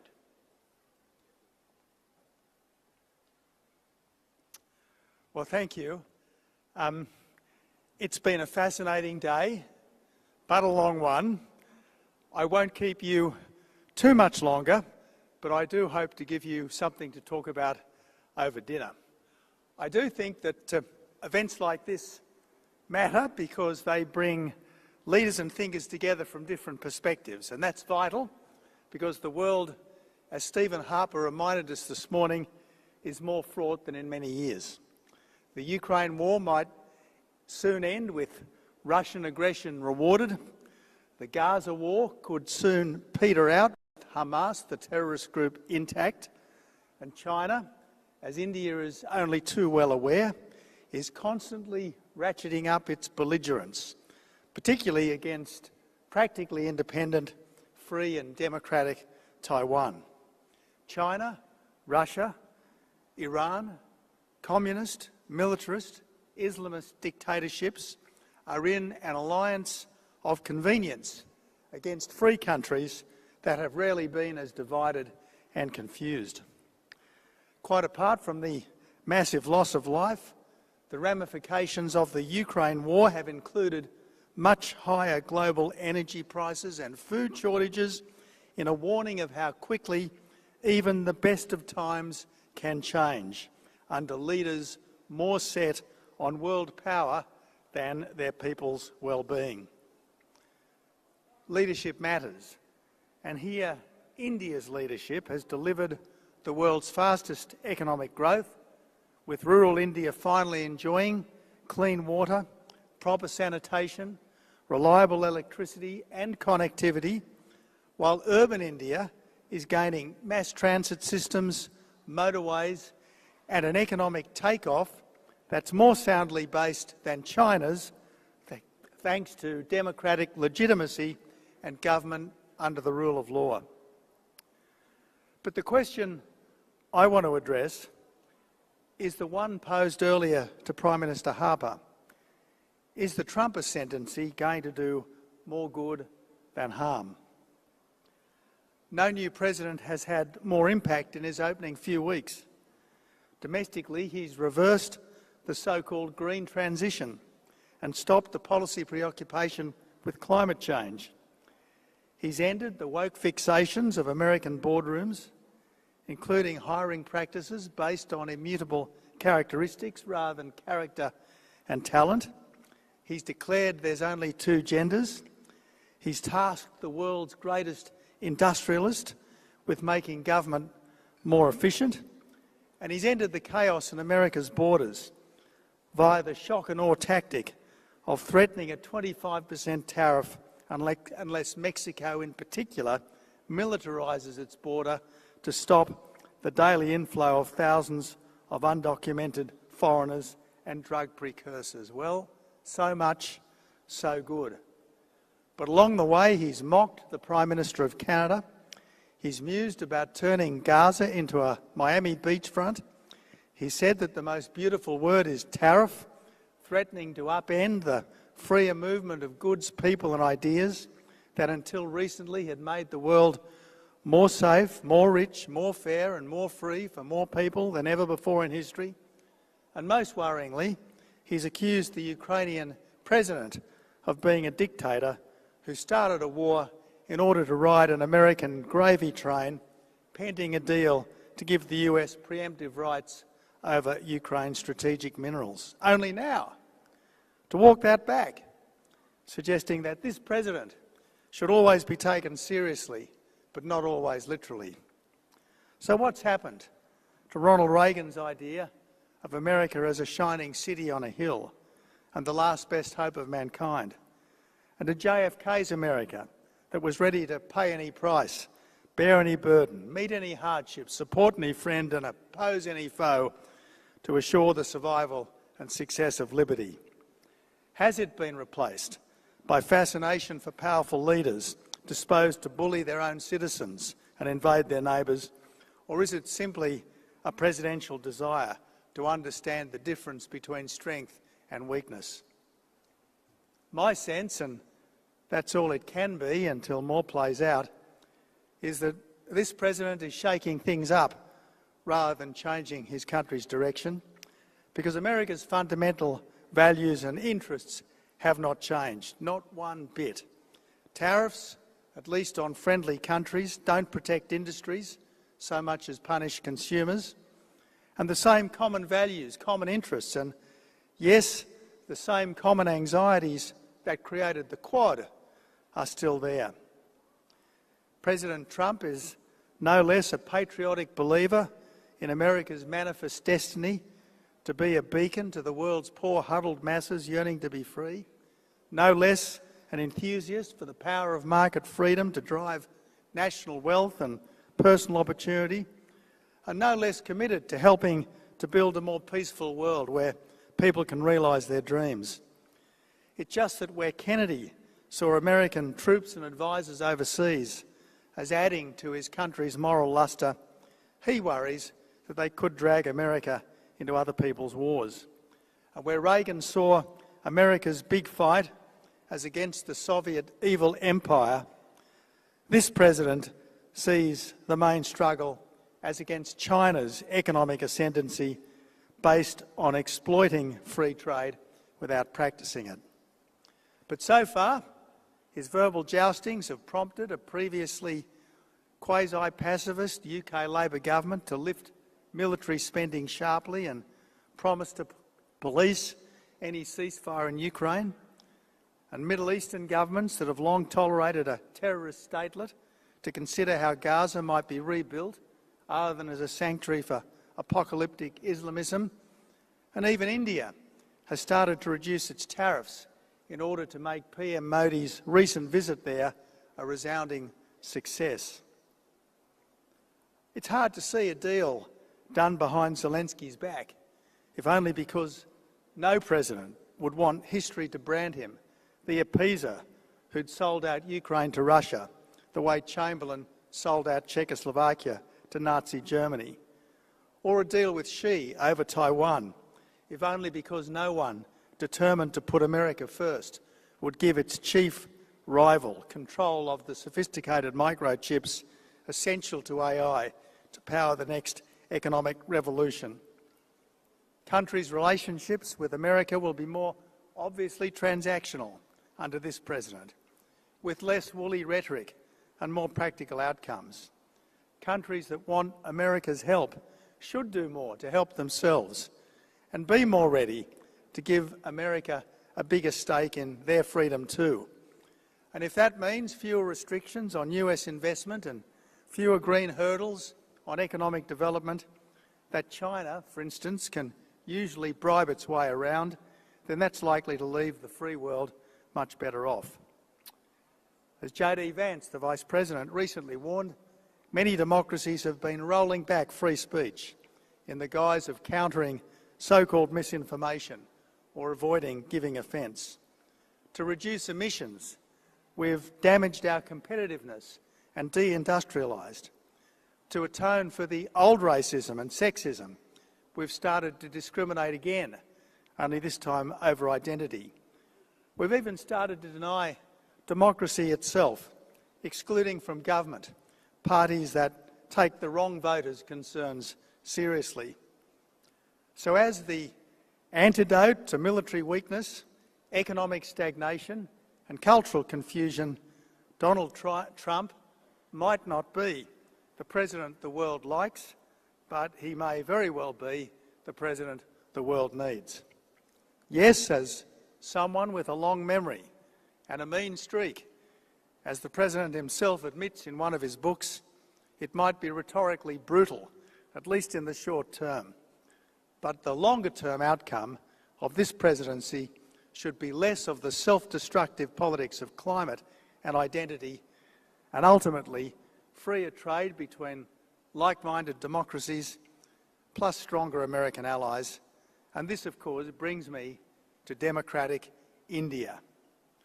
Wonderful democratic India that's assimilated the rule of law and that now has the prospect of replacing China as the workshop of the world and becoming the supply chain partner that free countries can trust. When Prime Minister, a decade back, I used to call India the world's emerging democratic superpower. Under Modi, it has well and truly emerged as the world's second democratic superpower, and by God, don't we need another democratic superpower, and any unpredictability from the first will provide a great opening for the second. I'm confident that this will be the Indo-Pacific century. I hope that it turns out to be more India's century than China's century, and I believe that this is more likely if there is no American opt-out of all the world's struggles. God bless you, God bless India, and let's work together for a better world.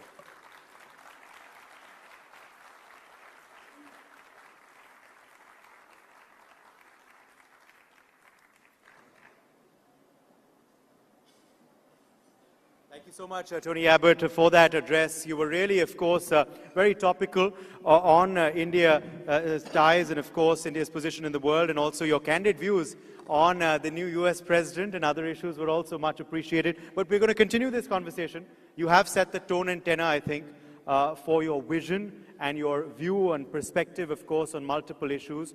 But we're going to continue this conversation because with us now, and I'd urge you to stay back on stage, because with us now is another individual who will be in Q&A with you.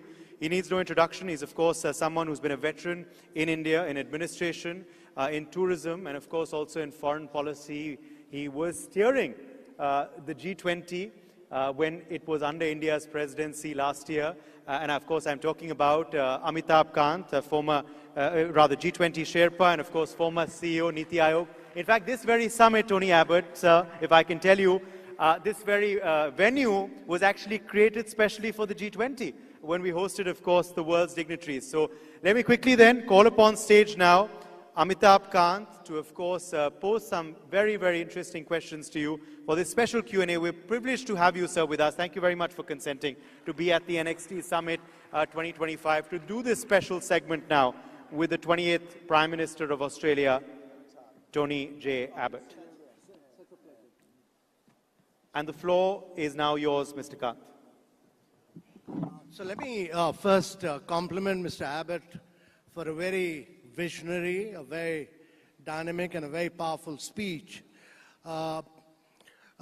You've been a very key driver of Australia-India relationship, and you've played a very critical role in deepening and strengthening our relationship. I would urge you to be as frank as possible for our viewers. In the midst of all this geopolitical turmoil, tell us on three key issues. Geopolitics, when is the war going to end in Europe? Number two, what is going to be the impact of making America great again on climate action?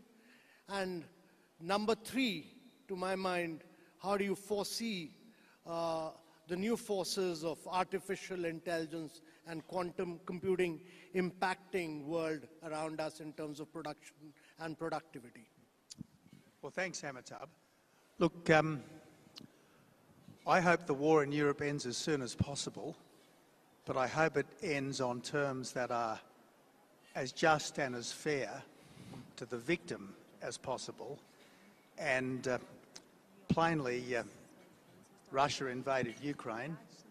There was no justification for the invasion of Ukraine, and any ceasefire that doesn't provide Ukraine with ongoing security, and that means serious European soldiers on the ground as a tripwire against any future Russian invasion, I think would give the aggressor a win. And if the aggressor wins in one place, potential aggressors in other places will be massively emboldened. So that's that one. Look, on climate change, I've got to be honest with you. I don't think climate change is the biggest problem we face. I don't even think it's the second or the third biggest problem we face. Obviously, here in India, the chief issue is trying to give more and more Indians a decent middle-class standard of living. And frankly, any attempt to reduce emissions that damages that is not worth doing. And at the moment, in countries of the West, Biden's America, Britain still, Australia still, Europe, this quest to reduce emissions is making us economically weaker, and ultimately it's hurting our efforts to compete with the dictatorships that wish us harm. So I think Trump in this area is a bracing gale of fresh air. Now, as for AI, it's going to make a huge difference, obviously, over time. But in the end, AI is just another tool. And it's the people that use the tool that really count. The tools are there to make us, help us to do better. But anyone who's dominated by the tool is a fool. Okay. No, so let's turn to another critical aspect, and that's the role of tariffs, because free trade has lifted vast segments of population above poverty line in the last few decades. It's had a huge impact in terms of growth and prosperity. With protectionism at such high levels and the complete breakdown of WTO, what implication does it have for Global South and for countries like Australia and India? Okay, well, thanks, Amitabh. Look, the so-called Global South is vastly better off now than it was a generation ago. Inequality between countries is much less now than it was a generation ago. I think of the poor, in inverted commas, country that I know best, namely PNG, and you compare Port Moresby, say, 30 years ago to Port Moresby today, and it's chalk and cheese. Sure, there are a lot of poor people in Port Moresby. Yes, there's a lot of inequality of wealth in Port Moresby, but in many ways, it's now a sophisticated global city as well, Port Moresby. So globalisation has meant equalisation, and the reason for that is that a world with freer movement of goods, people and ideas has given the less well-off more chance to get ahead than ever before. There's no doubt that free trade makes everyone better off in the long run. In the short run, there can be quite difficult adjustments, and it's the job of democratic governments to try to smooth those difficult adjustments. One particular consequence of free trade, ever since China was brought into the WTO, is that China has exploited free trade but not practiced it. And this is where Prime Minister Modi showed rare courage and insight and great leadership when he refused to join the Chinese-led Regional Comprehensive Economic Partnership, because this, in the end, was just going to be another device like the Belt and Road Initiative for China to practice various forms of economic colonialism. So look, free trade is very important, but frankly, I am much more in favour of free trade with our friends, with like-minded democracies, than I am of free trade with those who wish to do us harm, such as Communist China under the present regime. So you feel that when Chinese penetrate global markets, they're doing it with their companies being supported by state governments and their goods being subsidized to penetrate global markets? Exactly right. What China has deliberately set out to do is to dominate critical markets, particularly emerging markets. Now, here in Australia, my country, we constantly hear this talk, oh, Australia is going to become a renewable energy superpower, as if no other country has wind or sun. In fact, the only country that is going to become a renewable energy superpower is China, because China is making the solar panels and the wind turbines that we are importing often enough on the back of slave labour from the Uyghurs in Xinjiang province. Now, that's not the kind of thing that we want to participate in my view. Yeah, but my concern really was about the last time when Mr. Trump withdrew from climate action and withdrew from the COP21 agreement. It led to China filling up that vacuum. And today it controls about 80% of the critical minerals. It controls 70% of electric vehicles, 75% of batteries, 60% of wind energy, 74% of solar energy. So this vacuum being created again, will this again provide a further impetus to China to have create a greater, even a deeper monopoly? But again, we are only buying electric cars because governments are subsidising them. If they weren't being subsidised, they wouldn't be being bought. We are only using wind and solar power because governments are forcing consumers to subsidise it. By far the cheapest form of reliable power remains coal. And countries like India and indeed China quite sensibly are continuing to develop coal-fired power. Now let's make the coal-fired power as clean as possible. Let's scrub all the particulates out. Let's make them supercritical coal-fired power stations so that their emissions are reduced as far as is possible. But my point is, none of us should pursue emissions reduction in ways which damages our citizens' cost of living and in ways which damages our economic competitiveness vis-à-vis our rivals, particularly China, which is the great strategic competitor. Thanks. Thanks for that perspective. I greatly appreciate your perspective. Let me turn to another subject, and that's about global institutions. Many of these institutions were created post-World War II at a point of time when neither Sustainable Development Goals or climate action was a challenge, and we've seen United Nations becoming totally dysfunctional. Security Council is non-functional. We are seeing that the World Bank and International Monetary Fund are not able to meet the requirements of resources required for the global south. How do you see the global institutions transforming themselves in the coming era? And what do you think need to be done to hasten a far more representative character of these institutions? Well, Amitabh, first thing I should say is that I think global institutions should be taken seriously, but I, for one, would never surrender the sovereignty of my country to dictation by a global institution. I would not. Particularly a global institution which is dominated by countries with very different sets of values and very different attitudes towards human rights, etc. That's the first point I want to make. Second point I want to make is that global institutions would function better if, say, India and Japan were admitted to the Security Council. I think a Security Council without India and without Japan simply doesn't recognise the world as it currently is. The third point I'd make is that please let's not put these institutions on a pedestal.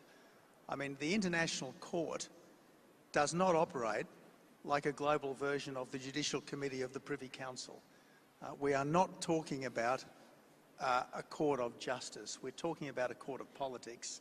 And the most obvious example is the recent decision to treat identically the Prime Minister of democratic Israel pursuing a just war against a terrorist organisation and the leaders of that terrorist organisation.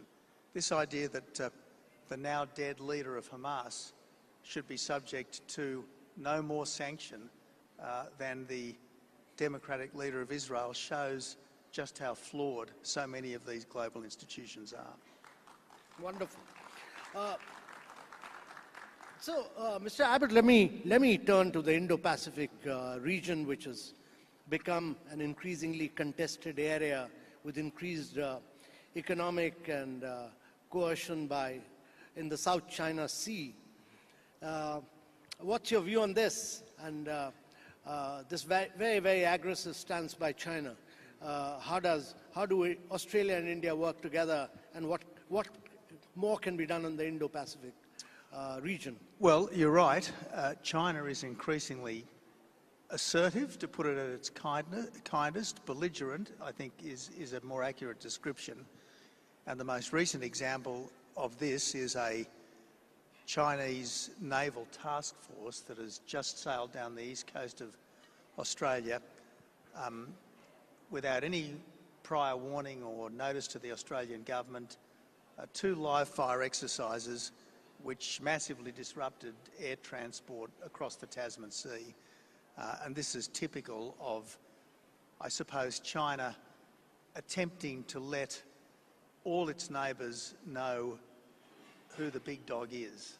I mean, what we've seen in recent times is traditional Chinese exceptionalism married to Marxism-Leninism, and the Beijing government's attitude to all its neighbours is tremble and obey. That's their attitude. So we've got to be conscious of just what we're dealing with here. This is where I think India can really step up. I mean, India's always been the superpower of the subcontinent, but if you look at India's history, it's always acted with great forbearance. Notwithstanding many provocations, there's been no aggression against Pakistan. India's actions in the 1971 war it was really a humanitarian effort that resulted in the liberation of Bangladesh. I think India has been an exemplary global citizen, and as I said earlier, it's well and truly assimilated democracy and the rule of law.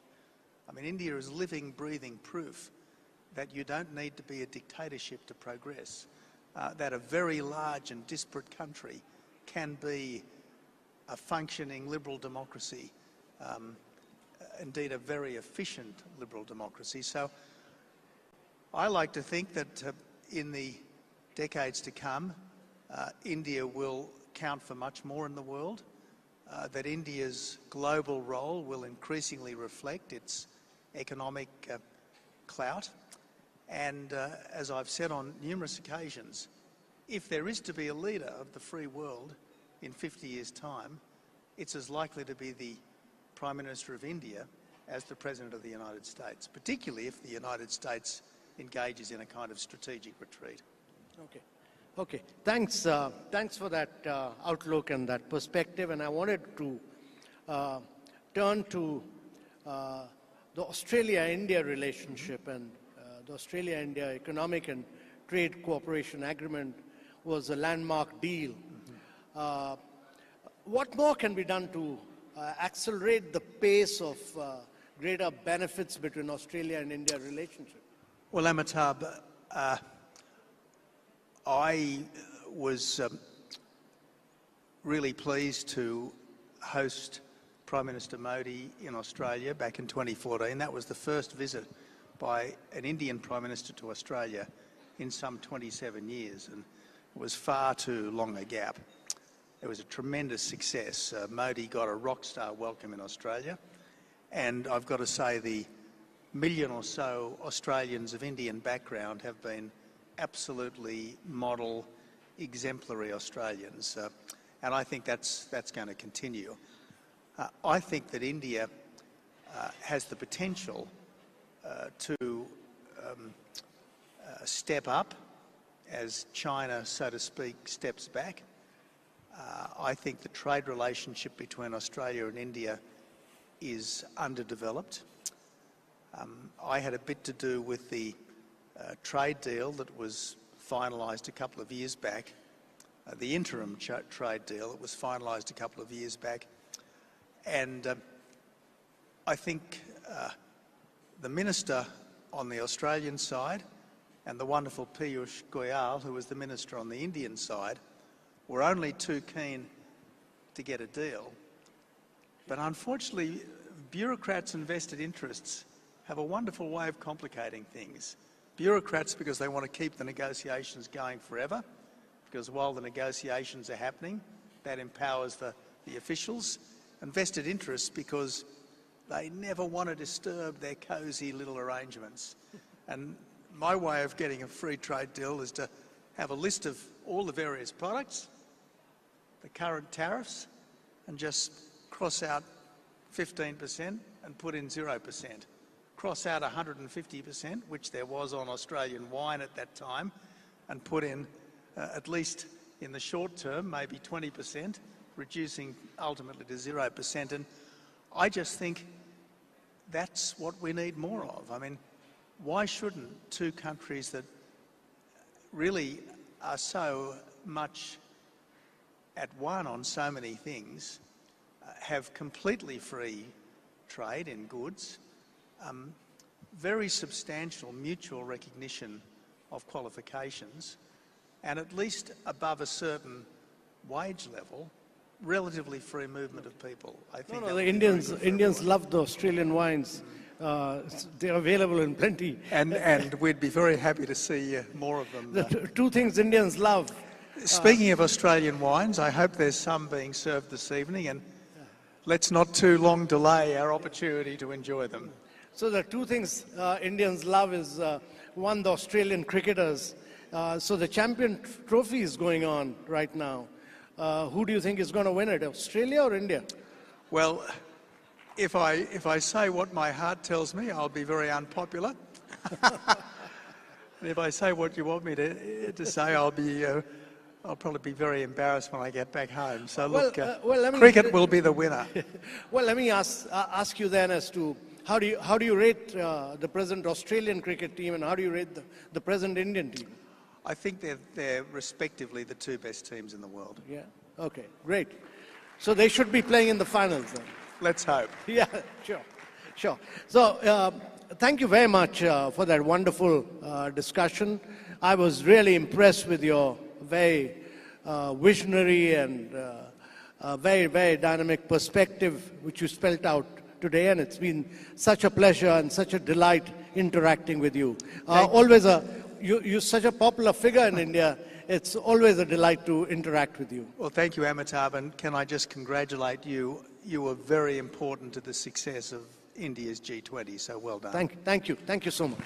Great pleasure. I just request you to stay back, both of you, for a second on stage. Amitabh Kant and Prime Minister Abbott, I just request you to just take your seat for a second. We have 2-3 questions from the audience, although it has been a very all-encompassing discussion where you've spoken about diplomacy, cricket, and of course wine as well. But we do have 2 or 3 audience questions which we'll very, very quickly take. Megha has the mic, and who's asking the first one? Yes, there, the young man there. Yes. Hello. Thank you so much, both of you, for the insightful conversation you had. My name is Mantha, and I'm one of the Shoresman scholars. And my question is very brief. The world that we are growing in right now is becoming increasingly polarized with Mr. Trump, the conflicts in Gaza, Ukraine, the AI coming in, and so on and so forth. In the theme of the next conference, of the theme of Vasudhaiva Kutumbakam, what according to you is the way to make the world less polarized? How would you bring Mr. Trump, Xi, Modi, and all together in this world? Thank you. Well, that's a really good question. And to go back to probably one of the very great democratic leaders of all time, I know he wasn't always popular here, Winston Churchill. Churchill said, jaw is better than war. What he was meaning was that while you're talking, at least you're not fighting. And I think it's important to be realistic about your interlocutors, and I think we need to understand that President Putin does want to restore Russian domination of Eastern Europe. I think he does want to recreate as far as he can the Russia of Peter the Great. And there is no doubt that President Xi is burning to end what he sees as the century of humiliation, and that means next taking Taiwan by force if necessary, and over time, because he said it often and often, over and over again, establishing China as the world's #1 power, and that obviously has implications for India with a disputed border with China. So look, I think conferences like this are obviously a help, and I think all global meetings that involve people speaking candidly and trying to see things from the other person's perspective are a help. But in the end, the only way to guarantee no fighting is to surrender. And I don't think we should be prepared to surrender when it comes to freedom, justice, and national independence. All right, that's a prediction of you of what's coming up next. I think we'll take one final question. Yes. Hello, Prime Minister Abbott. Ariel Lawrence, CEO of the Asclepian Group, and an American. So as you have spoken to, President Trump has been critical of alliances like NATO and has questioned the value of global institutions with key allies for decades. If United States foreign policy continues to embrace an isolationist stance, does this represent a strategic opportunity for India on the world stage, or does it burden India's continued development? What role should India play in maintaining regional order? And should India prepare to take on a larger security role in the Indo-Pacific? Well, if America steps back, I think it'll be important for other countries to step up. President Trump's early moves have had the beneficial impact of reminding the British and the French that they should be doing more to secure the ultimate freedom of Ukraine. And if America were to step back globally, well, I think it would be wonderful if India would step up. And I think under Modi, India's instinct is to step up. As I say, if there is going to be a leader of the free world in 50 years' time, if the free world is still to be free in 50 years' time, it will be because countries other than America, other than Britain, have done their bit. And, you know, this is where I think India has really wonderfully assimilated democracy and the rule of law. I mean, not just that. I mean, India is now an absolute beacon when it comes to literature and so on. So look, I think modern India is a remarkable place, and the more India steps up, the better for all of us. All right, well, let's leave it at that. Thank you so much for agreeing to take some of our audience questions as well, Prime Minister Abbott. It's truly been a riveting discussion. Thank you once again for being with us as our guest of honor at the NXT 2025. And thank you so much, Amitabh Kant, for moderating this session. Your questions truly did provide a lot of course, fodder for Tony Abbott to answer and really share his perspective on numerous issues. Thank you very much for that session. A quick photo up of these two dignitaries who've joined us at NXT 2025. And once again, thank you very much for being with us today. All right, let's move forward now. Let's hear it for them once again. Yes. Okay, let's move forward now. We are, of course, picking up important themes, forward-looking themes, futuristic themes throughout our two-day summit, as you have been seeing, of course, through the day today, and you will see tomorrow too. So we're continuing that, and now we want to speak about mobility. Yes, for our next session of Next in Mobility, we're going to be having a presentation from two very, very spirited individuals, and they're going to be, of course, speaking to us about their vision forward. For this, I want to invite, for this special presentation, Dr. Christian Gasparich with us. She's partner at Kearney. And we also have Mr. Anshuman Sinha with us. Let's have you on stage as well. He's partner in India, head automotive, transportation and infra for Kearney. Let's welcome both of them with a round of applause, please.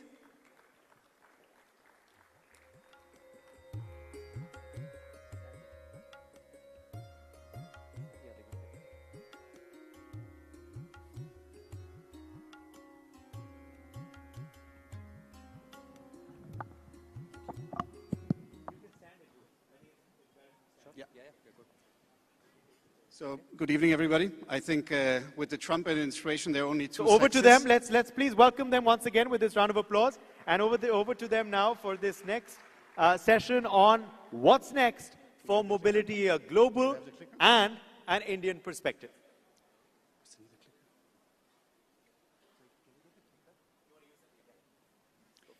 So, good evening, everybody. A tough act to follow, the Prime Minister. But the good thing is he brought a big crowd back late in the day, so thank you for that. Good evening, my name is Christian, as mentioned. We are very happy to talk to you about mobility and you will excuse for a adolescent joke, and frogs. And you might find out in a minute what we mean by that. So we will run this session in a bit of a interactive way between Anshuman and myself. The theme of this conference is what's next. In mobility, we find that we need to give a bit of a nuanced view. So we will explain and give some views, not a comprehensive view, but at least a potpourri of themes of what is next for mobility globally. And then Anshuman will reflect and say what it means for India. Would you say another intro word? All right. So we will structure this discussion to say what is next for mobility within cities and then between cities to describe these ecosystems. So we'll start with the view of what is next in mobility within cities. So what are the challenges that mobility has in cities? The first one is congestion. And obviously, this city, this part of the world is not a stranger in that regard, but actually many places are not a stranger in that regard. So cities battle with congestion significantly. You will see that some things are going to make it a bit better, some are going to make it a bit worse. What you see here is in the city of Istanbul is actually one of the most congested cities in the world with 100 hours of traffic per person per year lost.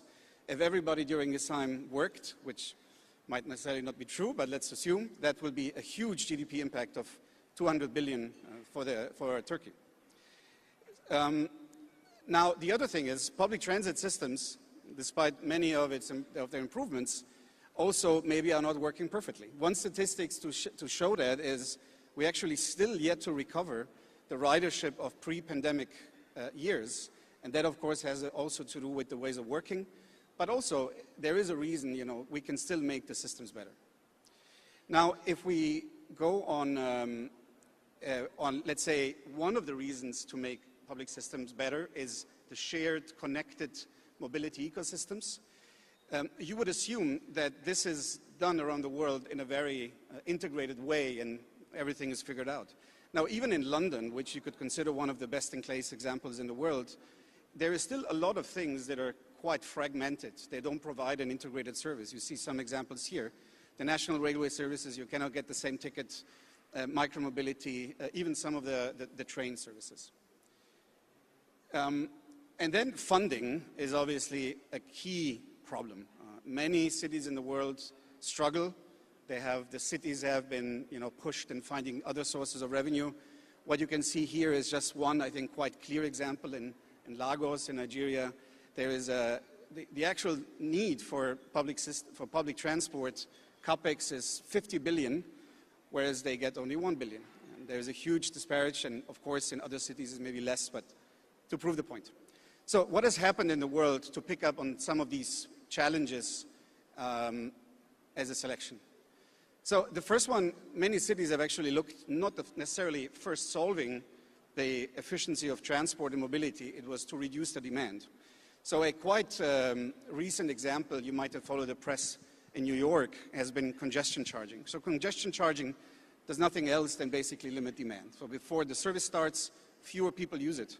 You can see some historic examples here. Singapore was the first one. Stockholm, London are famous examples where, with a charge of going into the inner city, traffic levels have reduced significantly. New York has started showing some of that, and now there's obviously the legal battle with the new administration coming in.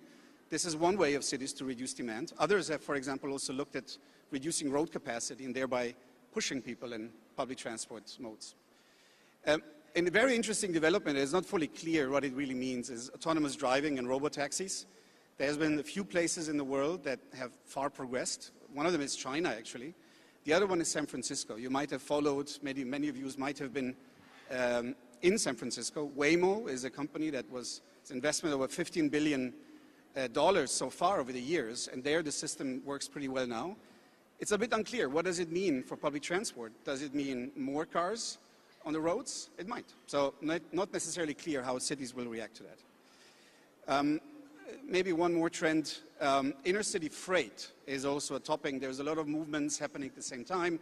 It causes some of the congestion as well. So some cities have looked into organizing it, orchestrating it a bit better. There's, for example, some initiatives in London around having joint freight consolidation. There is in New York, there is a tendency, an attempt to not have deliveries during peak hours. There are also drone deliveries and so on. And maybe the last one before I hand over, digital integration of apps, I would say, is also progressing, and systems are getting better and better. So with this, maybe I pass the word to my colleague Anshuman to reflect on a few of these topics and how they play out in India. Not all of them do. Yeah. Thank you, Christian. So as part of my portfolio of work, I actually do work a lot with Government of India, specifically the Ministry of Roads. And we do realize that many of these issues that have been highlighted in the global context are almost equally applicable to India, and some of them are probably a little bit more teething in our case. So I want to reflect upon some of those, and then we'll talk about a little bit about where we kind of go from here, right? So starting first with, sorry, just skip it this one. I think the fact that, in general, the quality of congestion, the quality of traffic management, it's a well-known phenomenon in our cities. Delhi, Bangalore, Mumbai, most of them have upwards of 600 to 700 cars for every kilometer of road, which is only so much that can be accommodated, and more keep getting added every day, which is a large challenge that we continue to have. In terms of regulatory aspects, obviously the last few years, cab hailing has been probably the single biggest game changer as far as public transport, or at least the shared public transport is concerned. But just given the federal nature of our decision making, transport is a concurrent subject. So central government frames the rules, but ultimately the implementation happens at the level of the states as well as the cities. So how should there be a common framework covering cab aggregation? What regulatory guidelines it gets covered? So again, while MV Act, which is the mother act that governs all of these, set some guidelines, but there's still a lot of lack of clarity in terms of the way it actually gets administered on the ground, which means that the passenger experience, you or anyone else, will never have a uniform experience of using some of these in Delhi versus Bangalore versus, let's say, Bhubaneswar, right? So that's the second aspect in terms of getting some of these regulatory things in play. The third aspect is around the fact that the urban freight networks are actually quite fragmented. And part of it is also a behavior that, all of us have gotten used to in the last 3-4 years, perhaps. The rise of quick commerce, the gig economy, e-commerce deliveries. It's all a very fragmented, both from an employment side as well as very fragmented from a vehicle utilization side. So that again leads to challenges around how best is freight delivered in the context of our cities. And more importantly, what that leads to from a mobility and congestion answers for the cities. And lastly, ultimately EVs are here to stay. All of us, many of us are users as well. The biggest issue we see is also just the pace of the rollout for the charging. So while again there are different states have taken different approaches. Maharashtra, for example, is one of those states which is really amping up its aspect of having much more right now. But again, the fact remains that at a federal level also, it's not very clear who should drive this mandate. Is it Ministry of Roads? Is it Ministry of Heavy Industries? Ministry of Power has a say, as well as Ministry of MNRE, which is the renewables. So we do see that some of these challenges, while common across the world, have very unique, I would say, Indian flavor. But still need to be addressed in the confines of our decision making and our financial abilities of the way our governments are. Okay. And a couple of things to talk about what we are seeing here. I think first is the fact that obviously Delhi Metro is a prime shining example of the quality of infra, but also Bangalore also coming up in many smaller cities in the UP. Examples like, on electric buses, there's a lot of thrust for public transport. So through the PM E-Seva, it's close to 3,500 crores, so about $400 million is getting spent in actually funding many of these buses. And these buses will actually start to come online in another 5 years or so. That changes the game quite a lot, given the type of, unlike the SRTUs, what get handled here. Similarly, drone-based deliveries, my colleague Christian also talked about this. We are beginning to see it happen in e-commerce context. And actually, India presents a great use case just given the congestion and a promise of delivery within, 10 minutes, 2 hours, 8 hours, whatever it may be. So we are beginning to see pilots being done by multiple e-commerce companies, but also, most importantly, for medicine deliveries, which is probably where some of the biggest use case actually makes a lot of sense. And a fourth example that I want to touch upon is in terms of smart traffic. So much more AI-enabled dynamic application of red light, green lights at different places, dynamic lane management, because ultimately our cities have only so much infra. We are not going to get more infra than what exists, at least the highway side. So again, smart traffic and AI integration again enables just a lot more dynamic usage of traffic and in our roads. So that was a little bit of a quick overview on at least the India mobility that we see impacting elsewhere. Back to you, Christian. We wanted to reflect on the other part of mobility that I mentioned earlier. We're first within cities, describing the urban ecosystem. And now let's look also at mobility between cities. So we will not talk about things that fly, but we'll talk about things that move on roads and on tracks. So railways, trucks, buses. So again, let's do the similar thing. Let's have a look at what are the trends, the challenges globally, and then let's have a look what of these is important in India. So global challenges. Now, obviously, high-speed rail is something that's quite hotly debated. It's been a trend over the last years. And different countries have tackled this mode of traveling differently. Some have really doubled down. Some are just trying and dabbling and looking for the first time at projects. But some of the countries that you see here are good examples of really doubling down. And you obviously know them. So what is interesting here is that in Japan, it's been a hugely successful system. But in China and Spain, arguably, there might have been an overshooting of the system. What happened is that for political reasons, the networks grew far too much. The revenue is not there. The maintenance cost becomes really an eternal legacy because all of these systems, the networks, the infrastructure was put in place, will have to be funded over a long time. So one of the questions is, in a high-speed system, do you do it? And what is the right extent? Do you go only for the most important routes? Do you go nationwide or do you overshoot? Decarbonizing is obviously on everybody's mind. I think even with the current, some of the administration's sustainability targets are there. For many countries, it's still quite high on the national agenda. Building railway networks that are electric comes at a huge cost. What you see here is a typical cost per track mile that might be different between countries. Again, one question that countries have to ask themselves is how much do they want to invest in electrification? Last one, in terms of the challenges, freight, also a matter of discussion for many countries. You see the modal share in these different countries shown below, and how much of freight traffic goes on rails. In North America, one of the best functioning markets in the world, is relatively high. Europe has been trying to deregulate and do a lot, still very low. I would say in some ways comparable to India that you can see here. So then what are some of the emerging trends? As mentioned, high-speed rail networks, difficult to get it right. Still a number of projects that are being built right now. In the Middle East, a number of them. In the US and California, it's been an ongoing discussion, might be canceled now. And still some projects in North Africa and Europe. Some countries have gone into electrification highly, many of them in Europe. Autonomous trucking is one of the big questions for the mobility industry. What it does, it brings the price point of long-distance delivery, transport, to a level that normally only rail existed. So in some cases, autonomous long-distance trucking might be an important competitor of rail freight. And then in some parts of the world, this long-distance mode of transport as wheel-based is being even more innovative. For example, in Japan, between some major cities. They're, in essence, building a conveyor road or planning it. So I would maybe here, with the global trends, stop and the challenges, and again pass it to Anshuman to talk about what it means for India. Sure. Thank you. Yeah, I think here there are some interesting changes from some of the trends that you talked about. For example, one of the things that I want to touch upon is the fact that of course there is a need for modernization of tracks. Some of us who've traveled on trains recently do know that close to 30 to 40% of our tracks are actually above the recommended lifespan, which means it's a maintenance issue as much as it's a safety issue. So they definitely need upgrades, which again needs financing, and what should be the plan for that.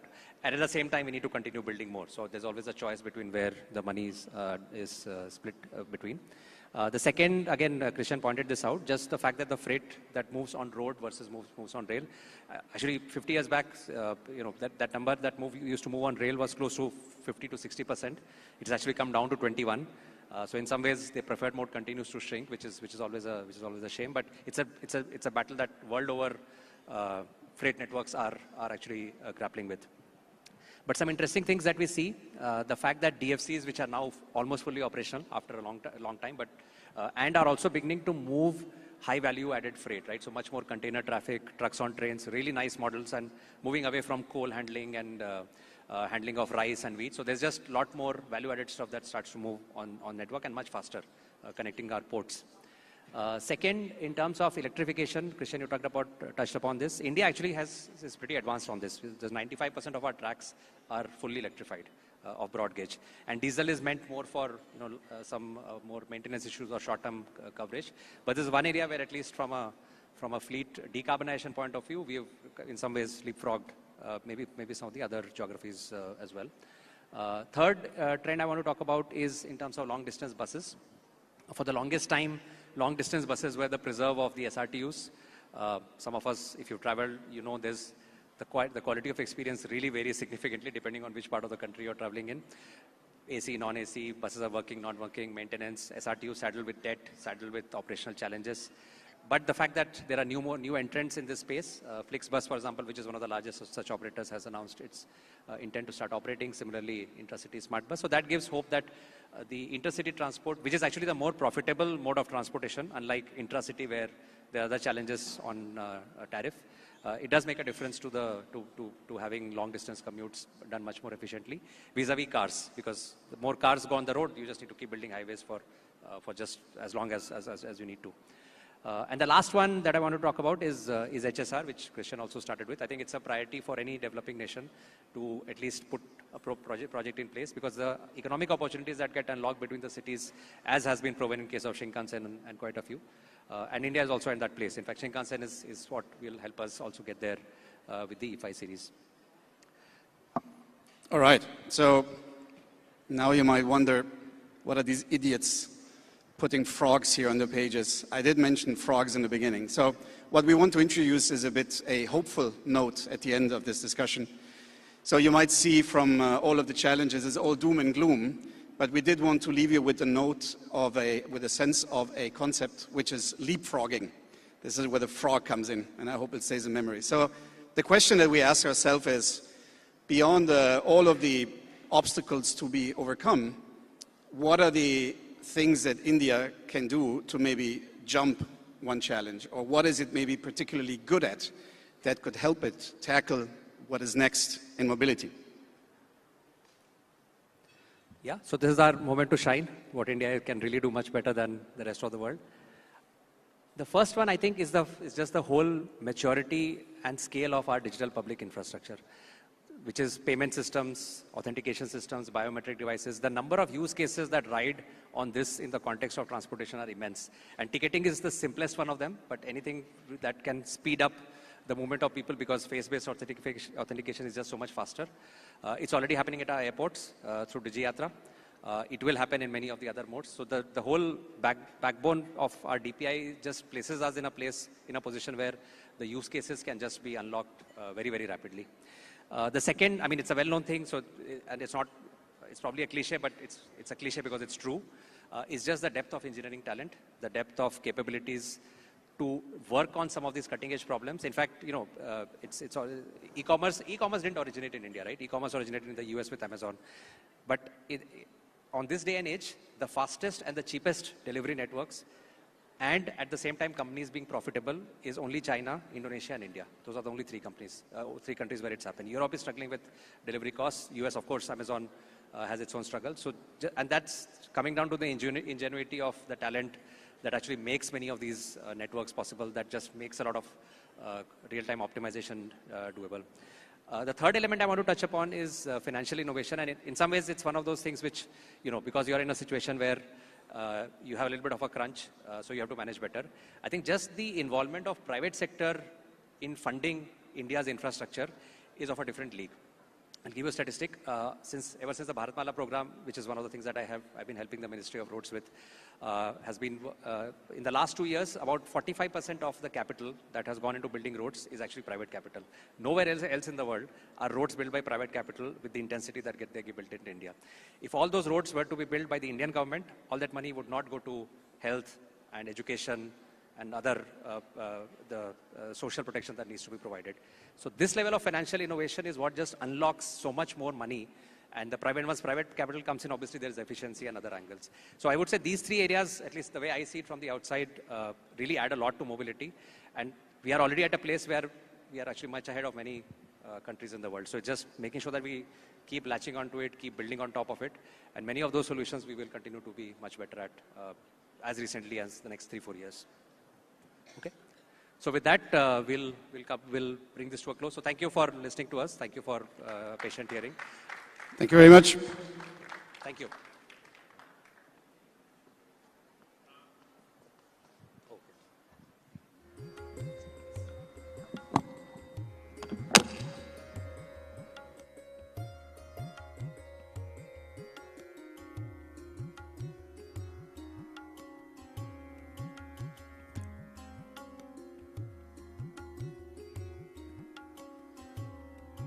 Thank you guys for that very wonderful and interactive presentation. We all enjoyed it thoroughly. Well, we'll be joined by the Haryana Chief Minister in just a few minutes. It's going to be a while before he arrives here, about 10 minutes. In the meantime, we're going to make you go through some of the very interesting audio visuals that we've been showing you about the next conclave, what it entails. And we'll be right back in 10 minutes. It's not over. The Chief Minister of Haryana, Mr. Saini, is going to be here momentarily. We'll be right back.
बाबा बिजली कब आएगी और पंखा कब चलेगा?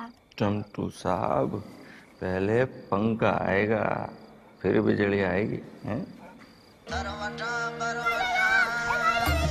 पहले पंखा आएगा फिर बिजली आएगी। ये पागल है। तुझे पता है क्या? पहले पंखा आएगा फिर बिजली आएगी। बानी को क्लास में तंतु कल का बोल रहा था पहले पंखा आएगा फिर बिजली आएगी।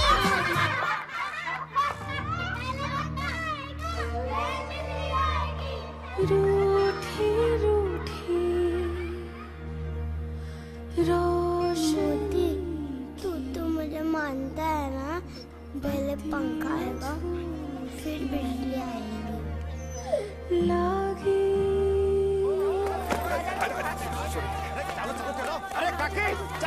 किधर? हम कहाँ जा रहे हैं?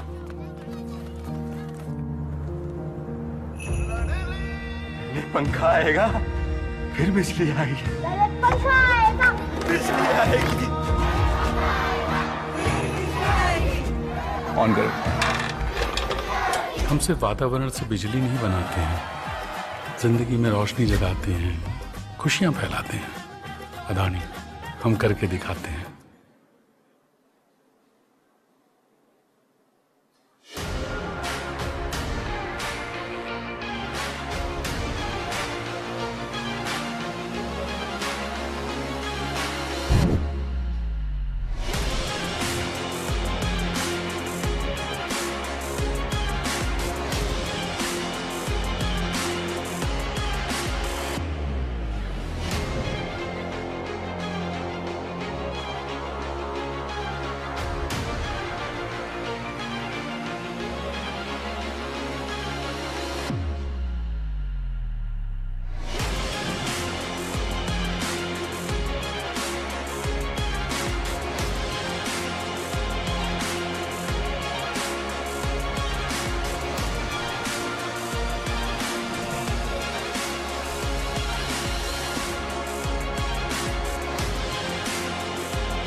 Good evening once again. Chief Minister of Haryana, Mr. Nayab Singh Saini is with us. Please, a big round of applause. May I please request Uday Pratap Singh, my colleague, to come on stage and conduct the next session with him. Keep the applause rolling, please. This is going to be a great session of what's next in Haryana politics.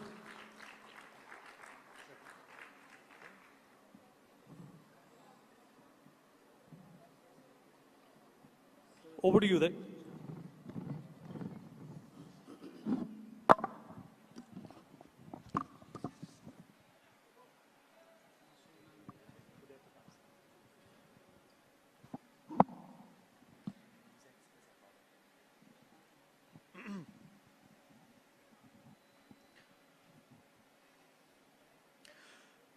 नमस्कार, hello and welcome. और आप सबका मैं पुनर्स्वागत करता हूं हमारे इस खास कार्यक्रम में NXT 2025 का जो भव्य आयोजन यहां नई दिल्ली में हो रहा है, पहली दफा हो रहा है। और अब हमारे अगले मेहमान जो हैं हमारे बीच आ चुके हैं और मैं हमारे दर्शकों को यह भी अवगत कराना चाहता हूं कि इस अगले सेशन का लाइव ट्रांसलेशन भी हो रहा है। तो खास करके the foreign guests with us today, our next session may be in the language of Hindi, but you can hear the live translation of it as well if you put on the headsets which are on all the tables here. So if you put those on, there will be a live translation in Hindi, in English, as we've been doing for our English sessions today, where you have been hearing it in Hindi as well.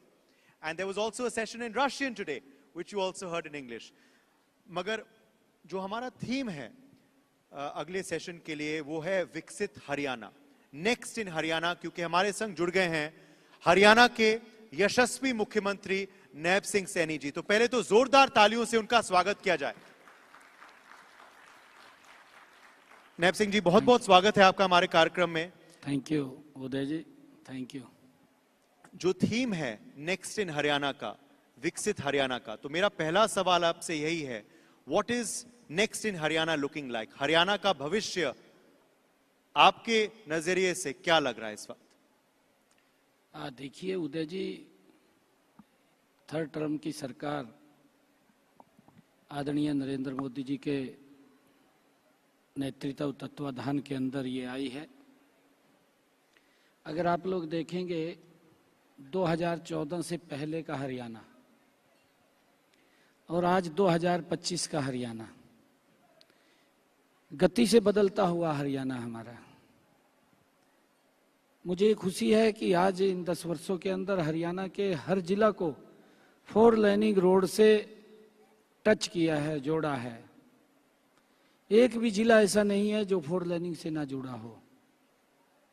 आने वाले समय के अंदर हमारा जो target रहेगा कि हरियाणा में जो कनेक्टिविटी दिल्ली के नज़दीक लगी है, एयरपोर्ट के नज़दीक लगी है, अगर हम किसी भी हरियाणा के एरिया से चलते हैं तो लगभग 2 घंटे 2.5 घंटे के अंदर एयरपोर्ट पे पहुंच जाते हैं। इस प्रकार की कनेक्टिविटी वो लग रही है। हमारा ये विजन रहेगा कि हरियाणा के अंदर इंडस्ट्री वो लगे, इन्वेस्ट हो। उसके लिए हमने बड़ी एक रचना योजना वो बनाई है।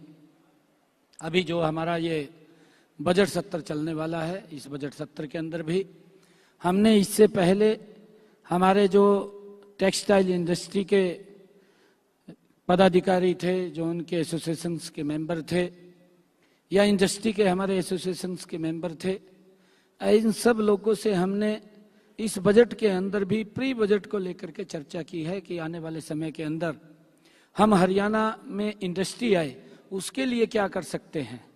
और उसके लिए एक अलग भी हमने बड़ी प्लानिंग की, हमारा इन्वेस्टर्स हरियाणा के अंदर आए, ताकि यहाँ पर जिस प्रकार का माहौल और जिस प्रकार का वातावरण आज हरियाणा के अंदर है, हर व्यक्ति ये सोचता है कि मैं हरियाणा के अंदर इंडस्ट्री यहाँ पर लगे और मैं यहाँ पर अपना कोई ना कोई इंडस्ट्री लगाऊं।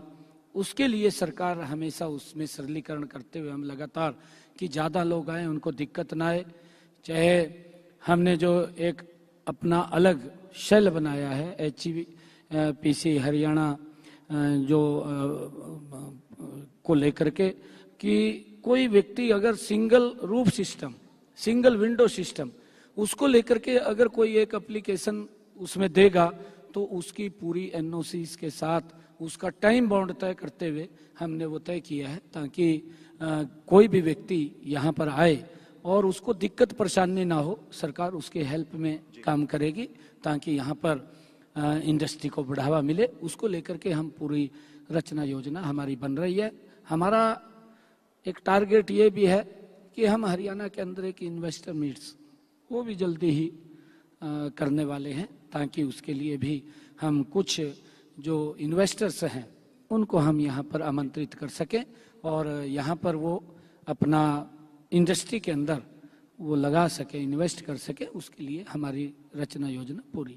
आज इस मंच पे काफी अंतर्राष्ट्रीय जगत से जुड़े हुए मुद्दे पे चर्चा हुई है, उठे हैं, तो मैं एक ऐसा ही मुद्दा पे आपसे अगला सवाल करना चाहता हूं। आपने इनफैक्ट पिछले साल जो हरियाणा विधानसभा चुनाव भी हुए थे, वो चुनाव में भी आपने एक इच्छा जताई थी कि जो डंकी रूट से, जो आपके राज्य से जो लोग विदेश जाते हैं, वो खत्म करने की इच्छा आपने तब जताई थी। मगर अब भी हम देख रहे हैं मुख्यमंत्री जी कि बेरोजगारी की वजह से, झूठे दिलासों की वजह से लोग जो हैं हरियाणा से पलायन कर रहे हैं, विदेश जा रहे हैं इन गैर कानूनी रास्तों से। और हमने ये भी देखा है कि हाल ही में अमेरिका से आए भी थे कुछ लोग वापस भारत, जिस तरीके से वो लाए गए थे उस पर भी काफी लोगों ने आपत्ति जताई है। मगर ये जो सिलसिला है पलायन का और खास करके गैर कानूनी रास्तों से, डंकी रूट से पलायन जो होता है, उसको आप कैसे रोकेंगे? इस पे आपकी क्या इच्छा है? देखिए उदय प्रताप जी, मैं आपको आज मैं धन्यवाद करता हूँ नेक्स्ट चैनल का, जिसके माध्यम से आज ये बात रखने का मुझे मौका मिल रहा है। मैं हरियाणा प्रदेश के युवाओं से कहना चाहूँगा कि हम गलत रास्ता इख्तियार ना करें, क्योंकि उससे हमारे जीवन को भी खतरा है। हम गलत रास्ते से जाते हैं, कई कठिनाइयाँ हमारे शरीर को सहन करनी पड़ती हैं, कई बार दुर्घटनाएं भी हो जाती हैं और भयानक दुर्घटनाएं हो जाती हैं। ये रास्ता हम नहीं अपनाना चाहिए। हमने एक विदेश सहयोग विभाग उसका गठन किया है। उसके माध्यम से अगर कोई एजुकेशन के लिए बाहर जाना चाहता है, व्यापार के लिए बाहर जाना चाहता है, रोजगार के लिए बाहर जाना चाहता है, हमने उसके ऊपर पूरी एक योजना बनाई है। उसके ऊपर अप्लाई करेंगे, सरकार उसके अंदर सहयोग करेगी। हमने कुछ युवाओं को भी बाहर भेजने का काम विदेश सहयोग विभाग के माध्यम से किया है ताकि उनको कोई दिक्कत परेशानी ना हो, ना ही उनका पैसा गलत तरीके से खर्च हो। उनका जो हमने युवाओं को भेजा है, मात्र टिकट का किराया ही उनका लगा है और उसके माध्यम से लगभग हमने जब से विदेश सहयोग विभाग बनाया है 350-400 युवाओं को हमने बाहर भेजने का काम किया है और हम इसको और गति से बढ़ाने का काम करेंगे, जिससे कि युवा एक ठीक रास्ते से अगर वो बाहर जाना चाहे वो बाहर जा सकता है। मैंने चर्चा भी की है उदय प्रताप जी कि हम अगर कोई रोजगार करना चाहता है, कोई बाहर व्यापार करना चाहता है, कोई बाहर एजुकेशन के लिए जाना चाहता है, तो सरकार एक ठीक तरीके से उसको बाहर भेजने का काम करेगी। उसके लिए हम लगे हुए हैं और हमने जो इस प्रकार के डोंकी रूट से जो गलत रास्ते से बाहर जा रहे हैं या भेजने का काम कर रहे हैं, हमने उसकी भी कहा है कि इसकी एक बार जांच करिए, जांच करके देखिए कि गलत रास्ते से कोई बाहर ना जाए। और मैंने इस बात को भी कहा है कि पिछले दिनों कि उदय प्रताप जी, हम विधानसभा में इसके ऊपर एक एक्ट भी बनाने वाले हैं ताकि बाहर जाने का जो एजेंसीज हैं या जो बाहर भेजने वाले लोग हैं, वो लोग कहीं ना कहीं सरकार के पास रजिस्टर्ड करें कितने लोगों को बाहर भेज रहे हैं, उसका बाकायदा रिकॉर्ड हमारे पास हो और उस रिकॉर्ड से ही हम सारी जानकारियां कलेक्ट कर सकते हैं। कोई व्यक्ति गलत रास्ते से बाहर ना जाए, उसकी व्यवस्था हम कर रहे हैं। और जो बाहर रास्ता जो गलत रास्ते से भेज रहे हैं उसके ऊपर भी हम उसकी जांच कर रहे हैं कि कौन कौन किस किस तरीके से बाहर भेजने का काम कर रहे हैं। हम एक्ट बना करके उसका एक कानून प्रक्रिया के अंदर उसको लेकर के आएंगे ताकि कोई गलत रास्ता अख्तियार ना कर सके। आने वाले सेशन में ये दिख सकता है, आप ऐसा कह रहे हैं, मगर एक ऐसा कारण है जिसकी वजह से लोग विदेश जाते हैं, लोग आपके राज्य से बाहर जाते हैं, वो है बेरोजगारी। और प्रदेश के जो पूर्व मुख्यमंत्री हैं, कांग्रेस पार्टी के वरिष्ठ नेता भूपेंद्र सिंह हुड्डा, वो आरोप लगाते हैं कि हरियाणा जो है वो बेरोजगारी में नंबर 1 बन चुका है। क्या जवाब देंगे आप? देखिए उदय प्रताप जी, मैं अगर पूरे देश के अंदर बेरोजगारी की बात करूं 6.6 मेरे ख्याल से लगभग इतनी फिगर है। हरियाणा की अगर हम देखें पूरे देश के अंदर 4.54 ऐसा मेरे ख्याल से बेरोजगारी दर है।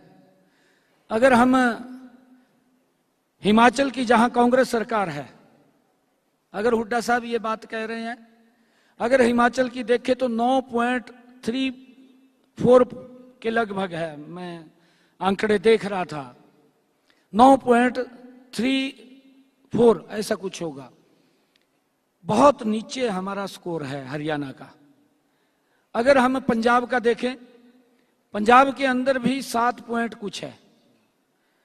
तो लगातार अगर पड़ोसी राज्यों के बारे में आंकलन करें, हमारा हरियाणा बेरोजगारी के मामले में आंकड़ों के उसमें, क्योंकि हमारी जो एजेंसी है केंद्र सरकार की, वो आंकड़े तय करती है और उसके आंकड़े वो आते हैं, उसके अनुसार ही हम उस जो सर्वे करते हैं, सर्वे के आधार के ऊपर हमारे पास फिगर आती है।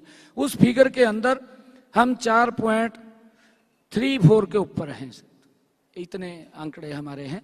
परंतु लगातार जिस प्रकार का दुष्प्रचार विपक्ष के द्वारा किया जा रहा है कि बेरोजगारी फैल गई है, बेरोजगारी फैल गई है।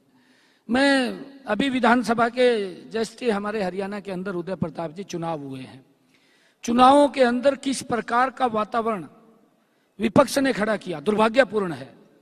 विपक्ष ने इस प्रकार से लोगों के बीच में जाकर के वोट मांगने का काम किया कि मेरे हिस्से में तो 2000 नौकरी आती है। इन्होंने अपने मैनिफेस्टो के अंदर कहा था, घोषणा पत्र में कहा था, इनका घोषणा पत्र होता है, उस घोषणा पत्र में इन्होंने घोषणा की कि हम 2 लाख नौकरी देंगे। 2 लाख नौकरी घोषणा पत्र के अंदर घोषणा करते हैं और इनके विधायक इस प्रकार से वोट मांगते हैं कि मेरे हिस्से में 2000 नौकरी आती है, आप मुझे वोट दें, मैं अपने हिस्से की नौकरी दूंगा। कोई बोलता है कि मेरे हिस्से में इतनी नौकरी आती है, मैं अपने हिस्से के अनुसार दूंगा। एक व्यक्ति इनका बोलता है कि आप मुझे 50 वोट दें, मैं ठूड़े के अनुसार नौकरी दूंगा। किस प्रकार से नौकरियों को नीलाम करने की प्रक्रिया, जो इनकी सोच थी, वो सोच 2014 में से पहले जिस प्रकार से नौकरियां हरियाणा में मिलती थी, पर्ची और खर्ची से मिलती थी, वो दोबारा फिर वातावरण हरियाणा में खड़ा करना चाहते थे। परंतु मैं उदय प्रताप जी आपको बताना चाहता हूं कि हमारी सरकार ने हरियाणा के अंदर 1,71,000 नौकरियां बिना पर्ची बिना खर्ची के हरियाणा के युवाओं को देने का काम हमारी सरकार ने किया है।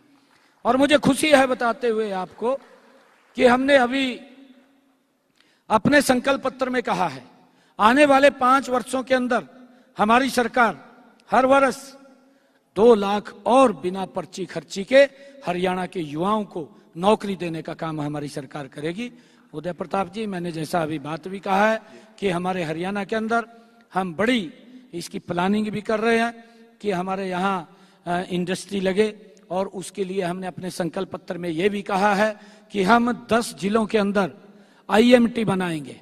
जिस प्रकार से खरखौदा IMT बना है और उसमें बड़ी इंडस्ट्री आई है, 18,000 करोड़ रुपए का इन्वेस्ट हमारा मारुति के अंदर आया है, रेलवे कोच फैक्ट्री आई है हमारी, और कई बड़ी इंडस्ट्री इसके अंदर आ रही है लगातार।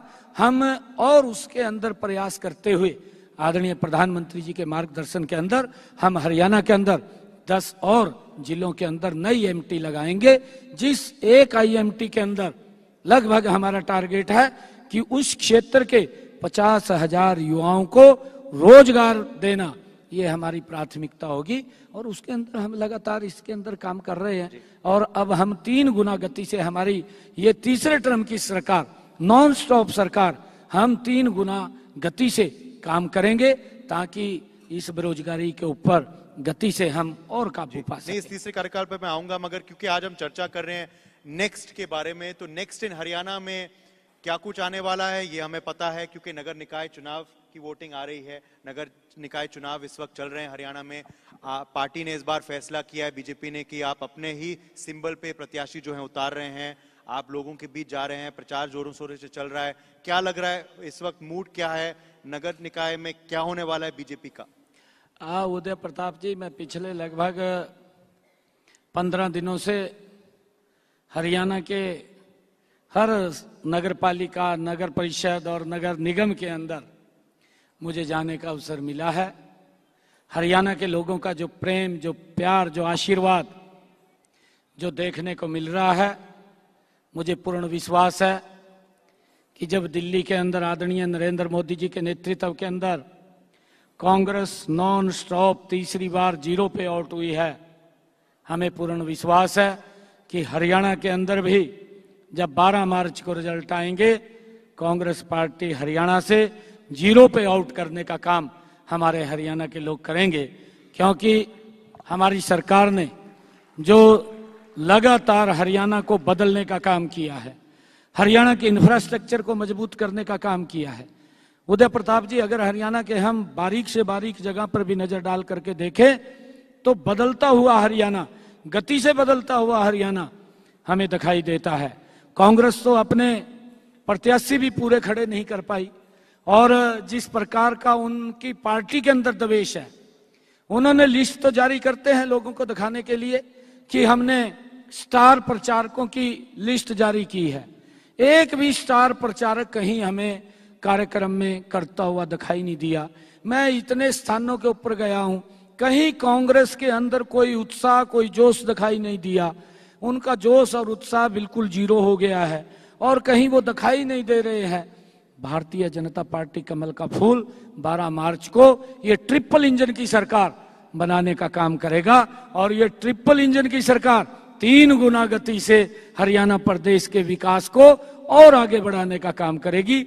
मैं ये पूरा देख रहा हूं, और मैं अपील भी करूंगा हरियाणा प्रदेश के लोगों से आपके चैनल के माध्यम से कि वो विकास को वोट दें, क्योंकि ये सरकार गति से विकास करने वाली सरकार है। आप विकास का जिक्र कर रहे हैं, मैं एक और आरोप का जिक्र करता हूं जो कांग्रेस के एक वरिष्ठ नेता ने लगाया। कुलदीप शर्मा जी कहते हैं मुख्यमंत्री जी कि विकास कार्य करने की नीयत ही नहीं है बीजेपी की। देखिए उदय प्रताप जी, उनके पास कोई मुद्दा नहीं है। मुद्दा नहीं है तो झूठ बोलते हैं। झूठ बोल करके उन्होंने अपनी हाजिरी लगवानी होती है पब्लिक के अंदर, वो लगाएं। परंतु जब 100 दिन सरकार ने हमारी पूरे किए हैं, मैंने चंडीगढ़ के अंदर प्रेस के माध्यम से पूरे हरियाणा प्रदेश के लोगों से बात किया था। मैंने गति से ऐसे 18 संकल्प थे हमारे, जो हमने अपने संकल्प पत्र में लिखे थे। 18 संकल्प, जिसका हरियाणा प्रदेश के लोगों के जीवन में एक बड़ा बदलाव आया है। ऐसे संकल्पों को हमने पूरा किया है। 240 संकल्प हमने अपने संकल्प पत्र में लिए। 100 दिन के अंदर हमने 18 को पूरा किया। 10 ऐसे संकल्प हैं जो शीघ्र ही 2-4 दिन 5 दिन के अंदर वो भी शामिल हो जाएंगे, जिनकी आर्थिक और प्रशासनिक अप्रूवल आनी बाकी है, वो भी उसमें शामिल हो जाएंगे। 28 वायदे 100 दिन के अंदर पूरे हमने गति से किए हैं। और उदय प्रताप जी, ऐसे ऐसे विषय हैं, मैं आपको बताना चाहता हूं कि हमने अपने संकल्प पत्र में कहा था कि 8 मार्च के बाद जब ये रिजल्ट आएगा, 8 मार्च के बाद हरियाणा प्रदेश के अंदर जो भी किडनी का पेशेंट है उसको हॉस्पिटल में जाकर के डायलिसिस कराना पड़ता है। महीने में 2 बार, महीने में 3 बार, कहीं 4 बार भी वो डायलिसिस कराता था। 25 से 30 हजार रुपया उसका हर महीने खर्च आता था। हमने इसके अंदर आगे बढ़ करके काम किया। हमने कहा था, विधानसभा चुनाव में कहा था कि 8 तारीख के बाद भारतीय जनता पार्टी की सरकार बनेगी, और जितने हरियाणा के सरकारी हॉस्पिटल हैं, मेडिकल कॉलेज हैं, और हरियाणा के जितने भी पीजीआई हैं, उन सब में डायलिसिस फ्री होगा। आज 8 तारीख के बाद फ्री चल रहा है। मैंने उदय प्रताप जी एक बात और कही थी, कांग्रेस रोजगार देने की बात करती है। रोजगार के अंदर बाधा बढ़ने का काम कांग्रेस पार्टी ने किया है। मैंने जब ये बात कही थी कि मैं 50,000 युवाओं को नौकरी दूंगा, लगातार रिजल्ट निकल रहे थे। 15,000 के करीब मैंने युवाओं को ज्वाइनिंग लेटर दिया। और उसके बाद क्योंकि 1 महीने पहले जो मेरा शेड्यूल बना हुआ था, वो पूरा 100 दिन का शेड्यूल बना हुआ था, उससे 1 महीने 45 दिन पहले ही चुनाव आचार संहिता लग गई। पहले आचार संहिता लग गई तो रिजल्ट से वो रुक गए। इस प्रकार का झूठ का बवंडर कांग्रेस ने खड़ा किया कि कांग्रेस पार्टी आ रही है, कांग्रेस पार्टी आ रही है। भाई मखा, कांग्रेस पार्टी कहां आ रही है? कांग्रेस ने तो भ्रष्टाचार किया है। नरेंद्र मोदी जी के नेतृत्व में भारतीय जनता पार्टी ने सुशासन दिया है, लोगों को ट्रांसपेरेंसी शासन दिया है। एक क्षेत्र में नहीं, हर क्षेत्र के अंदर हमारी सरकार ने ट्रांसपेरेंसी शासन देने का काम किया है। और उसका परिणाम यह है कि जब इतना बड़ा बवंडर खड़ा किया तो हरियाणा के युवा इकट्ठे होकर के मेरे पास आए और कहने लगे कि आप रिजल्ट निकाल दीजिए। क्योंकि ये कोर्ट में गए, चुनाव आयोग के पास गए और उन्होंने एक लेटर जारी कर दिया कि जब तक कोड ऑफ कंडक्ट है कोई रिजल्ट नहीं निकलेगा। मैंने युवाओं को कहा कि मैं रिजल्ट तो नहीं निकाल सकता, परंतु एक वायदा आपसे करता हूं, मैं आपके सामने एक संकल्प लेता हूं। 25,000 युवाओं का रिजल्ट था। हरियाणा के अंदर पहली बार इतनी बड़ी नौकरी एक समय के अंदर जिन्होंने हरियाणा के सरकारी दफ्तरों में ज्वाइन किया है, इतनी बड़ी नौकरी पहली बार देने का काम हमारी सरकार ने किया। मैंने उनसे संकल्प किया था कि मैं सप्ताह बाद में लूंगा, पहले आपको ज्वाइनिंग लेटर दूंगा। और मुझे खुशी है, मुझे गर्व भी है इस बात का कि हमने उस बात को पूरा किया है। 25,000 युवाओं को पहले ज्वाइनिंग लेटर दिया, फिर हमने शपथ लिया। ये हमने हरियाणा के इतिहास में पहली बार किया। गरीब परिवार का बच्चा बिना पर्ची बिना खर्ची के हरियाणा सरकार में नौकरी इसी मुद्दे को मैं आगे बढ़ाता हूं, क्योंकि एक और आरोप आ रहा है कांग्रेस पार्टी के वरिष्ठ नेता रणदीप सुरजेवाला। वो कहते हैं कि जो सरकारी नौकरियों का सवाल है तो आपको अन्य राज्यों के लोग और प्यारे हैं हरियाणा वासियों से। ग्रुप ए बी सी में उनके नाम क्यों आते हैं? देखिए, पहले तो मैं उदय प्रताप जी कहना चाहूंगा, हमारे सुरजेवाला साहब बड़े सीनियर नेता हैं, पर ट्वीट मास्टर हैं। ट्वीट बड़ी जल्दी करते हैं। ट्वीट तो इतनी जल्दी करते हैं धरातल पे भी नहीं देखते क्या हो रहा है क्या नहीं हो रहा, तुरंत ट्वीट करते हैं। पता नहीं कहां से खबर आती है उसको। ट्वीट के मास्टर हैं। मैं उनको ये कहना चाहूंगा कि देखिए, कई नौकरियां ऐसी होती है हरियाणा, ये जो HPSC की नौकरियां हैं, अगर आप लोग देखेंगे पूरे देश से लोग आते हैं। कई नौकरियों के अंदर हम बाध्य नहीं कर सकते। उसके अंदर जब ओपन होता है, ओपन के अंदर कुछ बच्चे बाहर से भी आ जाते हैं, वो कोटा भी होता है उसका भी, हमने 10% लेना है, हमने 20% लेना है, वो बाकायदा कोटा होता है उन नौकरियों के अंदर, वो अप्लाई कर सकते हैं, ऐसा नहीं है। परंतु हमारे हरियाणा के बच्चे हरियाणा सरकार के अंदर नौकरी लग रहे हैं, वो पता नहीं कहां से जानकारियां इस प्रकार की रखते हैं। वो मैं ये कहना चाहूंगा, आप देख भी रहे हैं इतने बच्चे हरियाणा के नौकरी लगे हैं, गरीब परिवार के लगे हैं। एक भी गांव ऐसा नहीं है, अगर छोटा गांव है जिसके अंदर मात्र 1000-1500 आबादी है, उस गांव के अंदर से मिनिमम 5 बच्चे लगे हैं। और जिस गांव की आबादी लगभग 5000 से 10,000 है, उस गांव के अंदर 300 से 350 बच्चे लगे हैं। ये रिकॉर्ड है, हरियाणा प्रदेश के हर गांव का रिकॉर्ड है।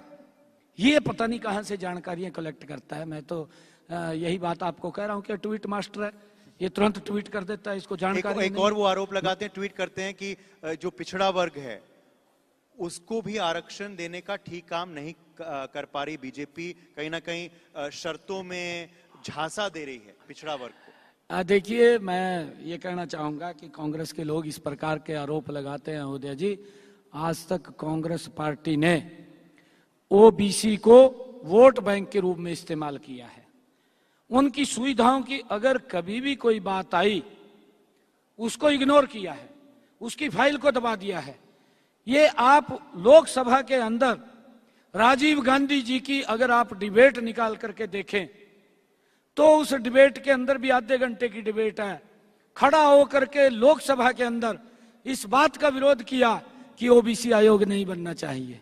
ये राजीव गांधी की डिबेट है, आप निकाल करके देखिए। चाहे जो हमारे रिपोर्ट आई है, जो रिपोर्ट OBC की जो 1992 के करीब में जब ये एक एजिटेशन चला था, उस एजिटेशन के अंदर और चाहे शुरू में रिपोर्ट बनी है, उस रिपोर्ट को लेकर के, परंतु आप लोग अगर आप देखेंगे, मैं आपको बताना चाहूंगा, कहीं पर भी कांग्रेस पार्टी ने उन रिपोर्टों का सम्मान नहीं किया, उनको डस्टबिन में डालने का काम किया है। नरेंद्र मोदी जी ने आकर के ओबीसी वर्ग को सम्मान दिया है, ओबीसी आयोग बनाया, संवैधानिक शक्तियां दी, और उसके अंदर संवैधानिक शक्तियां आयोग नहीं बनाया, ओबीसी के बच्चे आज केंद्रीय विद्यालय या नवोदय विद्यालय या सैनिक स्कूल के अंदर उनको 27% का आरक्षण देने का काम नरेंद्र मोदी ने किया है, और फर्स्ट क्लास और सेकंड क्लास की नौकरियों के अंदर भी नरेंद्र मोदी जी ने इस आयोग के माध्यम से 27% का आरक्षण देने का काम पहली बार ओबीसी वर्ग को किया है। और मैं धन्यवाद करूंगा मोदी जी का। मोदी जी ने अपने मंत्रिमंडल के अंदर 27 ओबीसी वर्ग के लोगों को अपने मंत्रिमंडल में मंत्री बनाने का काम वो पहली बार किया है। नहीं तो रिकॉर्ड इतिहास उठा करके देख लीजिए, कुछ भी बात बोलते रहते हैं कांग्रेस के लोग, ये तो खाली ट्वीट करने के मास्टर हैं।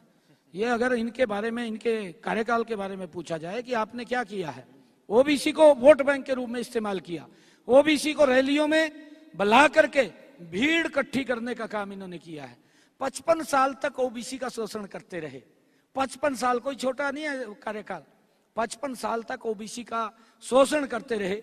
पहली बार नरेंद्र मोदी जी ने ओबीसी को सम्मान दिया है। जी चलिए, आखिरी सवाल आपसे मैं करता हूं मुख्यमंत्री जी। जैसे आपने कहा कि इतना कुछ ही माह बीते हैं तीसरे कार्यकाल के बीजेपी के, इतना कुछ ऑलरेडी हासिल कर दिया है, लक्ष्य आपने बता ही दिया आने वाले माह और सालों का आपका क्या है। मगर आखिरी सवाल मैं आपसे पूछना चाहता हूं, क्योंकि बजट सत्र आ ही रहा है, हरियाणा के प्रदेशवासियों क्या उम्मीद करें इस बजट में, क्या कुछ मिलने वाला है उनसे? देखिए उदय प्रताप जी, बहुत अच्छा आपने बात पूछी है। हमने बजट सत्र को लेकर के हर वर्ग से संपर्क किया है, हर वर्ग से सुझाव मांगे हैं। मैंने युवाओं के बीच में जाकर के युवाओं से भी प्री बजट युवाओं के साथ चर्चा की है, उनसे सुझाव मांगे हैं। मैंने महिला उद्यमियों से भी सुझाव मांगे हैं। मैंने जो टेक्सटाइल इंडस्ट्री के लोग हैं उनसे सुझाव मांगे, उनके बीच में जाकर के मांगे हैं। मैंने जो प्रगतिशील या किसान हमारे हैं, जो प्राकृतिक खेती करते हैं, ऑर्गेनिक खेती करते हैं, हमारे एफपीओज हैं, हमारे प्रगतिशील किसान हैं, ऐसे किसानों से भी हमने बैठ करके सुझाव लिए हैं कि आपके क्या सुझाव हैं, इसके अंदर हम कैसे और अच्छा कर सकते हैं जिसका हरियाणा प्रदेश के लोगों को लाभ मिल सके। हमने इंडस्ट्रीज के लोगों से सुझाव लिए हैं। हमने जो हमारी प्रतिनिधि महिलाएं हैं, हमारी जो सेल्फ हेल्प ग्रुप की बहनें हैं, हमारी जो नमो ड्रीम दीदी हैं, हमारी लखपति दीदी हैं, उन सबको बुला करके हमने उनसे भी अलग अलग सुझाव मांगे हैं। हमने सीए से सुझाव मांगे हैं, हमने स्टार्टअप से सुझाव मांगे हैं। हमने स्टार्टअप्स को बुलाया, उनके सुझाव लिए और उनसे उनका एक्सपीरियंस भी पूछा। मुझे बहुत अच्छा लगा जब स्टार्टअप हमारे बीच में आए। कहीं ने तो यहां तक बताया स्टार्टअप्स ने कि मैंने जीरो बैलेंस के ऊपर अपना काम शुरू किया और जीरो बैलेंस से शुरू करके आज मेरी टर्नओवर 100 करोड़ को पार कर गई है। ये गजब का एक्सपीरियंस मेरे पास उन स्टार्टअप से मिला है, मुझे खुशी मिली है। और मैंने उनसे सुझाव मांगे हैं कि आप हमारे लिए एक आइकन के रूप में काम कर सकते हैं, हमारे युवाओं को इसके बारे में आप प्रेरित कर सकते हैं, उनको जानकारी मिल सकती है कि पढ़ते पढ़ते व्यक्ति किस प्रकार से अपना स्टार्टअप, अपना काम शुरू करता है और वो नौकरी मांगने वाला नहीं, नौकरी देने वाला बनता है। इस प्रकार का हमने उनसे सुझाव लिए। हम अपने इस बजट के अंदर भी उनके सुझावों को सम्मिलित किया है और हमने सीए से भी सुझाव मांगे हैं। अभी हम और भी कुछ हमने और कार्यक्रम करने हैं। हमारे जो विभिन्न संगठनों के लोग हैं उनसे भी हमने सुझाव लिए हैं कि इसके अंदर हम क्या क्या आपके अच्छे सुझाव आएंगे। हमने पोर्टल भी लॉन्च किया है उदय प्रताप जी। पोर्टल के ऊपर भी हमने लोगों के हरियाणा प्रदेश के सुझाव मांगे हैं। लगभग 9.5-10 हजार सुझाव हमारे पास आए हैं जिनको हम इसके अंदर सम्मिलित करेंगे और उसके ऊपर हम ये बजट तैयार कर रहे हैं जिसका लाभ मेरे आने वाले हरियाणा प्रदेश के लोगों के हित का ये बजट होगा, उनके लाभ का बजट होगा। हमने हर वर्ग से सुझाव लेकर के इसको बजट को हम पेश करने वाले हैं। चलिए, यहाँ उद्योग के भी काफी लोग हैं और स्टार्टअप्स के भी काफी लोग हैं, वो बहुत प्रोत्साहन उनको मिलेगा आपकी बातों से। बहुत बहुत शुक्रिया, आपने समय निकाला अपने बिजी शेड्यूल से, आप हमारे पहले ये जो एडिशन है NXT 2025 में आप आए, शिरकत किए, बहुत बहुत आभार मैं व्यक्त करता हूँ। Nayab Singh Saini, CM Haryana, thank you very much for being with us. Thank you Uday Pratap.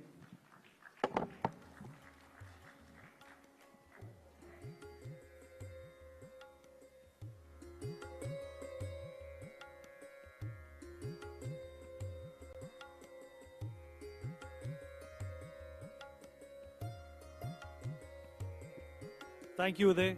Thank you, Seni ji, for that wonderful session, a fruitful discussion. And this discussion has also brought us to the end of day one. It was a wonderful day, an exhaustive day, but a one that has created a lot of memories. We'll be back again tomorrow for more from the NewsX Next Conclave. Wishing everybody a good night. Thank you for coming, and see you here back tomorrow.